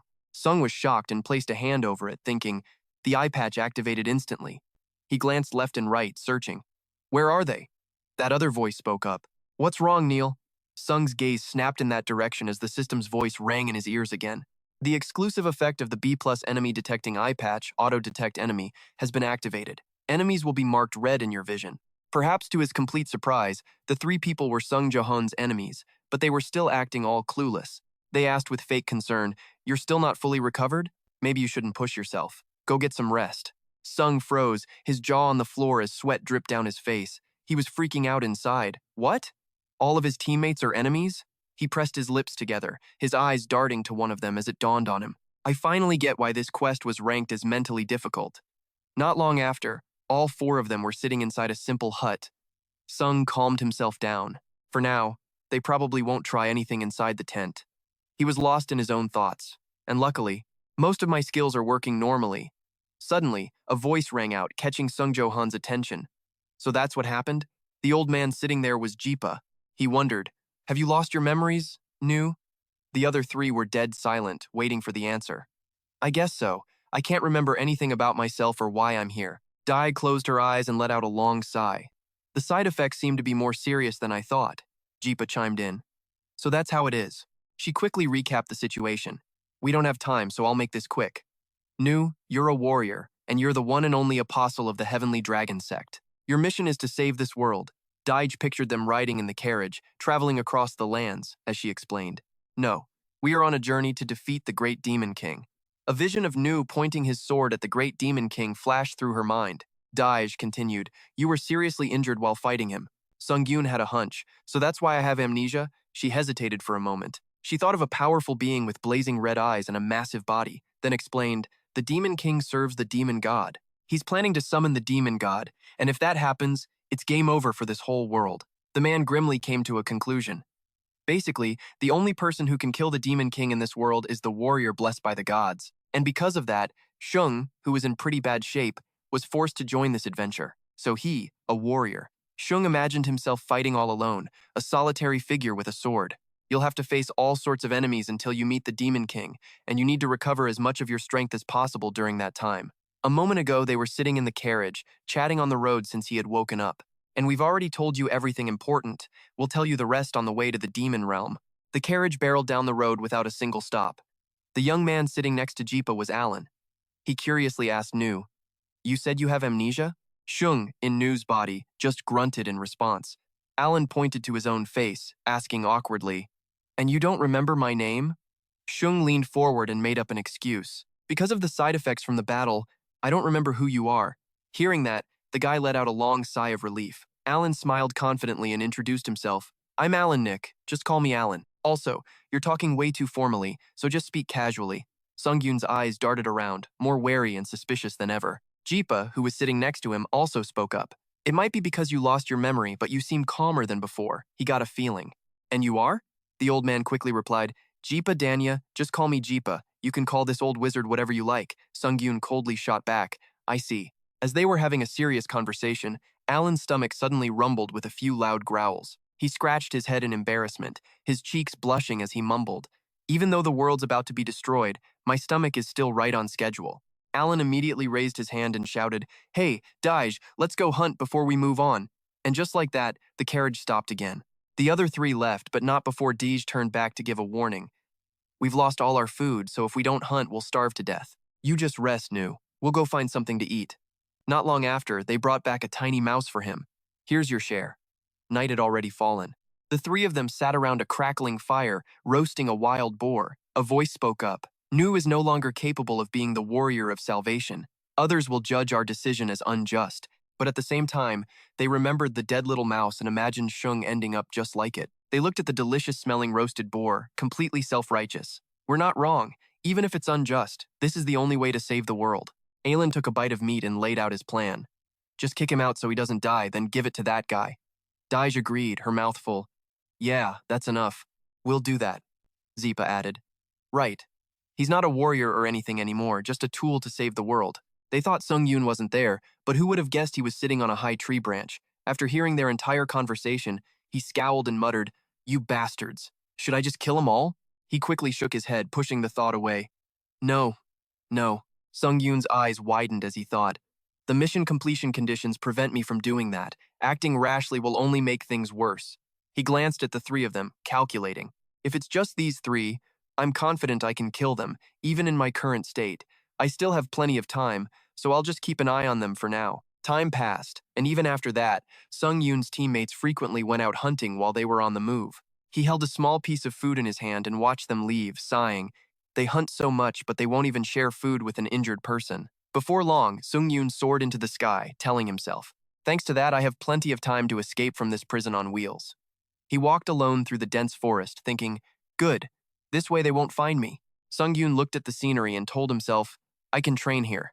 Suddenly, a shadow fell over his entire body, forcing him to glance back at a giant beast with razor-sharp teeth that had appeared right in front of him. Sungyoon thought to himself, Did I go in too deep? A moment later, it collapsed. He casually took a bite of the monster's flesh.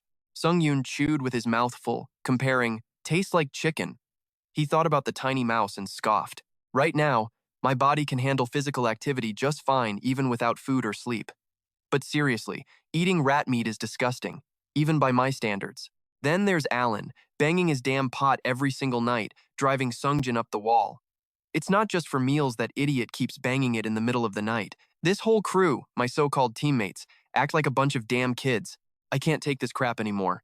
After that, he strode alone through the forest. Sungyoon narrowed his eyes, his resolve hardening. I have to take the initiative. The system quickly activated the anemic blood skill. Your ability to recover from physical injuries has increased. Sungyoon stood up straight, smiling as he felt the recovery in his body. Once it was done, he returned alone to their meeting point. Sungyoon looked at the three people sitting silently ahead and spoke up. I went out for a little walk. Looks like you guys got back from hunting earlier than usual today, huh? Dai slowly stood up and called out softly. His blindfold instantly reported, multiple enemies have been detected approaching the user. The exclusive effect of the B+ enemy detection blindfold has been automatically activated. Her voice was filled with killing intent as she scolded him. You're not even recovered yet. It's not good for you to be moving around like that. He scratched his head, trying to figure out what was going on. You're pissed because I dared to leave your sight, aren't you? Then, he made an excuse. Lying around all day was just suffocating. You know? Zeppa trembled as he reached out his hand and spoke. Hold on, your body. He touched Han Sungyoon's arm, puzzled. How did you recover so damn fast? He just pulled an excuse out of thin air. After a few days of rest, I suddenly felt better. Han Sungyoon smiled, adding with a hidden meaning. How interesting. That remark startled Zeppa a bit. His face darkened as he grilled him. I thought you weren't a healer-type mage. Zeppa, how could you instantly notice the change in my body when you're not even a healer? Hearing this, the old man flinched and looked down, his whole body trembling so hard he couldn't even form a sentence. Alan quickly jumped in to do damage control, saying, Enough screwing around. We're almost at the demon world, so let's move. With that, he spun around and left. Inside the carriage, Zeppa called out to Neo again. He looked up, studying him. Have your memories returned? Han Sungyoon was silent for a few seconds before answering. Not yet. But inside, he thought something else. There was nothing to remember in the first place. Suddenly, the carriage started lurching violently, shocking everyone. Outside, the horse was thrashing and neighing like crazy, breaking free from Daij's control. The four of them had no choice but to get out of the carriage. They looked up at the scene before them. The system quickly announced, You have arrived in an area filled with demonic energy near the demon world. The longer you are exposed to the demonic energy, the more exhausted you will become. Sharp spikes were jutting out from everywhere in front of them. We're entering the demon world. She glanced over, reminding them. We'll have to walk from here. Neo, sorry, but we can't give you special treatment anymore. A refusal came out, startling Deej for a second. He cracked a sinister smile, his voice filled with killing intent. Whatever. This is more my style anyway. In the demon world, there's a demonic energy that makes any living thing go insane just by breathing it in, and there are countless monsters that can easily slaughter hundreds of people. Even warriors who faced insane hardships agree that no matter how superhuman you are, you just can't survive in the demon world. Not long after, a foot stepped into this dark place. Ahead lay a bizarre landscape with sharp spikes sticking out of everything. Han Sungyoon, in his role as Neo for this mission, was standing here looking at this place with three people who looked like his teammates, but were actually his enemies. Han Sungyoon, feigning shock, muttered, So this is the demon world? That comment happened to reach Alan's ears. He sneakily glanced over, thinking to himself, You don't even remember the demon world? You must have lost all your memories. Suddenly, Zeppa took out a sword and raised it, the sound instantly grabbing his attention. He respectfully held the weapon, which was wrapped in a white cloth, and said, All right, take it. Zeppa unwrapped the cloth, revealing a massive, incredibly sharp-looking sword. He reminded him, You've probably forgotten, but this is the weapon you treated as your own life. This is the holy sword. Han Sungyoon just stood there, skeptically sizing it up. All of a sudden, a giant hand with sharp iron claws grabbed a boulder up ahead. In an instant, the monster shoved the two boulders aside with its hands. Behind it were countless other monsters. The young man opposite them quickly bent down and slammed his hand on the ground, creating a block of ice to stop their charge. This is Neo, the character Han Sungyoon has to become for this mission. He panted, looking at the ice wall before him and whispering, I thought. After all this time, things were finally okay. The system suddenly announced, Administrator, Army of the Ruined World. Neo gritted his teeth, his heart filled with hatred. But just thinking back on that miserable time, I can't take it. His small body standing before a horde of vicious monsters, he lamented. Back then, I was so damn weak. All I could do was desperately hope for faith and help from my comrades. Thinking of this, Neo's whole body trembled as he screamed, but then his hand clenched into a fist and he smashed it into the ground, roaring, How could they? Neo's pupils at that moment were a pale yellow. He seemed to see something surprising and his eyes widened. Just as he seemed to be in despair, Han Sungyoon was pushed in to take over as Neo for this mission. He zipped forward to where Neo was standing. Han Sungyoon, with his piercing blue eyes, smirked slyly and whispered 2 words. "All right then." He swung the holy sword in a single arc as Han Sungyoon readied himself to handle the mission Neo was supposed to do. He shouted excitedly, "So then, let's get this started." The system quickly activated Explorer's self-made gauntlets, rank B+. Special effect. Situational assessment has been activated. Because the demonic energy here is compatible with you, mental power will not be consumed due to the high concentration of demonic energy. Your mana has increased by 2. From behind, his so-called teammates and enemies watched Han Sungyoon's back as he faced that giant hand, thinking, he's always been so reckless. Even though I warned him over and over, he must be acting so rashly because he lost his memory. Alan speculated with a serious face, but right now, there's no way Neo can take on those monsters by himself. The other 3 each held a weapon, but none of them charged forward, just listening to his orders. Just cover him from the back. Let him fight until he's completely wiped out. That's what he wanted after all. Let's see how desperate he gets fighting like this. At that same moment, Han Sungyoon leaped high into the air, swinging the holy sword behind him to build momentum. With a single, straight slash, he split the monster in 2. The 3 below looked at the 2 halves of the corpse, completely stunned. Their eyes went wide as they all let out a single word in unison. Huh? You'd think it was over, but nope. A whole swarm of monsters saw their buddy go down and rushed in like moths to a flame. Han Sungyoon pointed his sword to the sky, creating a dazzling golden circle of holy light. The light was so bright he had to turn his face away. Feeling the power build up, Han Sungyoon thought, "Take this." Right after, he swung the holy sword in a wide arc, sending that light flying straight into the monster horde. It weaved through a few of them to get right into the middle of the pack. A second later, a world-shaking explosion erupted, engulfing everything in flames. You couldn't see a single one of them anymore. In a flash, the fire vanished. The horde of monsters was burned to a crisp, completely unrecognizable. Han Sungyoon looked at the holy sword in his hand and smiled, satisfied. Damn, this thing is insane. He squinted, full of anticipation. Maybe I'll get some kind of unexpected ability out of this trial. The scene shifted to the night before. Alan, Daisy, and Zipa were sitting around a crackling fire, whispering amongst themselves. Neo has completely forgotten us. He's probably lost some of his combat experience too. She scowled, her eyes brimming with murderous intent, and coldly dropped the line. So, our choice is unavoidable. Back in the present, Daisy hesitated before asking, "What does everyone think?" The man beside him shot back, a little stunned, but, "I already offered up his memories and powers to the dragon god, didn't I?" Zipa gritted his teeth, thinking, this is so damn weird. Even though he doesn't remember a thing, he still fights like he's got decades of combat experience. Alan's face went dark as he cursed, "Damn it, why, Neo? How the hell do you just keep getting stronger?" Before long, night fell, and the 4 of them sat around a crackling fire. Everyone was dead silent. They just ate their own portions, not a single word exchanged between them, making the atmosphere super tense. Sungyoon sipped his soup, his eyes scanning over everyone. He looked at the other 3, feeling like something was off. He wondered to himself what was up with this weird, heavy silence. Even when a lazy-ass soldier gets strong and crushes a bunch of monsters, not a single one of his teammates is happy about it. Meanwhile, Zeppa was trembling as he scooped up a spoonful of soup. Sungyoon could see right through all their crap. The hate, the anxiety, the guilt, the fear. He narrowed his eyes, confirming it. All he could feel from them were negative vibes.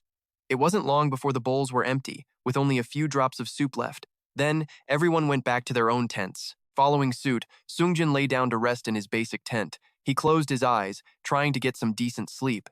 But then, Sungyoon's eyes suddenly snapped wide open. He slipped quietly outside and glanced back at the 4 tents by the campfire. Then, Sungyoon turned his gaze forward. In the distance, a mountain was barely visible, a faint silhouette in the darkness. It sparked his curiosity. Should I check it out? The system quickly activated his wings. Instant acceleration has been activated. Holy power has been consumed. Instantly move to a location within your line of sight. The cooldown for this power is 10 minutes. And just like that, Sungyoon's whole body shot off in that direction at the speed of light. In an instant, he was already near the mountain peak. Sungyoon let out a little whoa in surprise. He looked down at his palm, amazed.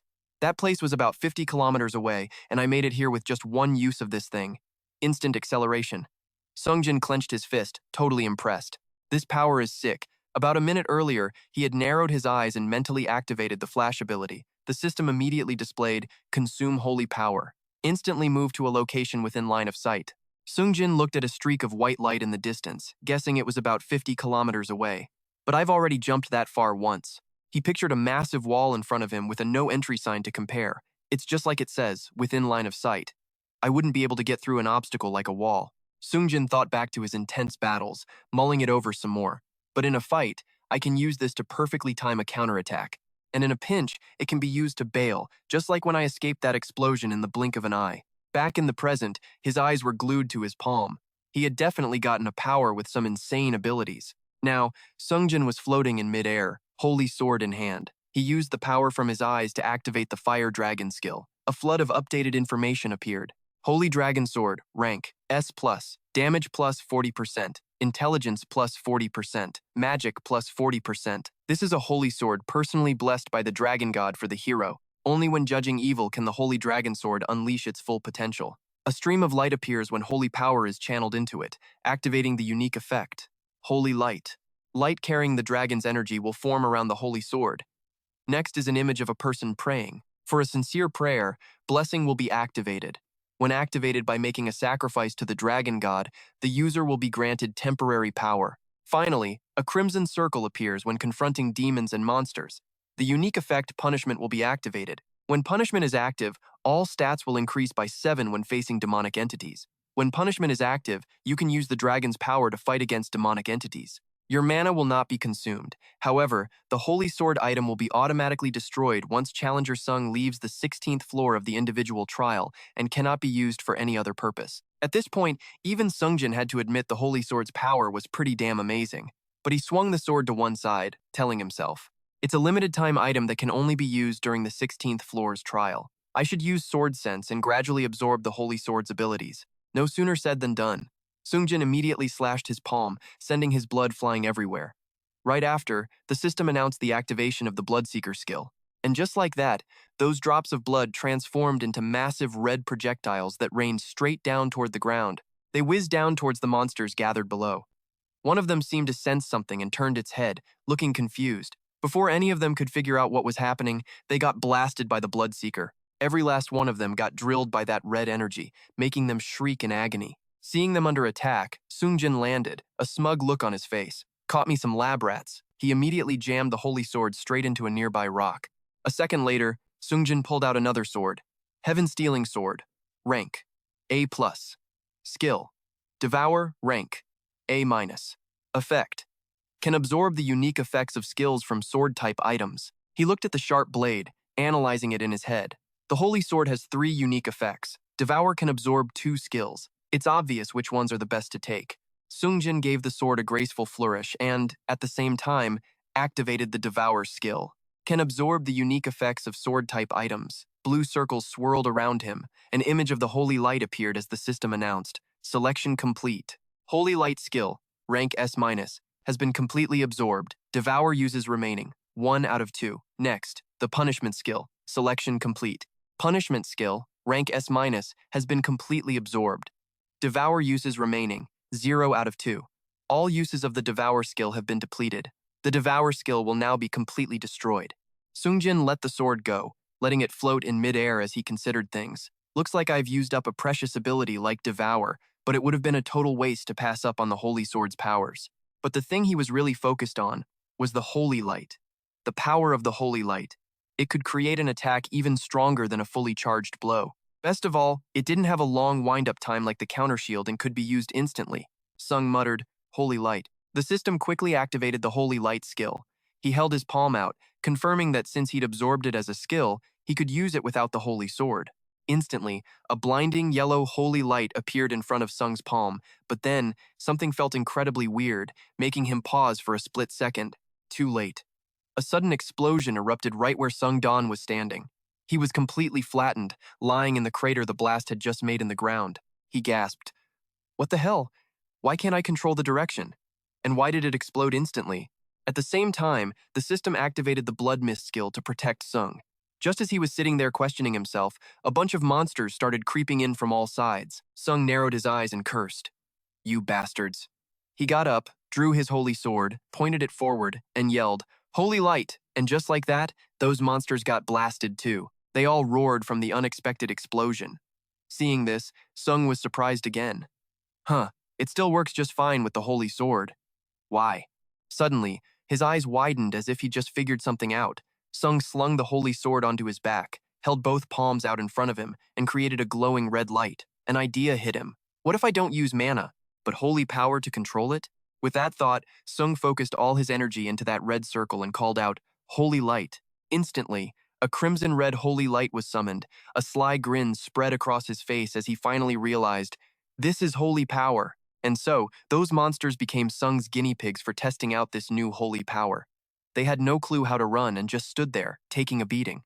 He got into a low stance, controlling the holy power with his hands, setting off booming explosions everywhere as he burst out laughing. Now I can use it freely. Sung aimed both palms at the sky, unleashing a full-power holy light. A massive black and red light appeared in the air. At that same moment, a sleepy Alan was taking a piss in the forest. He seemed to sense the holy power, turning his head back with a confused look. Right before Alan's eyes, a streak of red shot down into a part of the forest not far from him. The sight made his jaw drop and his eyes go wide, and he started sweating bullets in a panic. Meanwhile, Sung was laughing his head off inside the thick cloud of dust he'd just created. He propped the holy sword on his shoulder, put one foot up on a rock, and looked at his system window in awe. This ability is insane. A flood of information came through, achieved the state of heir to the dragon god, acquired the special power, dragonification. Sung was a bit surprised, muttering, "Dragonification?" The system continued to update. The dragon god has sensed the presence of Challenger Sung. The dragon god is staring intently at Challenger Sung's achievements. The dragon god is quite interested in Challenger Sung. An offer was sent. The dragon god is offering to take Challenger Sung as a disciple. Without a moment's hesitation, he rejected it. That whole stream of information repeated over and over, but the answer was still, "I refuse." And yet, it didn't stop. He sighed to himself, "Looks like I've pissed off a seriously annoying god." Not long after, the sun was high in the sky, its light shining into their simple thatched hut. Sung had made it back in time to avoid any suspicion from the others. He sat in a corner, eating his breakfast. As he scooped up a spoonful of soup, he was lost in thought. The dragon god, based on the 16th floor's story, is the god protecting this world. He imagined a giant black figure with wings spread wide and a halo behind it, and sighed. But for me, someone who's had his life threatened by a god before, I really don't have a good impression of them. Sung thought back to walking alone through that thorny forest and complained internally, after choosing a hero to save the world, I hate how they don't give that hero enough power to actually do what they're supposed to. That's why this world fell to ruin. He ate while thinking about his headache of a problem. That's why I haven't used the Holy Sword's unique prayer effect, so I wouldn't get their attention and wouldn't do anything to step on their toes. Suddenly, the system lit up with another flood of information. The dragon god is offering to take Challenger Sung as a disciple, which made even Sung break out in a cold sweat. But now I'm stuck with another god. Seriously, don't you get tired? He got another series of notifications. The dragon god asks why a worthless being like you dares to refuse his offer. The dragon god emphasizes that your choice is foolish. Sung was speechless. Is this guy a telemarketer or what? I'm not buying. The system's voice just kept ringing in his ear. The dragon god emphasizes that one day you will realize his greatness and will want to become his disciple. The god of ordeals laughed out loud at the dragon god's pathetic persistence. The god of darkness said, "If you've been rejected, then scram. Don't just hang around bothering him." The dragon god said, "Challenger Sung, please reconsider," then concealed his presence. The non-stop information was giving Sung a massive headache. The administrator, iron-blooded king of violence, praised his contractor's resolve and was relieved. The administrator, White Crane Sword Saint, acknowledged his contractor's will with pride. The administrator, monarch of a fading world, thinks your decision is interesting. And through all that chaos, he just kept on eating. Suddenly, Aelin, who was sitting next to him, spoke up. "I think there's a high-level demon training nearby," he said, recounting his story fearfully. "Last night, I saw a beam of light shoot out from the mountain." Sung turned and brushed it off. "You probably imagined it," Alan insisted, his voice firm. No, I really saw it." Zipa, seeing this, chimed in. "I once read a document in the Magic Tower about strange phenomena that appear near the demon realm due to demonic energy. It's best to just assume it was a natural phenomenon caused by demonic energy." Zipa added a bit of logic. "Besides, how could a human possibly train in the middle of nowhere like this?" Hearing that, Alan finally let out a sigh of relief. Well, that's true. Before long, night fell again, and Sung was once again out there alone, fighting monsters with his holy sword. Even though repeating these battles was boring, he could still use a few of his abilities in the process. Just then, the system activated the myth class title, Savior of the Apocalypse. Another wave of information came in, activating the salvation effect. All permanent stats increased by 0.7. Due to the penalty of the current special trial, all stats have been reduced. The permanent stat increase will not be applied. Once this trial is over, the power boost will go back to normal. Sung thought to himself, just how big is the range of this Savior of the Apocalypse effect anyway? I still don't totally get it. Then, the Path of Faith effect activated. Since there were no followers, his holy power wouldn't be enhanced. He wondered curiously, I've learned a lot from this new epic I got. What kind of followers does this unique Path of Faith ability even need? Sungyoon speculated while wildly swinging his sword. It seems salvation usually kicks in when I save someone weaker than me, and Path of Faith won't activate if they don't serve me or become my followers. Before long, they entered a castle. He fought the monster up front all by himself. Everything was going smoothly, and Sungjoon's teammates were handling their own fights just fine. He made a decisive slash, trashing that last thought. Maybe things are going so well because I'm the one wiping out all the enemies by myself. And just like that, the monster collapsed right in front of them. Standing before a massive door, Sungjoon slung the holy sword over his shoulder and looked back to ask, "Why aren't you coming in? The Demon King's gatekeeper is down. Let's go." But everyone's face had darkened, and a grim vibe fell over the place that made even him think twice. If anything's changed, it's probably that their expressions are getting stiffer because I'm showing off more and more of my power. No more hesitating, Sungjoon immediately shoved the two doors open. The other three followed him inside, one by one. Aelin, suddenly curious, asked, "Neo, you don't really have amnesia, do you?" He gave a forced smile, looking back and replying cryptically, "Believe what you want." Zeepa cut off the conversation. "All right, let's just focus on the battle ahead."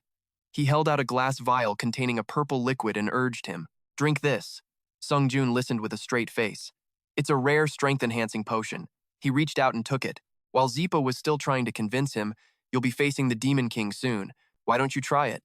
Sungjoon let out a little laugh, half teasing, half probing. "A potion? It's not poison, is it?" At the same time, DJ flinched. As if he'd struck a nerve, she placed a hand on her chest and loudly shot back, "Neo, are you suspecting us?" He beamed, making an excuse. "Nah, I'm just pissed that you guys haven't helped me at all. But now I get this." "No, really. Getting something so precious. I'm so touched." After that, Sungjoon drank the weird purple liquid. The moment he downed it all, the system announced, "You have been poisoned by the demon world's gluttony demon. Within 5 minutes, the poison will spread throughout your body and you will be unable to use mana." Immediately, he dropped to his knees, hunching over as he vomited a pool of pitch-black blood. Information kept streaming in. The unique effect of the B+ rank blindfold has automatically detected nearby enemies. Multiple enemies are approaching the user. It was Sungjoon's 3 teammates. All of them had their weapons raised, standing behind him. Aelin's voice was dripping with killing intent. "Don't hate us for this. Neo, we didn't have any other choice." But instead of fear, a sly grin spread across Sungjoon's face, even as sweat poured down his cheeks. Finding his silence totally weird, the 3 of them froze for a second in surprise. Sungjoon opened his eyes, his voice sounding like it came from the depths of hell. "To think my teammates were all a bunch of backstabbers, how interesting." The 3 slowly walked up behind Sungjoon, with Alan in the lead. At that moment, his holy sword was still lying uselessly on the ground. Suddenly, golden chains were summoned, wrapping around the sword. It was Zeepa. He had stretched out his hand, forming a golden orb that created those freaky chains. He frowned and spoke. "I've sealed the dragon sword, Neo. From now on, no one can use it." Sungjoon questioned them bitterly. "Since when? And how the hell did you guys even think of betraying the hero?" The system, meanwhile, kept droning on. "You have been poisoned by the demon world's gluttony demon. Within 5 minutes, the poison will spread throughout your body, and you will be unable to use magic." DJ suddenly screamed in outrage, "You think we wanted to do this?" Zeepa added self-righteously, "We were out of options." Sungjoon wiped the corner of his mouth and asked in a low voice, "Out of options?" Sungjoon's eyes shot wide as a strange voice echoed out, "Fools." From the ceiling, saw-toothed machines began to move. A contraption covered in thousands of sharp spikes hung from above, pointing down, while an identical device with spikes pointing up emerged from the floor. The Demon King, wings spread wide, continued, "Even if you ask them, nothing will change, hero." He bared his teeth in a grin and explained, "They are simply doing their best to fulfill the contract between them and me." He struggled to his feet before the colossal figure, boldly demanding, "So you're the Demon King?" One of its massive feet touched the ground. The Demon King confirmed, That's right. Ah, we've never actually met, have we? Not even when you defeated the archdemon. Sungyoon couldn't help but wonder. The battle with the archdemon weakened the hero, and you approached his party during that time? The Demon King narrowed his eyes, silent for a moment before saying with a sneer, "Why do you keep asking questions like you're talking about someone else?" But I'll admit you're right. Hearing that, he pictured the Demon King holding up puppet strings attached to Alan, DJ, and Zeppa, and it all clicked. All right, now I get the whole story. While the hero was recovering after fighting the archdemon, you turned all the remaining party members into traitors. Sungjoon still had one question, but why didn't you just kill him right then and there? The Demon King bared his teeth in a casual grin and replied, "Well, for the fun of it, of course." The system immediately reported. The skill Fiery Dragon's Eye indicates the target is telling the truth. He immediately scoffed, "You're so lame." But that's not the whole story, is it? That question made the Demon King freeze for a second. Then, he threw his head back and laughed like a complete maniac, praising him. So clever, so damn clever. Sungjoon pressed his lips together, listening as sweat poured down his face. To tell you the truth, this whole situation is an offering I will present to the demon god. He slowly moved one of his arms as he laid out the logic. Just like how you sacrifice so much to be recognized by the dragon god as a hero, I too am trying to become an official apostle. The Demon King immediately provided an example. Just like your comrades, you must have gone through all kinds of hell, hunger, cold, loneliness to get here, and the only thing waiting for you is to die as a sacrifice for the demon god. Sungjoon listened in silence, taking in every word, and then, my punishment will finally end. He looked at the hero's darkening face and sneered. I wonder how you're feeling right now. The Demon King keeps provoking him. Feeling hopeless? Are you pissed? Hey, you should have kept a closer eye on your little crew. He gritted his teeth, enduring the bastard's insults as a sea of red washed over the place. Sungjoon's memories as Neo suddenly flashed back, and he remembered the image of that girl who was always smiling. Who is this? Next was the beefy young man, Alan, happily splashing in the water. Finally, an old master bandaging someone else, Deba. He could almost feel what Neo was thinking. Even though he trusted them so much, Neo still couldn't understand their decision. In extreme agony, Sung thought. But the mastermind behind all of this. He recalled that evil face with its glowing eyes and sharp fangs, telling himself, it's that bastard Demon King, the one I'm going to kill.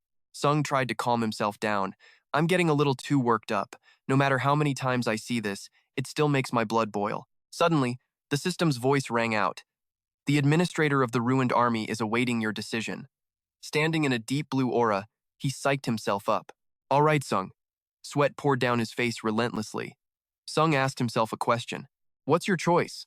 While he was still hesitating, the Demon King raised his hand high and unleashed an attack, creating several orbs of dark purple energy. Immediately after, several invisible chains formed from that spiritual energy. They shackled Sung's hands and neck, completely shocking him. He was slowly dragged by that spirit toward a sharp weapon powered by several machines. The Demon King's voice echoed in his ear, the final step of my baptism. The Demon King on the other side was now aggressively spreading his arms, controlling the demonic energy. His eyes and tone were filled with killing intent.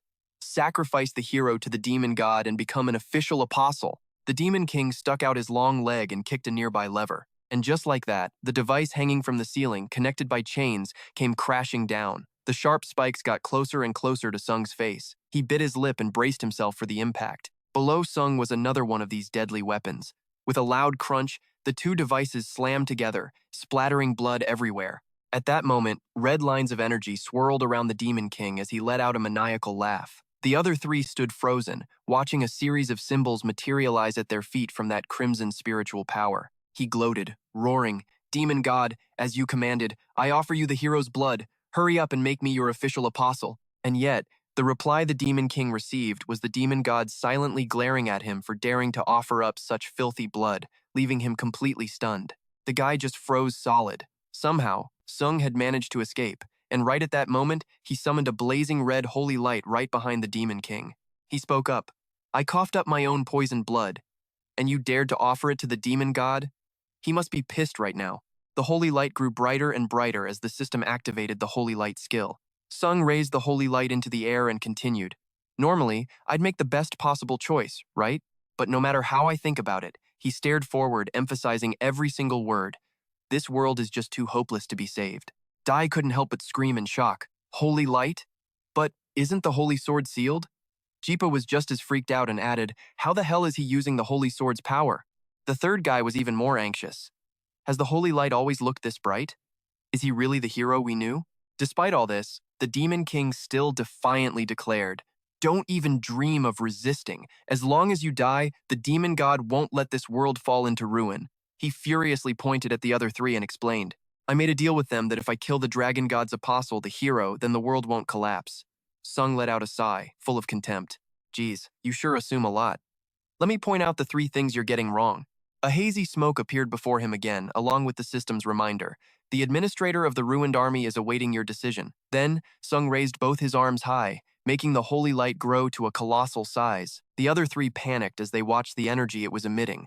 Listening to his explanation, "First off, I'm not the guy named Neo." The Demon King gritted his teeth, listening in silence. "Second, I'm not the real hero either." The more Sung spoke, the larger the holy light grew. And third, I couldn't care less if this world gets destroyed or not. Seeing this, the Demon King desperately reached out to stop him. "Stop! If you don't, this world will." Sung frowned and cut him off with a final statement. "If you wanted to kill the hero, you should have done this from the very beginning." Without any hesitation, Sung swung his arm down, bringing a massive crimson energy with it. And with that, the entire demonic castle was struck by a terrifying beam of spiritual power, setting off a series of massive explosions. The stone and walls of the fortress crumbled into countless small fragments. They hung suspended in the air before raining down on the ground. The battered Demon King, with his wings in tatters, struggled to stand amidst the desolate ruins. In his shredded clothes, he was still groaning bitterly. "You goddamn bastard."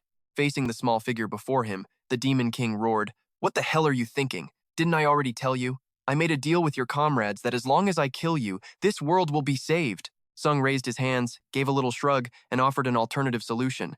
"Wouldn't it be the same if you died instead?" The Demon King's fury reached its absolute peak. He opened his mouth wide, declaring, "You think I don't have a backup plan? If I die here, the demon god will descend, and there will always be an apostle of the demon god in this world."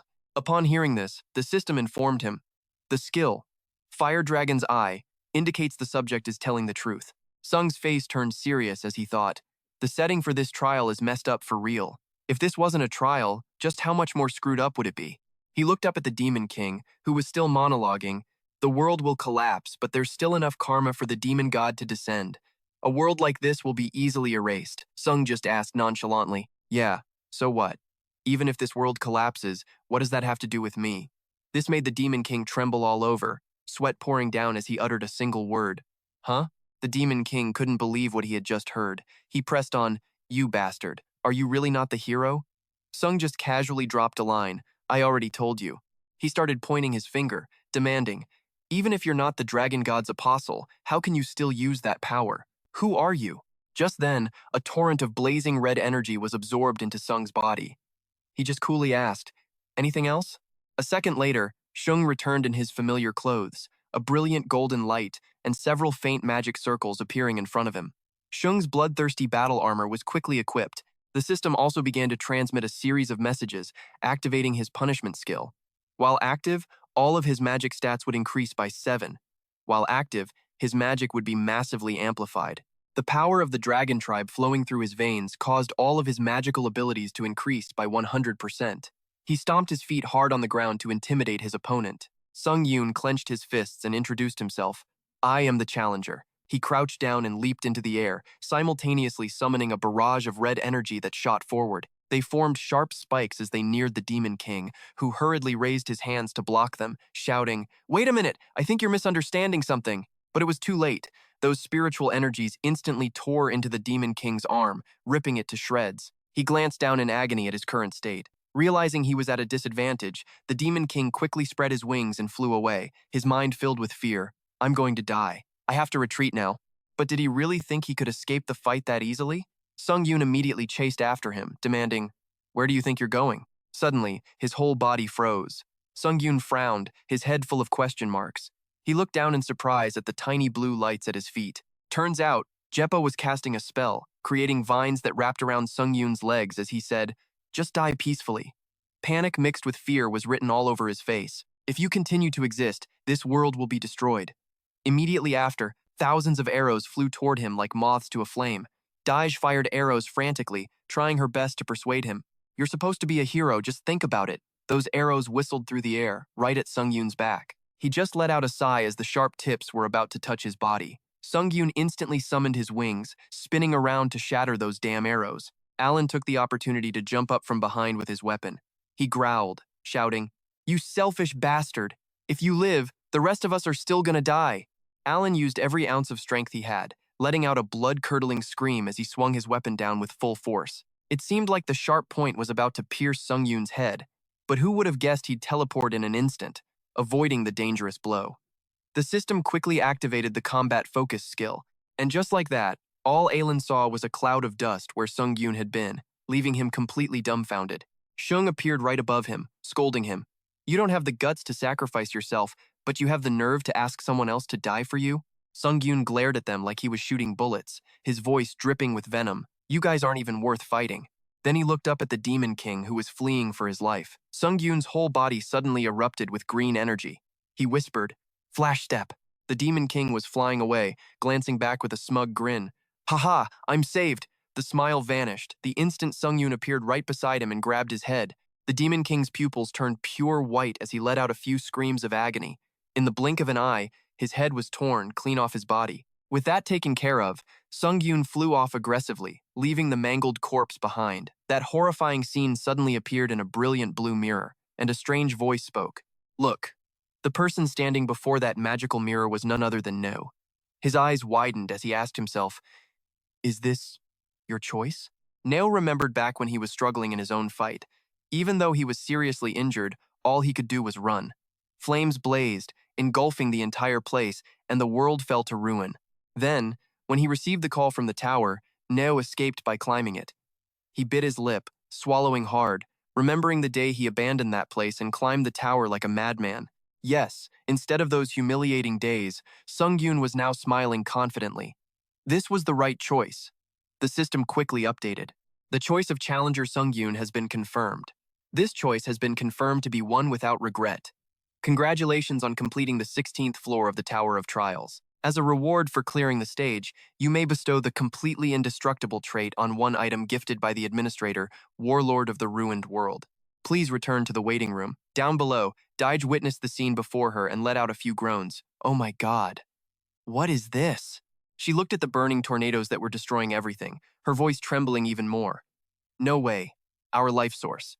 This world is coming to an end," the system reported. The administrator, Warlord of the Ruined World, is silently watching the hero's former comrades. The other three seemed frozen on the spot. Only Sungyoon turned to leave, a blue portal gate in front of him.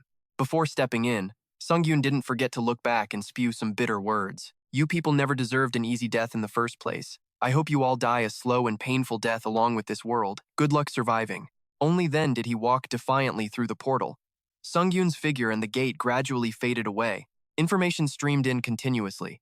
Return to the waiting room for completing the trial is currently on hold. The administrator, Warlord of the Ruined World, is deciding on the trial reward and is now entering the Hall of Heroes. This took him by surprise.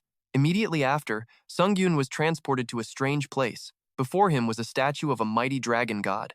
As he walked past the massive pillars, he wondered, is this place some kind of temple to worship the dragon god? Suddenly, a voice called out, "Not that way. Over here." That made Sungyoon stop. In the distance, someone was sitting there in a suit of golden armor. He glanced over in that direction, vaguely recognizing him. "Are you?" It was none other than Neo. Sungyoon asked doubtfully, "Warlord of the Ruined World?" Neo quickly confirmed it. "That's right. Well, we've communicated a few times now." Sungyoon strode forward, correcting him. "Communicate? It was more like you sending me one-sided messages." Neo closed his eyes and sighed. "Same difference. You're so damn nitpicky, it's exhausting." He studied the other man with a scrutinizing gaze as he listened to Neo. "Anyway, since you're here, feel free to ask whatever you're curious about." However, Sungyoon's question seemed to catch him off guard. "Why did you choose me for that trial? You could have achieved your most earnest wish through any challenger you sponsored." Neo was about to say something, but then stopped himself. Then, to Sung's surprise, he burst out laughing. Neo stood up, suddenly realizing something. "Now I get why some of the gods are so interested in you." He walked up to Sungyoon and reminded him, "Hey, don't get the wrong idea and think all challengers are tower-climbing freaks like you." Neo walked past him and continued, "Most of the other challengers aren't nearly as strong as you, and they don't have the willpower to climb the tower." He just pictured thousands of fake challengers plummeting from that tower and was like, "Yeah, for sure." Nah, even if they could, it wouldn't change, Jack. No matter how many times they climb the tower, most admins can't even see the top. Shung glanced over, trying to figure things out.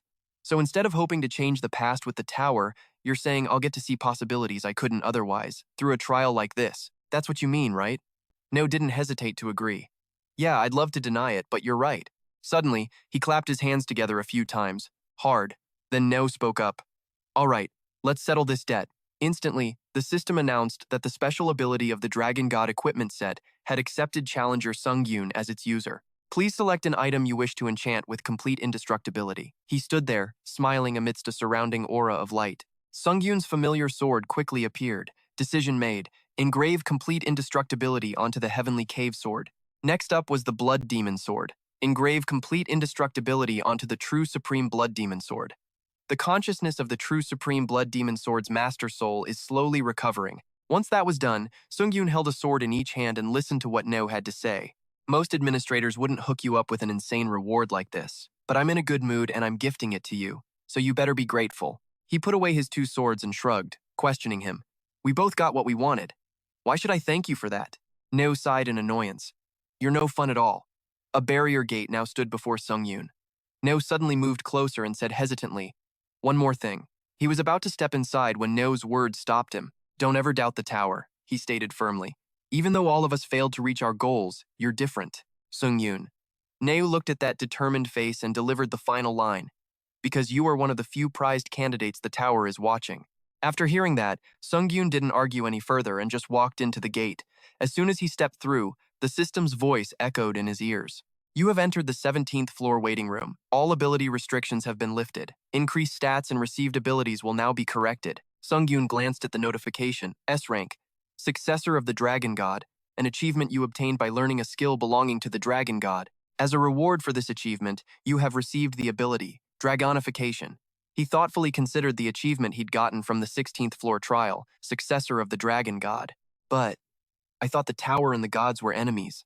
Shung sat on the edge of the bed, wondering why the tower would create an achievement like this. He recalled the gods he had met, realizing that the tower wasn't just blindly hostile to all gods and trial gods anymore.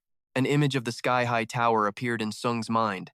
There were even some gods for whom the tower went so far as to create their own achievements.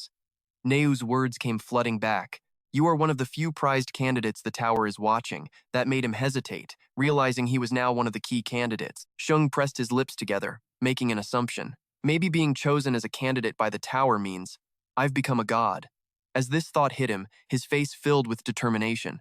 Shung thought back to when he used that brilliant golden light against the Demon King.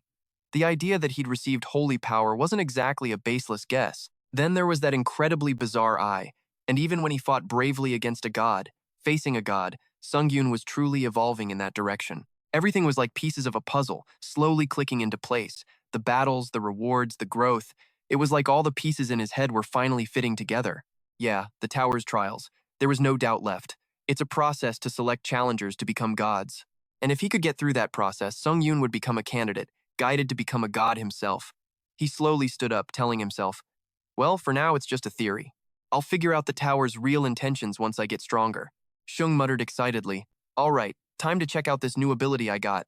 His eyes glowed bright red as Sungyoon activated Dragonification. Suddenly, his whole body started shaking uncontrollably, which caught him a little off guard.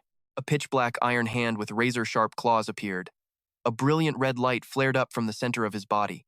In an instant, Sungyoon was wearing a new set of armor. He hunched over and mumbled, I didn't think it'd be like this. Dressed in his black and red magic armor, Sungyoon exclaimed in awe, but this dragonification, it really lets me turn into a dragon. The system quickly announced, Special Ability Dragonification has been activated. He was extremely satisfied with his new outfit. Shung glanced at the magic power radiating everywhere and remarked, I kind of feel like a lizardman. His lips quivered slightly as he thought to himself, though I'm a bit surprised by the sudden transformation. Then, a stream of information was transmitted to him. Remaining mana will be doubled for 10 minutes. Draconic traits will manifest for 10 minutes. All mana manipulation abilities will be increased for 10 minutes. In a flash, a terrifying wave of power surged through his entire body. Sungyoon immediately hunched over, realizing that not only had his body changed, but his senses had been enhanced too.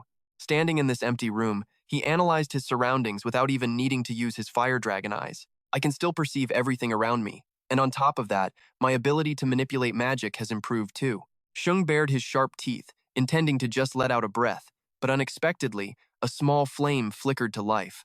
Then, he opened his mouth wide and shot a blazing stream of fire forward. The scene left Sungyoon completely stunned, muttering to himself. He looked at the whole room now engulfed in flames and had to remind himself that this whole breathing fire thing wasn't a joke anymore. After testing out a few functions, Sungyoon deactivated dragonification. The system's voice echoed in his ears. Special ability dragonification has been turned off. You cannot use it again for 8 hours. At the same time, the magic armor vanished, leaving him in the blazing room. Sungyoon frowned, calculating 10 minutes of use and an 8-hour cooldown.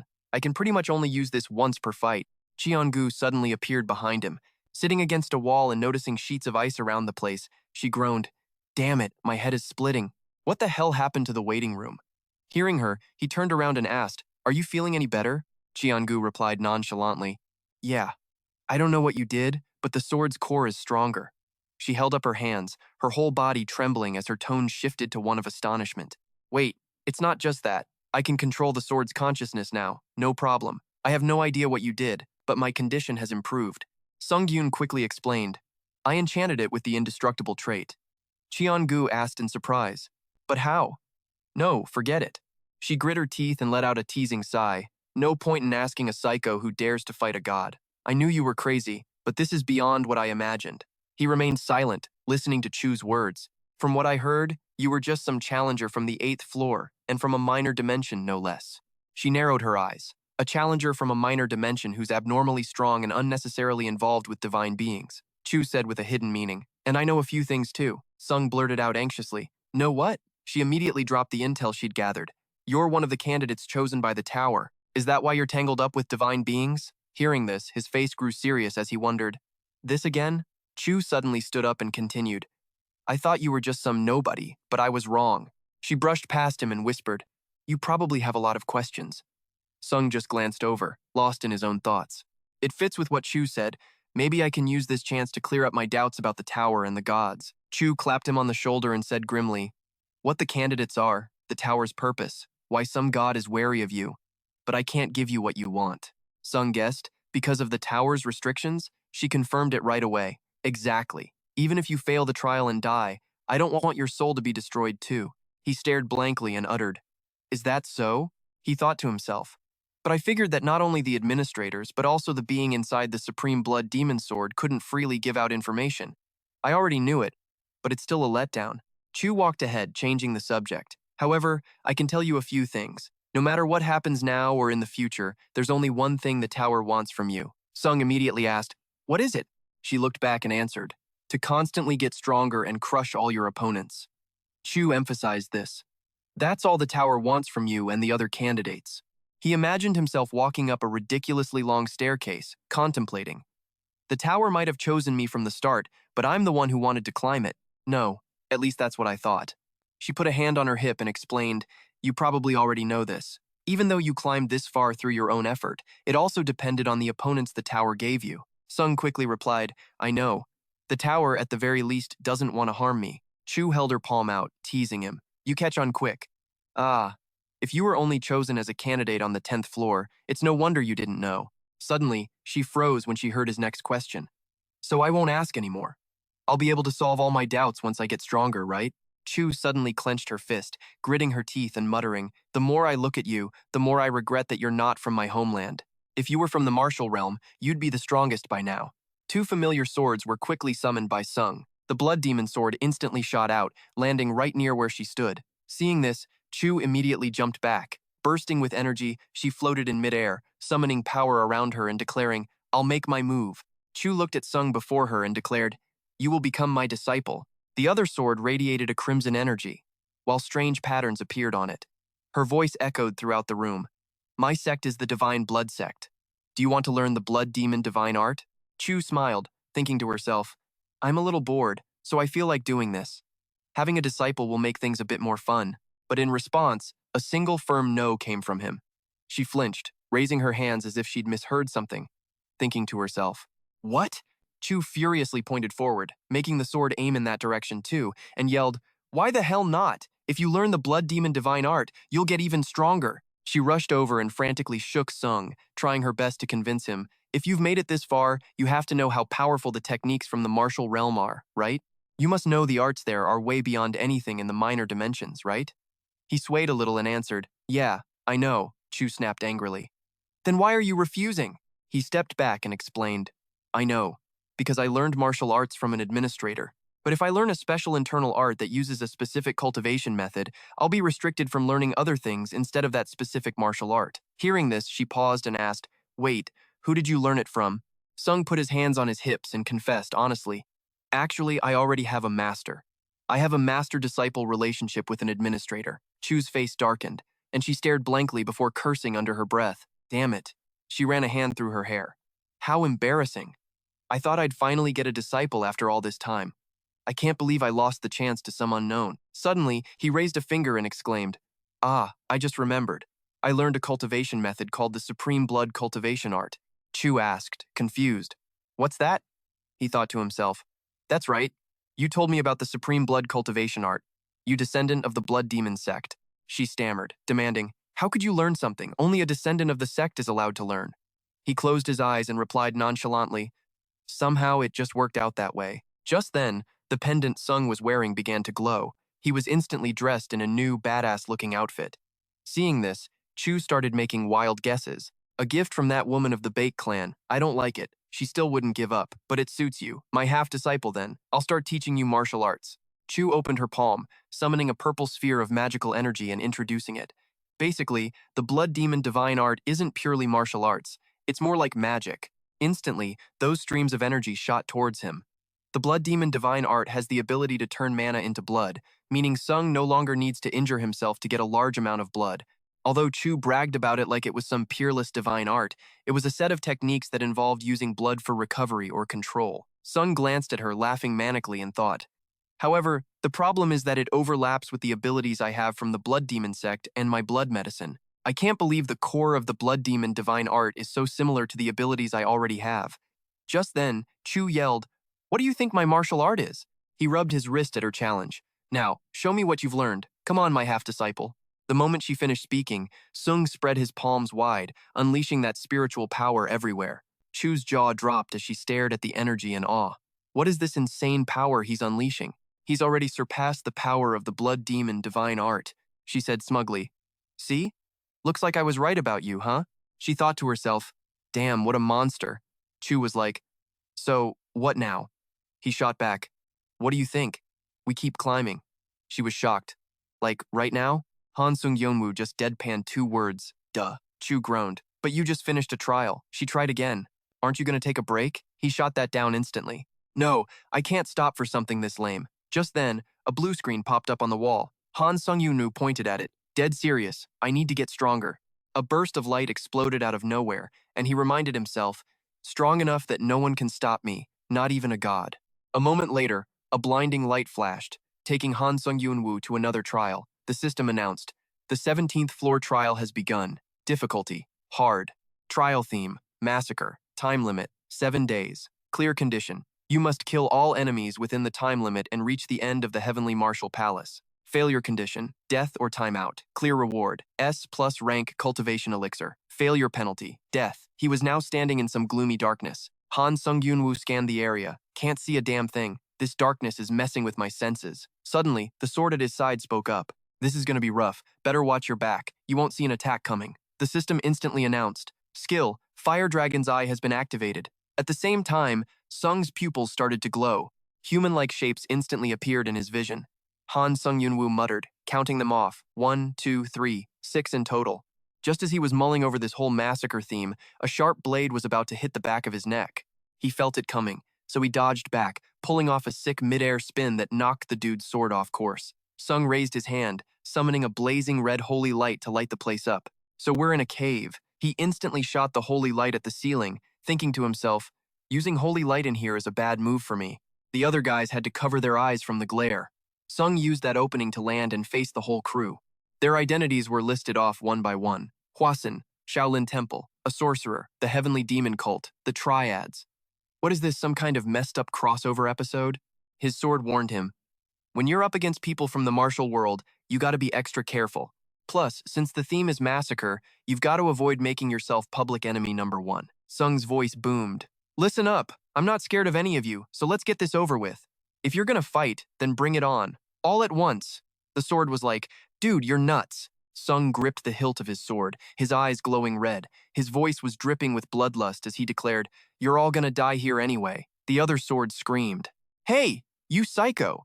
Just as Sung decisively swung his sword, slicing the guy in front of him in half, a system notification popped up. You have selected a strong enemy and defeated them. It was like Sung got a power-up, his strikes landing even cleaner. Under his blade, their numbers started dropping fast. The system continued to announce, all stats will be temporarily increased by 3 on the 17th floor. He just kept attacking, cold as ice, until the system confirmed all enemies were toast. Only then did he slow down. Dripping with killer intent, Sung walked towards the ones who were still barely clinging to life. Meanwhile, the notification continued to ring. All stats will be temporarily increased by 2 on the 17th floor. At this moment, he stood towering over them like a god of slaughter. One of the survivors, a real snake, spoke up. Hey man, looks like we're both adventurers, right? So let's just chill, sit down, and talk this out. But before the dude could even finish his sentence, Han Sung-Yoon-woo ran him through the head. He didn't even have time to scream. Right after, the system announced, all stats will be increased by 1. He looked down at the guy he just killed and said, you were gonna die anyway. What was there to talk about? As he spoke, Han Sung-Yoon-woo yanked his sword out, sending blood flying everywhere. He casually sheathed his sword and asked, I dealt with all of them, now what? Another system message popped up. You have passed the poisonous insect path of the Heavenly Martial Palace. Immediately after, the ground in front of him suddenly cracked open with a loud noise. Watching the massive thing rise up in front of him, Han Sung-Yoon-woo smirked, totally pumped. Now this makes sense. A huge gate appeared and its 2 doors swung right open. He stood there confidently in front of the huge gate, thinking, they've leveled up so much, no way it's gonna end this easy, right? The only reply was the sound of the system. You have fulfilled all conditions, so the gate is opening. Han Sung-Yoon-woo just clicked his tongue and turned around. He strode forward like a boss and said casually, whatever, as long as the reward's legit, I'm good. Sung was just walking down the dark hallway, not too fast, not too slow, when a voice suddenly whispered in his ear, hey, Han Sung-Yoon-woo. I remember, he got on guard instantly. What are you talking about? On instinct, he whipped his head around, looking for the source. But when he turned, Chu was right there. Totally caught off guard, Han Sung-Yoon-woo jumped and yelled, holy crap, which of course made her freak out too. She yelled, whoa, what'd you jump for? Taking his chance, he started complaining. You gotta give a guy a heads up before you just pop out like that. You freaked me out. Then Han Sung-Yoon-woo tried to bargain with her. Hey, can you shrink down a bit? Maybe into a kid or something? Chu just laughed. Whether I turn into a kid or come out is my business. But even as she said it, she quickly shrank down. Noticing him giving her the death stare, she couldn't help but ask, what's with that look? Han Sung-Yoon-woo ignored her question and just said coldly, never mind that. You said you remembered something. What do you mean by that? Chu replied instantly. Just what I said. I remember this place, and I know why those martial artists appeared. Hearing that, he thought for a second. Oh, right. Sometimes the tower recreates real events. Is this one of those cases? She answered calmly. Exactly. This is the Heavenly Martial Palace. Then, remembering some guy who used to train here, Chu started explaining, a few hundred years back, the Swordlight Emperor was like the strongest martial artist around. He stashed tons of secret martial arts manuals in a hidden library, and it's right behind the 17th floor. Han Sung-Yoon-woo heard that and was like, so all the dudes who wanted the Swordlight Emperor's secret techniques came here? She replied softly, exactly. And since so many powerful people were gunning for those secrets, this place was always a bloodbath for tower climbers. Model. What's more, the martial arts he left behind were suitable for tons of people.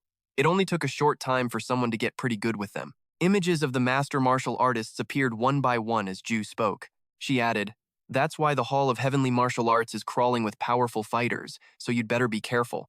Ju remembered what that bloodthirsty genius looked like and continued her story. From what I know, one of them is a guy they call a genius. I can still remember the faint smell of blood that clung to him. As she walked, she tried to sense the space around her, and then confirmed with certainty that the genius was in the Hall of Heavenly Martial Arts. The further they went, the stronger the smell of blood got. That means we're getting really close.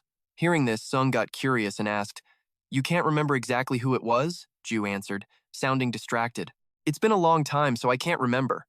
But then, her tone became dead serious. She continued, Although I don't know who's stronger between you and him, you can never be too careful. Before long, the two of them stopped walking. Sung looked up at the scene in front of him and said, "We're here." In front of them was a sealed stone door, with the words Hall of Heavenly Martial Arts clearly carved on it. He asked cautiously, "So you're saying the smell of blood is coming from in here, right?" Ju focused for a moment, then replied, "The smell isn't strong, but I can definitely smell it." Getting the confirmation he needed, Sung charged forward, saying, "I'll make this quick." As soon as he finished speaking, he channeled his energy and pushed the gate in front of him. The immense force made his feet sink deeper and deeper into the ground. Finally, under Sung's power, the stone door slowly creaked open. His gaze sharpened as he warily scanned what was inside. At the same time, system notifications began to pop up continuously. "You have entered the dark sky path of the Hall of Heavenly Martial Arts. The penalty for entering the dark sky path has been activated. The internal energy meridians in your body and your senses will be temporarily disabled while you are here. Your vision will temporarily go completely dark in this area." After stepping inside, Sung was totally calm to see nothing but pitch-black darkness. He muttered to himself, "Another dark room, huh?" With that, Sung opened his system, thinking things over as he navigated the interface. "My senses were also blocked on the poisonous insect path, but the penalty in the dark sky path seems way harsher, doesn't it?" Soon, a notification came through. "The adaptation effect of the adventurer's B-rank luminous war gauntlets has been activated." Sung pressed it again, and another notification popped up. "The internal energy meridians in the body will not be sealed." He was totally satisfied, saying, "Damn, I never knew a B-rank item could be this useful. It even nullifies the restriction laws of the dark sky path." Just then, a system prompt chimed in. "Find the way in the darkness. Only the first 4 people can escape the dark sky path. As contestants are eliminated, the darkness will recede slightly." Sung's eyes narrowed, assessing the situation. He accepted it, saying, "If I can't see, then so be it." Instantly, a new notification appeared. It read, "Skill, Fire Dragon's Eye has been activated." Immediately, countless red threads enveloped the area around him.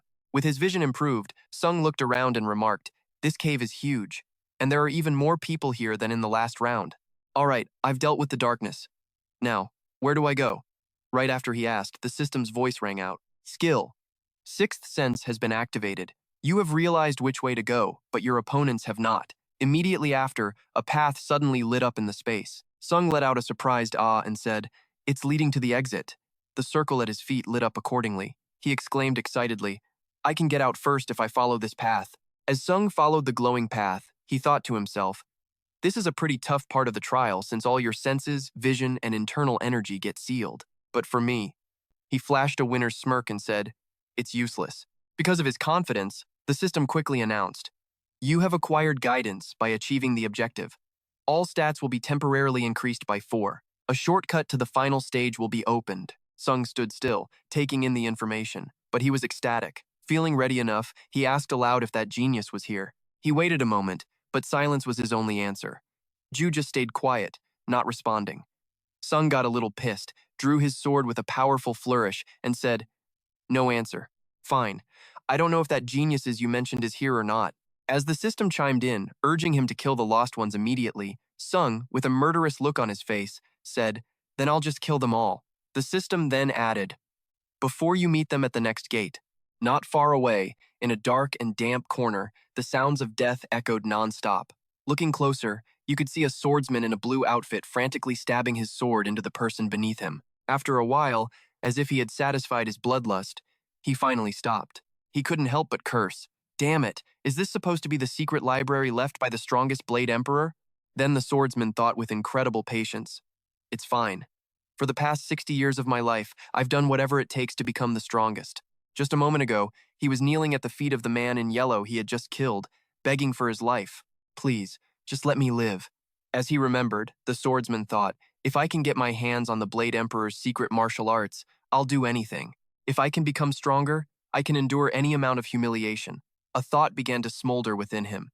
It doesn't matter if I'm evil. It doesn't matter if I have to trick others. And that swordsman was a man of his word, because as soon as the man in yellow decided to spare him and turned to leave, he silently got up with a sinister look in his eyes. In that moment, the swordsman could only think of one thing. To get stronger, I'll kill as many people as I have to. So that's when he sneakily drew his sword behind the man in yellow, and right after that, Without a shred of mercy, he delivered a fatal blow to the person who had just spared his life. The swordsman thought blankly, "That's why I have to get the Blade Emperor's martial arts." But looking at the scene before him now, the swordsman couldn't help but freak out, asking himself 1,000 times, who the hell is that guy? In the direction he was looking, Sung was on an absolute rampage. Not a single person in his line of sight could escape the tip of his blade. His system notifications were going off non-stop. A tower climber has died. The darkness obstructing your vision has begun to fade. Sung pushed forward relentlessly, clearing every obstacle in his path as he went. Just then, an axe blade came sneaking up on him. Sung spotted it instantly, easily parrying the blow with a single swing of his sword. Seeing this, the buff dude doubled down, whipping the axe at Sung again and again, but he dodged every single strike. He gripped the chain tight in his hand and muttered, "I can't let this martial arts manual fall into anyone else's hands." Meanwhile, Sung suddenly launched himself into the air as a notification popped up, "Skill graceful as the wind has been activated." In a flash, Sung Do was right up in the meathead's face, giving him zero time to react. As their eyes met, he said, dead serious, "So, this guy isn't the genius either." And just like that, without giving his opponent a chance to react, Sung sent his head flying with one clean slice. The other swordsman over here had witnessed the entire scene, and he muttered to himself, "No damn way." The color drained from his face as a horrifying realization hit him. All the recognized swordmasters of the martial world who came here were dead. The swordsman trembled as he looked at Sung, standing in the middle of a battlefield of corpses. Sung had already noticed his presence. With his overwhelming aura, Sung Do coldly stalked towards him. The closer he got, the more the swordsman panicked, his inner monologue going wild. "For 60 years, I've honed my senses until they were razor sharp. You only get that kind of intuition by cheating death over and over." But now, face to face with Sung, the swordsman could only think one thing. "I'm so dead. I can't beat him." If that's the case. Before he could even finish the thought, he scrambled to his knees and begged, "Please, spare my life. I'm just a weakling. I've got an old wife and young children to take care of." The swordsman screamed like his life depended on it. "So if I don't get the Swordlight Emperor's martial arts, I won't survive in this cutthroat world. But if you let me live, I'll give up and just go back home quietly." As he finished, he smirked to himself, thinking, "The second you let your guard down, I'll kill you instantly." Sung stood there watching him, his presence alone enough to crush the man at any moment. Finally, to the swordsman's utter shock, he spoke. "Lies," Sung said, his voice completely flat. "If I let you live, you'll kill me the second I let my guard down." As he spoke, the cold tip of his blade was already at the man's face. He continued, "I've been watching those dirty tricks you pulled on the others. Even though I'm also obsessed with getting stronger." As he said this, Sung Do flashed back to his own past. Back when he was so exhausted, he had to lean on his sword just to stay upright. He then said to the swordsman, "But no matter how weak I was," an image of Sung trembling during his training appeared as his voice continued. "No matter how much I struggled, even if it seemed like I wasn't getting any stronger." At this point, his voice turned impossibly cold, rather than get stronger using such a disgusting method. Sung gently raised his sword, his tone absolutely terrifying as he continued, "You're better off just dying." As he finished speaking, blood splattered all over the cave, even hitting the nearby wall. A notification appeared again. "You have killed all of the lost ones. Congratulations, you have completed the God's Special Guidance Trial. Skill. Instantaneous Acceleration B has been upgraded. Skill. Graceful as the Wind A has been upgraded. Skill. Sixth Sense B." Sung Do continued on his way out. He thought to himself, "I guess I just need to follow this blue path." As he walked, he took a look at the skills on his system screen. After a moment, he spoke. "So many skills leveled up like this. It's probably because I killed so many people." Then Sung turned to the person next to him and started to speak. "But, Jew." He swallowed his words before they were even out. She wasn't in the mood to listen to any of that right now. Jew was cheering ecstatically. "It's been so long since I've drunk this much blood. This feels so good." That was followed by a notification. "The Heavenly Blood Demon Sword has absorbed blood, increasing its item rank to A rank." Sung Do looked at her absolutely hopeless display and thought, "The important thing right now isn't that genius. It's seeing how much stronger the Heavenly Blood Demon Sword has become after evolving." Suddenly, Ju became furious. She stalked towards him and said, "Hey, Sung Do," he asked in surprise. "What?" With a clear pout on her face, Ju interrogated him. "Are you seriously treating me like a tool?" Sung stammered. "Did you read my mind?" Jugu gritted her teeth and shot back. "Yeah, I read those blasphemous thoughts of yours." Her eyes held zero satisfaction as she said, "If you want my help, then at least show me some respect." The moment she finished speaking, the system announced, "You have passed through the Black Heavenly Way's Heavenly Martial Palace. You have satisfied the requirements to open a shortcut. The Light Heavenly Way has been opened." In an instant, a portal appeared before their eyes. This was the Light Heavenly Way. Sungdu was extremely pleased and said, "Perfect timing. But even if it is a shortcut, is it really okay for a portal like this to be in the martial arts dimension?" Ju immediately added, "I've never seen this happen before. It must be because of some special conditions." Seeing him lost in thought, she added, "That's not important." Then she angrily yelled in his face again, "Stop treating me, your companion, like I'm some kind of tool." Sungdu was surprised by her attitude and subconsciously said softly, "Ju-gu." She looked at him in silence, as if waiting for an explanation or a promise. But in the end, Sung just smiled brightly and replied, all right. Don't be sad anymore. Let's go, quickly." Ju-gu pouted and denied it. "Who's sad?" He seized the opportunity and asked, "But can you smell that genius's blood?" She replied coldly, "I don't know." A moment later, Sungdo was struggling to dodge beams of light striking down from the sky. It wouldn't be an exaggeration to say he was walking through a thunderstorm. While dodging the attacks, he said, "Hey Jugu, I took this path because you said you could smell blood. But what is all this? If this keeps up, I'm logging out. For real." Jugu just laughed and replied, "Look at you. This is the price for treating me like a tool." Hearing that, Sungdu got even angrier and cursed. Damn it. Right at that moment, an even stronger blast of light was about to strike him. Instantly, Sungdo reacted. Along with a notification, skill. Counter shield has been activated. A small but mighty shield appeared in front of him. A colossal beam of light quickly struck, shaking the entire surrounding space. Sung escaped, but not easily. As he dodged, he gritted his teeth and said, "I almost died there. But where is the divine temple? Why are these beams of light only attacking me?" Seeing his struggle, Ju seemed to be enjoying herself as she replied, "This is the heavenly realm of the Swordlight Emperor. The one who created the heavenly martial palace seems to have secretly created this place after infusing it with his divine power model." She explained further, saying these light beams were probably attacking because this was a shortcut, so it's full of obstacles, or maybe it's just a trap. Shung, getting a little pissed off, said, "Yeah, this tells you exactly what kind of psycho the Swordlight Emperor is." Just as the 4 heavenly beams were about to strike him, Shung yelled, "He's a freaking lunatic!" The system displayed that the counter shield skill had been activated, and just like that, a massive explosion erupted, shaking the very space around them. When the dust settled, a hole had been blasted through Sung's shield. He got a notification from the system that the counter shield skill had been destroyed, rendering it useless against attacks. Sungyoon couldn't help but worry, thinking, "Crap, I've used up all the charges for my counter shield. I can't use it anymore." At this point, he had to make a decision. Well then, there's only one way to do this. He then gave an order. "John Gu, use all of your support skills." Now, she looked at him blankly and asked, "What are you planning to do?" Drawing his sword with determination, Sungyoon explained, "This entire place seems to be some kind of unrecognizable void. In this endless place, the only way to get through is..." He paused, his expression hardening as he declared, "To destroy it all." John Gu replied calmly, "At this point, I'm not even surprised anymore." After a moment, she asked, "But didn't you have something you needed to say to me?" Sungyoon shot back a surprised question. "What?"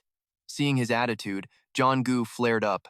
"The fact that you treat me like a tool instead of a partner. You have zero respect for me." Hearing that, Sungyoon immediately shut her down. "John Gu, now is not the time for this." He then quickly jumped to dodge a beam of light and continued, "If I get hit by one of those holy light beams, it's game over for real." But John Gu's tone remained absolute. "Answer me." Sungyoon gritted his teeth, pushed to his absolute limit, but in the end, he had to give in. "I'm sorry. I've always respected you, and I don't see you as just a tool." John Gu, completely satisfied, said, "Good. I'll make a special exception and forgive you." As soon as everything was ready, a notification rang out. Heavenly Blood Demon Sword's Master Soul Technique, Magic Burst A, has been activated. Your body's magical power has increased.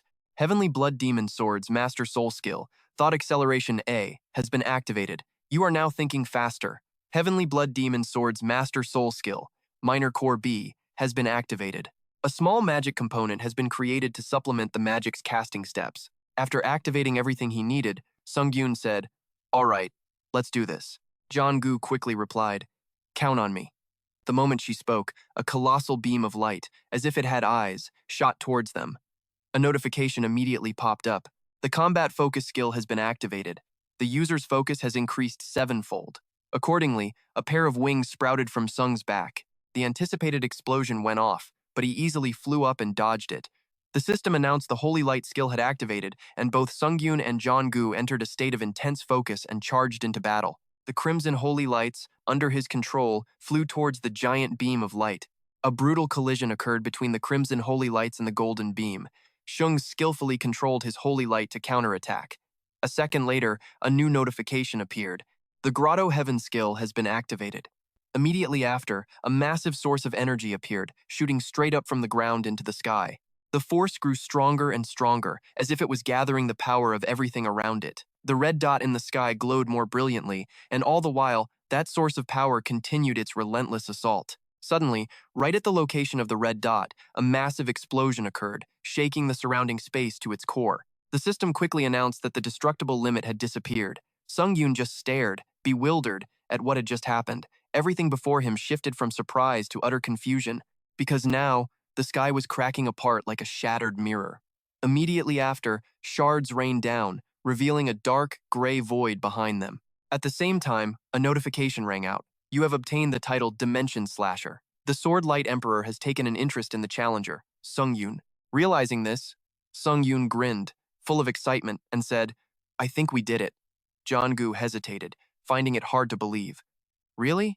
But the next notification completely confirmed his words. The system displayed, the Swordlight Emperor has decided that you have completed the succession trial. Images of the gods slowly materialized, along with more notifications.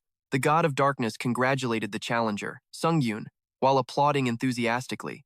The god of judgment warned the Swordlight Emperor not to do anything reckless. The dragon god said with envy, why give the succession trial to him and not to yours truly? Another goddess showed her anger, and the system reported it.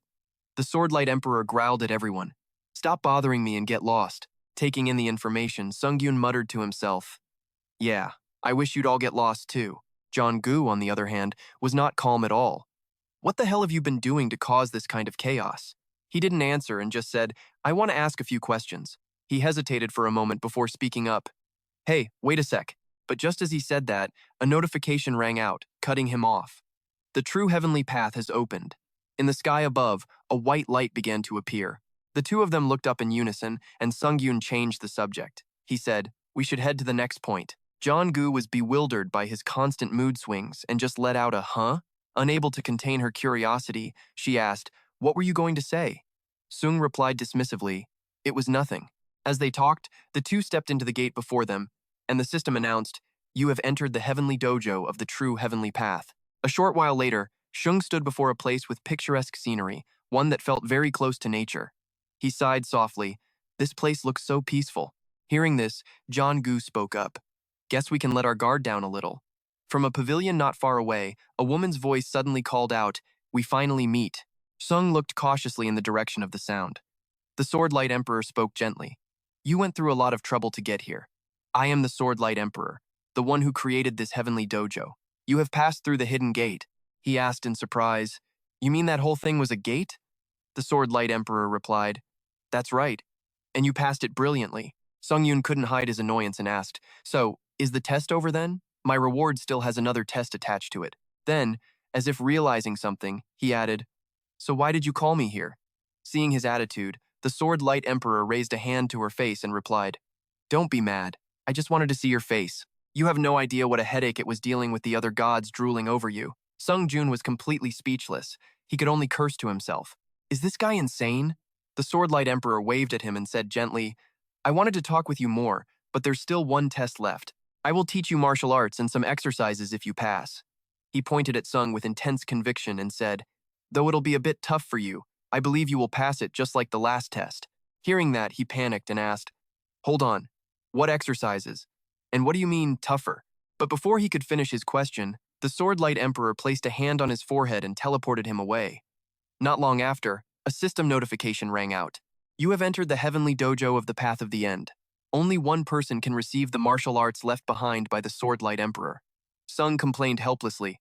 That guy is so damn pushy. After scanning his surroundings, he asked, Jong-gu, where the hell are we? She quickly replied, look up ahead. Sungyoon looked forward and easily spotted two figures fighting like maniacs. One of those two figures was the heavenly demon. She quickly landed a fatal blow on her opponent, successfully taking his head. Instantly, the head fell to the ground with a thud. Jong-gu spoke with caution. This one reeks of bloodlust.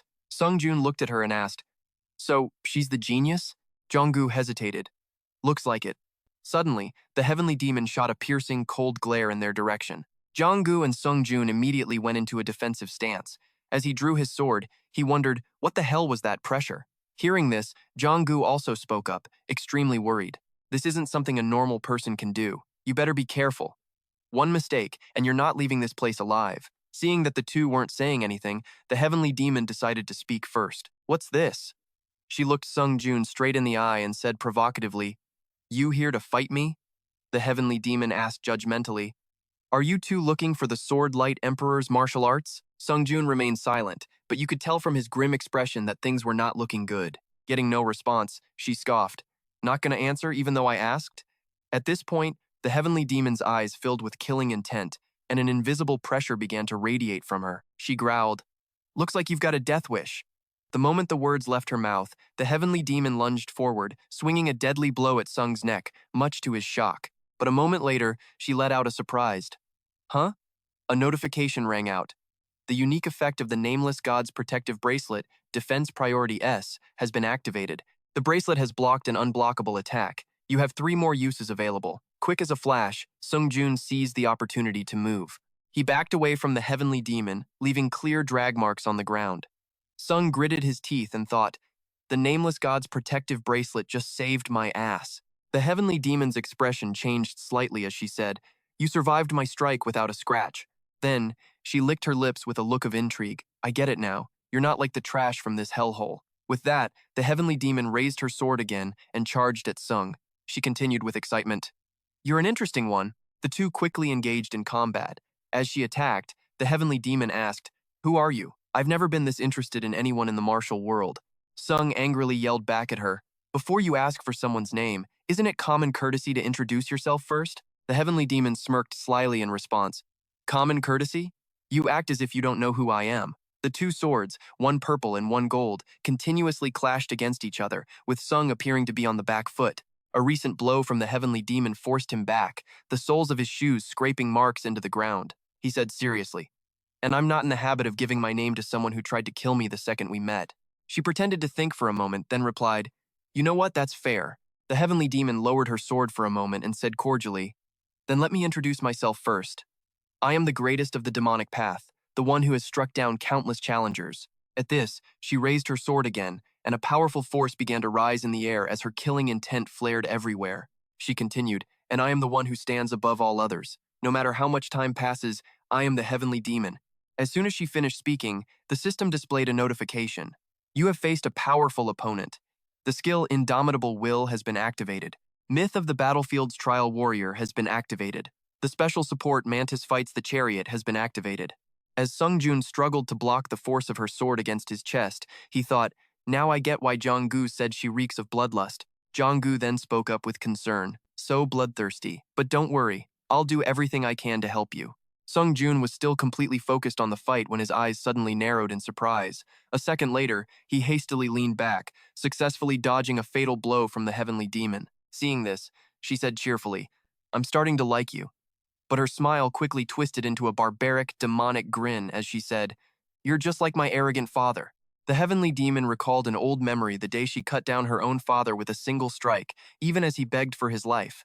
The heavenly demon continued with glee, "I took the position of sect leader by killing him, but it was so much fun because he was the only one who could put up a fight against me."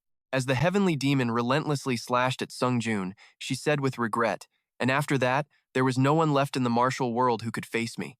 She suddenly lunged with unbelievable power, knocking Sungyoon back as she roared, "But now, you're here!"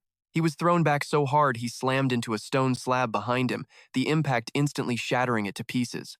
The heavenly demon let out a sinister laugh and surmised, "You must have come from the heavenly dojo to get stronger.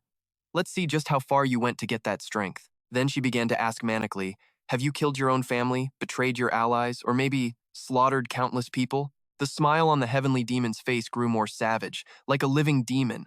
She said excitedly, "Just thinking about it gets me fired up. If you're as strong as I am, your hands must be stained with the blood of countless lives." The heavenly demon's high was instantly killed by Sungyoon's disgusted tone. She asked angrily, "What?" Meanwhile, he spoke calmly.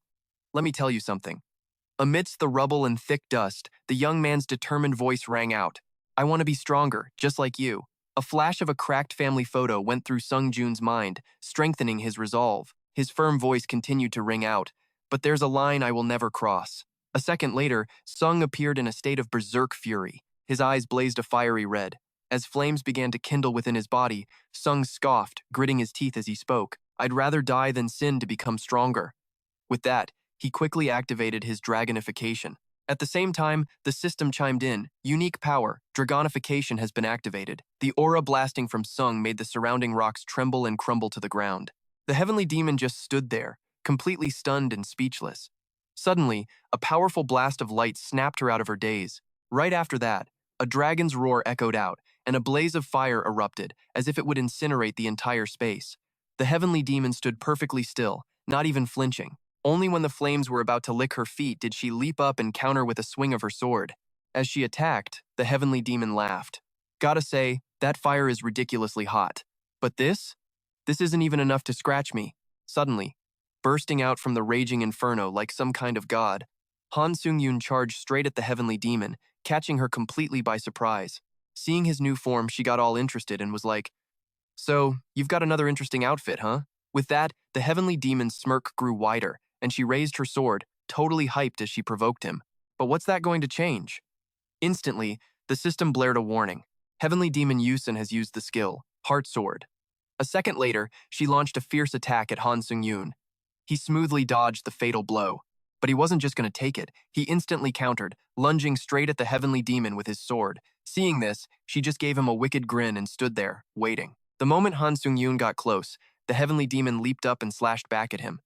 The system warned, Heavenly Demon Yusin has used the skill, Heart Sword. She did a flip and immediately came at him again. The surprise attack was so fast, Sungyoon couldn't even react. Another notification popped up. "The bracelet has blocked an unblockable attack on your behalf.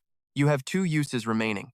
He stumbled backward, losing his balance, while the heavenly demon quickly flew back to the opposite side. She laughed, totally amused, and said, "You've got a lot of tricks to keep me entertained. First, you're spitting fire like a dragon, then you pull off some insane dodges, even after taking a hit." The heavenly demon went all out mocking Sungyoon, her face dripping with sarcasm as she said, "I hope you'll keep putting on a good show for me, just like you are now." The second she finished talking, the system blared another warning. Heavenly Demon Yusin has used the skill, Heart Sword. Before he could even process it, the tip of her sword was at his forehead, making him freeze for a split second. But luckily, he managed to dodge just in time. The blade missed its mark, just grazing past him. He struggled to think, damn, that Heart Sword skill is a real pain in the ass. The heavenly demon didn't give him a moment to breathe. She just kept on attacking. While dodging, he couldn't help but think about her sword skill. "It's so damn strong and fast, I don't even get a chance to swing my own sword." At this point, Sungyoon gritted his teeth in frustration, thinking, "If I could just learn that, I'd be so much stronger. But how the hell do I even use a move like that?" Ju suddenly spoke up, answering his thoughts. "Dragon's Heart Devotion." Sungyoon, surprised, glanced down at her and asked, "Huh?" Looking over at the smug heavenly demon, Ju added, "Dragon's Heart Devotion fills your heart with holy power. It takes you to a whole other level." It was like a light bulb went off in Sungyoon's head. He wondered, if that's the case, then could it be? Ju immediately caught on to what he was thinking. She replied casually, "Yep, you're right. The fact that she killed her own father to become the leader must have burned a deep-seated fear into the minds of countless people." As Ju confirmed it, the image of the heavenly demon sitting on a high throne, feeding on the fear of others, became crystal clear. Remembering that wicked smile of hers, Ju added, "So it's definitely holy power fueled by the fear of the masses." In other words, the engine behind that heart sword technique is the holy power she stored up in her heart. At that point, the heavenly demon was done waiting. She launched another attack at Sungyoon. Meanwhile, Ju was still whispering in his ear, "Look closely at her heart. If you look hard enough, you'll be able to see the path of her sword. And if you swing your sword along that exact path, you'll be able to use the heart sword with your own holy power."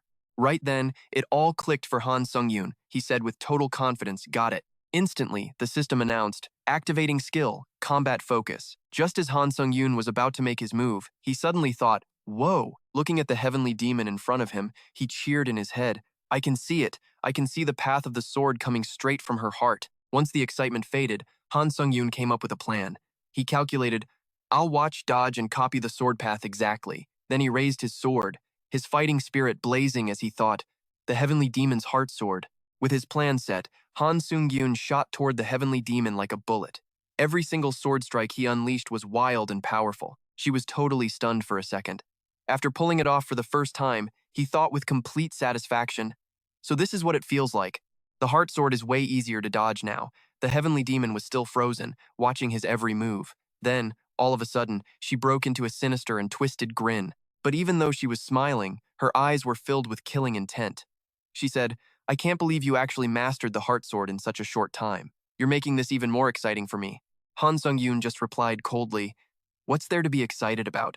In his head, he was thinking, because I've already mastered the heart sword. Just as he thought that, the mechanical voice rang out, activating the special effect of the divine jade of the nameless god S rank, absolute seal. Right after that, blue chains appeared, shooting from his fingers toward the heavenly demon.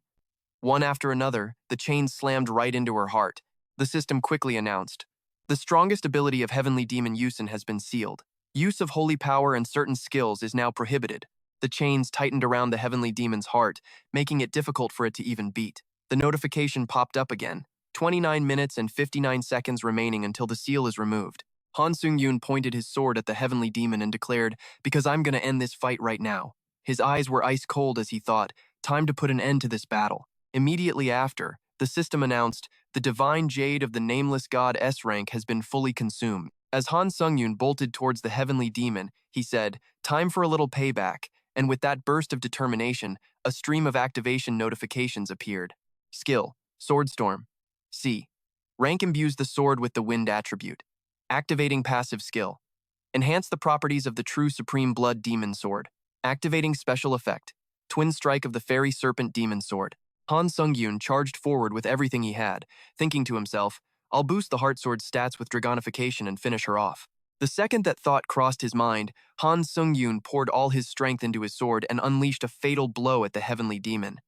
Rocks and dirt flew everywhere from the force, but what happened next completely blew his mind. The heavenly demon just stood there, not even bothering to dodge, but the sword didn't touch a single hair on her head. Han Sungyoon was stunned. My attack. It did jack squat? Just as he was frozen in shock, Chu's voice cut in. Han Sungyoon, get back. Without a second thought, he scrambled backwards. The heavenly demon just stared at Han Sungyoon in dead silence. He couldn't shake the feeling that something was way off. What the hell was that? A second ago, her body felt rock solid, like it was impossible to even scratch her. Is she hiding some other skill besides the mind sword? The heavenly demon finally spoke, her voice oozing with condescension. After you sealed my mind sword and hit me with everything you've got, I honestly didn't expect you to be this pathetic. At the same time, a notification popped up. Heavenly Demon Cheon Yuzian has used the skill Steel Chi Body Protection. With that, she dropped the fake smile, revealing her true, dangerous nature as she said, I have to say, I'm a little disappointed. Seeing the grim look on Han Sungyoon's face, the Heavenly Demon continued, but now, you're going to have to entertain me a lot more. Because if you don't, the Heavenly Demon raised her sword, her killing intent exploding as she finished her thought. I might just accidentally kill you. Naturally, another notification appeared. Heavenly Demon Cheon Yuseon has used the skill Heavenly Demon Black Sword. Han Sungyoon knew instantly that he was in some serious trouble. He thought to himself, the whole vibe just shifted. This is bad. Meanwhile, back at that scenic spot from before, everything was still peaceful, a complete 180 from the hell Han Sungyoon was in right now. The Sword-Light Emperor sipped her tea, looking worried. Right. I wonder if he's making good use of that holy relic I gave him. She added softly, I gave it to him as a reward for clearing that tough gate in his last mission. I can't guarantee that the item will work at its best, though. But then, the Sword-Light Emperor paused, looking up at the sky as if she could see exactly where Han Sungyoon was, and said, I hope he puts it to good use. Back with Han Sungyoon, he was frantically dodging attacks from the Heavenly Demon, her taunting voice ringing in his ears. Where'd all that fighting spirit from before go, huh? Totally gassed, he had to plant both his swords in the ground just to keep himself from collapsing. Seeing this, she sneered, if you're already like this, you're toast. Han Sungyoon cursed under his breath. Damn it, I have no idea where she's attacking from. He thought wearily, I can't even see her after using Dragon's Eye. How is that possible? Han Sungyoon glanced at the notification in front of him, completely baffled. And what the hell is this thing floating in front of my face? It read, "Please mark the target." Everything went dark with frustration as he thought, how am I supposed to mark something I can't even see? Han Sungyoon gritted his teeth. I can't do it even if I wanted to. Just then, Chu's voice chimed in with some advice. Han Sungyoon, if you can't see her, then close your eyes and focus with your other senses. You may just be a beginner in martial arts, but you're an incredibly powerful and transcendent challenger. She reminded him gently, trust yourself. Hearing that, Han Sungyoon's fighting spirit reignited. He steadied his body and started listening to his surroundings. Han Sungyoon closed his eyes and began to visualize his surroundings. As everything slowly came under his control, he whispered, yeah, that's it. I have to focus, he told himself. The second he thought that, a new notification appeared. Activating skill. Sixth sense. The heavenly demon was still constantly moving around him. Han Sungyoon started to sense her position. In no time, he pinpointed her location clearly, thinking to himself, there she is. The system picked up on it instantly, displaying target locked, heavenly demon Cheon Yusian, activating the artifact special effect, Sword of Light. At the same time, a holy relic suddenly appeared. Han Sungyoon was shocked, wondering to himself, what the hell is that? When did I even get this thing? But he quickly pushed that question aside to focus on the fight. A special sword formation materialized around Han Sungyoon. They radiated out from him, but every single one was pointed at the heavenly demon. The notification updated. The swords will now automatically pursue your chosen target. Immediately after, as if pulled by some invisible force, the swords shot towards the heavenly demon like a volley of arrows. Han Sungyoon was totally satisfied. A smirk spread across his face as he thought, I have no idea when I got this thing, but its timing is absolutely perfect. He thought with total confidence, now, all you have to do is stand still for me. Then, Han Sungyoon began to raise his sword, combining its power with the swords from the formation to prep for an all-out assault. Not wasting a single moment, he gestured with his hand, signaling the swords to strike again. Instantly, the entire barrage of swords shot towards the heavenly demon as one. A moment later, the ground was covered in swords, but they had all landed in a perfect circle, and trapped inside that circle was the heavenly demon, struggling to defend herself. Han Sungyoon cheered inwardly. Gotcha. But her cold voice cut him short. Is this really all the power you have? His expression immediately hardened as he shot back in disbelief. What did you just say? He felt a blast of sword, chi slice him in two. Han Sungyoon's eyes shot wide open, as if he couldn't believe what just happened. Before he could even process it, the heavenly demon attacked again, mighty sword chi, sending a brutal storm of attacks straight at him. At the same time, a system notification chimed, activating the unique effect, defense priority of the S-rank protection bracelet of the Nameless God. An unblockable attack from your opponent has been intercepted by the bracelet. Only one use remains. Han Sungyoon tried to replay the last few seconds in his head, thinking in disbelief, what the hell was that attack? He told himself to snap out of it. He quickly closed in on the heavenly demon, all while thinking, I need to hit her with the mind sword again, and fast. A chaotic brawl erupted. Han Sungyoon unleashed a wild flurry of dozens of strikes at the heavenly demon, but a notification popped up again. Heavenly demon Cheon Yusian has used the skill Steel Chi Body Protection, and just like before, none of Han Sungyoon's slashes could even touch a hair on her head. Seeing the state he was in, the heavenly demon let out a sigh of boredom. Immediately after, she launched a fierce attack at Han Sungyoon, giving him no time to react. All he could do was grit his teeth and focus on perfectly dodging that last attack. But the heavenly demon showed no signs of stopping. She silently sized Han Sungyoon up and prepared to strike. In a flash, she aimed a fatal slash right at his neck. And it wasn't over. Slashes tore into his waist and knees, all in a freaking instant. At that exact moment, a system notification popped up, kicking in the unique defense priority effect of the S-rank bracelet of the Nameless God. An unblockable attack from your opponent has been blocked by the Guardian bracelet. All uses have been consumed. The S-rank Nameless God's protective bracelet shattered. Just like that, it fell and vanished. The heavenly demon just stood there, staring blankly at Sungyoon. She spoke with a mocking tone. You said you were going to kill me, but all you've shown me are these lame-ass skills. At this point, her voice turned ice cold as she said, if that's all you've got, then you should just get ready to die. A notification popped up right on cue. The heavenly demon Chan has used the skill Heavenly Sword Cave. Right now, Sungyoon was just struggling to stay on his feet. He was freaking out inside, thinking, this killing intent is so insane I can barely even stand. I'm letting her get to me. Crap, this is bad.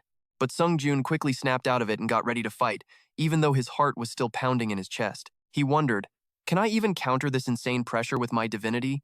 Chu yanked him out of his daze, yelling urgently, "Snap out of it! She's coming right for you!" The words barely left her mouth before the heavenly demon was already on top of Sungyoon, the tip of her sword touching his armor. Sungyoon frantically blocked with his sword, pissed off and thinking, "She's too damn fast." But all he could do was defend. The heavenly demon kept pushing her blade forward, trying to break through his armor and into his flesh. And just like that, she succeeded. The sharp blade plunged deep into Sungyoon's body, and blood instantly sprayed out.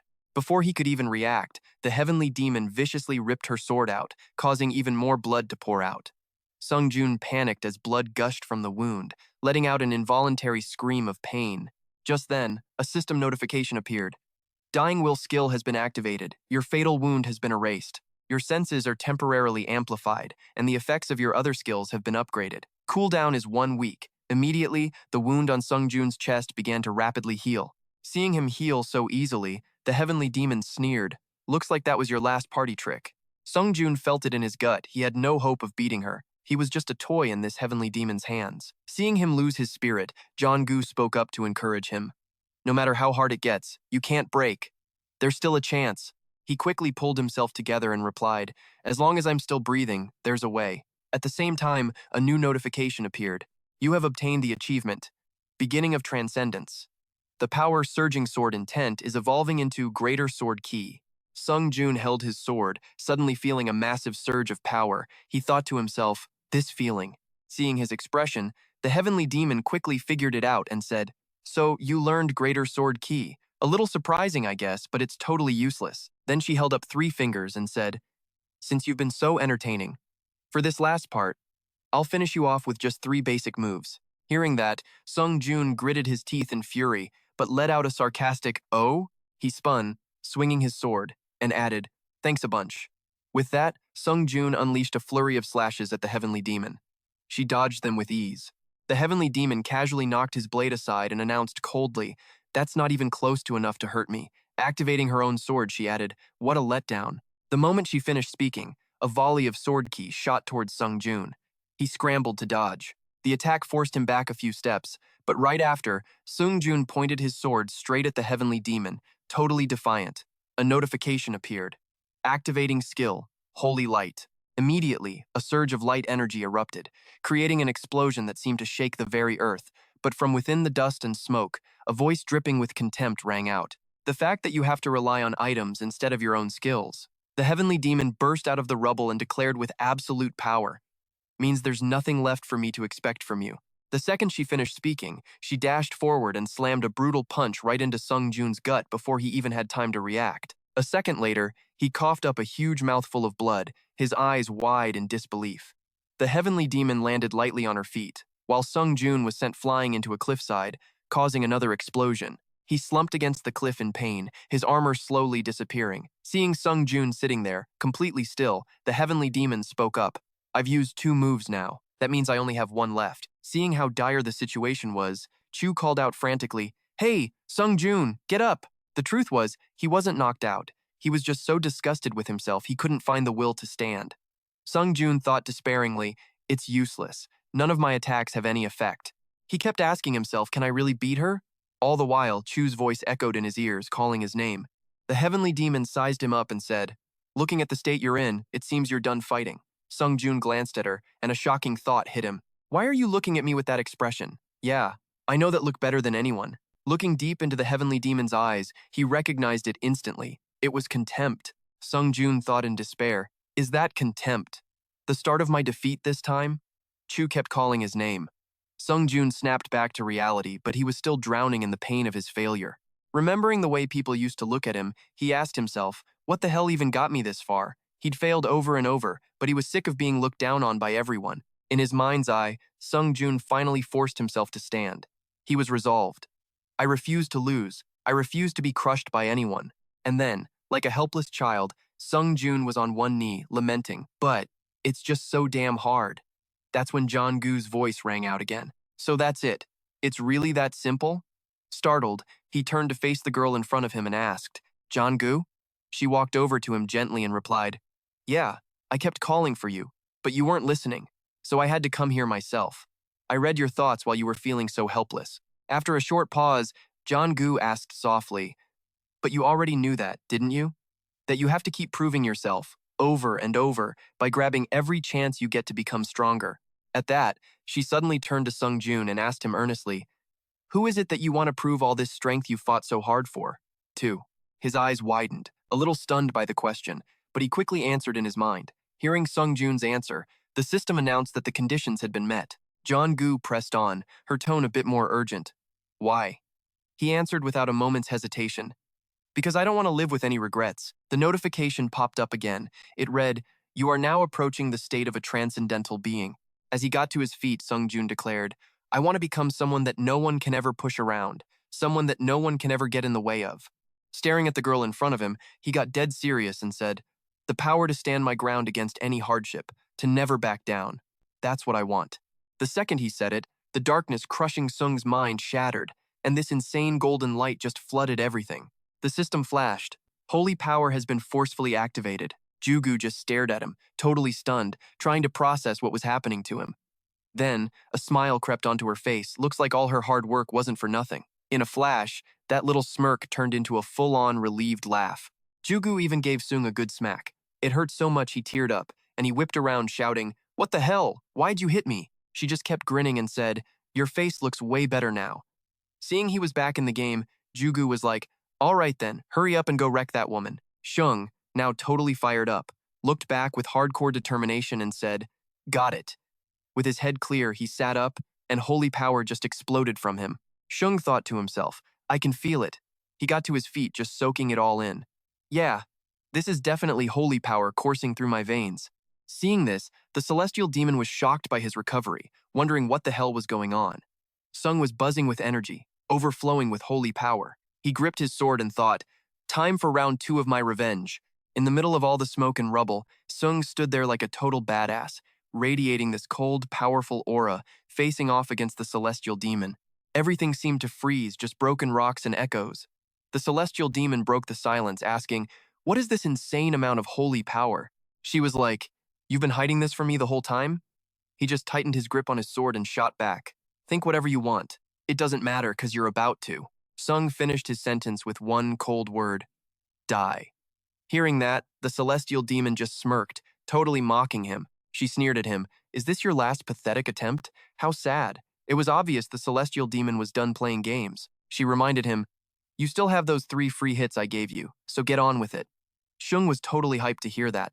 He shot back, "If you're that desperate to get your ass kicked, then fine by me." The celestial demon scoffed, "And how exactly are you going to land a hit on me with that wrecked body of yours?" Before she could even finish her sentence, Sung was already behind her, leaving the woman completely stunned. The celestial demon whipped around, pissed, thinking, "Since when?" She spun back fast, unleashing a decisive sword strike at him.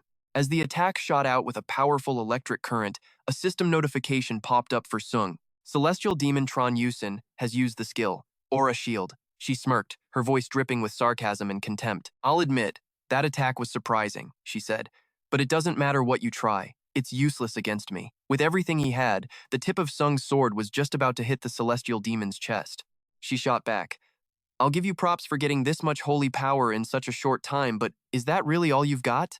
Show me what else you can do." Sung clutched his sword. The celestial demon's grin got even wider. "My aura shield makes your attacks totally useless. So tell me, what are you going to do now?" She gave him a look of pure contempt and said, "Until you can break through this shield, you'll never even lay a scratch on me." A system notification appeared, forcefully activating holy power. Sung just smirked, knowing exactly what was about to go down. Meanwhile, the celestial demon was smiling because she thought she had it in the bag. Both of them had their own game plan. But when she saw how chill he looked, she was totally thrown off. How dare he smile in a situation like this? "I'm going to destroy you." The tip of his sword actually started to crack her aura shield. A flood of notifications popped up, forcefully activating holy power, activating skill, Heaven Piercer, destroying the limit of what can be broken. He unleashed a ridiculously powerful critical hit. The sword glowed with a sick red light as it blasted right through her aura shield, causing a massive energy explosion that rocked the whole area. The look on her face was pure disbelief and helplessness as her aura shield just shattered into a million pieces. She lost all strength to even stand, as the world spun around her. Flashing back a bit, when she used that aura shield, it was supposed to be a defense skill that completely nullified all damage from other skills. Basically, it was an unbeatable skill. It was supposed to be unbeatable. It really, really was. She clutched her staff, blood dripping from her hands.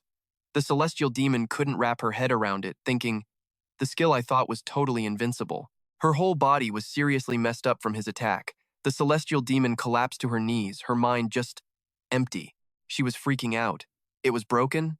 The system announced, holy power is now active. The sword on Han Sungyoon's back spoke up. Her central energy core is shattered. She won't be able to regenerate it with holy power. The celestial demon reached a hand out towards him, stammering, trying to get the words out. Were you tricking me this whole time? Han Sungyoon stared down at her, his face grim. For a second, he didn't even know what to say. Her outstretched hand was shaking uncontrollably. She pleaded, were you? It was like she already knew the answer. She looked down, completely humiliated, all her old confidence gone. She scoffed at herself. I got this strong by killing countless people. But in the end, the luminescent sword emperor still didn't choose me. The celestial demon fell, completely defeated, wondering, why? Why didn't I get that power? Why did he get it? And those were the last words the celestial demon would ever speak. She collapsed completely onto the ground, a pool of blood spreading out from her body. Han Sungyoon just stood there silently, watching. Then he finally answered what she'd said. Someone like you, who cheated and killed to get strong. I'm not even going to waste my breath arguing about who deserved it more. Han Sungyoon summoned his power and added, and I'm damn sure if the luminescent sword emperor ever met you, he'd say the exact same thing. After that, the system started spamming notifications. You have absorbed the soul of the celestial demon, Chu. As you have absorbed a soul more powerful than your own, the privilege extraction judgment will now commence. Once I got these powers, it finally hit me. Damn. So she's way stronger than I am, huh? New announcements rang out. A verdict has been reached, extracting authority from the soul. The special authority, the power of the heavenly demon, has been engraved into the soul of user Han Sungyoon. The sword strapped to his back lit up after gaining enough power. It announced, it's finally starting. Gather your holy power, because from now on, the parting will begin. Sungwoo looked at the hazy black smoke around him and wondered, the parting? You mean this black mist stuff? The sword explained. It means you've received the right that the heavenly demon mentioned before he died. A new notification rang out. You may now choose a divinity. Once you have chosen a divinity, you will attain the title of true god. A door suddenly appeared in the middle of space. Sungwoo stood silently in the darkness, his gaze fixed on the brilliantly glowing golden door. Tiny specks of light drifted out from around it. The door then opened on its own, as if welcoming him to a new place. Sungwoo walked towards it. He slowly stepped through the doorway. Then, Sungwoo spoke. I kinda thought I might get a chance. The world on the other side of the door left him completely stunned. An entire universe unfolded perfectly before his eyes. Sungwoo exclaimed, but I seriously never expected it to come to me like this. He looked at the strange objects appearing around him and asked curiously, and what's this? The system posed a question. Will you choose a transcendent divinity? It then asked again, will you choose the black light divinity of death? Sungwoo understood what this was about. He remarked, I'm a little surprised. The system asked again, will you choose the red light divinity of immortality? Sungwoo noted, this is completely different from the divinity I imagined. Moving to the green orb, the system asked, will you choose the green light divinity of harmony? He wondered what harmony was even supposed to mean. Looking at the 3 orbs and 3 choices before him, Sungwoo stroked his chin and thought, this is my chance to get closer to becoming a transcendent being. I need to make the right call. I think it's best to pick whichever one helps me live the longest. But then he was startled. Wait a sec. There's another one? Upon seeing the 4th orb, Sungwoo said with complete satisfaction, if it's this one, then there's no need to even think about it. I'm picking it. The transcendent divinity will react with the powers of the death god. You have obtained the special authority, gaze of the death god. You have obtained the title of god, basic divine authority. Deification, SS, has been engraved onto the soul of challenger Han Sungwoo, unique divine authority. Transcendence, SSS, has been engraved onto the soul of challenger Han Sungwoo. When using deification, your divinity will be temporarily increased, and you will be able to use divine authorities, merging system abilities with divinity and transforming them into transcendent powers. After picking the one he wanted, he stepped back through the door. Cheonma, walking behind Sungwoo, spoke up. I see the divinity has entered your body, so you must have made your decision. He studied her face and asked curiously, that expression? You've definitely chosen a divinity before, haven't you? Cheonma fell silent, as if she'd been caught. She then decided to be honest. I decomposed the divinities. She explained, "Instead of choosing to follow a path someone else laid out for me, I destroyed the divinity I received with my own hands, on the promise that one day I would be free." Hearing this, Sungwoo let out a soft sigh. Cheonma continued explaining, "Of course, back then I didn't expect things to turn out like this, but fighting alongside you isn't so bad." She looked him in the eye and affirmed, "You are a special existence." Sungwoo was a little embarrassed by that and said, "I guess having you as a partner isn't so bad either." Sungwoo was making the boundaries clear. "You've been by my side, helping me whenever I was in danger. So, thanks for that." He gave a bright smile, trying to change the subject. "If it weren't for you back then, I'd probably be dead, right?" Hearing that, Cheonma smiled too. She teased, "Why are you suddenly acting like this? You were never like this before." Embarrassed, Sungwoo deflected. "Let's just hurry up and check the items." Being teased by her, he decided to get his revenge later and went to check the items he got. The system announced the activation of the absorb skill. Sungwoo put on his mask and asked, "The items that dropped this time are useless. If they're not from the heavenly demon, can we just destroy them?" He then sat down and diligently studied the item. After he succeeded, the system announced, "Obtained blood bangle. Absorption complete." Sungwoo sat still as powerful streams of light burst from his heart and surrounded him. This was the holy power authority activating, dividing his magic power and converting it into holy power. Sungwoo looked at the glowing orb in front of him and exclaimed, "I even got the skill the heavenly demon used to convert magic power into holy power. I can create holy power instantly. This skill is totally overpowered." Cheonma, standing nearby, spoke up impatiently. She walked over and asked, "How much longer is this going to take?" "I'm bored to death," he replied. "Just finished. Let's go learn the martial arts of the Swordlight Emperor." Suddenly, the ground began to shake violently. A system notification appeared. "You have cleared the heavenly end road of the earthly sky martial arts." The ground began to crack apart, creating bottomless pits. It was announced that after passing through the final gate, you would have the right to enter the library. A giant hole appeared before Sungwoo and Cheonma. The path down was a series of winding stairs that hugged the rim of the hole. The system reminded them, "Upon leaving the library, you will reach the final point of the earthly sky martial arts." He looked at the sight before him and exclaimed in amazement, "Well, this is way more dramatic than it needs to be," Cheonma added. "I figure it'll take us half a day just to get down there." Sungwoo smiled to himself and replied, "You don't need to worry about that." Seeing his expression, Cheonma quickly realized. She called him out. "What are you scheming this time?" He decisively grabbed Cheonma's wrist. Startled, she called out his name. "Han Sungwoo, why are you suddenly grabbing my hand?" The words had barely left her mouth when she was pulled into a freefall. She stared at him in disbelief, unable to believe this guy could think of such a stupid way to get down the giant hole. Cheonma complained irritably to Sungwoo, "You're getting back at me for teasing you earlier, aren't you?" He just smiled and explained, "Why would I do that? It's just faster to jump." After free-falling from the mouth of the pit for a while, the two of them finally touched down. Cheonma collapsed, her head still spinning. Sungwoo, on the other hand, was perfectly fine, still holding her hand tightly as he said, "The study of the earthly sky martial arts." He announced with a pleased smile, "We're here." The two of them stopped in front of a giant, sealed door. Sungwoo then used his power to open it and stepped inside the library. He carefully observed his surroundings and remarked, "It's cleaner than I thought." The sword at Sungwoo's hip spoke up as well. "Whoa, interesting. Not even a speck of dust." Looking at the dense stacks of books on the shelves, Han Sungyoon sighed. Finding the Swordlight Emperor's secret manual in this mess is going to be a total drag. He wondered, isn't there an easier way to find it? The sword shot back. "How the hell would I know?" Han Sungyoon came up with a new plan. "All right then, let's just grab all of these books." But suddenly, the sword called out to Han Sungyoon. Startled, he whipped his head around and asked, "What now?" A white-haired woman was rushing toward him, screaming her head off. Seo Gua was charging at him like a maniac from the side, her arms spread wide to pull Han Sungyoon into a hug. He froze, completely unable to react as Seo Gua slammed into him with a massive hug. Ju popped up out of nowhere and yelled, "Damn it, it's an ambush."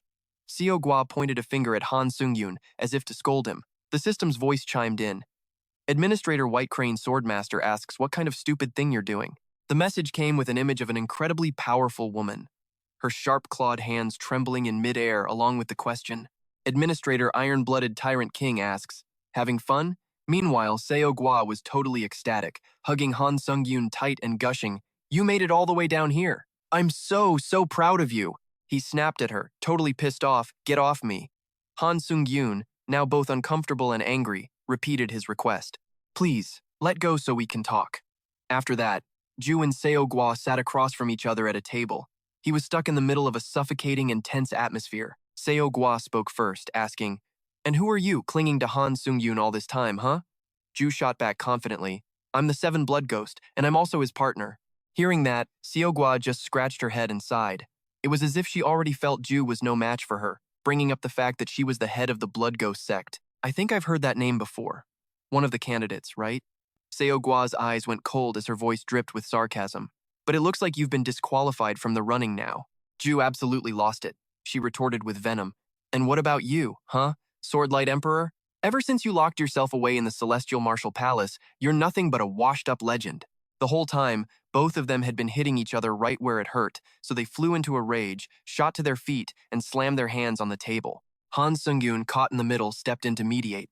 "All right, that's enough. Let's just talk about the reward." Seo Gua instantly chilled out, replying, "Of course, my dearest Han Sungyoon. You're right. I do need to give you your reward." Seo Gua brought a book over to him and said gently, "This is the secret manual that contains all of my techniques. With your skill, you should be able to learn my techniques just by reading it." Hearing this, Han Sungyoon couldn't help but wonder, if she was just going to pull it out of her sleeve, then what was the point of building this whole library? Out loud, he just said, "Thank you." Han Sungyoon started flipping through the book, silently commenting to himself, "She's really something else." Suddenly, as he got to the middle of the book, flashes of light appeared, and a notification rang out. "You have achieved the accomplishments: Close Combat Mastery, Swordsmanship Mastery, and Footwork Mastery." He was totally floored, frozen on the spot as he listened to the other notifications. Strength increased by 3 points. Stamina increased by 3 points. Agility increased by 3. Seo Gua was laughing happily beside him. Han Sungyoon wondered, "Is it really okay to get stat boosts this easily?" Seo Gua asked back, "What do you think? Pretty impressive, right?" She explained. "And it looks like you made really good use of that light-controlling artifact I gave you earlier. So I'm pretty happy." Hearing that, he broke out in a sweat and stammered, "So that was you. Anyway, thanks for giving me that thing." Seo Gua tempted him. "If you come to the martial world dimension, I've got another treasure hidden there for you." She kept rambling on, totally ignoring Ju, who was sitting opposite her looking extremely annoyed. "That treasure will add a search function to the light-controlling artifact for finding scattered items." At that, she, Ju, shot to her feet, furious, and confronted them. "What? Scattered items?" Ju pointed right in his face and screamed, "Han Sungyoon, get rid of that scattered item search ability, right now!" "The scattered items are a collection of priceless artifacts that the Swordlight Emperor stole from the gods," she warned him softly. "Are you really going to throw everything away for a ticking time bomb like it's no big deal?" Hearing this, he just smiled back. "Ju, thanks for worrying about me." Han Sungyoon tried to persuade her, "But once I'm strong enough to handle it, I can have it. So if I get the ability to find it, I'm gonna go look for it." Ju calmed down a bit, listening to him silently. Han Sungyoon continued, "I don't think I need to ditch the search function. And even if the other gods come after me, I've got you by my side, right? So what's the problem?" Hearing that, Ju immediately whipped her head towards him. It seemed Han Sungyoon was starting to convince her. Ju stammered, "Well, if it's you, I'm sure you can handle it yourself." Beside them, Seo Gua crossed her arms with a satisfied smile and chimed in, "See? I knew I didn't misjudge you. I'm starting to like you more and more already." Seo Gua held out a gorgeous, glowing blue gem and announced, "I'm going to add a little of my own divinity into the light-controlling artifact, so use it if you ever need it." After they made the exchange, a system notification announced the activation of the light-controlling artifact's special effect, Divinity Storage. Ju, still on the side, couldn't help but pass judgment. "You have to be insane to just give away your own divinity to someone else. I honestly have no clue what's going on in that head of yours. But from my perspective, if you're genuinely giving him your divinity, then I guess it's fine." Han Sungyoon, meanwhile, was totally pleased. He said, "Thank you for this. But why are you going this far for me?" Seo Gua gave a short, super confusing reply. "I have to." Han Sungyoon was floored. He asked again, "What do you mean?" Seo Gua just smiled and dodged the question. "I can't go into the details, but it's better for you to just think of it as a contract with the tower." Han Sungyoon could feel there was something off about what she said. He went quiet, his mind racing with endless possibilities. Seo Gua suddenly clapped her hands together and announced, "All right, I think our time is up." As soon as she finished speaking, she used a movement technique to move far, far away from Han Sungyoon and Ju. She gave them a bright smile and said her last words, "Please make good use of the light-controlling artifact I gave you." Just then, the system's voice chimed in with a reminder, "The Swordlight Emperor is watching you." Congratulations, you have cleared the 17th floor of the Tower of Trials, transferring floor completion rewards, items, and other points to your inventory. Please proceed to the waiting room. After that, he stepped into a new space as an announcement declared, "You have entered the waiting room of the 18th floor." Suddenly, confetti cannons shot out colorful streamers all around Han Sungyoon, signaling that he'd met the condition. Congratulations. Han Sungyoon stood there, stunned, carefully reading each system notification. 1,000 people from all dimensions climbing the tower have now officially cleared the 15th floor. The Tower of Trials will now open an interdimensional event for all dimensions officially participating in the tower climb. Suddenly, the screen started to flicker like it was losing signal. The screen was now blank, but someone's voice could still be heard. The person asked, "Is everyone seeing this?" A reporter was live on the scene. She announced that a massive labyrinth had appeared right in the middle of the city. A labyrinth will appear in all dimensions officially participating in the tower climb. This is an optional event, so challengers who don't form a team will not be able to participate.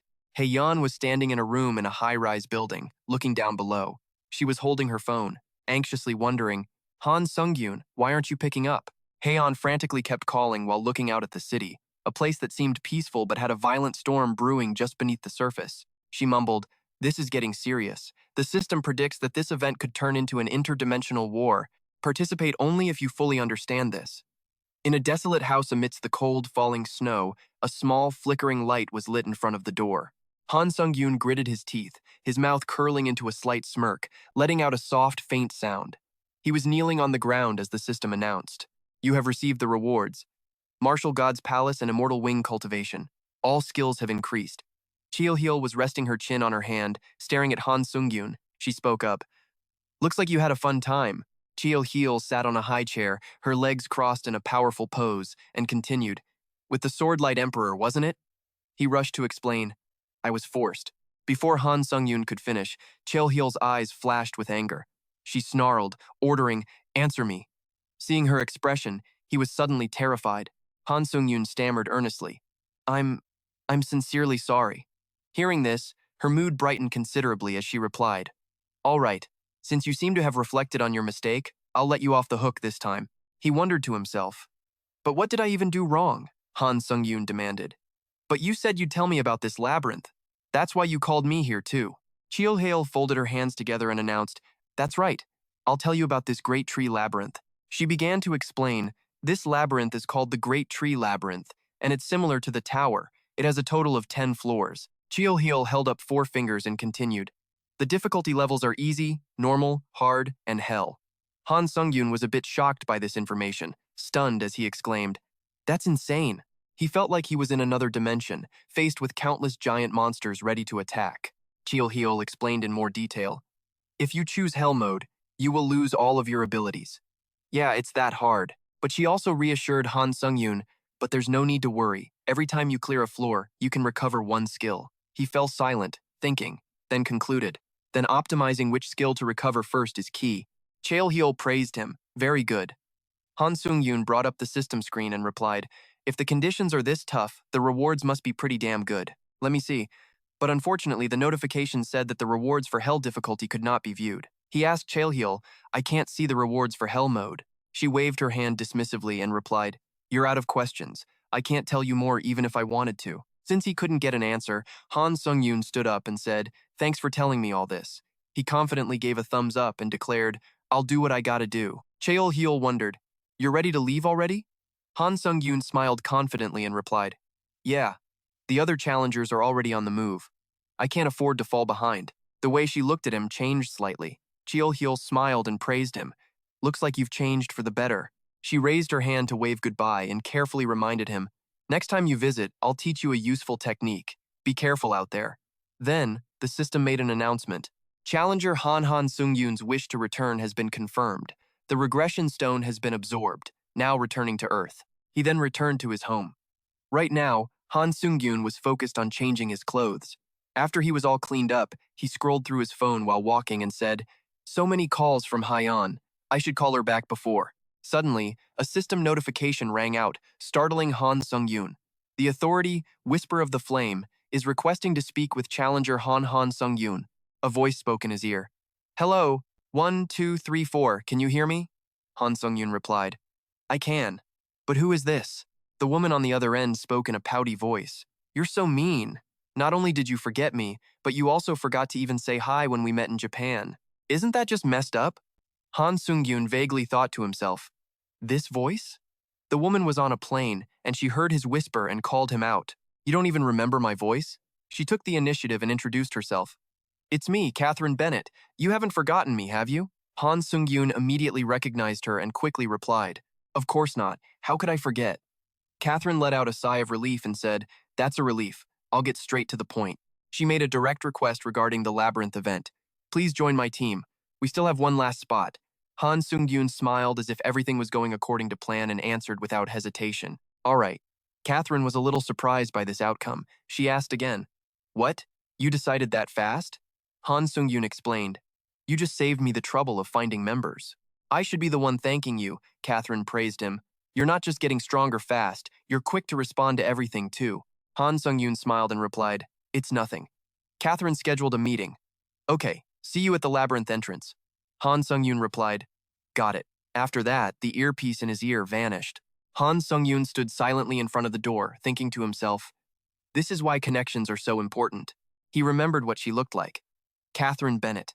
She had an authority called Flame Annihilation. All of an opponent's abilities would be reduced by 10, and one random skill would be frozen. Han Sungyoon smiled with satisfaction. If we go into hell mode and get our skills back, she's going to be super useful. Han Sungyoon happily walked out of the house. He wondered, should I call Haeyeon before I head out? Before he could even open the door, there was a loud banging from outside, along with a desperate shout. Han Sungyoon, are you in there? He stormed to the door, pissed off and ready to yell at whoever was trying to break it down. But when he saw the woman standing outside, Han Sungyoon just froze, unable to react for a second. The girl at the door was bent over, hands on her knees, panting like she'd just finished a race. Han Sungyoon wondered. Haeyeon? She gasped for air, trying to form words. I called you 1,000,000 times, but you didn't pick up, so I had to run all the way here.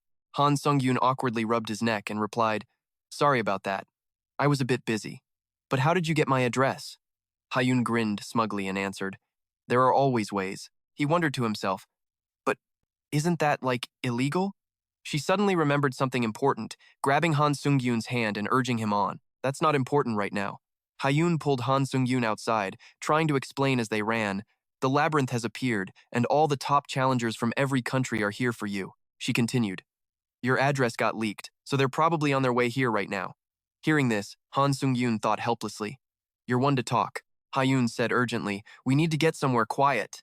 But they both skidded to a halt when they saw what was happening in front of them. Outside, a massive crowd was pushing and shoving. A man in the middle of it all shouted out, Hello, challenger Han Sungyoon. Would you like to join our Garden of Eden guild? A black man standing next to him snapped angrily. You're already recruiting someone, butt out of this. The first man cursed back. What the hell, you bastard? Haeyeon looked at the scene, totally speechless. She announced, We're too late. Han Sungyoon, standing beside her, suddenly gripped her shoulders and said, Sorry, Haeyeon. She looked at him, confused, and called out, Han Sungyoon? He decisively swept Haeyeon into his arms, his eyes determined, like he already had a plan for this exact situation. Han Sungyoon smiled down at Haeyeon and said, Let's bounce. She wondered, What? Before she could even process it, he shot upwards, leaping high into the air to escape. Han Sungyoon flew through the sky, the back of his coat billowing like a hero saving the damsel in distress. The people below stared blankly, murmuring to each other. He ran away. The towering buildings stood close together, and silence fell over the windless afternoon. Han Sungyoon landed safely from high above. Meanwhile, Haeyeon was still completely bewildered in his arms. Han Sungyoon glanced behind them and wondered, They're not going to catch up, right? Haeyeon stammered.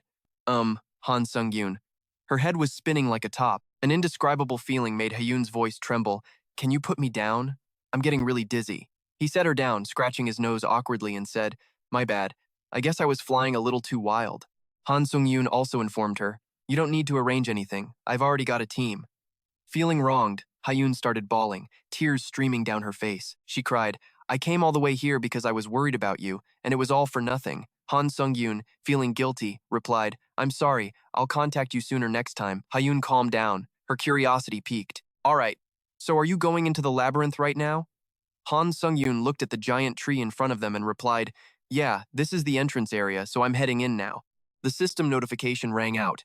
You have entered the labyrinth's entrance area. Haeyeon smacked him on the shoulder and reminded him, Be careful this time, Han Sungyoon. She gave him a dazzling smile and added, don't overdo it again, okay? Han Sungyoon froze, staring at Hyun's unforgettable smile, and replied a little shyly, yeah, I know. Then Han Sungyoon vanished into thin air.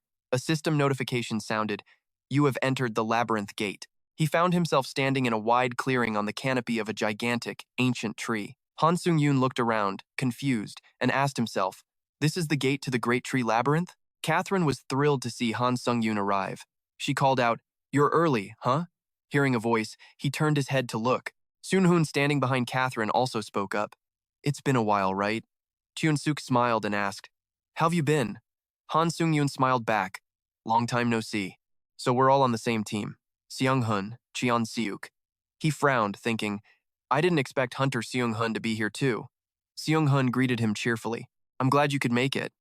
Han Sungyoon looked at the two men before him and felt a sense of relief, thinking, this is better. Catherine spoke up, asking, so what difficulty level are you thinking? Han Sungyoon stated firmly, we're doing the hardest one. Even though he didn't know what the reward was, it was obvious that the harder it is, the better the reward. Catherine replied, resigned, I knew it, Seung-hoon announced. All right, everyone's in agreement then. Let's do this, she added. I've sent you the invite. Accept it and let's go. Han Sungyoon heard a notification, Team Invite Code, E781. He swiped through the panel and a sound chimed, Team Captain of S3, a one has accepted you into the party. The four of them began their journey. Soonhoon took the lead and opened the door. The massive gate slowly creaked open, revealing a foggy, bottomless space. The sword at his hip spoke up. You're going into the labyrinth? He replied. Yeah. Because of the nightmare difficulty effect, even swords are affected. We'll have to part ways for a bit. The sword whined. I'm gonna be so bored. The necklace chimed in to comfort it. Don't be sad. Han Sungyoon stepped forward and told them, every time I clear a level, I can recover one skill or authority.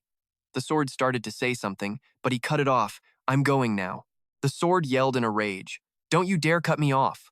After they stepped inside, a system notification sounded, you have entered the first floor of the Great Tree Labyrinth, the Labyrinth of Beginnings. Your currently equipped weapon will be sealed. You will receive a basic weapon in your inventory. Everyone plummeted down into the dark space as system explanations continued to pop up. All abilities will be temporarily lost. All stats will be reduced to 10. While inside the labyrinth, skills and authorities will disappear. Skills and authorities obtained within the labyrinth will disappear upon exiting. Han Sungyoon and the others landed safely. He observed his surroundings and guessed, my body feels heavier now that my stats are lowered. Soonhoon spoke up. I can't believe we can't use any of the abilities we've gained until now. Suddenly, a notification rang out. A condition has been met. The divinity resist the divine will has been forcibly activated. This divinity has resisted the system's restrictions on challenger Han Sungyoon.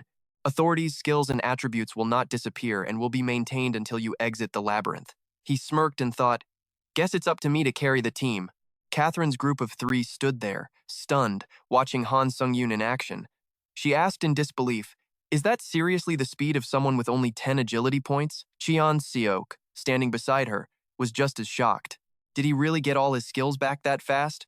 Right before their eyes, Han Sungyoon was now facing off against a giant monster. It raised its sword, trying to slash him in one go. The blade slammed into the ground, shaking the entire space. Debris went flying everywhere. But Han Sungyoon, with his insane skills and agility, dodged the attack. He immediately shot back with a counter. His graceful as the wind ability activated, boosting his fist speed by 80%. Then he landed a critical hit with a skill stack of 8. As soon as the monster went down, the system pinged with a message. The goblin's remaining HP has been absorbed and will become energy for the world tree. Catherine was totally floored. She pointed out that it was supposed to be a tough opponent for them right now, and yet, he took care of them all in just 1 hour. Catherine, completely embarrassed, admitted, we really can't even compare to him anymore. The space around them was suddenly engulfed in flashing red lights. Han Sungyoon thought to himself, man, it's a good thing I learned martial arts from the Swordlight Emperor and lost all my powers. Otherwise, I'd never be able to fight like this. Han Sungyoon smirked, totally satisfied. At this rate, even if they were 4 times stronger, I could still handle them. A notification popped up.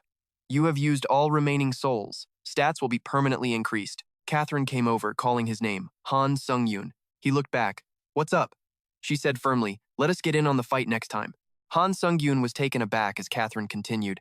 I know we were no help just now, but if this keeps up, we're just going to be dead weight. Seung-hoon, standing behind her, chimed in to agree. I agree. We need to fight too. Cheon-suk also piped up. He's right. I hate the idea of being carried the whole way through. Han Sung-yoon smiled and agreed. All right, fine. We all need to get stronger together. He started walking across the battlefield, littered with the monsters he'd taken down. Another system message popped up. You have defeated 4 goblins. A hidden room in the labyrinth has appeared. Then, a new space started to materialize right in front of them. Han Sung-yoon muttered, a hidden room? Catherine figured, the key's probably in there. Let's go. And with that, the 4 of them stepped inside, ready to face whatever was waiting for them. But when he stepped through the door and saw what was inside, he froze. Han Sung-yoon stared at the huge statues lining the pathway. The area was overgrown and cloaked in darkness. He figured the statues were supposed to be some kind of dark gods. As he was checking out a statue of a person with its hands clasped, the system dinged again. The challenger of talent has received the grace of the dark god. Catherine moved closer and pointed, hey, there's a stone slab over here. Han Sung-yoon might be able to get the god's grace. Sung-hoon and the others walked over too. He guessed, looks like you have to touch it to get it to work. Cheon-seok had his own take on it. There's probably a limit to how many people can get this grace, so we should think this through. Catherine hesitated for a second, then said, so, should I go first? She slowly reached out her hand, about to touch the stone statue that was shaped like an open